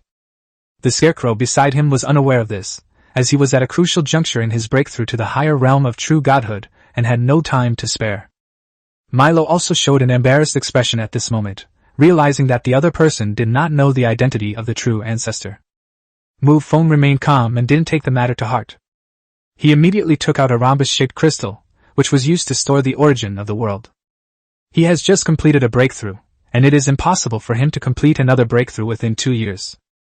With no further breakthroughs required, the focus shifts to stabilizing the realm, significantly reducing the consumption of the world's essence. Since the origin of the world cannot be wasted, it is simply stored away. Just then, Milo's expression changed slightly. Mu Feng and Caesar also sensed it, and immediately looked up at the sky above the valley. The space above their heads flashed, and a figure appeared out of thin air. The moment he appeared, Mu Feng's emotions fluctuated greatly. A variety of negative emotions swirled in Mu Feng's mind, making him feel extremely uncomfortable. Milo immediately snorted coldly, and his aura surged out, suppressing all the negative effects. The figure in the sky let out a strange laugh before descending into the valley. Hee hee, I really didn't expect that the heads of the 12 clans would actually appear here. Milo said calmly. The dark tide has erupted. Instead of cultivating, what are you doing here? Out of respect, the figure placed his foot directly on the ground before speaking. Those two bastards, the bull demons and snake gods, told me that a rare guest had come to our territory, so naturally I had to come and see. Mu Feng didn't speak, but based on the various negative emotions he felt when the other party first appeared, he already had a guess in his mind. When we first arrived here, Milo mentioned that there was a 7 deadly sins demon king next door. The negative emotions that had just crossed my mind corresponded to the 7 sins. Therefore, it is not difficult to guess the identity of the person in front of you. It must be the 7 deadly sins demon lord. Milo said. Now that you've finished looking, can you leave? The 7 deadly sins demon lord has a bad reputation, so bad that he was rejected when he tried to seek refuge with the supreme gods. This is a cosmic level god king, which shows just how terrible his personality is. The 7 deadly sins demon king did not answer, but instead swept his gaze over Mu Feng and the other two. He was still very curious about the identities of the 3 people in front of him. With the dark tide erupting, Milo was no longer above the 90th floor, which means he had given up a lot. It's clear that his relationship with the 3 people in front of him is unusual. However, he didn't dwell on it too much, and with a strange laugh, he said, Hee hee, now that I've finished watching, I'm leaving. After he finished speaking, he actually turned into a streak of black light and left. It was as if they came over just to say hello. Mu Feng was a little confused. Were all the god kings in the abyss so free?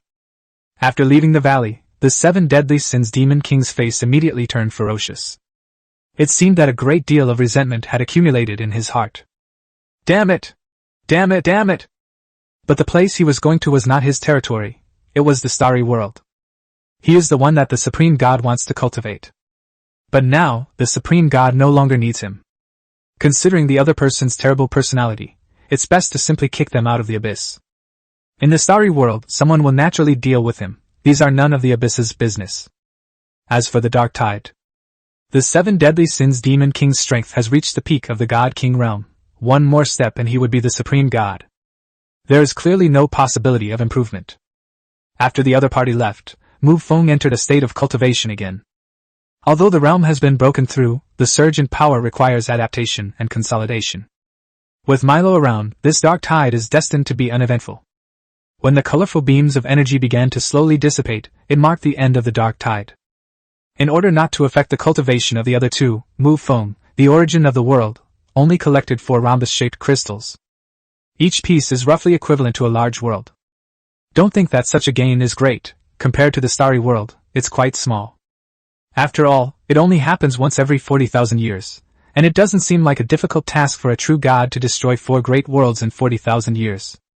If it were a truly powerful god, conquering 10 great worlds would be no problem. All 3 of them exited their cultivation state, their faces filled with joy. They are all at the same level now, all are high-ranking true gods. Mu Feng looked at Milo and said, The dark tide is over, and I'm returning to my territory. Once you're back, you must not reveal any information about me. Milo did not agree immediately. After thinking for a moment, he said, Your Majesty, it doesn't matter if your matter is circulated among the clan heads.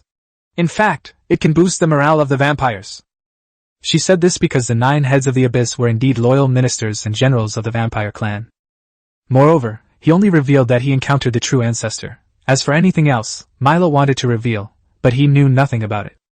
Mu Feng thought about it for a moment, and then nodded in agreement. After all, his existence is not a secret. Many people know that the True Ancestor has been born. This was something that all the powerful beings in the entire starry sky world knew when the Night Demon Black Sword was summoned. Chapter 274 Heavenly Silkworm Baby. After receiving Mu Feng's permission, Milo's face was full of smiles. She didn't intend to stay with Mu Feng forever. Because Mu Feng needs to grow, and she is also the patriarch of 12 clans, they each have their own things to do. Mu Feng then said. It's time to part ways. Take me back to the 33rd floor. Although the abyss is vast, the interwoven fissures within it resemble vertical elevator shafts. Based on the abyssal rift near the 65th floor, returning to the 33rd floor wouldn't take one too far from their own territory. Milo naturally took all of this into account, nodded, and casually opened the world portal. Watching Mu Feng's retreating figure step into the room, Milo immediately knelt on one knee and said, Your Majesty, True Ancestor, your subordinate awaits your return. Mu Feng didn't turn around, but simply waved his hand before stepping directly into the world passage. Milo stared blankly at the slowly disappearing world passage. Finally, her gaze hardened, and she slowly stood up. Open another world portal, target the 99th floor of the abyss. Although the space here is exceptionally solid, a cosmic-level God King can already roam freely in the abyss world. It can open world passages anywhere except for the creation God Mountain. Mu Feng breathed a sigh of relief after returning to the 33rd floor. The matter of the abyss can finally be considered resolved. Although he didn't encounter many problems, they all involved powerful God Kings, which made him feel extremely exhausted. In this situation, only signing in once can soothe his soul. System check-in. 2 years before the dark tide erupts, and the eruption itself lasts for 4 years, making a total of 6 years. Mu Feng hasn't signed in for 6 years. Mu Feng was filled with anticipation for what he would gain next. Congratulations, host, you have successfully checked in. You have received the following items. Special creature, silkworm baby. Mu Feng looked at the rewards given by the system and was completely confused. No, where is my item description? Since the system is not working properly at this time, we can only rely on the contract between master and servant to sense each other. With a thought, the heavenly silkworm baby appeared before him. Mu Feng felt a sudden darkness before his eyes and almost fainted. He had never been so speechless in his life. Silkworms? Why don't you just say cabbage caterpillars? What appears before my eyes now is an ordinary cabbage worm, nothing out of the ordinary. When Nightshade was first acquired, it was at least an owl, giving it a mysterious feel. But what on earth is this green caterpillar? It's impossible for it to have such strong fighting power. He immediately began to sense the abilities of the cabbage worm in front of him through the master-servant contract. However, the feedback he received gradually made Mu Feng's expression serious. 3 big question marks appeared before my eyes. The abilities of the cabbage worm were not explained at all. They were simply 3 question marks. There are only 2 explanations for this situation. Either it's too weak and there's really nothing there. Either he's too strong, so strong that Mu Feng can't understand him, so he simply gives an explanation for the 3 questions. However, it's obvious that the system wouldn't fool me like this, since I haven't checked in for 6 years. It must be the latter. Mu Feng immediately asked the system in his mind. System, can you give me an explanation for this thing? His explanation is incomprehensible. Those 3 question marks are his ability. Mu Feng's face was almost contorted in pain. The system was actually playing dumb with him. Just as Caesar was about to speak to Mu Feng, he saw a small cabbage worm suddenly appear in front of the other man. He was immediately disdainful and casually swatted the cabbage worm away. After all, it was just a tiny insect. How could a true god-level expert possibly take it seriously? Mu Feng's vision went black for a moment, and he felt an urge to kill Caesar. After the cabbage caterpillar was swatted away, it didn't fly very far. Instead, it exhaled a bubble, and then the entire worm was enveloped in the bubble and slowly flew back. This time, the caterpillar was smarter and landed directly on Mu Feng's shoulder. Mu Feng also spoke up. This is my new pet, don't do anything rash. Caesar was speechless. He had traveled the world for so long and had seen all kinds of pets, but he had never seen anyone keep cabbage caterpillars. However, upon hearing that it was Mu Feng's pet, he felt a little embarrassed and quickly began to apologize. Mu Feng first checked the condition of the cabbage worm, and only when he saw that there was nothing wrong with it did he feel relieved. However, the 2 small black dots on the head of the cabbage worm, which should be its eyes, were staring fiercely at Caesar. It's obvious that someone has been targeted. Caesar, completely oblivious, turned his gaze back to Mu Feng, a complex expression appearing on his face. He never expected that the other party was actually the true ancestor. The scarecrow beside them already knew. After all, he clearly heard Milo address him when he entered the world passage. However, neither of them said anything complimentary. They are now in a position of privilege, but Mu Feng doesn't look down on them, so they are naturally overjoyed. The 2 were even more grateful for their decision to bring in this ally on a whim. Who knows, he might rise to great heights in the future. Mu Feng looked at the two and said, "Let's return to our respective territories first." The three then returned to their respective territories. After arriving in the territory, Mu Feng immediately summoned everyone in the Lord's Hall. Looking at his subordinates below, Mu Feng couldn't help but nod in satisfaction. Each of his subordinates has improved their strength to an alarming degree. The illustration is already at the mid-level True God level, which can be considered the one with the greatest improvement.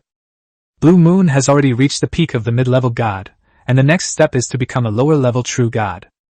Besides these two, the heroes you summon also receive significant upgrades. Especially Charlotte and Lydia. Both of them belong to the category of strong individuals who had undergone a complete transformation, so their advancement speed was faster than that of other heroes. Both of them are now at the third stage of demigod level, and have already reached their peak. It will take Mu Feng a long time to break through to the level of a main god. Therefore, in the future, the heroes under his command have a great chance of catching up with his level. After all, at this level, a slow breakthrough speed is inevitable. The other heroes are also good, they are all at the second stage of demigods.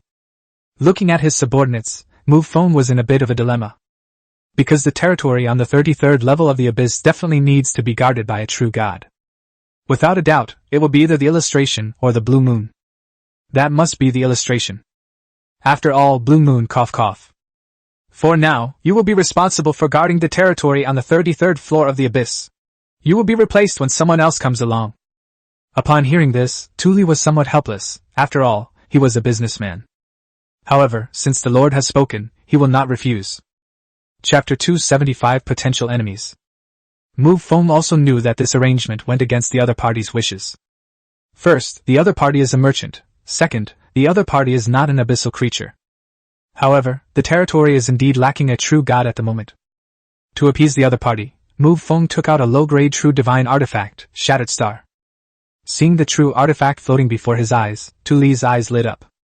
If the Lord does it that way, then he won't be sleepy anymore. In order to completely secure his territory, Mu Feng left the entire vampire army he brought with him in the Abyss. Of course, not all of his powerful demigod generals would remain. They selectively kept some, while taking all the heroes with them. Afterwards, Mu Feng sat alone in the Lord's Hall.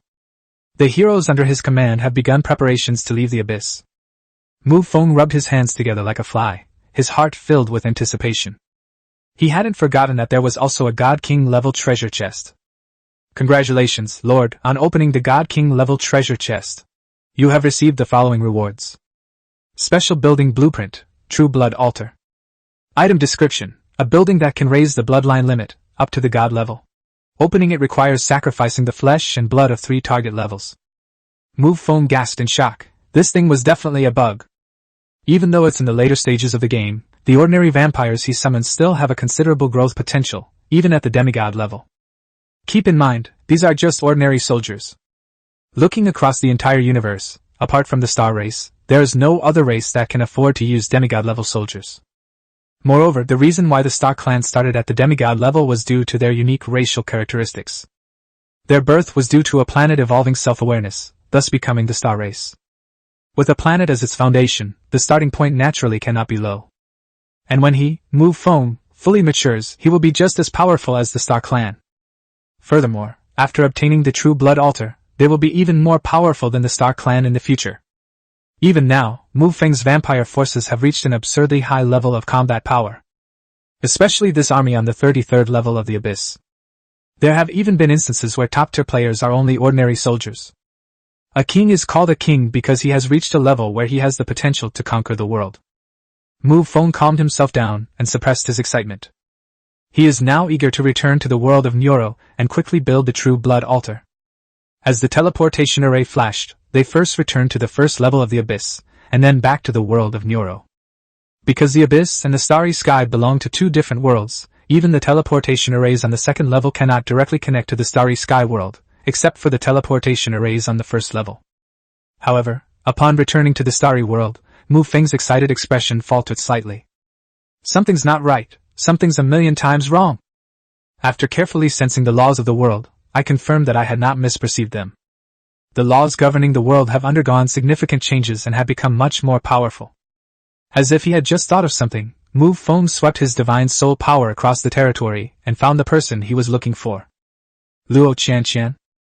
As expected, the opponent's strength had already broken through to the demigod level.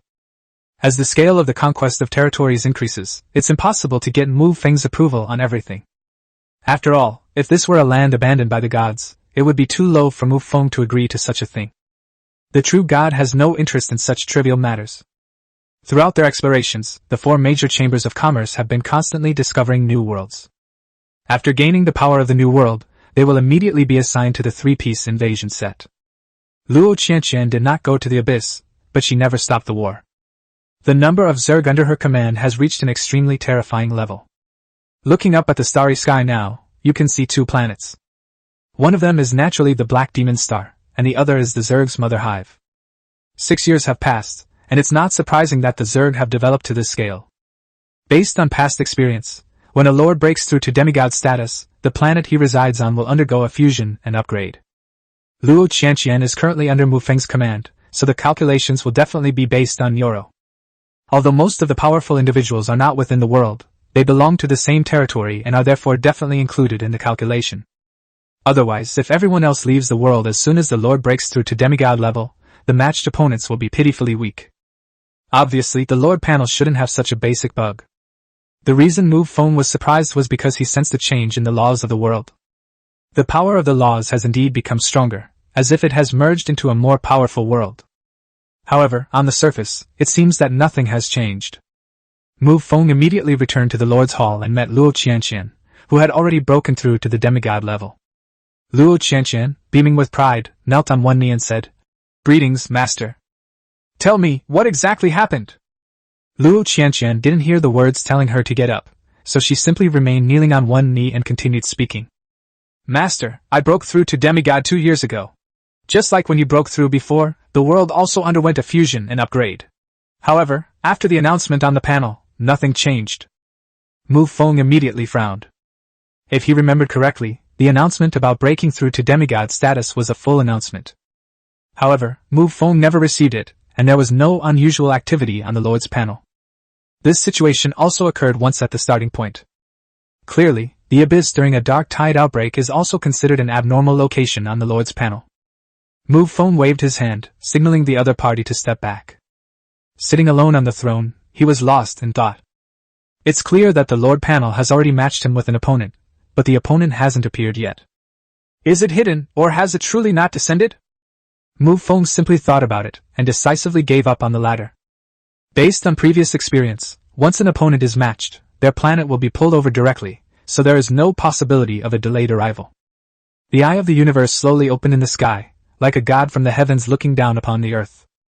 If you can't figure it out, then just use your eyes to see the truth of the world. In the entire world of Nyoro, there is only one hostile force. That was the hunting area that Mu Feng had planned before. That is, the boundary between Lockerbie Forest and Dawn Continent. There was once a god with extremely low intelligence who invaded his world. This was his only enemy. It can't be such a coincidence, can it? Chapter 276 Parasite. Although I find it hard to believe, that rotting mass of flesh is the only enemy in the entire world. Mu Feng did not believe that there could be things that the eye of the universe could not see. Furthermore, the hunting grounds have been planned for several years, yet the number of rotting flesh clumps inside has not decreased at all. You should know that there are a lot of vampires who come here to kill monsters. Mu Feng summons more than 10,000 troops every day. However, several years have passed, and the number of rotting fleshy lumps is still quite considerable. Upon closer reflection, Mu Feng's expression began to turn serious. A race that can't be wiped out, Mu Feng muttered to himself.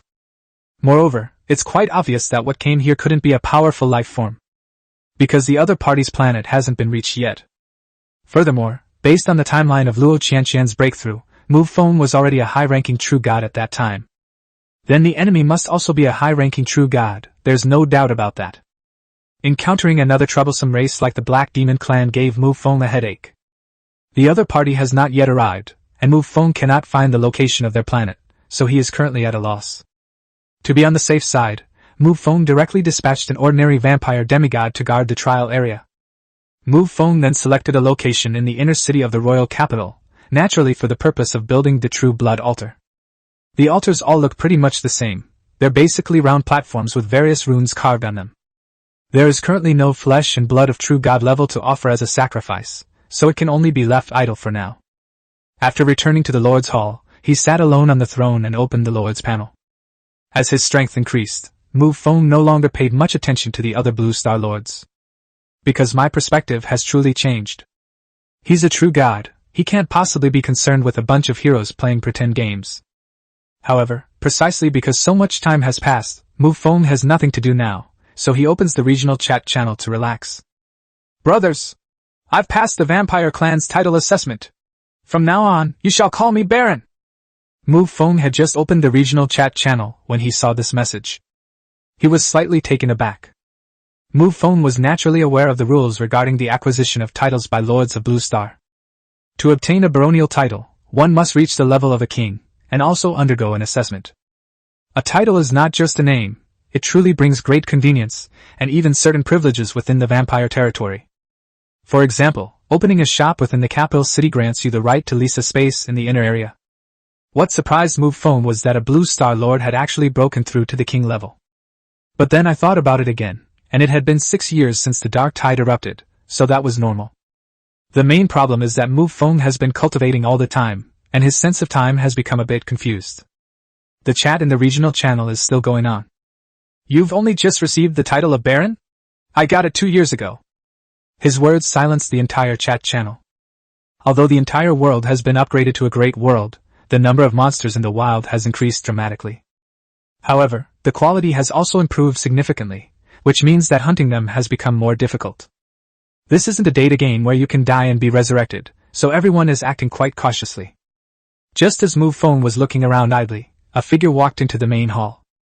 Mu Feng looked up and saw that the person who had come was none other than Shalindi. The other party was now a demigod, and a moonlit phantom floated behind her, making her appear holy and radiant. A smile appeared on Salinti's face as she said, I grasped the future before, can I grasp it again now? Mu Feng naturally couldn't refuse and immediately agreed to the other party's request. Since I have nothing to do anyway, I might as well chat myself instead of watching others chat. As for what I talk about, I definitely can't tell outsiders. In the deep starry sky, a gigantic planet lies here. There are no stars in the distance, and the planet itself does not rotate, it just floats there all alone. Furthermore, the planet's surface is covered with countless pits of all sizes, resembling a honeycomb. If you look into the pit, you can see rotting flesh that is constantly writhing. It's absolutely disgusting. At the very center of the planet, there is a star core that flickers with a faint red light. Tentacles, formed from rotting flesh, pierce directly into the star core that was flashing red light. As the tentacles twist, a large amount of energy is extracted from the star's core. The red light dimmed again, as if it would go out completely in the next second. A strange voice suddenly rang out. Give up, stop resisting, it's useless. I should be the one saying that to you, came the extremely weak voice that answered him. The eerie voice snorted coldly and said, To deal with you, I gave up a much more powerful vessel. The weak voice did not reply. It felt as if saying even one more word to him would drain a lot of my energy. He didn't have much divine power to begin with, and he had to resist the erosion of the rotting flesh while also resisting the pull of another force. About a few years ago, a strange force suddenly descended upon me, attempting to pull me into another space. The Star Clan member in front of them naturally wouldn't agree, so he was putting up a fierce resistance. Because he carries a parasitic beast, if he goes to other star systems, he will definitely infect other planets. Ordinary planets that have not developed self-awareness will inevitably face destruction once they are infested by parasitic beasts. Although he was a member of the Star Clan and possessed the strength of a high-ranking true god, he was no match for that parasitic beast. Because that wretched parasite originally inhabited a lower-level god. The main reason for choosing a vessel with lower strength was because of the Star Clan's talent. Parasites themselves have no power, only the innate ability to infinitely split. It was through this innate skill that he gradually eroded his strength, becoming more and more powerful. When the parasite saw that the other party did not answer it, its extended tentacles seemed to go berserk, forcefully drawing energy from the Star Core. Although the Star Clan before us has been parasitized, it has not yet reached the stage of complete annihilation. Right now, it's at the point of being terminally ill. During this time, the parasite continued to let out a strange, chuckling laugh. The Star Clan's strength is almost gone, and they can't resist that pulling force for much longer. He will soon reach a completely new star system. Chapter 277 The Prototype of the Divine Realm. After being parasitized, the Star Clan immediately arrived in this desolate star field. This has left the parasites without a new target. After all, to break through to the level of a main god again, a large number of planets are necessary, because it is necessary to establish one's own divine kingdom. In contrast, Mu Feng did not have such difficulties. After his relationship with Shalandi ended, he flew out of the planet alone, and came to the star system. His current strength is that of a high-level true god, but he has not yet reached the peak of the high-level realm. He belongs to the middle stage of the high-level true god realm. Nevertheless, Mu Feng had already begun to consider the next realm. To break through to the level of a main god, one needs to establish their own divine realm. The so-called divine realm is a vast world composed of numerous planets. Furthermore, the divine realm also has a projection, which is stored within the body world of the main god and is called the divine kingdom. Simply put, it's one real and one fake. The real divine realm exists in reality, while the divine kingdom is a phantom. Furthermore, there are living beings within the divine realm. They are human figures composed of a vast amount of faith power. As long as one is a follower of Mu Feng, the power of faith offered by him will condense into a projection of him within the divine kingdom. Therefore, what Mu Feng needs to do now is to initially establish his own divine domain. The first thing to do, naturally, is to have a powerful star. The existing stars in the Neolo star system are no longer sufficient to meet the demand. Mu Feng opened the system's storage space and immediately began searching through it. After all, the last time I checked in with the system, I was rewarded with thousands of stars. Even stars are stars, so there must be something inside them. However, after searching around, no star could meet Mu Feng's requirements. However, Mu Feng did not get stuck on one possibility. He immediately began to explore another possibility. Binary star system. After a simple test, a delicate balance was reached between the two stars, and they began to orbit each other. Mu Feng then began taking out a large number of planets, and throwing them one by one into the gravitational pull of the star. Once captured by a star, it will begin to orbit the star. The task now is to calculate the size of the planets, and ensure they stay on their designated orbits, so they don't collide. At this stage, there are no laws governing the planet's operation, it's purely physics. Fortunately, Mu Feng is already a true god, and his observation and mental calculation abilities have reached superhuman levels. After a busy day. Thus, a giant binary star system was born. The two enormous stars drag each other along, achieving a delicate balance. In the distance between the two stars, there are hundreds of planets orbiting in a regular pattern. And this is only a preliminary framework. After the laws of the Neuro world completely cover this massive binary star system. With the support of the power of the laws, the stability of the operation will increase dramatically, and Mu Feng can continue to throw planets into it. Looking at his masterpiece, Mu Feng clapped his hands in satisfaction, a smug look on his face. Without the system's rewards, he would definitely be struggling to find a planet right now. Although the system rewards inanimate planets, it doesn't matter. When the power of the laws envelopes everything, all things come to life. Looking towards the distant world of Neuro, Mu Feng raised his hand and unleashed a beam of bloody light. Blood-red light surrounded the world barrier, forming a blood-red light shield once again. With a wave of his hand, Mu Feng sent two planets orbiting each other directly into this new star system. The life forms living on the planet were completely baffled at this moment. Just a moment ago, the whole world went dark.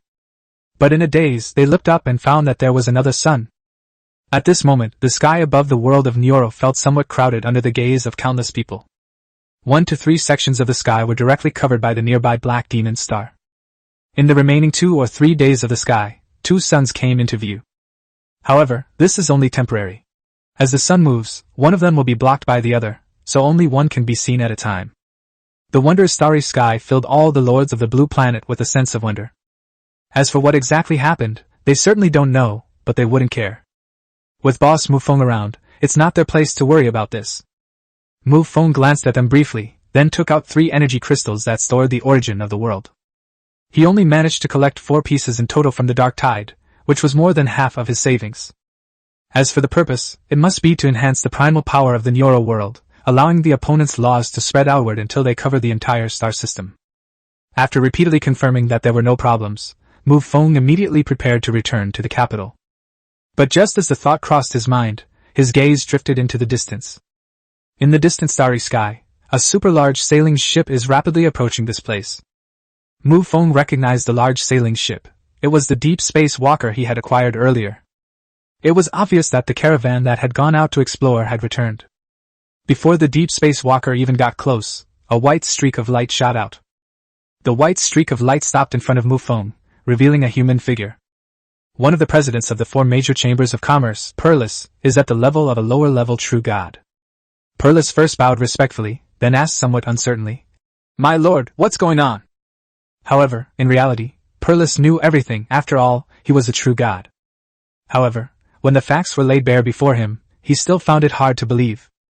And the most crucial point is, where did all these planets come from? Mu Feng smiled and said, "Since you already know, why ask again?" Perlis's expression instantly became fascinating. Their lord is indeed preparing to break through to the level of a main god. That's the supreme god. The kingdom of God is immortal and eternal. However, he quickly scratched his head. High-level vampires seem to be immortal beings by nature. Mu Feng looked at him and said, "Alright, I'm still a long way from breaking through. What did you gain this time?" Since Perlis is a true god, the fact that the other party personally intervened must mean something big is going on. Upon hearing this, Perlis's expression instantly turned serious. "Since it's a work report, you should maintain a proper attitude," he said. "This time, the goal was a low-grade divine artifact, and we've already obtained it." As soon as he finished speaking, a flash of light appeared in his hand, revealing a long spear. Weapons of the same level are rarer than lives of the same level, so they are definitely good items. However, for Mu Feng, this level of weapon was beyond his ability to use. After all, he already possesses a mid-level divine artifact. Chapter 278, the 4th Batch of Lords. Although Mu Feng doesn't need it, he can certainly put it in the vampire's treasure vault. Mu Feng did not put away the spear, but simply nodded. After all, it was Perlis's harvest, so it was considered the other party's achievement. Taking it personally to the treasury could be recorded as a contribution. Perlis's face lit up with joy. He put away his spear, and then, as if he had just thought of something, he said, "My lord, on the way back, I encountered a rather interesting planet." Upon hearing this, Mu Feng became interested and nodded, signaling the other party to continue. After a moment's thought, Perlis said, "My lord, according to the intelligence I've gathered, 2 years ago a large number of people suddenly descended upon that world, along with territories that appeared out of thin air, and the ability to summon troops." Before he could finish speaking, Mu Feng interrupted him with his hand. There was no need to say anything more, because Mu Feng already knew the situation. This is clearly the Lord of Blue Star. Mu Feng has been a lord for 12 years, and 2 years ago was 10 years ago. It just so happens to be the time when the 4th batch of lords arrive. After learning that the world in which the lord existed possessed the origin of the universe, Mu Feng had been thinking about getting his hands on some of it. There are currently 3 lord worlds under our control. However, since it is a world entirely under my control, it is clearly inappropriate to destroy it like this. Having arrived in a new world, Mu Feng immediately prepared to explore it. He said to Perlis, "Take me to see this." Perlis naturally wouldn't refuse, so they decided to postpone their return to the world and travel together to the deep space walkers. As a vehicle specifically designed for traversing the universe, its speed surpasses that of even true gods. Looking at the planets that were visibly receding into the distance, Mu Feng felt a surge of emotion. Although it wasn't my first time exploring the starry sky, the fact that my past dream was so close still gave me a sense of unreality. He quickly composed himself. To ensure the safety of his territory, Mu Feng still separated a phantom of his will to guard it. These are flame, corrosion, and the law of the blade. Although these are not commonly used by Mu Feng, it does not mean that the power of these 3 laws is weak. When all 3 are combined, one can possess the combat power of a regular high-ranking true god. As for Mu Feng's current combat strength, he personally believes that he is capable of fighting against the main god of the Divine Kingdom without using the divine power. The Divine Kingdom is the foundation of a supreme god. When the opponent offers up their entire Divine Kingdom, it means they are about to fight to the death. It is quite difficult to withstand the foundation of a main god. The deep space traveler sailed for half a month before finally reaching its destination. Looking at the rather prosperous middle world before him, Mu Feng immediately spread his divine soul power, intending to explore it first. However, before he could take any action, his expression froze slightly, and he looked into the distance. A familiar black light traversed the starry sky and appeared before us. It was Caesar. Mu Feng was immediately filled with questions and asked, "What are you doing here?" The opponent's territory is in the abyss, and their appearance in the starry world must be for the purpose of plundering the world's origin. But no one expected that Caesar would be so lucky. Caesar scratched his head and said, "I don't know why, But as soon as I entered the starry sky world, I felt a strange force attracting me. Mu Feng instantly understood. The other party has absorbed the origin of the universe, so it seems that there is already a mutual attraction between them. Caesar looked at the distant planet, and a look of joy immediately appeared on his face. It was similar to the planet he had encountered before, the only drawback being the absence of those barriers, and the strength of those minor lords was also much greater. Without any hesitation, Caesar immediately prepared to take action and seize the entire origin of the world. What we are in front of is only a medium-sized world, and we don't even need the origin siphon formation. Upon seeing this, Mu Feng immediately panicked and appeared in front of Caesar in a flash. He said, "I was here first, this planet belongs to me, this is robbery." This is the very origin of the universe, so Mu Feng naturally wouldn't give it up so easily. Seeing Mu Feng blocking his way, Caesar immediately stopped. After struggling internally for a moment, he finally sighed and said, Fine, you can have it." Because of Mu Feng, they went directly into the 89th floor when the dark tide erupted. As a result, the gains were enormous. In addition to breaking through his cultivation realm, he also collected a large amount of the world's origin. Although it cannot compare to the origin of this world, considering Mu Feng's identity, Caesar will no longer try to compete for it. If their relationship were to deteriorate, Caesar would suffer a great loss. In just a few words, the two people decided the ownership of a planet, without caring at all about the feelings of the planet's inhabitants. Mu Feng then turned around and looked at that planet. At the same time, his divine soul power spread out, exploring the planet while contemplating its fate. There is no doubt that a planet with a lord has terrifying potential. The moment a demigod is born, the path to evolution into a great world is immediately opened, paving the way for the existence of a true god. So Mu Feng hesitated for a moment, wondering whether to make a one-time purchase or raise the animal first. Baka Yuru! The front wheel doesn't turn, but the back wheel does. With the spread of divine power, every move in the entire world was captured in his mind. Hearing the incessant chirping of birds, Mu Feng couldn't help but raise his eyebrows. With a casual flick of his finger, a crimson beam of light pierced through the planet. In the blink of an eye, a planet was shattered. At the same time, Mu Feng waved his hand, and a small ball of colorful world origin fell into his palm. Meanwhile, the system notification sound on the Lord's panel kept ringing, naturally indicating a massive number of killed treasure chests. However, Mu Feng didn't care. Until a blood-red announcement appeared. All lords hereby notified, it has been detected that all lords in Area 047 have died. This is to inform you. Mu Feng had naturally anticipated this and paid no attention to the commotion on the regional channel. His gaze fell upon the colorful origin of the world in his hand. To be precise, it is the origin of the universe. Last time, because I had just broken through to a higher realm, I simply couldn't absorb all the energy. But things are different now. His current strength is at the mid-level of a high-ranking true god, and there is still room for advancement. However, Mu Feng was not interested in breaking through the realm, but rather in the other benefits brought by the origin of the universe. For example, the improvement of combat power.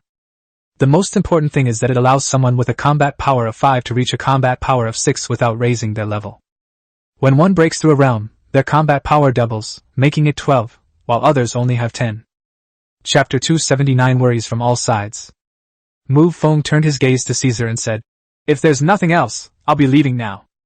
Caesar gave a helpless shrug. He came to the starry sky world originally to get some knowledge of the world's origins, but then he was inexplicably drawn in by something. But to my utter surprise, Mu Feng was also there, so I gained nothing.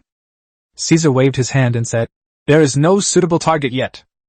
His meaning was clear, there's nothing wrong right now, but if anything happens, he'll have to come to you. Mu Feng was happy to accept this arrangement, since hiring him meant paying a fee. After exchanging a few brief words, Mu Feng boarded the Deep Space Walker and embarked on his return journey once again.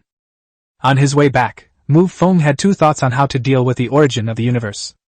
The first is naturally for self-absorption, and the second is to enhance the neural world. He is currently building his own divine realm, and if the origin of the universe could intervene, this progress would be greatly accelerated. However, after a brief consideration, Mu Feng ultimately decided to use it himself. Because of Caesar's situation, after absorbing the origin of the universe, he had a special connection with other Lord worlds. In this way, Mu Feng will not have to worry about finding other Lord worlds. Furthermore, the construction speed of the divine realm can be replaced by ordinary world origin. Mu Feng was unwilling to give up his precious fighting strength. A single voyage takes half a month, and a round trip takes a month. A month later, Mu Feng returned to his lord's hall. Without any hesitation, he immediately entered a state of seclusion. Having learned from his previous experience, Mu Feng knew that the origin of the universe was extremely volatile, so he made ample preparations. In addition, there was room for improvement in his cultivation level, so everything went smoothly. The 30th floor of the abyss. Qin Feng dragged his exhausted body back to his territory. They claim it as their own territory, but it's actually a subordinate force of others. He now serves under a saint-level expert, who is the subordinate of a demigod, and above that is a true god.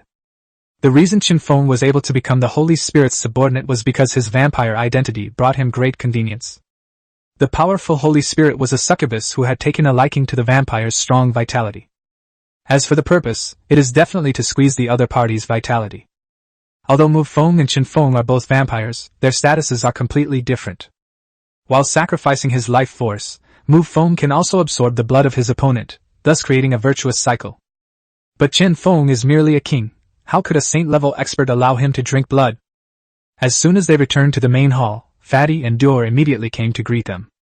The fat man helped Qin Feng up, and said with a look of horror, "Qin Feng, have you looked in the mirror?" Qin Feng immediately rolled his eyes. He didn't need to look in the mirror to understand the situation. He knew it perfectly well himself. His face was definitely pale, and his eyes were sunken. It was obvious at a glance that he had indulged in excessive sexual activity. At the same time, Qin Feng couldn't help but sigh inwardly. As expected of a succubus, she simply can't withstand it. On average, it happens every 3 minutes, but the total duration is as high as 2 hours. If he weren't a king, he'd be a dried-up corpse by now. However, his efforts were not entirely fruitless. At the very least, he managed to please that succubus. The other person was just lying lazily on the bed and said something. "The territory of the northern mountains is now yours." With just this one sentence, Qin Feng's territory expanded by half. Qin Feng's current strength has reached the 7th level of the king rank. When the dark tide erupts, it's impossible for Qin Feng, with his strength, to occupy a point of attack. However, the mere dissipation of the world's origin and the dense abyssal demonic energy were enough to cause his strength to increase dramatically. Dior said with a serious expression, "Qin Feng, we can't continue like this. The other party is a succubus, and there's no way she can satisfy you. What if she calls you over again in a couple of days?" Although he hadn't finished speaking, Qin Feng had already figured it out. If it's really only a couple of days, he won't be able to recover at all. A bitter look appeared on Qin Feng's face as he said, "Of course I know, but we have nowhere to go. This is the 30th level of the abyss, a domain belonging to true gods. The monsters in the wild are ridiculously strong, including many king-level and even Holy Spirit-level creatures. If you're unlucky, you might get trampled to death by a massive monster as soon as you leave the succubus's territory." Qin Feng couldn't help but sigh and said, "Don't think too much about it. There's more than one succubus. It shouldn't be that fast." He wanted to say that he had more than one male concubine, but he just couldn't bring himself to say it. All crows are black, and so are all succubi. Olivia, who was raised as a lord from birth, is a very rare exception. "We should take over the territory as soon as possible, develop our faith quickly, and then build an altar."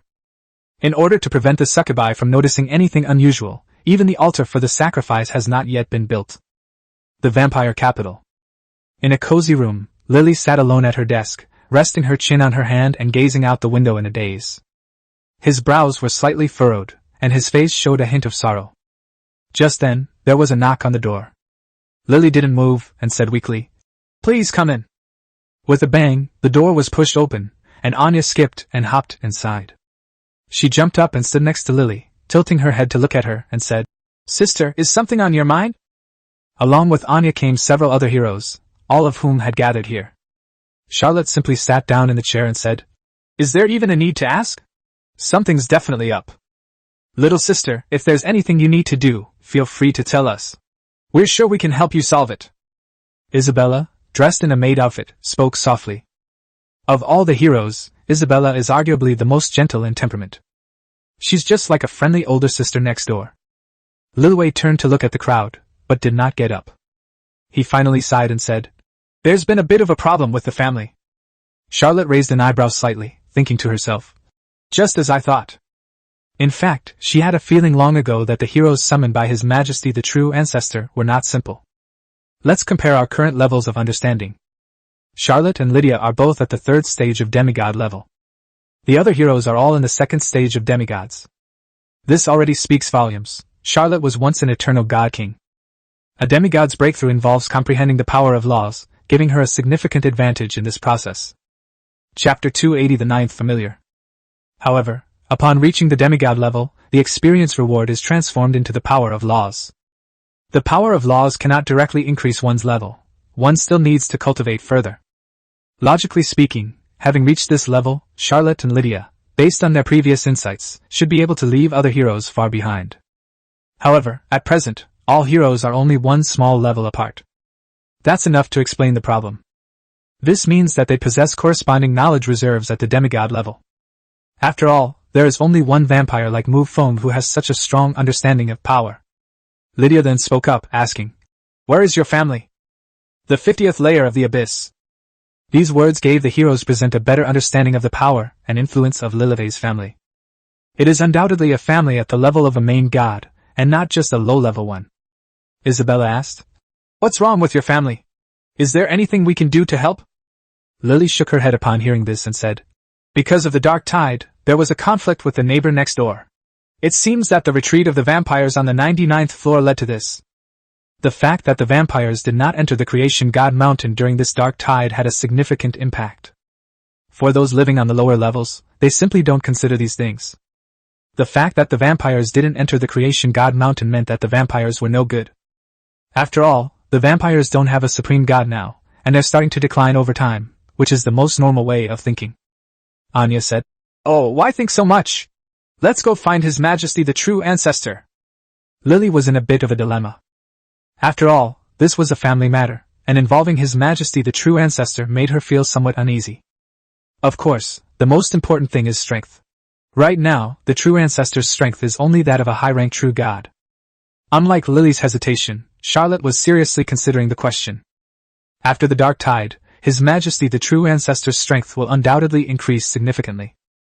Moreover, this time, I am not fighting alone on the way to the 50th floor of the abyss. After all, Lily's family is also involved, and they can provide a lot of help. The current problem is whether his identity will be exposed, or whether His Majesty the True Ancestor will care. However, Charlotte was unaware that Lily's family already knew Mu Feng's identity. After all, they were summoned there by the True Ancestor. Just as everyone was lost in thought, Lily suddenly changed her expression. The reason is simple: news came from the family again. She immediately stood up and hurried towards the main hall, because this matter could not be delayed. If it were just a family matter, Lily might still have many concerns, but the situation is completely different now. The heroes were left looking at each other in bewilderment. Charlotte spoke up and said, "Let's go take a look." Then everyone else followed. Although Lily was anxious, she did not rush into the main hall immediately, but instead reported the situation outside the hall first. Mu Feng, sitting alone on the throne, opened his eyes and slowly exhaled a breath of stale air. The great universe origin is truly useful, making Mu Feng's newly broken through to the realm of a high-ranked true god incredibly solid. And this is just a side benefit. The real advantage lies in the increase in combat power. He said, "Come in."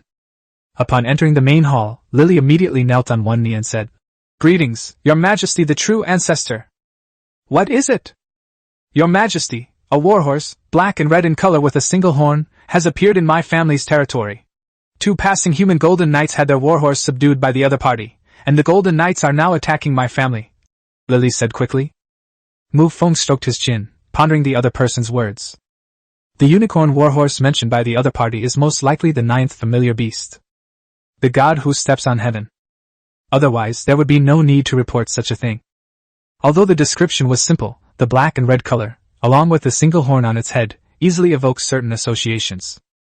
As for the golden knights mentioned by the other party, they are the top battle order belonging to the human race. They are all composed of celestials, and their starting strength is that of a true god. Its configuration in all aspects is quite luxurious, a standard low-grade artifact. Even the warhorse he rode was bred using special methods. Their strength lies between that of a demigod and a true god, belonging to a special realm. However, this configuration is not without its weaknesses, namely, the number of people is very small, only 3,000. In the vast universe, these 3,000 people are a pitifully small number for the Star Clan. Their role is somewhat like that of a special forces unit, carrying out special missions. Everything Lily just said was about the ninth familiar. As for the trouble caused by the neighbors next door, Lily didn't mention a word about it. After a moment of contemplation, Mu Feng had already made up his mind about where to go. He asked, "What is the strength of your family?" "Reporting to your majesty the True Ancestor, there are 3 main gods in the territory, one of whom has reached the level of a mid-level main god." Mu Feng was eager to go. First he needed to settle the matter of the 9th familiar beast, and secondly he wanted to take over the territory on the 50th floor of the abyss. With his current normal combat strength, he should have no problem fighting a lower-level god. However, Mu Feng had a strong trump card, so he was quite confident about this trip. However, to increase the success rate, he still called Caesar over. Caesar is a supreme true god who has absorbed the origin of the universe, and his strength should not be underestimated.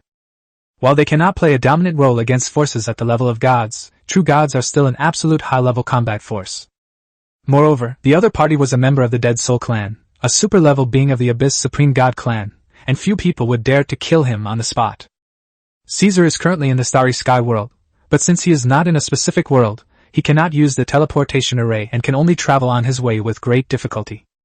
Caesar was more than happy to help Mu Feng on his first request and rushed over in a flurry of activity. But that was a month later. When Caesar arrived, Mu Feng, Caesar, and Lily Wei embarked on another journey into the abyss. There is no need to worry about the security of the territory. The 2 territories in the abyss are each illustrated, and Tiger is the guardian of them.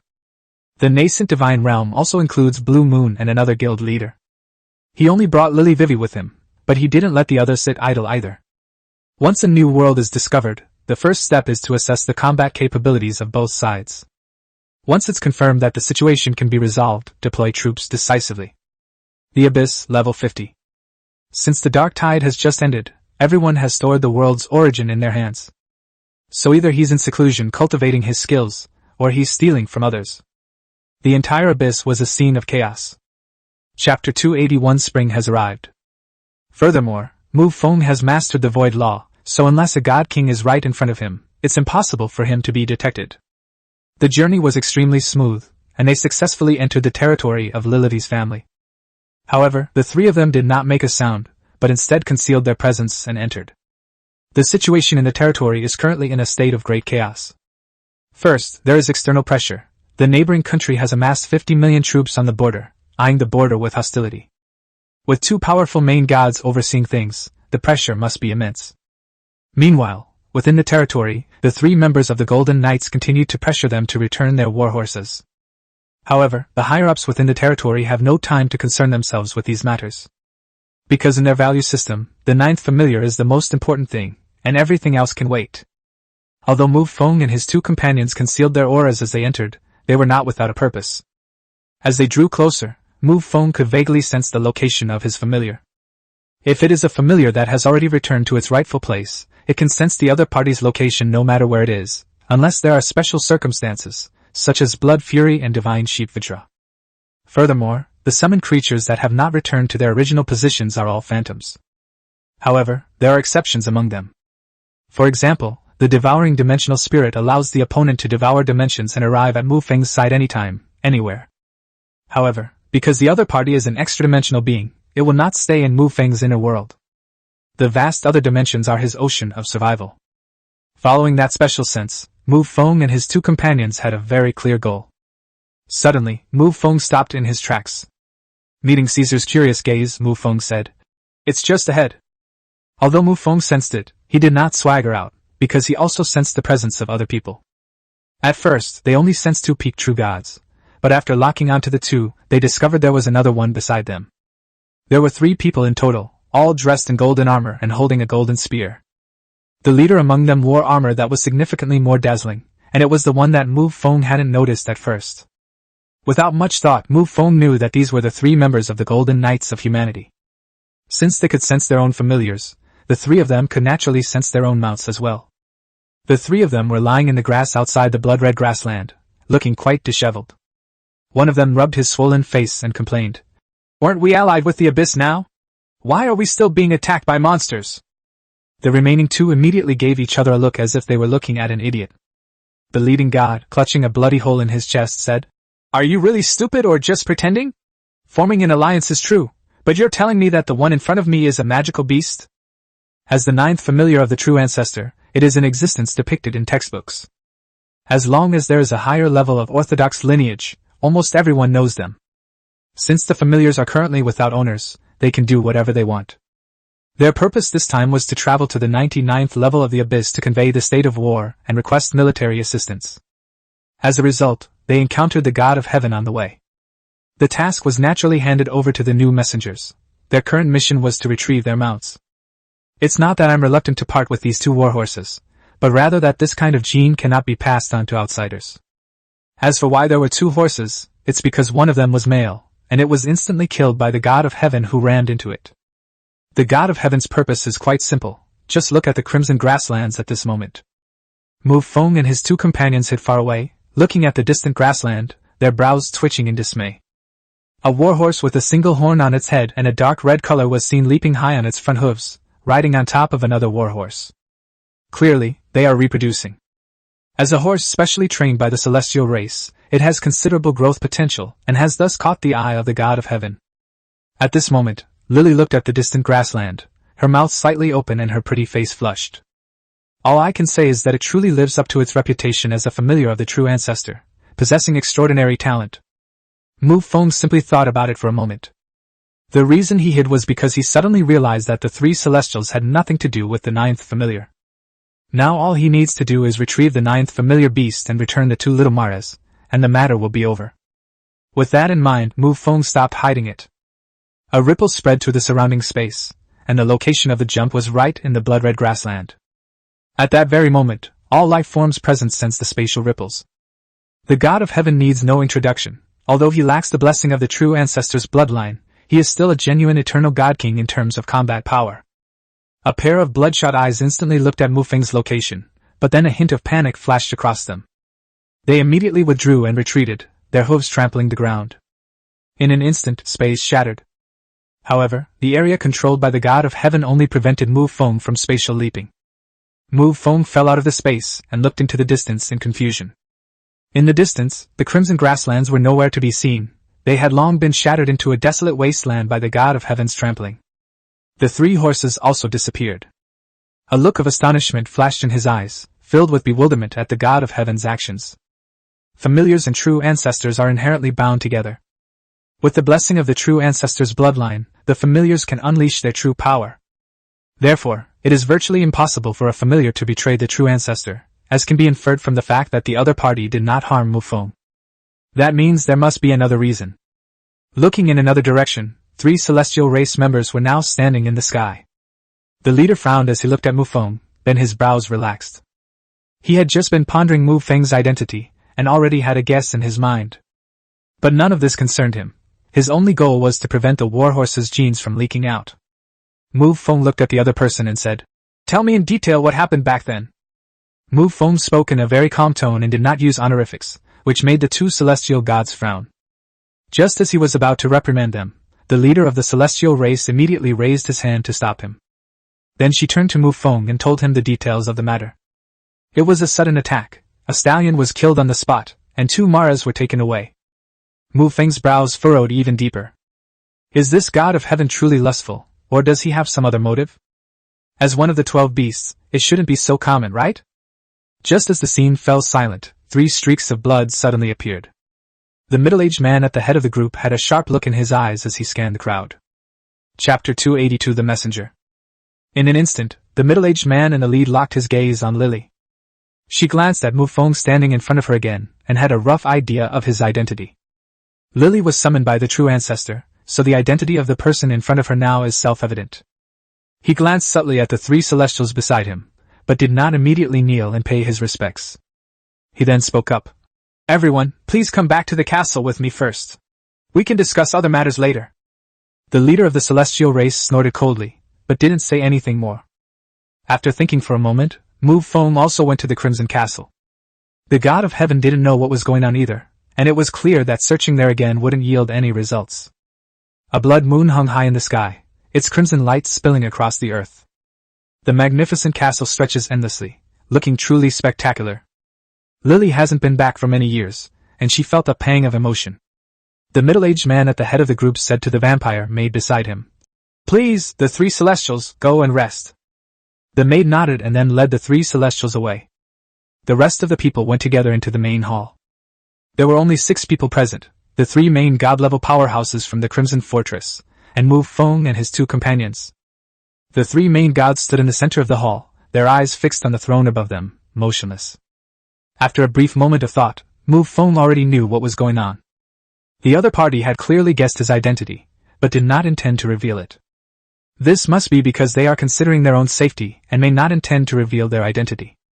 If Mu Feng still hasn't made any move after a while, then this topic will be skipped. Mu Feng couldn't help but marvel at how sharp-minded these old monsters, who had lived for countless years, were. Now that my identity has been guessed, there's no need to pretend anymore. Mu Feng walked straight up to the top of the hall and stood before the throne. He then turned to look at the crowd and slowly sat down on the throne. Now Mu Feng sits on the throne, relying not only on the nobility of his bloodline, but also on his own strength. Although the 3 people in front of me are all at a higher level than me, the outcome of a real fight is still uncertain. The middle-aged man at the head of the group had a slight smile on his lips, clearly suppressing a laugh. He then knelt on one knee and proclaimed loudly, "Greetings, Your Majesty the True Ancestor."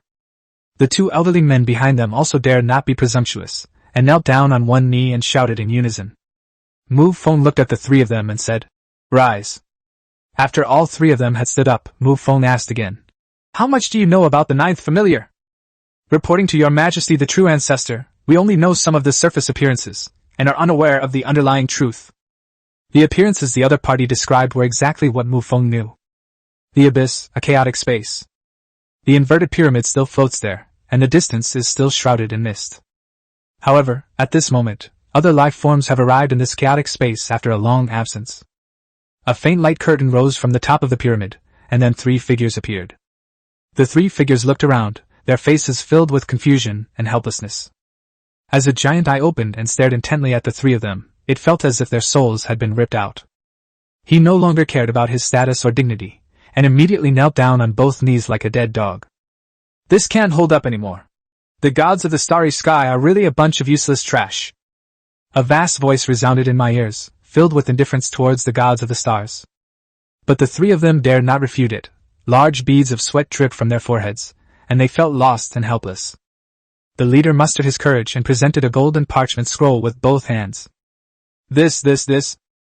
However, the man stammered and couldn't say anything more. Clearly he was quite frightened. A wisp of black mist swept by, bringing the golden parchment scroll right before their eyes. The parchment scroll unfurled automatically, and eyes shrouded in black mist swept over it one by one. He actually knew what it was without even looking. However, this golden parchment comes from a terrifying being, so we should at least give it a try and show some respect. Just as the Troll's supreme god said, the star gods really couldn't hold on any longer. Perhaps it's not that they couldn't withstand it, but rather that they simply wanted to drag them down with them. After reading the golden parchment, the Nightmare Supreme God chuckled and said, "They don't think of us when there are benefits, but they drag us into the fight when it's time to risk our lives." The dead soul beside him frowned, and its tentacles began to twist. He began, "This war concerns everything. When it comes to fighting to the death, the star gods have lost far more than we have." Upon hearing this, all 4 terrifying figures present fell into silence. The gods of the starry sky that the 4 of them were referring to could not possibly be true gods or supreme deities. Even god kings are beneath their notice. They are referring to the supreme god. Since the outbreak of the war, one of the supreme gods of the abyss has fallen, namely the 2nd True Ancestor. However, looking at the celestial gods, the supreme god of the dragon race was already killed hundreds of millions of years ago. In addition to these, there are elves and angels. The supreme gods of these 2 races fell even before the supreme god of the dragon race. It's been so long that people have forgotten about it. There was a moment of silence. A black tentacle extended out, and wrapped the golden parchment scroll inside. The black mist pierced through the chaotic space, and a voice echoed, saying, "Holy crap!" The eyes of the Troll's supreme god seemed to reflect a vast universe, as he watched the black mist that rose up as the dead soul's supreme god departed. He couldn't help but say, "Be careful, don't die again." He meant what he said. For beings of their caliber, the rise and fall of races seems to be of no concern. Their lifespan is eternal, their power has reached its peak, and they seem to have no desires left. Having spent so long in this chaotic space, with someone to talk to each other, perhaps a unique kind of friendship can develop. The 50th floor of the abyss, the Crimson Fortress. Mu Feng did not get what he wanted from Boza. Boza was indeed that middle-aged vampire, the king of the Crimson Fortress. The central god. The two elderly men behind him were Princes Burke and Bode. Their strength is that of lower-level main gods. Just as the scene fell silent, Boss's expression suddenly turned serious. Looking at Mu Feng sitting on the throne, he said, "Your Majesty, the Crimson Fortress is under attack by a powerful enemy." Mu Feng was not surprised by the current situation, because he already knew that the neighboring territory had already deployed troops to the border. After thinking for a moment, he asked, "How strong is the opponent?" "If we disregard other factors, their strength is roughly equal to that of our Scarlet Fortress." Chapter 283 Habitual Offender. The two were neighbors to begin with. If their strengths were too different, they wouldn't have been neighbors for so long. Mu Feng nodded, stood up and said, "In that case, let's go take a look together." The 9th familiar beast is unlikely to be acquired anytime soon, but Mu Feng can't leave empty-handed. To capture Crimson Fortress would be the best outcome. After all, it is the territory of the 50th layer of the abyss, and the abundance of resources is astonishing. The amount of faith that can be contributed is also enormous. Boza's face lit up with joy. Without further hesitation, everyone headed towards the border of the territory. In order to deal with the neighboring evil spirits, a large army had already been deployed on the border, so there was no need to mobilize troops. When Mu Feng arrived at the border, he discovered that war had already broken out. At this moment, each side has sent out 3 true gods to fight, and there is no war at the level of chief gods. The 3 laws of blood intertwined, forming a sea of blood in the sky. On the other side, 3 strange creatures with only heads open their blood-red mouths, constantly spewing out grayish-brown mist, looking extremely eerie. With 2 horns on its head and a face resembling that of a demon, this is the Fierce Spirit Clan. Moreover, they have no body. Below the neck, there is nothing but a head. Seemingly sensing the presence of Mu Feng and his group, the ferocious spirits opposite them immediately raised 3 enormous heads. The head was like a mountain stretching across the sky, blocking out the sun. Grey mist spewed out from his mouth, and his voice, as resounding as a great bell, echoed throughout the venue. "You vampires, return my clan's sacred artifact at once!" Mu Feng's brows furrowed immediately, and he couldn't help but look at Boza. Boza was completely bewildered, clearly unaware of what had happened. Mu Feng understood, either this was the other side's excuse for war, or they were really being made a scapegoat. He stepped forward, stood before the crowd, and said, "Your clan's sacred artifact? We have never seen it before. Could you tell us more about it?" If we disregard the 9th familiar beast and the celestial race's demand for justice, Mu Feng would indeed have fought them. However, now is not the time for battle, and it would be best to avoid fighting if possible. After all, these are 3 main gods, and the battle cannot be ended in a short time. The enormous, ferocious head glanced at Mu Feng and immediately snorted coldly. "A mere true god dares to question me!" Boza was immediately displeased. He took a step forward, and the aura of the supreme god spread out. He said coldly, "This is a distinguished guest of my Crimson Fortress. You'd better show some respect, or no one will be there to collect your corpse." The enormous demon-faced figure frowned slightly, thinking to himself, "This vampire is no ordinary person." He immediately calmed himself down and said in a calm tone, "You stole my clan's sacred artifact, and you still want to ask why?" "When? Who stole it?" Mu Feng immediately asked. 10 days ago. I don't know exactly who stole it, but the blood law was so strong, who else could it be but a vampire?" Boza flew up behind Mu Feng and said, "About 10 days ago, the Fiend Spirit Clan suddenly amassed troops on the border." Mu Feng didn't turn around, but instead asked, "Did you do this or not?" "No." Hearing Boss's resolute answer, Mu Feng's brows furrowed deeply. He asked, puzzled, "Since it is a sacred object of your tribe, why was it stolen so easily?" This is similar to the treasures Mu Feng holds. The ones he uses most often are hidden within his inner world. The items frequently used within the territory are stored in the underground vault of the royal capital, which is inaccessible to ordinary people. If someone could get inside and steal things, they would already have the ability to sweep through Mu Feng's territory, and there would be no need for all this trouble. As one of the 5 supreme races, your methods are unfathomable, which is normal for me to not understand. Listening to the evil spirit's words, Mu Feng was momentarily unsure whether it was praising him or insulting him. However, upon hearing the other party mention that their methods were unfathomable, Mu Feng immediately realized something. His mind seemed to clear instantly, and he understood everything in a flash. In terms of strength, the strongest being in the current 50th floor of the abyss is none other than the ninth familiar. However, the ninth familiar possesses the law of destruction, a law with extremely powerful combat capabilities. But when it comes to unpredictable methods, Mu Feng suddenly thought of something. Fragments of the 3 lives demon mirror. Mu Feng currently has 3 in total. One is on the 99th floor of the abyss, and the remaining one is unknown. However, as Mu Feng accumulated more and more fragments, the memories associated with each fragment became clearer.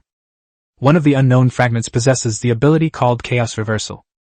If there is indeed some connection between the two, then the whole truth will be revealed. Chaos and disorder are practically divine tools for stealing. As for why we didn't just wipe out the Fiend clan, we can't just look at the immediate situation. What if the 9th kin beast wasn't committing its first crime? What if he stole something from the King of Gods? With the support of these 2 factors, it is quite normal to keep a low profile. For a moment, Mu Feng felt an immense urgency, eager to find the God of Heaven as soon as possible. He couldn't imagine how many good things the other party had. As for why the other party ran away as soon as they saw him. Combining the 2 preconditions just proposed, it's clear that this has provoked public outrage, and it's highly likely that they don't want to get involved. Mu Feng calmed himself down and looked at the other party's fierce spirit clan. For a moment, he didn't know how to speak. The things the 9th familiar stole were essentially no different from what he himself had stolen. This is a relationship between people with a shared future. But on second thought, this is something that cannot be admitted. After a moment of silence, Mu Feng spoke up. This is most likely the work of the 9th familiar. It appeared in the territory a few days ago, and I came here to investigate this matter. These words left the 3 big-headed guys on the other side speechless. If it's the 9th familiar beast, do we still need this sacred object? As for Mu Feng's identity, the 3 big shots obviously didn't think about it. Considering the respect Boza showed to the man before him, he must have been sent by a large vampire clan to investigate, so he didn't suspect the man was lying. Just as the 3 big heads were hesitating, 3 celestials suddenly appeared on the other side of the sky. The leader of the celestial race looked at the largest one and said, "The 9th familiar has indeed appeared in the Crimson Fortress, but we can't just sit here and wait to die. Why don't we go in together and search for it?" Although the celestial race has been putting pressure on the Scarlet Fortress, there's not much the Scarlet Fortress can do about it. Now is the perfect time to unite the 3 major powers. Chapter 284 The Unexpected Enemy. Mu Feng raised an eyebrow and said, "So what if I find you?" Upon hearing this, the 3 celestial race members fell silent. What else can we do? Send ourselves to our deaths? Meanwhile, the 3 big heads on the other side were already shaken to their core. What did they hear? The 9th kin beast? As a power at the level of a supreme god, they naturally knew about the legends of the True Ancestor. Mu Feng spoke again, saying, "Entering the territory is impossible. Either you wait here, or you go back and wait." The 3 celestials looked at each other, feeling quite helpless. Mu Feng then looked at the 3 big-headed opponents and asked, "Are you still going to attack?" After a moment of silence, the leader, Big Head, said, "The sacred artifact is of utmost importance to our race, but we do not wish to shatter our millennia-long peace. We will wait for a reasonable explanation." Clearly, all 3 big heads were frightened. Attacking a territory is simply a means to acquire the territory of the other party. However, it is now suspected that a 9th familiar beast exists within the opponent's territory. Even if we wipe out the enemy here, it seems we still can't take over their territory, so what's the point of fighting? Mu Feng shrugged helplessly when he heard what the other party said. Whether or not he fights this battle is essentially irrelevant to him personally. He's already wielding the power of laws in many ways, so he doesn't really care about the laws of the 3 evil spirits opposite him. In other words, 3 main god-level treasure chests are quite appealing. However, since it is a supreme god, it is not so easy to defeat. Some trump cards need to be played. To fight across realms in this realm is absolutely a heaven-defying act. The true god is still an individual, but the chief god already possesses a divine kingdom. The difference between them is like an insurmountable chasm. If a war between the main gods cannot break out, then this war is destined to be a farce. Both sides withdrew their troops, but did not cease hostilities and continued to stand facing each other across the border. Back in the main hall of Crimson Castle, Boza immediately knelt on one knee and said loudly, "Your Majesty the True Ancestor, you have descended upon this land and shall receive the faith of my territory." Mu Feng glanced at the other person, did not refuse, and nodded in agreement. Accepting another's faith does not mean becoming the lord of their territory. All known supreme gods have done this. The supreme god has no territory of his own, but the power of faith is inexhaustible. For example, the 4 supreme gods in the abyss of the chaotic space. They live there year-round, it is their home, and they do not have their own territory. They didn't care about the younger generation's playful fights, because they didn't care. As long as the supreme god still exists, even if only he remains, he is still a supreme race. Even the power of faith is just a snack to satisfy their appetites, and has no practical use. This is truly standing at the top, with no way to go any further. In the following time, Mu Feng searched for the 9th familiar within the territory of the Crimson Fortress. On 2 occasions they were almost found, but the other party escaped again. A month later, Mu Feng returned to his territory. In the Lord's Hall of the vampire capital, Mu Feng sat on the throne, his gaze sweeping over the people below. Although it has only been a month, the heroes under his command have made rapid progress in strength. Even at the demigod level, Mu Feng's breakthrough speed isn't necessarily much faster than Charlotte's or Lydia's. You could even say they're faster. At that time, Mu Feng's strength was equivalent to that of a unicorn within the territory. But now that the territory has developed to this scale, it can easily handle the war against demigods. The resources they obtained were on a completely different level. Their mastery of the power of laws goes without saying, it's child's play for them. His strength has reached the 4th stage of demigod. This speed is really fast, it can't be compared to Mu Feng. In addition, they also gained a large amount of the world's origin. There are 4 chambers of commerce traveling abroad, and they encounter a great deal of the world. Mu Feng is currently building a divine kingdom, which consumes a great deal of the world's essence. When faced with suitable worlds, it will directly extract the world's essence. Mu Feng obtained these world origins and devoted them all to the construction of the divine kingdom. The world laws of the Neuro world have been greatly strengthened once again. With the blessing of the power of laws, the evolution of the world accelerated rapidly. On the planets that Mu Feng built, life forms without any system of civilization have already appeared. Furthermore, since the divine kingdom was built by vampires, all life forms that evolved there are vampires. They were all low-level vampires, the lowest of the low. However, Mu Feng was quite satisfied. Because at this rate, he will be able to reach the level of a main god within 100 years. This speed is terrifying. For others, breaking through to this level takes tens of thousands of years. Time flies, and 10 years have passed. In these 10 years, Mu Feng has never stopped his conquests. Their cooperation with Caesar became more and more frequent, and together they conquered more than a dozen great worlds. The construction of the divine kingdom was taking shape, and its projection began to form within Mu Feng's inner world. However, this only completes the preparatory work for the breakthrough. The breakthrough is now officially underway. This is different from previous breakthroughs. Since it is no longer an individual but has transformed into an entire divine kingdom, it requires more management. Therefore, breakthroughs no longer require seclusion. To be precise, most of the time seclusion is no longer necessary. That final shudder, like constipation, still requires straining. One morning, Mu Feng sat on his throne and suddenly opened his eyes.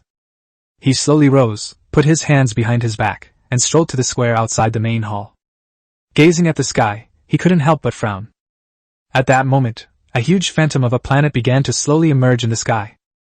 However, the planet's surface was pitted and uneven, like a hornet's nest. Inside that honeycomb-like hive, there were also a large number of wriggling, rotting bodies, mixed with all kinds of maggots. It was utterly disgusting. "I'm sorry, I can't hold on any longer." The intermittent sound rang in Mu Feng's ears. As the sound ended, the phantom image of the planet in the sky suddenly solidified. Such scenes are not limited to a single planet. As long as you are in this divine realm, you can see the honeycomb-shaped planet when you look up. Because this is a fusion of principles, not just a manifestation. Looking at the rotting flesh, Mu Feng understood in an instant. When Luo Qianqian broke through to demigod status, the Lord Panel matched her with an enemy of equal strength. They are those rotting flesh bodies, but the original body has never appeared. As time went by, Mu Feng's knowledge naturally grew, and he recognized what this thing was at a glance. Chapter 285 Encounter. Starry Sky Parasite. Regardless of the ecological conditions, such parasitic life forms will always be disgusting. At the same time, the aura of true gods rose from almost every planet in the entire divine realm.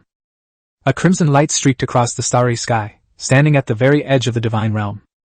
3 light years away outside the divine realm, the Star Clan member parasitized by the parasitic beast is right there. A terrifying law of gravity surrounds it, pulling countless planets to protect its center. Charlotte frowned slightly, the dropper spear already in her hand. 10 years have passed, and all the heroes under Mu Feng's command have reached the true God realm. Among them, Charlotte and Lydia are the leaders, and their strength has reached the peak of the middle-level true God. Now, facing a Star Clan member at the peak of true God level, even if Mu Feng doesn't take action, there are at least 3 ways to deal with him. Over the past 10 years, Mu Feng has opened countless treasure chests, and the entire divine realm has been almost entirely filled with defensive structures. Every planet is comparable to a war fortress. In addition to the good items obtained from system check-ins, the treasure vault is richer than ever before. There are at least 2 hands worth of mid-grade divine artifacts alone. The current Mu Feng is no longer the greatest asset in the territory. There are other alternatives. For example, Mu Feng opened a treasure chest and got a blueprint for a building fortress. Planetary-level war fortress. A medium-sized planet is required as a basic building condition. Once completed, its firepower and defense will be comparable to those of a lower-level true god. The key point is that this thing isn't a one-time use item. As long as there are enough resources, you can create many, many more. With the addition of some of the vampire's conventional war machines, the entire territory is no longer what it used to be.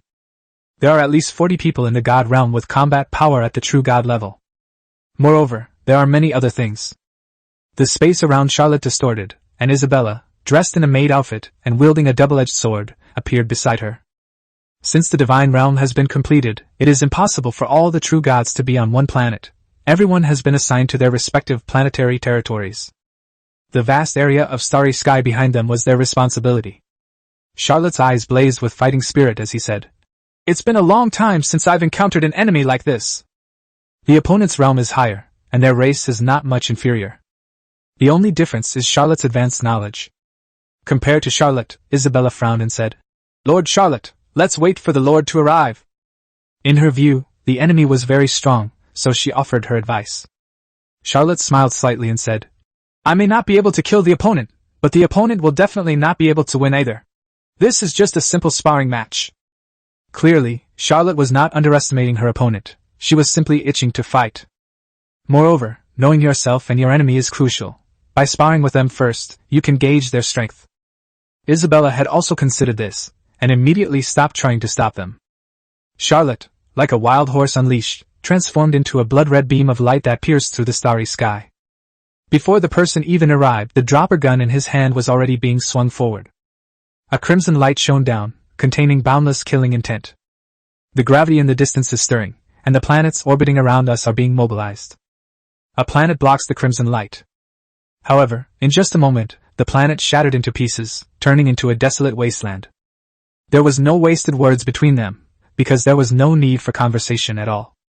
The laws between the 2 divine realms have begun to merge here, destined to mean that only one territory can emerge victorious. Yes. The Star Clan brought their divine realm with them. Like Mu Feng, the other party is also building his own divine realm and is currently in the breakthrough stage. Mu Feng has grown significantly over the past 10 years, and the Star Clan is no less impressive. However, compared to Mu Feng's divine domain, the other party's is much inferior. From a hole, a rotting ball of flesh peeked out, using its special sensory system to look at Charlotte on the other side. Upon realizing that the other party was a vampire, the rotting flesh began to twist, foreshadowing the turmoil within. If it were just an ordinary divine realm, he would be very confident in defeating it. However, against a vampire god of the same level, this is destined to be a bitter battle. If they hadn't been forcibly matched by a mysterious force, and the laws of nature hadn't already begun to merge, he would already be planning to leave. As he was pondering, he saw a vampire in blood-red armor pointing a strangely shaped spear at the front of him. A large magic circle instantly formed at the tip of the spear. Immediately following was a massive onslaught of blood-red swords.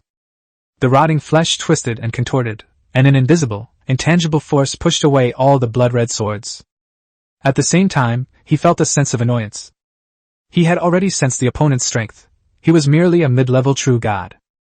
Along with his anger, a large amount of gravitational laws also surged forth. The laws of gravity, carrying the 4 planets, rushed toward Charlotte. Charlotte narrowed her eyes. Knowing the power of the law of gravity, she naturally dared not be overconfident. The dropper gun in his hand emitted a pure white light as he swung it forward. The white light detached from the dropper spear and hurtled towards one of the planets. The light pierced through the planet.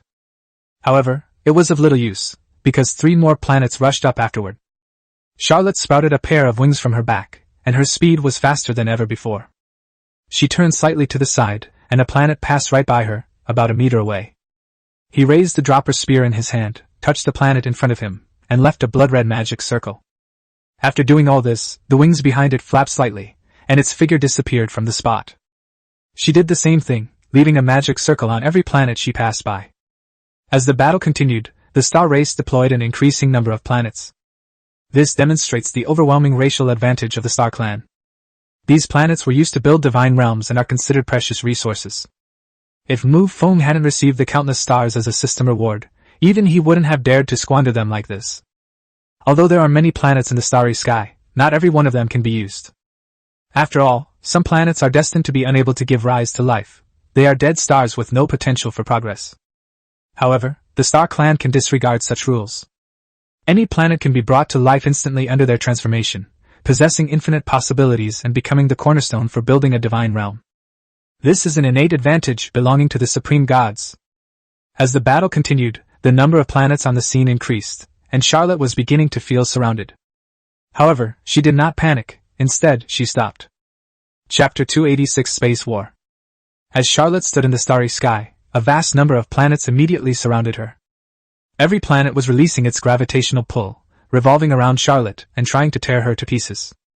Charlotte's dropper gun resembled a steam generator, with bubbles churning inside its transparent tube while simultaneously emitting 4 plumes of white smoke. All the magic circles left on the planet by the dropper spears erupted at this moment. A dazzling crimson light burst forth in an instant, and the massive planet shattered into pieces. The terrifying shockwave spread far and wide across the starry sky. Numerous planets were destroyed, yet the parasites showed no remorse. The next moment, a large number of planets rushed over. Charlotte frowned, thinking to herself, as expected of the number 1 race in the starry sky. She raised the dropper gun in her hand, which emitted a dazzling white light.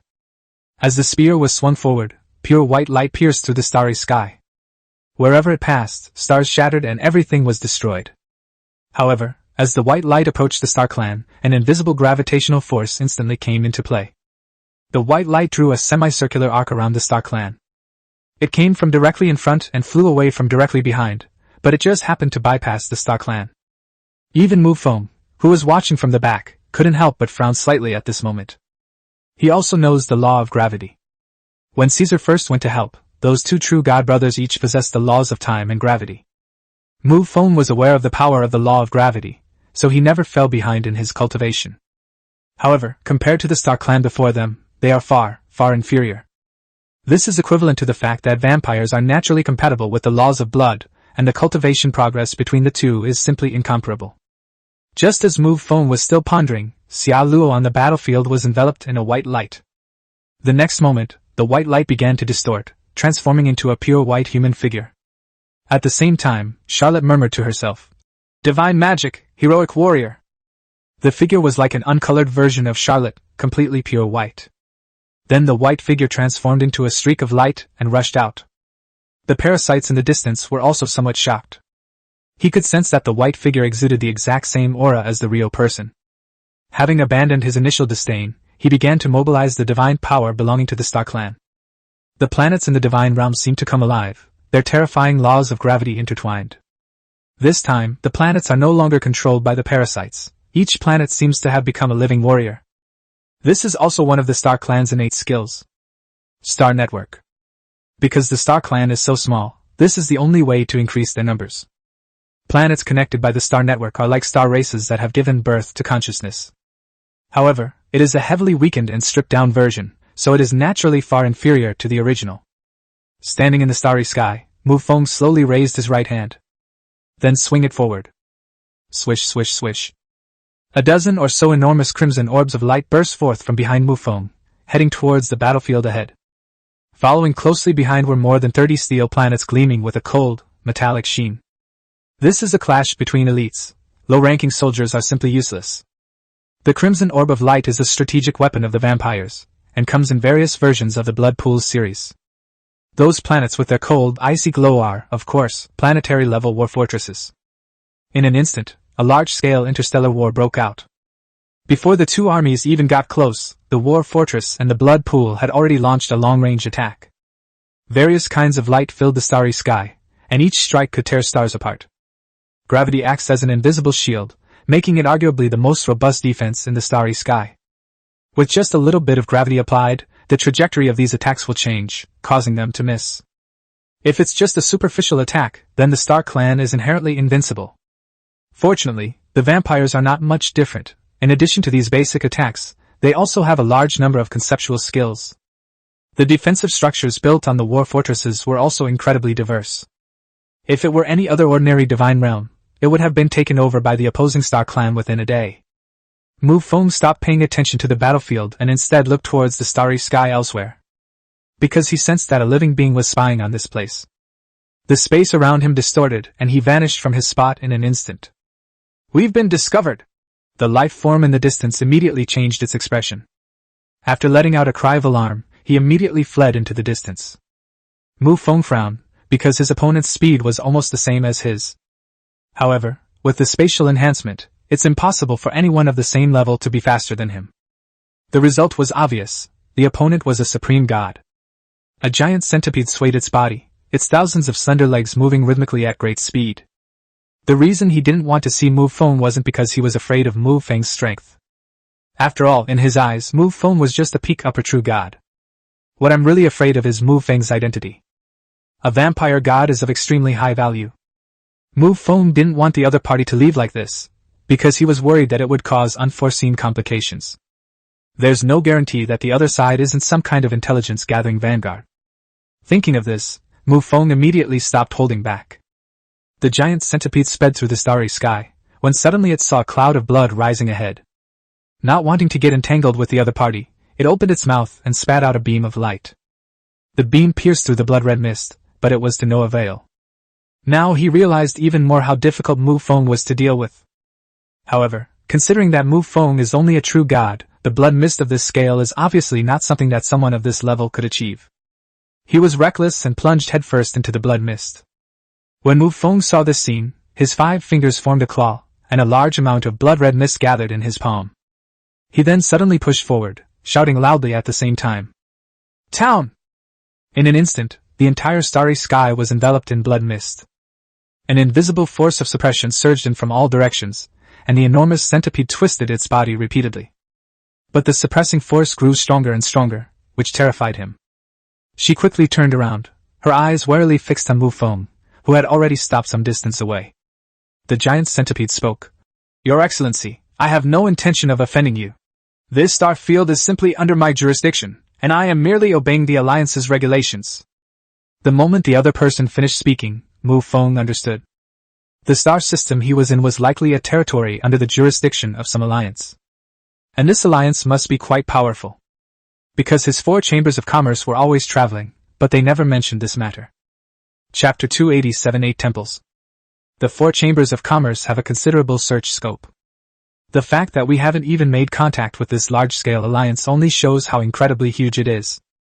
Having figured all this out in his mind, Mu Feng asked, "What's the name of your alliance?"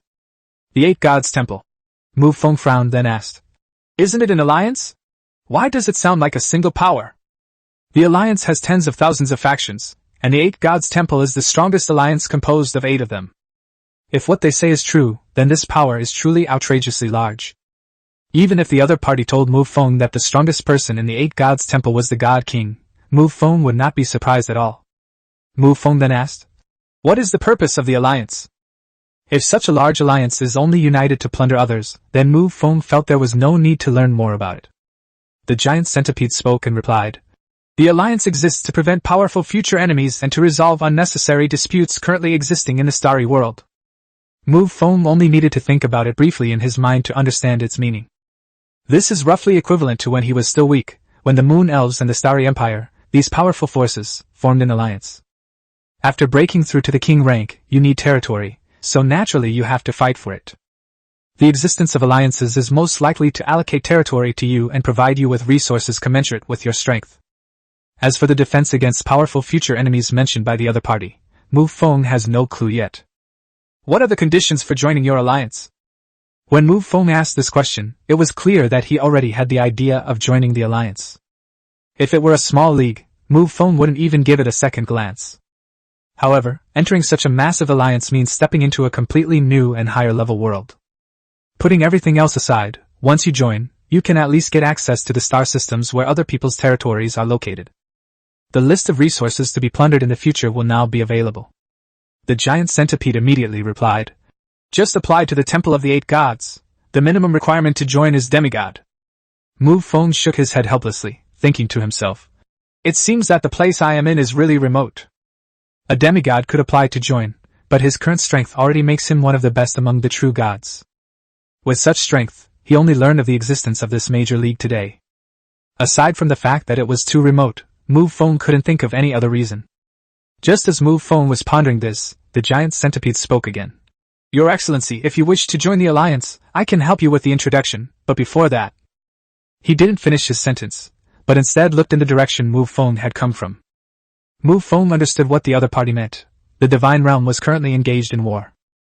If we don't win this war, then everything else is just empty talk. After thinking for a moment, Mu Feng said, "After I finish this war, take me to the Alliance headquarters." The enormous centipede was nodding frantically. At the same time, he felt very fortunate that Mu Feng hadn't asked him to help.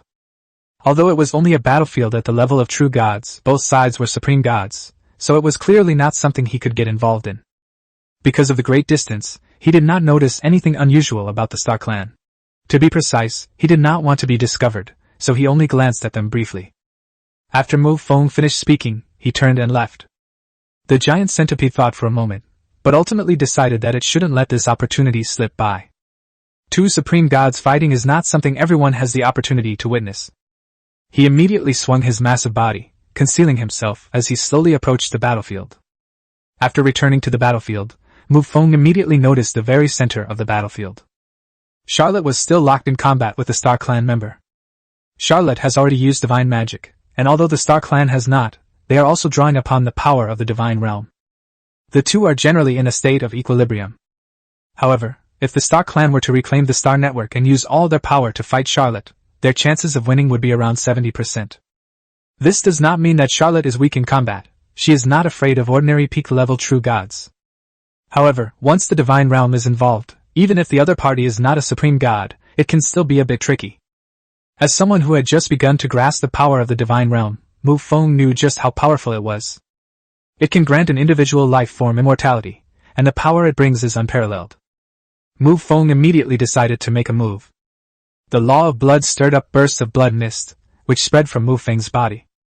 At first it was just a little bit, but after a dozen or so breaths, the starry sky was already enveloped in a large amount of blood mist. The Star Clan had naturally noticed this, and the powerful gravitational laws unleashed a strong repulsive force, forcibly shaking Charlotte away. Looking at the churning crimson mist in the distance, the rotting flesh twisted in agony, this time signifying a somber mood. Mu Feng raised his hand and unleashed a large, blood-red handprint. The Star Clan, seeing the giant handprint that had shattered stars, dared not be careless in the slightest. Because beyond the surface-level destructive power, he also sensed the power to annihilate life. This is a conceptual ability that will take your life the moment you touch it. Hundreds of planets, under the influence of gravity, simultaneously unleashed a terrifying gravitational field. As the crimson handprint drew ever closer, its power gradually diminished under the influence of gravity. In the end, the full power of the crimson handprint was completely dissipated. However, the Star Clan did not relax, for they knew this was only the beginning of the war. A ripple spread through the distant space. A glass-like wall pressed in towards the Star Clan. Driven by gravity, several massive planets crashed into the glass wall. This is using a planet as a cannonball. Mu Feng sighed inwardly at the Star Clan's arrogance before transforming into a streak of blood-red light and charging out. During his flight, a long spear appeared in his hand, and with a burst of spear light, the massive planet shattered into pieces. But as he got closer, Mu Feng felt an invisible force repelling him. Under the influence of gravity, Mu Feng was constantly subjected to a backward squeezing force. It's like fighting while being pushed backward.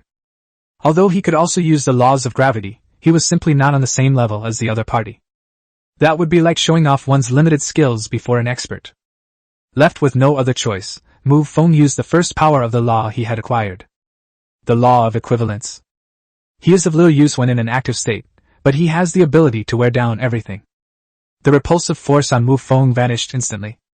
The sudden increase in speed startled the parasite on the other side. However, he quickly came up with a solution. Chapter 288 Triple Rashomon. Of the 3 stars that had been orbiting the main body, one suddenly flew away.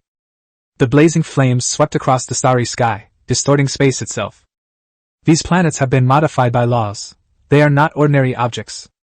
A crimson light emanated from the spear in Mu Feng's hand, while a raging sea of blood surged behind him.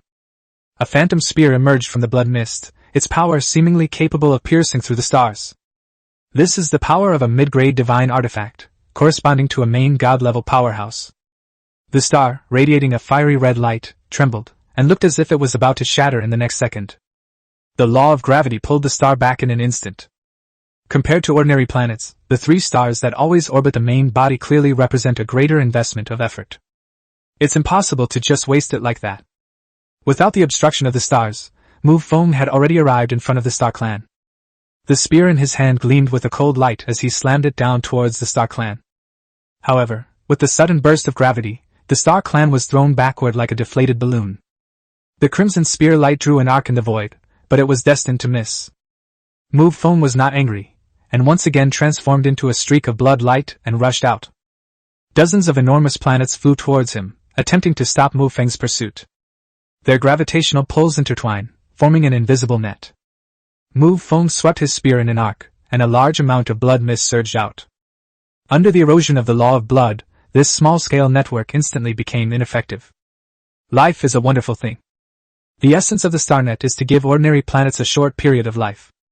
Since life and death have been brought up, it will naturally be subject to the laws of blood. The planet has lost its independent consciousness, and under the erosion of the law of equivalence, the law of gravity can no longer exert its influence around Mu Feng. Mu Feng swung his spear again, and a flash of cold light appeared in the starry sky. Dozens of planets were instantly reduced to dust. The Star Clan members in the distance felt a chill in their hearts upon witnessing this scene. Even if he has a large number of planets at his disposal, he can't withstand such use. Moreover, the power of his divine arts is closely related to the number of planets within his divine realm. After just a brief exchange, he knew he couldn't afford to waste any more time with Mu Feng. When it comes to protracted warfare, the vampires have never been afraid of anyone. Just grab someone from the side and give them a bite, and they'll be fully healed. Sensing the main body's intentions, those planets that had briefly developed self-awareness immediately began to withdraw from the battlefield. However, instead of returning to their original body, they ran further and further away in all directions. Mu Feng's black pupils gradually widened, looking somewhat eerie. This is the portable version of the Eye of the Universe, which is quite convenient to use. However, it can only achieve about 30% of its intended effect. Although we are currently facing Star Clan members of the same level, the 3rd level Eye of the Universe is more than enough. With just a quick glance around, Mu Feng already knew what the other party was thinking. This is preparing to unleash a deadly move. Mu Feng immediately stopped hesitating. He slowly spread his arms, and the spear in his hand slowly disappeared. At this moment, Mu Feng seemed to be embracing the entire starry sky. The next moment, the point of light at the edge of my vision began to blur, as if it were moving at high speed. They drew out a dazzling light from all directions, and it began to distort. Like the starry night world in Van Gogh's paintings. The Star Clan also began to tilt slightly, and the direction of the tilt was towards Mu Feng. It's like a sumo wrestler in a pose. Divine magic! Celestial phenomena! Frequent changes! The painful cries of the Star Clan's true form, mixed with the eerie sounds of the parasitic beast, echoed throughout the starry sky. The lights were distorted from all directions. At this moment, I was in the starry sky. But it really felt like the stars had shifted and the constellations had changed. Mu Feng's vision began to blur, and he felt as if the entire starry universe was rejecting him. A terrifyingly powerful force acted upon Mu Feng. However, Mu Feng remained calm, his expression extremely composed. He slowly opened his mouth and said, "Divine art, Triple Rashomon." Half carved with demon faces, half carved with azuras, the ancient bronze gates slowly emerged from the towering blood mist. Under the veil of blood mist, only a rough outline could be seen, making it appear eerie and mysterious. Blood-red threads also rose from Mu Feng's body, intertwining with each other. Click, click, click. A sound like the turning of mechanical gears rang out. But it was clear that the bronze gate was slowly opening. It was just a crack, but everyone could see a corner behind the door. It was a vast, crimson sea of blood, with countless corpses floating and sinking within it. As the gate opened, an aura of destruction emanated from it, along with a mysterious aura that defied description. Alarm bells rang in the parasite's mind, and it immediately began to mobilize the power of the stars. Each planet casts a dazzling beam of light. As they moved, they collided with each other, shattering themselves in the process. However, under the influence of gravity, the fragments piled up together and compressed wildly toward a single point. A black hole, from which even light could not escape, rushed straight toward Mu Feng. This Star Clan's divine magic is not a one-time kill, but rather somewhat similar to a domain. But without a doubt, this is definitely his strongest method. As the bronze gate slowly opened, a monstrous sea of blood poured down. Mu Feng stood before the sea of blood, with endless waves of blood behind him. He flicked his finger forward. The sea of blood behind them rolled forward. That power was truly like a catastrophe that destroyed the starry sky.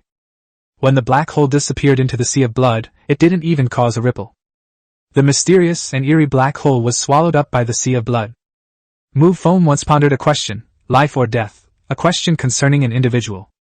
But as he began to envision the realm of the supreme gods, he realized that his thinking was limited. Birth and death can only determine an individual, but cannot determine a thing. But what Mu Feng wanted was never to solve individual problems. It's everything. If that's the case, then let's transcend life and death and confront the essence of a thing. Existence and non-existence. He clearly succeeded. Under the onslaught of the sea of blood, the black hole ceased to exist. However, this is not the full power of the triple Rashomon. This is just one concept. Only when you are inside the triple Rashomon can you truly experience its entirety. The enemy certainly wouldn't be foolish enough to charge in blindly. Mu Feng also prepared corresponding measures. When Mu Feng faced the true god who controlled the laws of time, he was only stunned for a moment before the other party trapped him in the divine artifact. Chapter 289 Trap. However, Mu Feng did not possess such a divine artifact, so he had to find another way. With the appearance of the triple Rashomon, the repulsive force acting on Mu Feng had already disappeared. This is also the effect of a similar field, obviously based on the frequent changes in celestial phenomena on the other side. Within the battlefield area, a raging sea of blood occupied almost half of the area, surging towards the other half of the Star Clan. The parasitic beast instantly began to gather the celestial phenomena, shrinking its range to exert a greater effect, attempting to contend with the monstrous sea of blood.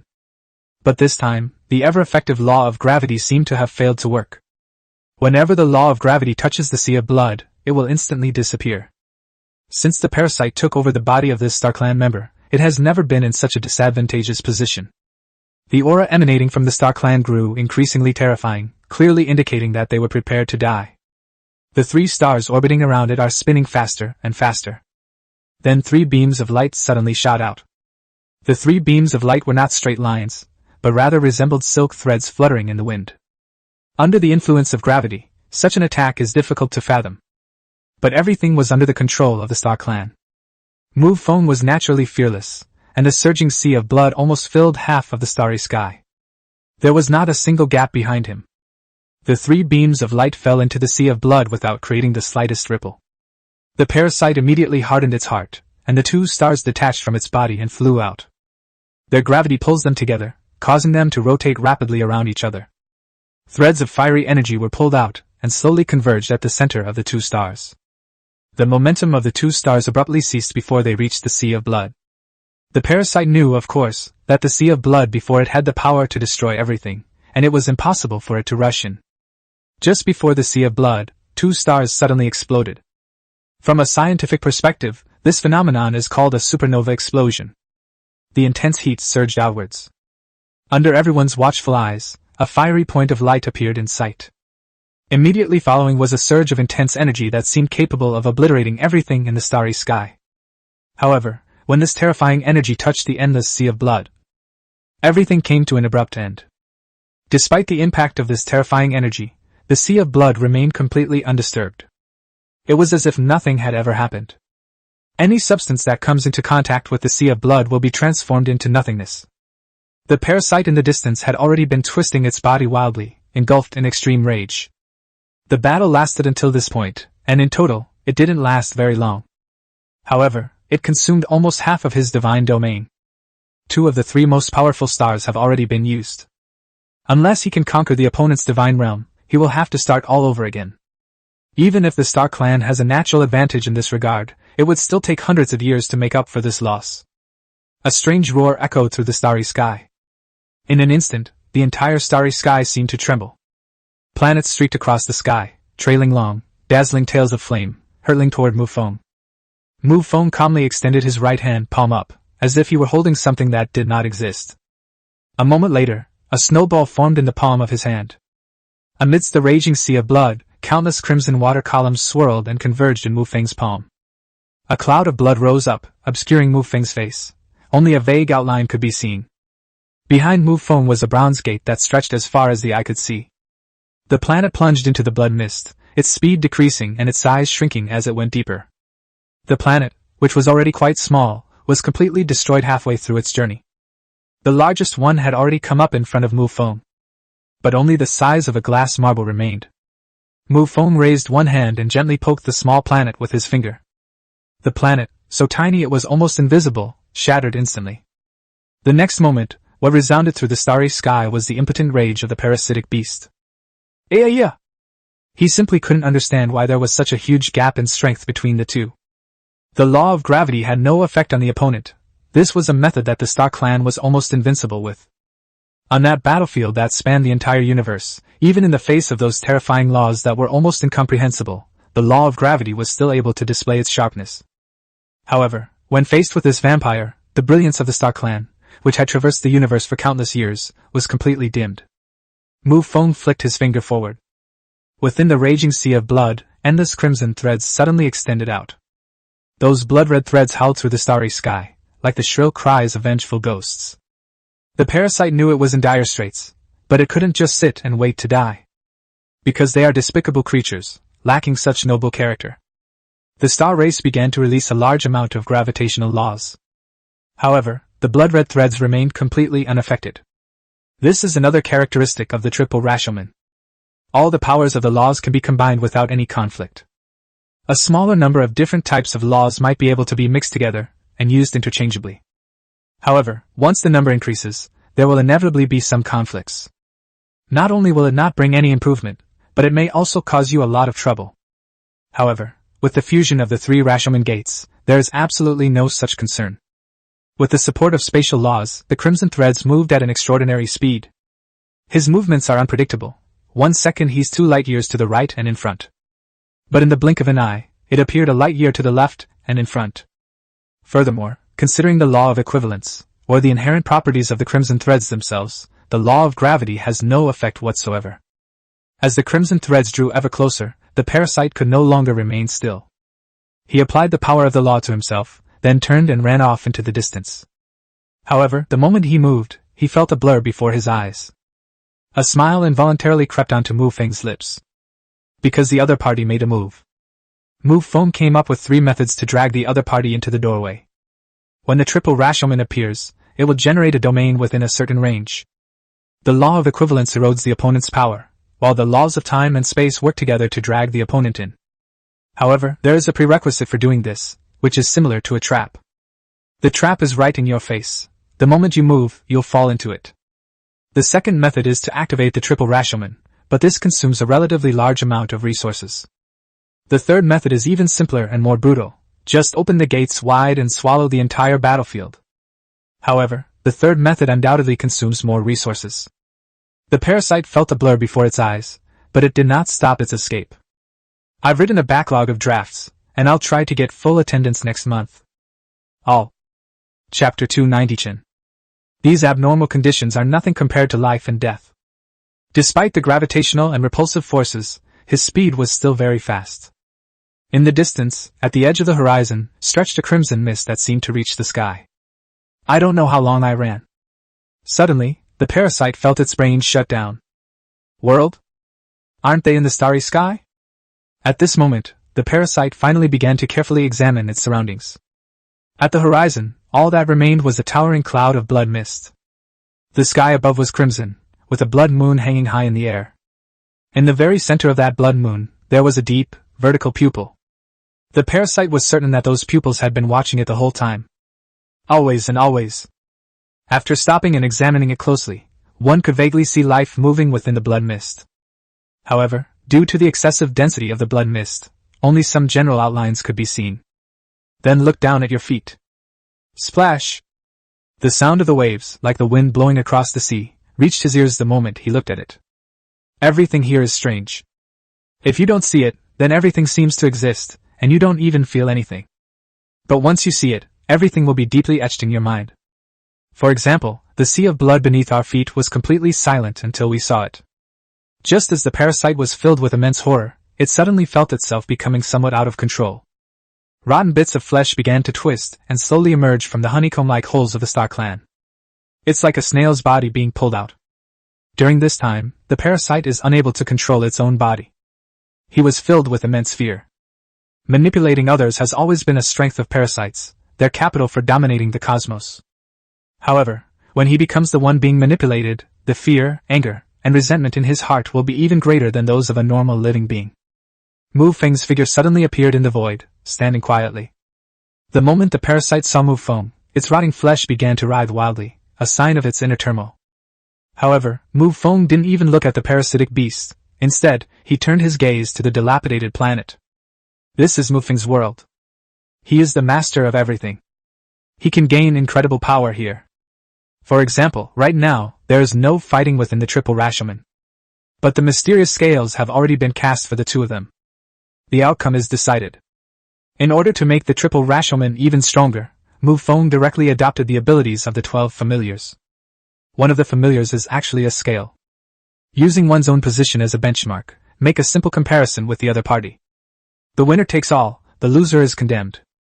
It's very simple and straightforward. Having broken free from the parasitic beast control, the Star Clan's fragile consciousness began to revive. He first looked around at his surroundings, and when his gaze settled on Mu Feng, he already understood everything. A weak voice sounded the next moment, saying, "Thank you?" Mu Feng nodded and accepted the other party's thanks. He then asked, "Do you want to live?" The Star Clan member was slightly taken aback. He hadn't expected Mu Feng to say that.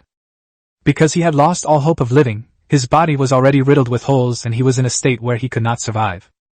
Feeling the mysterious power acting on them, the Star Clan did not believe that the other party was joking. After a long silence, he finally spoke. "Thank you, sir, but let's forget it. I'm tired." Mu Feng nodded again without saying anything more, respecting the other party's choice. For the largest race in the starry sky, being parasitized to this extent by a parasitic beast is a disgrace. Moreover, deep down, the Star Clan believed that he already had no way out. He had already mentally prepared himself for death, so his current choice is understandable. Mu Feng's gaze shifted slightly upwards, landing on the parasitic beast floating above the Star Clan's heads. With a slight thought, an invisible pressure pressed down on the parasite. It was already a lump of rotten flesh, and under the pressure of invisible forces, it was directly rolled and flattened. The eerie cries echoed in his ears, and Mu Feng could understand their meaning. They were simply begging for mercy. However, as the pressure intensifies, her already considerable size is being compressed rapidly. In the end, only a single dot remained, falling into the sea of blood below. After doing all this, Mu Feng took one last look at the Star Clan. The entire planet felt much lighter now. That disgusting fellow was finally dead. He slowly began to speak. "Friend of the vampires, my name is Chen. Chen, may you rest in peace." As soon as he finished speaking, a blood-red mist descended from the sky, enveloping Chen in the blink of an eye. Life, already fragile and vulnerable, was taken away in an instant. Mu Feng did not leave immediately, but lingered there for a while longer. When a living being is determined to die, it seems that nothing can be done to change its fate. The only thing Mu Feng could do was to grant the other party's wish. He didn't stay there for long because he had other things to take care of outside. Mu Feng's figure returned to the outside world, and the towering sea of blood and blood mist, as well as the ancient and eerie bronze gate, were slowly dissipating. His gaze was fixed on the distance, where the giant centipede was hiding. The giant centipede noticed Mu Feng's gaze and immediately stopped hiding. Approaching Mu Feng, he said, "Your strength truly astonishes me." Having witnessed the battle firsthand, as a lower-level god, he didn't think he had much of a chance of winning. They truly live up to their reputation as the supreme divine race. Each and every one of them possesses terrifying depth and power. Mu Feng said, "After I have fully integrated the divine realm, we will go to the 8 gods' temple together." The giant centipede hesitated for a moment, then said, "Your Excellency, I suggest you go after you have broken through to the level of a main god." "Why?" Mu Feng asked, puzzled. "Because according to the system of the 8 gods temple, only the main god level can obtain a better status, and you are about to break through, so it shouldn't be long." After listening to the other party's explanation, Mu Feng nodded, agreeing with this statement.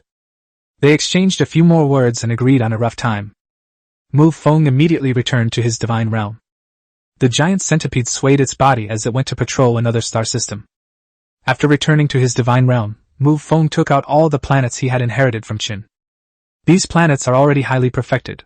All they need to do is convert the laws of the Oracle into their own. And then there's the remaining star in Qin's collection, which Mu Feng absolutely adores. In terms of combat, that star possesses considerable power. If placed in the realm of gods, it can also accelerate the evolution of laws, making it an absolutely valuable item. Chapter 291 Star Network. After arranging all the planets, Mu Feng returned to the vampire capital. Sitting on the throne, Mu Feng opened his Lord panel. The kill reward had already been credited to his account, and he couldn't wait to receive it. Although the triple Rashomon is very powerful, it is ultimately a trump card. As long as combat strength can be improved, it's something to be happy about. The first thing Mu Feng looked at was Chen's panel rewards. The power of laws, the law of gravity. Dropped item, true god level treasure chest. Divine art, celestial phenomena. Frequent movements. With Chen's law of gravity, Mu Feng's law of gravity directly rose to a higher level. Even when facing other Star Clan true gods, Mu Feng's law of gravity was no less formidable. After studying the opponent's divine magic further, I realized it was a large-scale domain divine magic. And it is based on its own divine realm. The countless stars in the sky can all be transformed into terrifying weapons of mass destruction. Finally, I chose to open the treasure chest. Upon seeing the items he had acquired, Mu Feng was completely taken aback. Skill Scrolls Star Network. This is a unique talent skill belonging to a race, and its effects are extraordinary. Mu Feng only briefly considered the optimal conditions for using the Star Network in his mind before he had a clear idea of what it was. That means it can be used in conjunction with a planetary-level battle fortress. Battle Fortress is essentially a terraformed planet. If the planet were to be given life by the Star Network, it would possess immense combat power. In addition, defensive structures were added on top after the modifications. Originally a lower-ranked god in the team's logo, it now seems he can say goodbye to the middle-ranked gods. He glanced at the remaining spoils one last time. That was a treasure chest dropped by a parasitic beast. Extremely disappointing. Holy Spirit-level treasure chest. The parasite's true form is extremely weak. However, it also possesses the abnormal talent of infinite splitting. As expected, after Mu Feng opened the treasure chest, he obtained the other party's talent skill. Infinite splitting. It was placed in front of Mu Feng in the form of a skill scroll. Mu Feng only thought about it briefly and then decided not to use it. Even if he uses the skill scroll and gains the skill, he most likely won't be able to split it. Just imagine it. One of the 5 supreme gods of the abyss, the True Ancestor. It can split itself infinitely without requiring any energy consumption or having any limitations. If it were truly possible, Mu Feng believed he could unify the entire universe within a century. So don't even think about it, infinite splitting simply cannot support Mu Feng's self-split. However, this talent skill still has its merits, let's keep it for now. Mu Feng rubbed his chin and muttered to himself. For Mu Feng, the biggest gain from this war was actually the Star Clan's Star Network. Don't forget the countless stars that the system rewarded us with last time.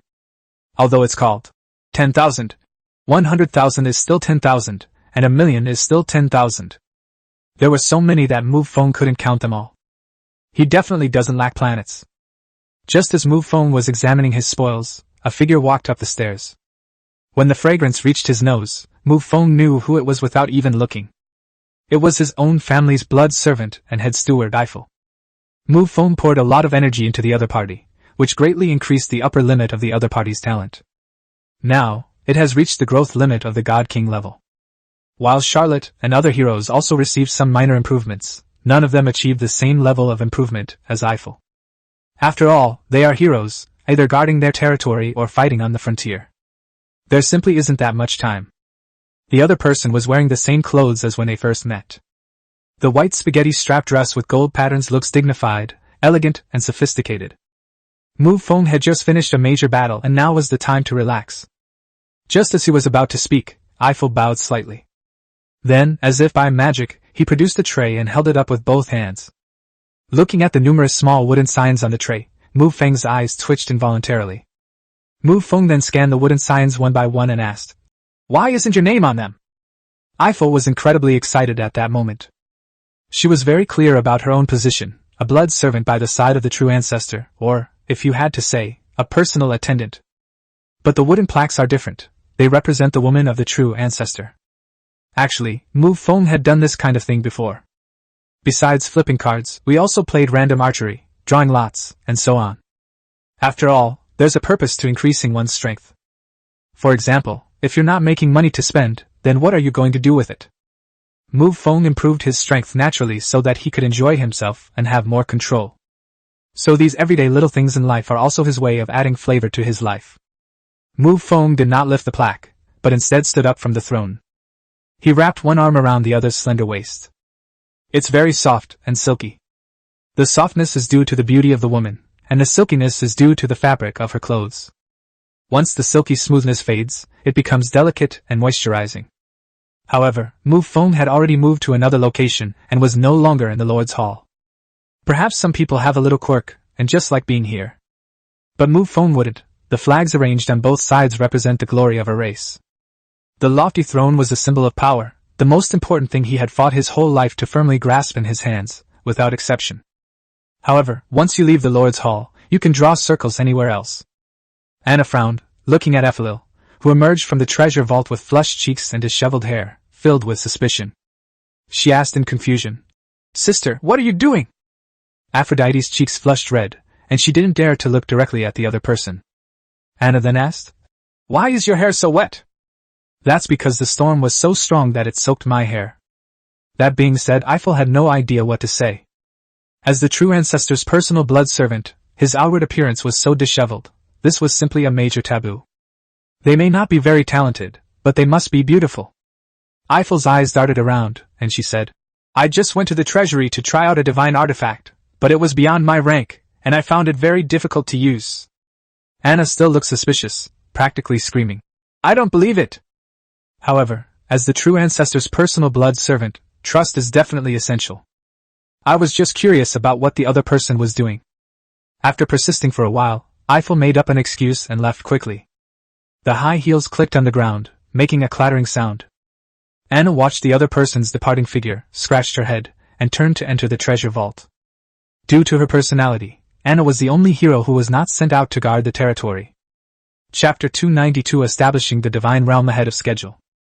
However, as a descendant of one of the 12 clans, he possesses a fighting ability that surpasses even the realm of a lower-level true god.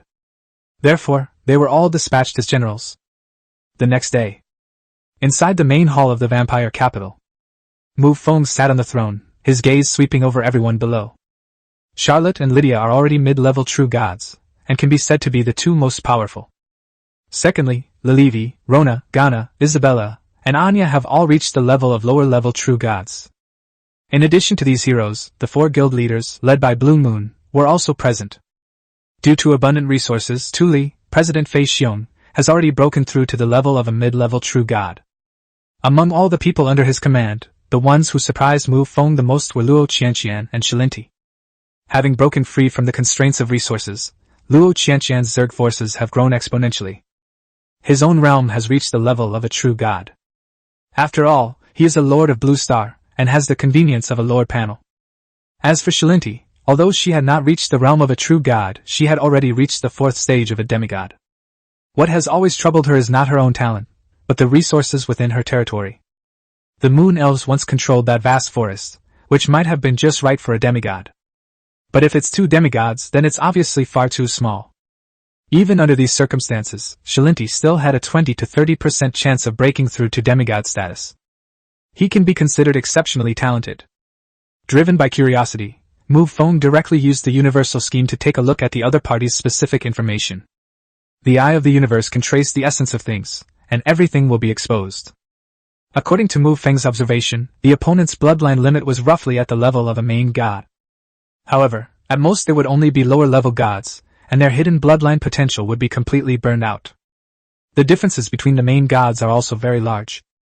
Let's take God's domain as an example. The divine realm initially created by the lower-level main gods probably had hundreds of planets, spanning a range of more than 10 light-years. However, powerful superior gods can control planets within their divine realms that number in the tens of thousands, and their range can extend to several thousand light-years. Through the realm of gods, one can most directly perceive the difference between the main gods.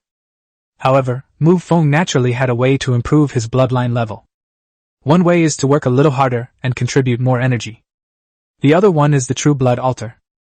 He put away the eye of the universe and looked at the figure in pure black. Dark Demon Clan, Empress, lower god. However, the opponent's combat strength. Mu Feng chose to skip it. Nowadays, not just anyone can attend the Lord's Hall meetings. The most direct standard is strength and status. It's basically the realm of a true god. Salindi's presence here is naturally due to her special status. Now that things have come to this point, the Moon Elf race can be considered one of the angel investors. As an initial friendly force, the dragon race was naturally among them. Mu Feng withdrew his gaze and said, "Charlotte, Lydia, you two have already reached the peak of the middle-level true god. You can start preparing for the god realm ahead of schedule. The divine realm cannot be shared, they must go elsewhere to prepare on their own. This can also expand the overall radiation range of the territory." However, Mu Feng did not intend to keep them all in the starry sky world. He had to send some people to the abyss. Charlotte and Lydia stepped out of the line at the same time and knelt on one knee. Charlotte spoke first. "Your Majesty, True Ancestor, I wish to return to the abyss and establish a divine realm." Charlotte's divine realm was actually in the starry sky. However, due to their past failures, they now aspire to rise from the ashes. Mu Feng nodded and looked at Lydia. Lydia thought for a moment and said, "I'm going to a place to reclaim my divine realm." He is fundamentally different from Charlotte. Because he did not perish, the divine realm still exists. However, he abandoned all his power and came here because of the True Ancestor's summons. Right now, all he needs to do is go back and take over his divine realm again, and his strength will increase rapidly. Mu Feng already knew about these special circumstances of the heroes under his command. He simply nodded. His gaze then turned to Blue Moon and Tuli, both of whom were now mid-level true gods. Now that Mu Feng is in the territory and can lift the Great Cauldron, preparations can be made in advance regarding matters concerning the divine realm. Mu Feng thought for a moment and said, "Tuli, Sarad, Nigel, all three of your merchant guilds will be merged under Blue Moon. From now on, the three of you will be officially incorporated into the combat series." The three Chamber of Commerce presidents looked at each other, but in the end they stepped out of the line and bowed in response. Mu Feng did this not to fight for his woman's rights, but out of a comprehensive consideration. To be fair, Lan Yu's combat strength as a demi-human fox girl is actually not outstanding. Conversely, the Flying Bear clan's illustration and the two human clan leaders are even more formidable in combat. However, he had always been suppressed because of his cultivation level. Furthermore, integrating the Great World where the Blue Moon Merchant Guild was previously located can serve as the core of the Blue Moon Divine Realm. As for the other three presidents, since they have been incorporated into the combat ranks, they will definitely receive many benefits. As long as you have military merits, you can obtain everything.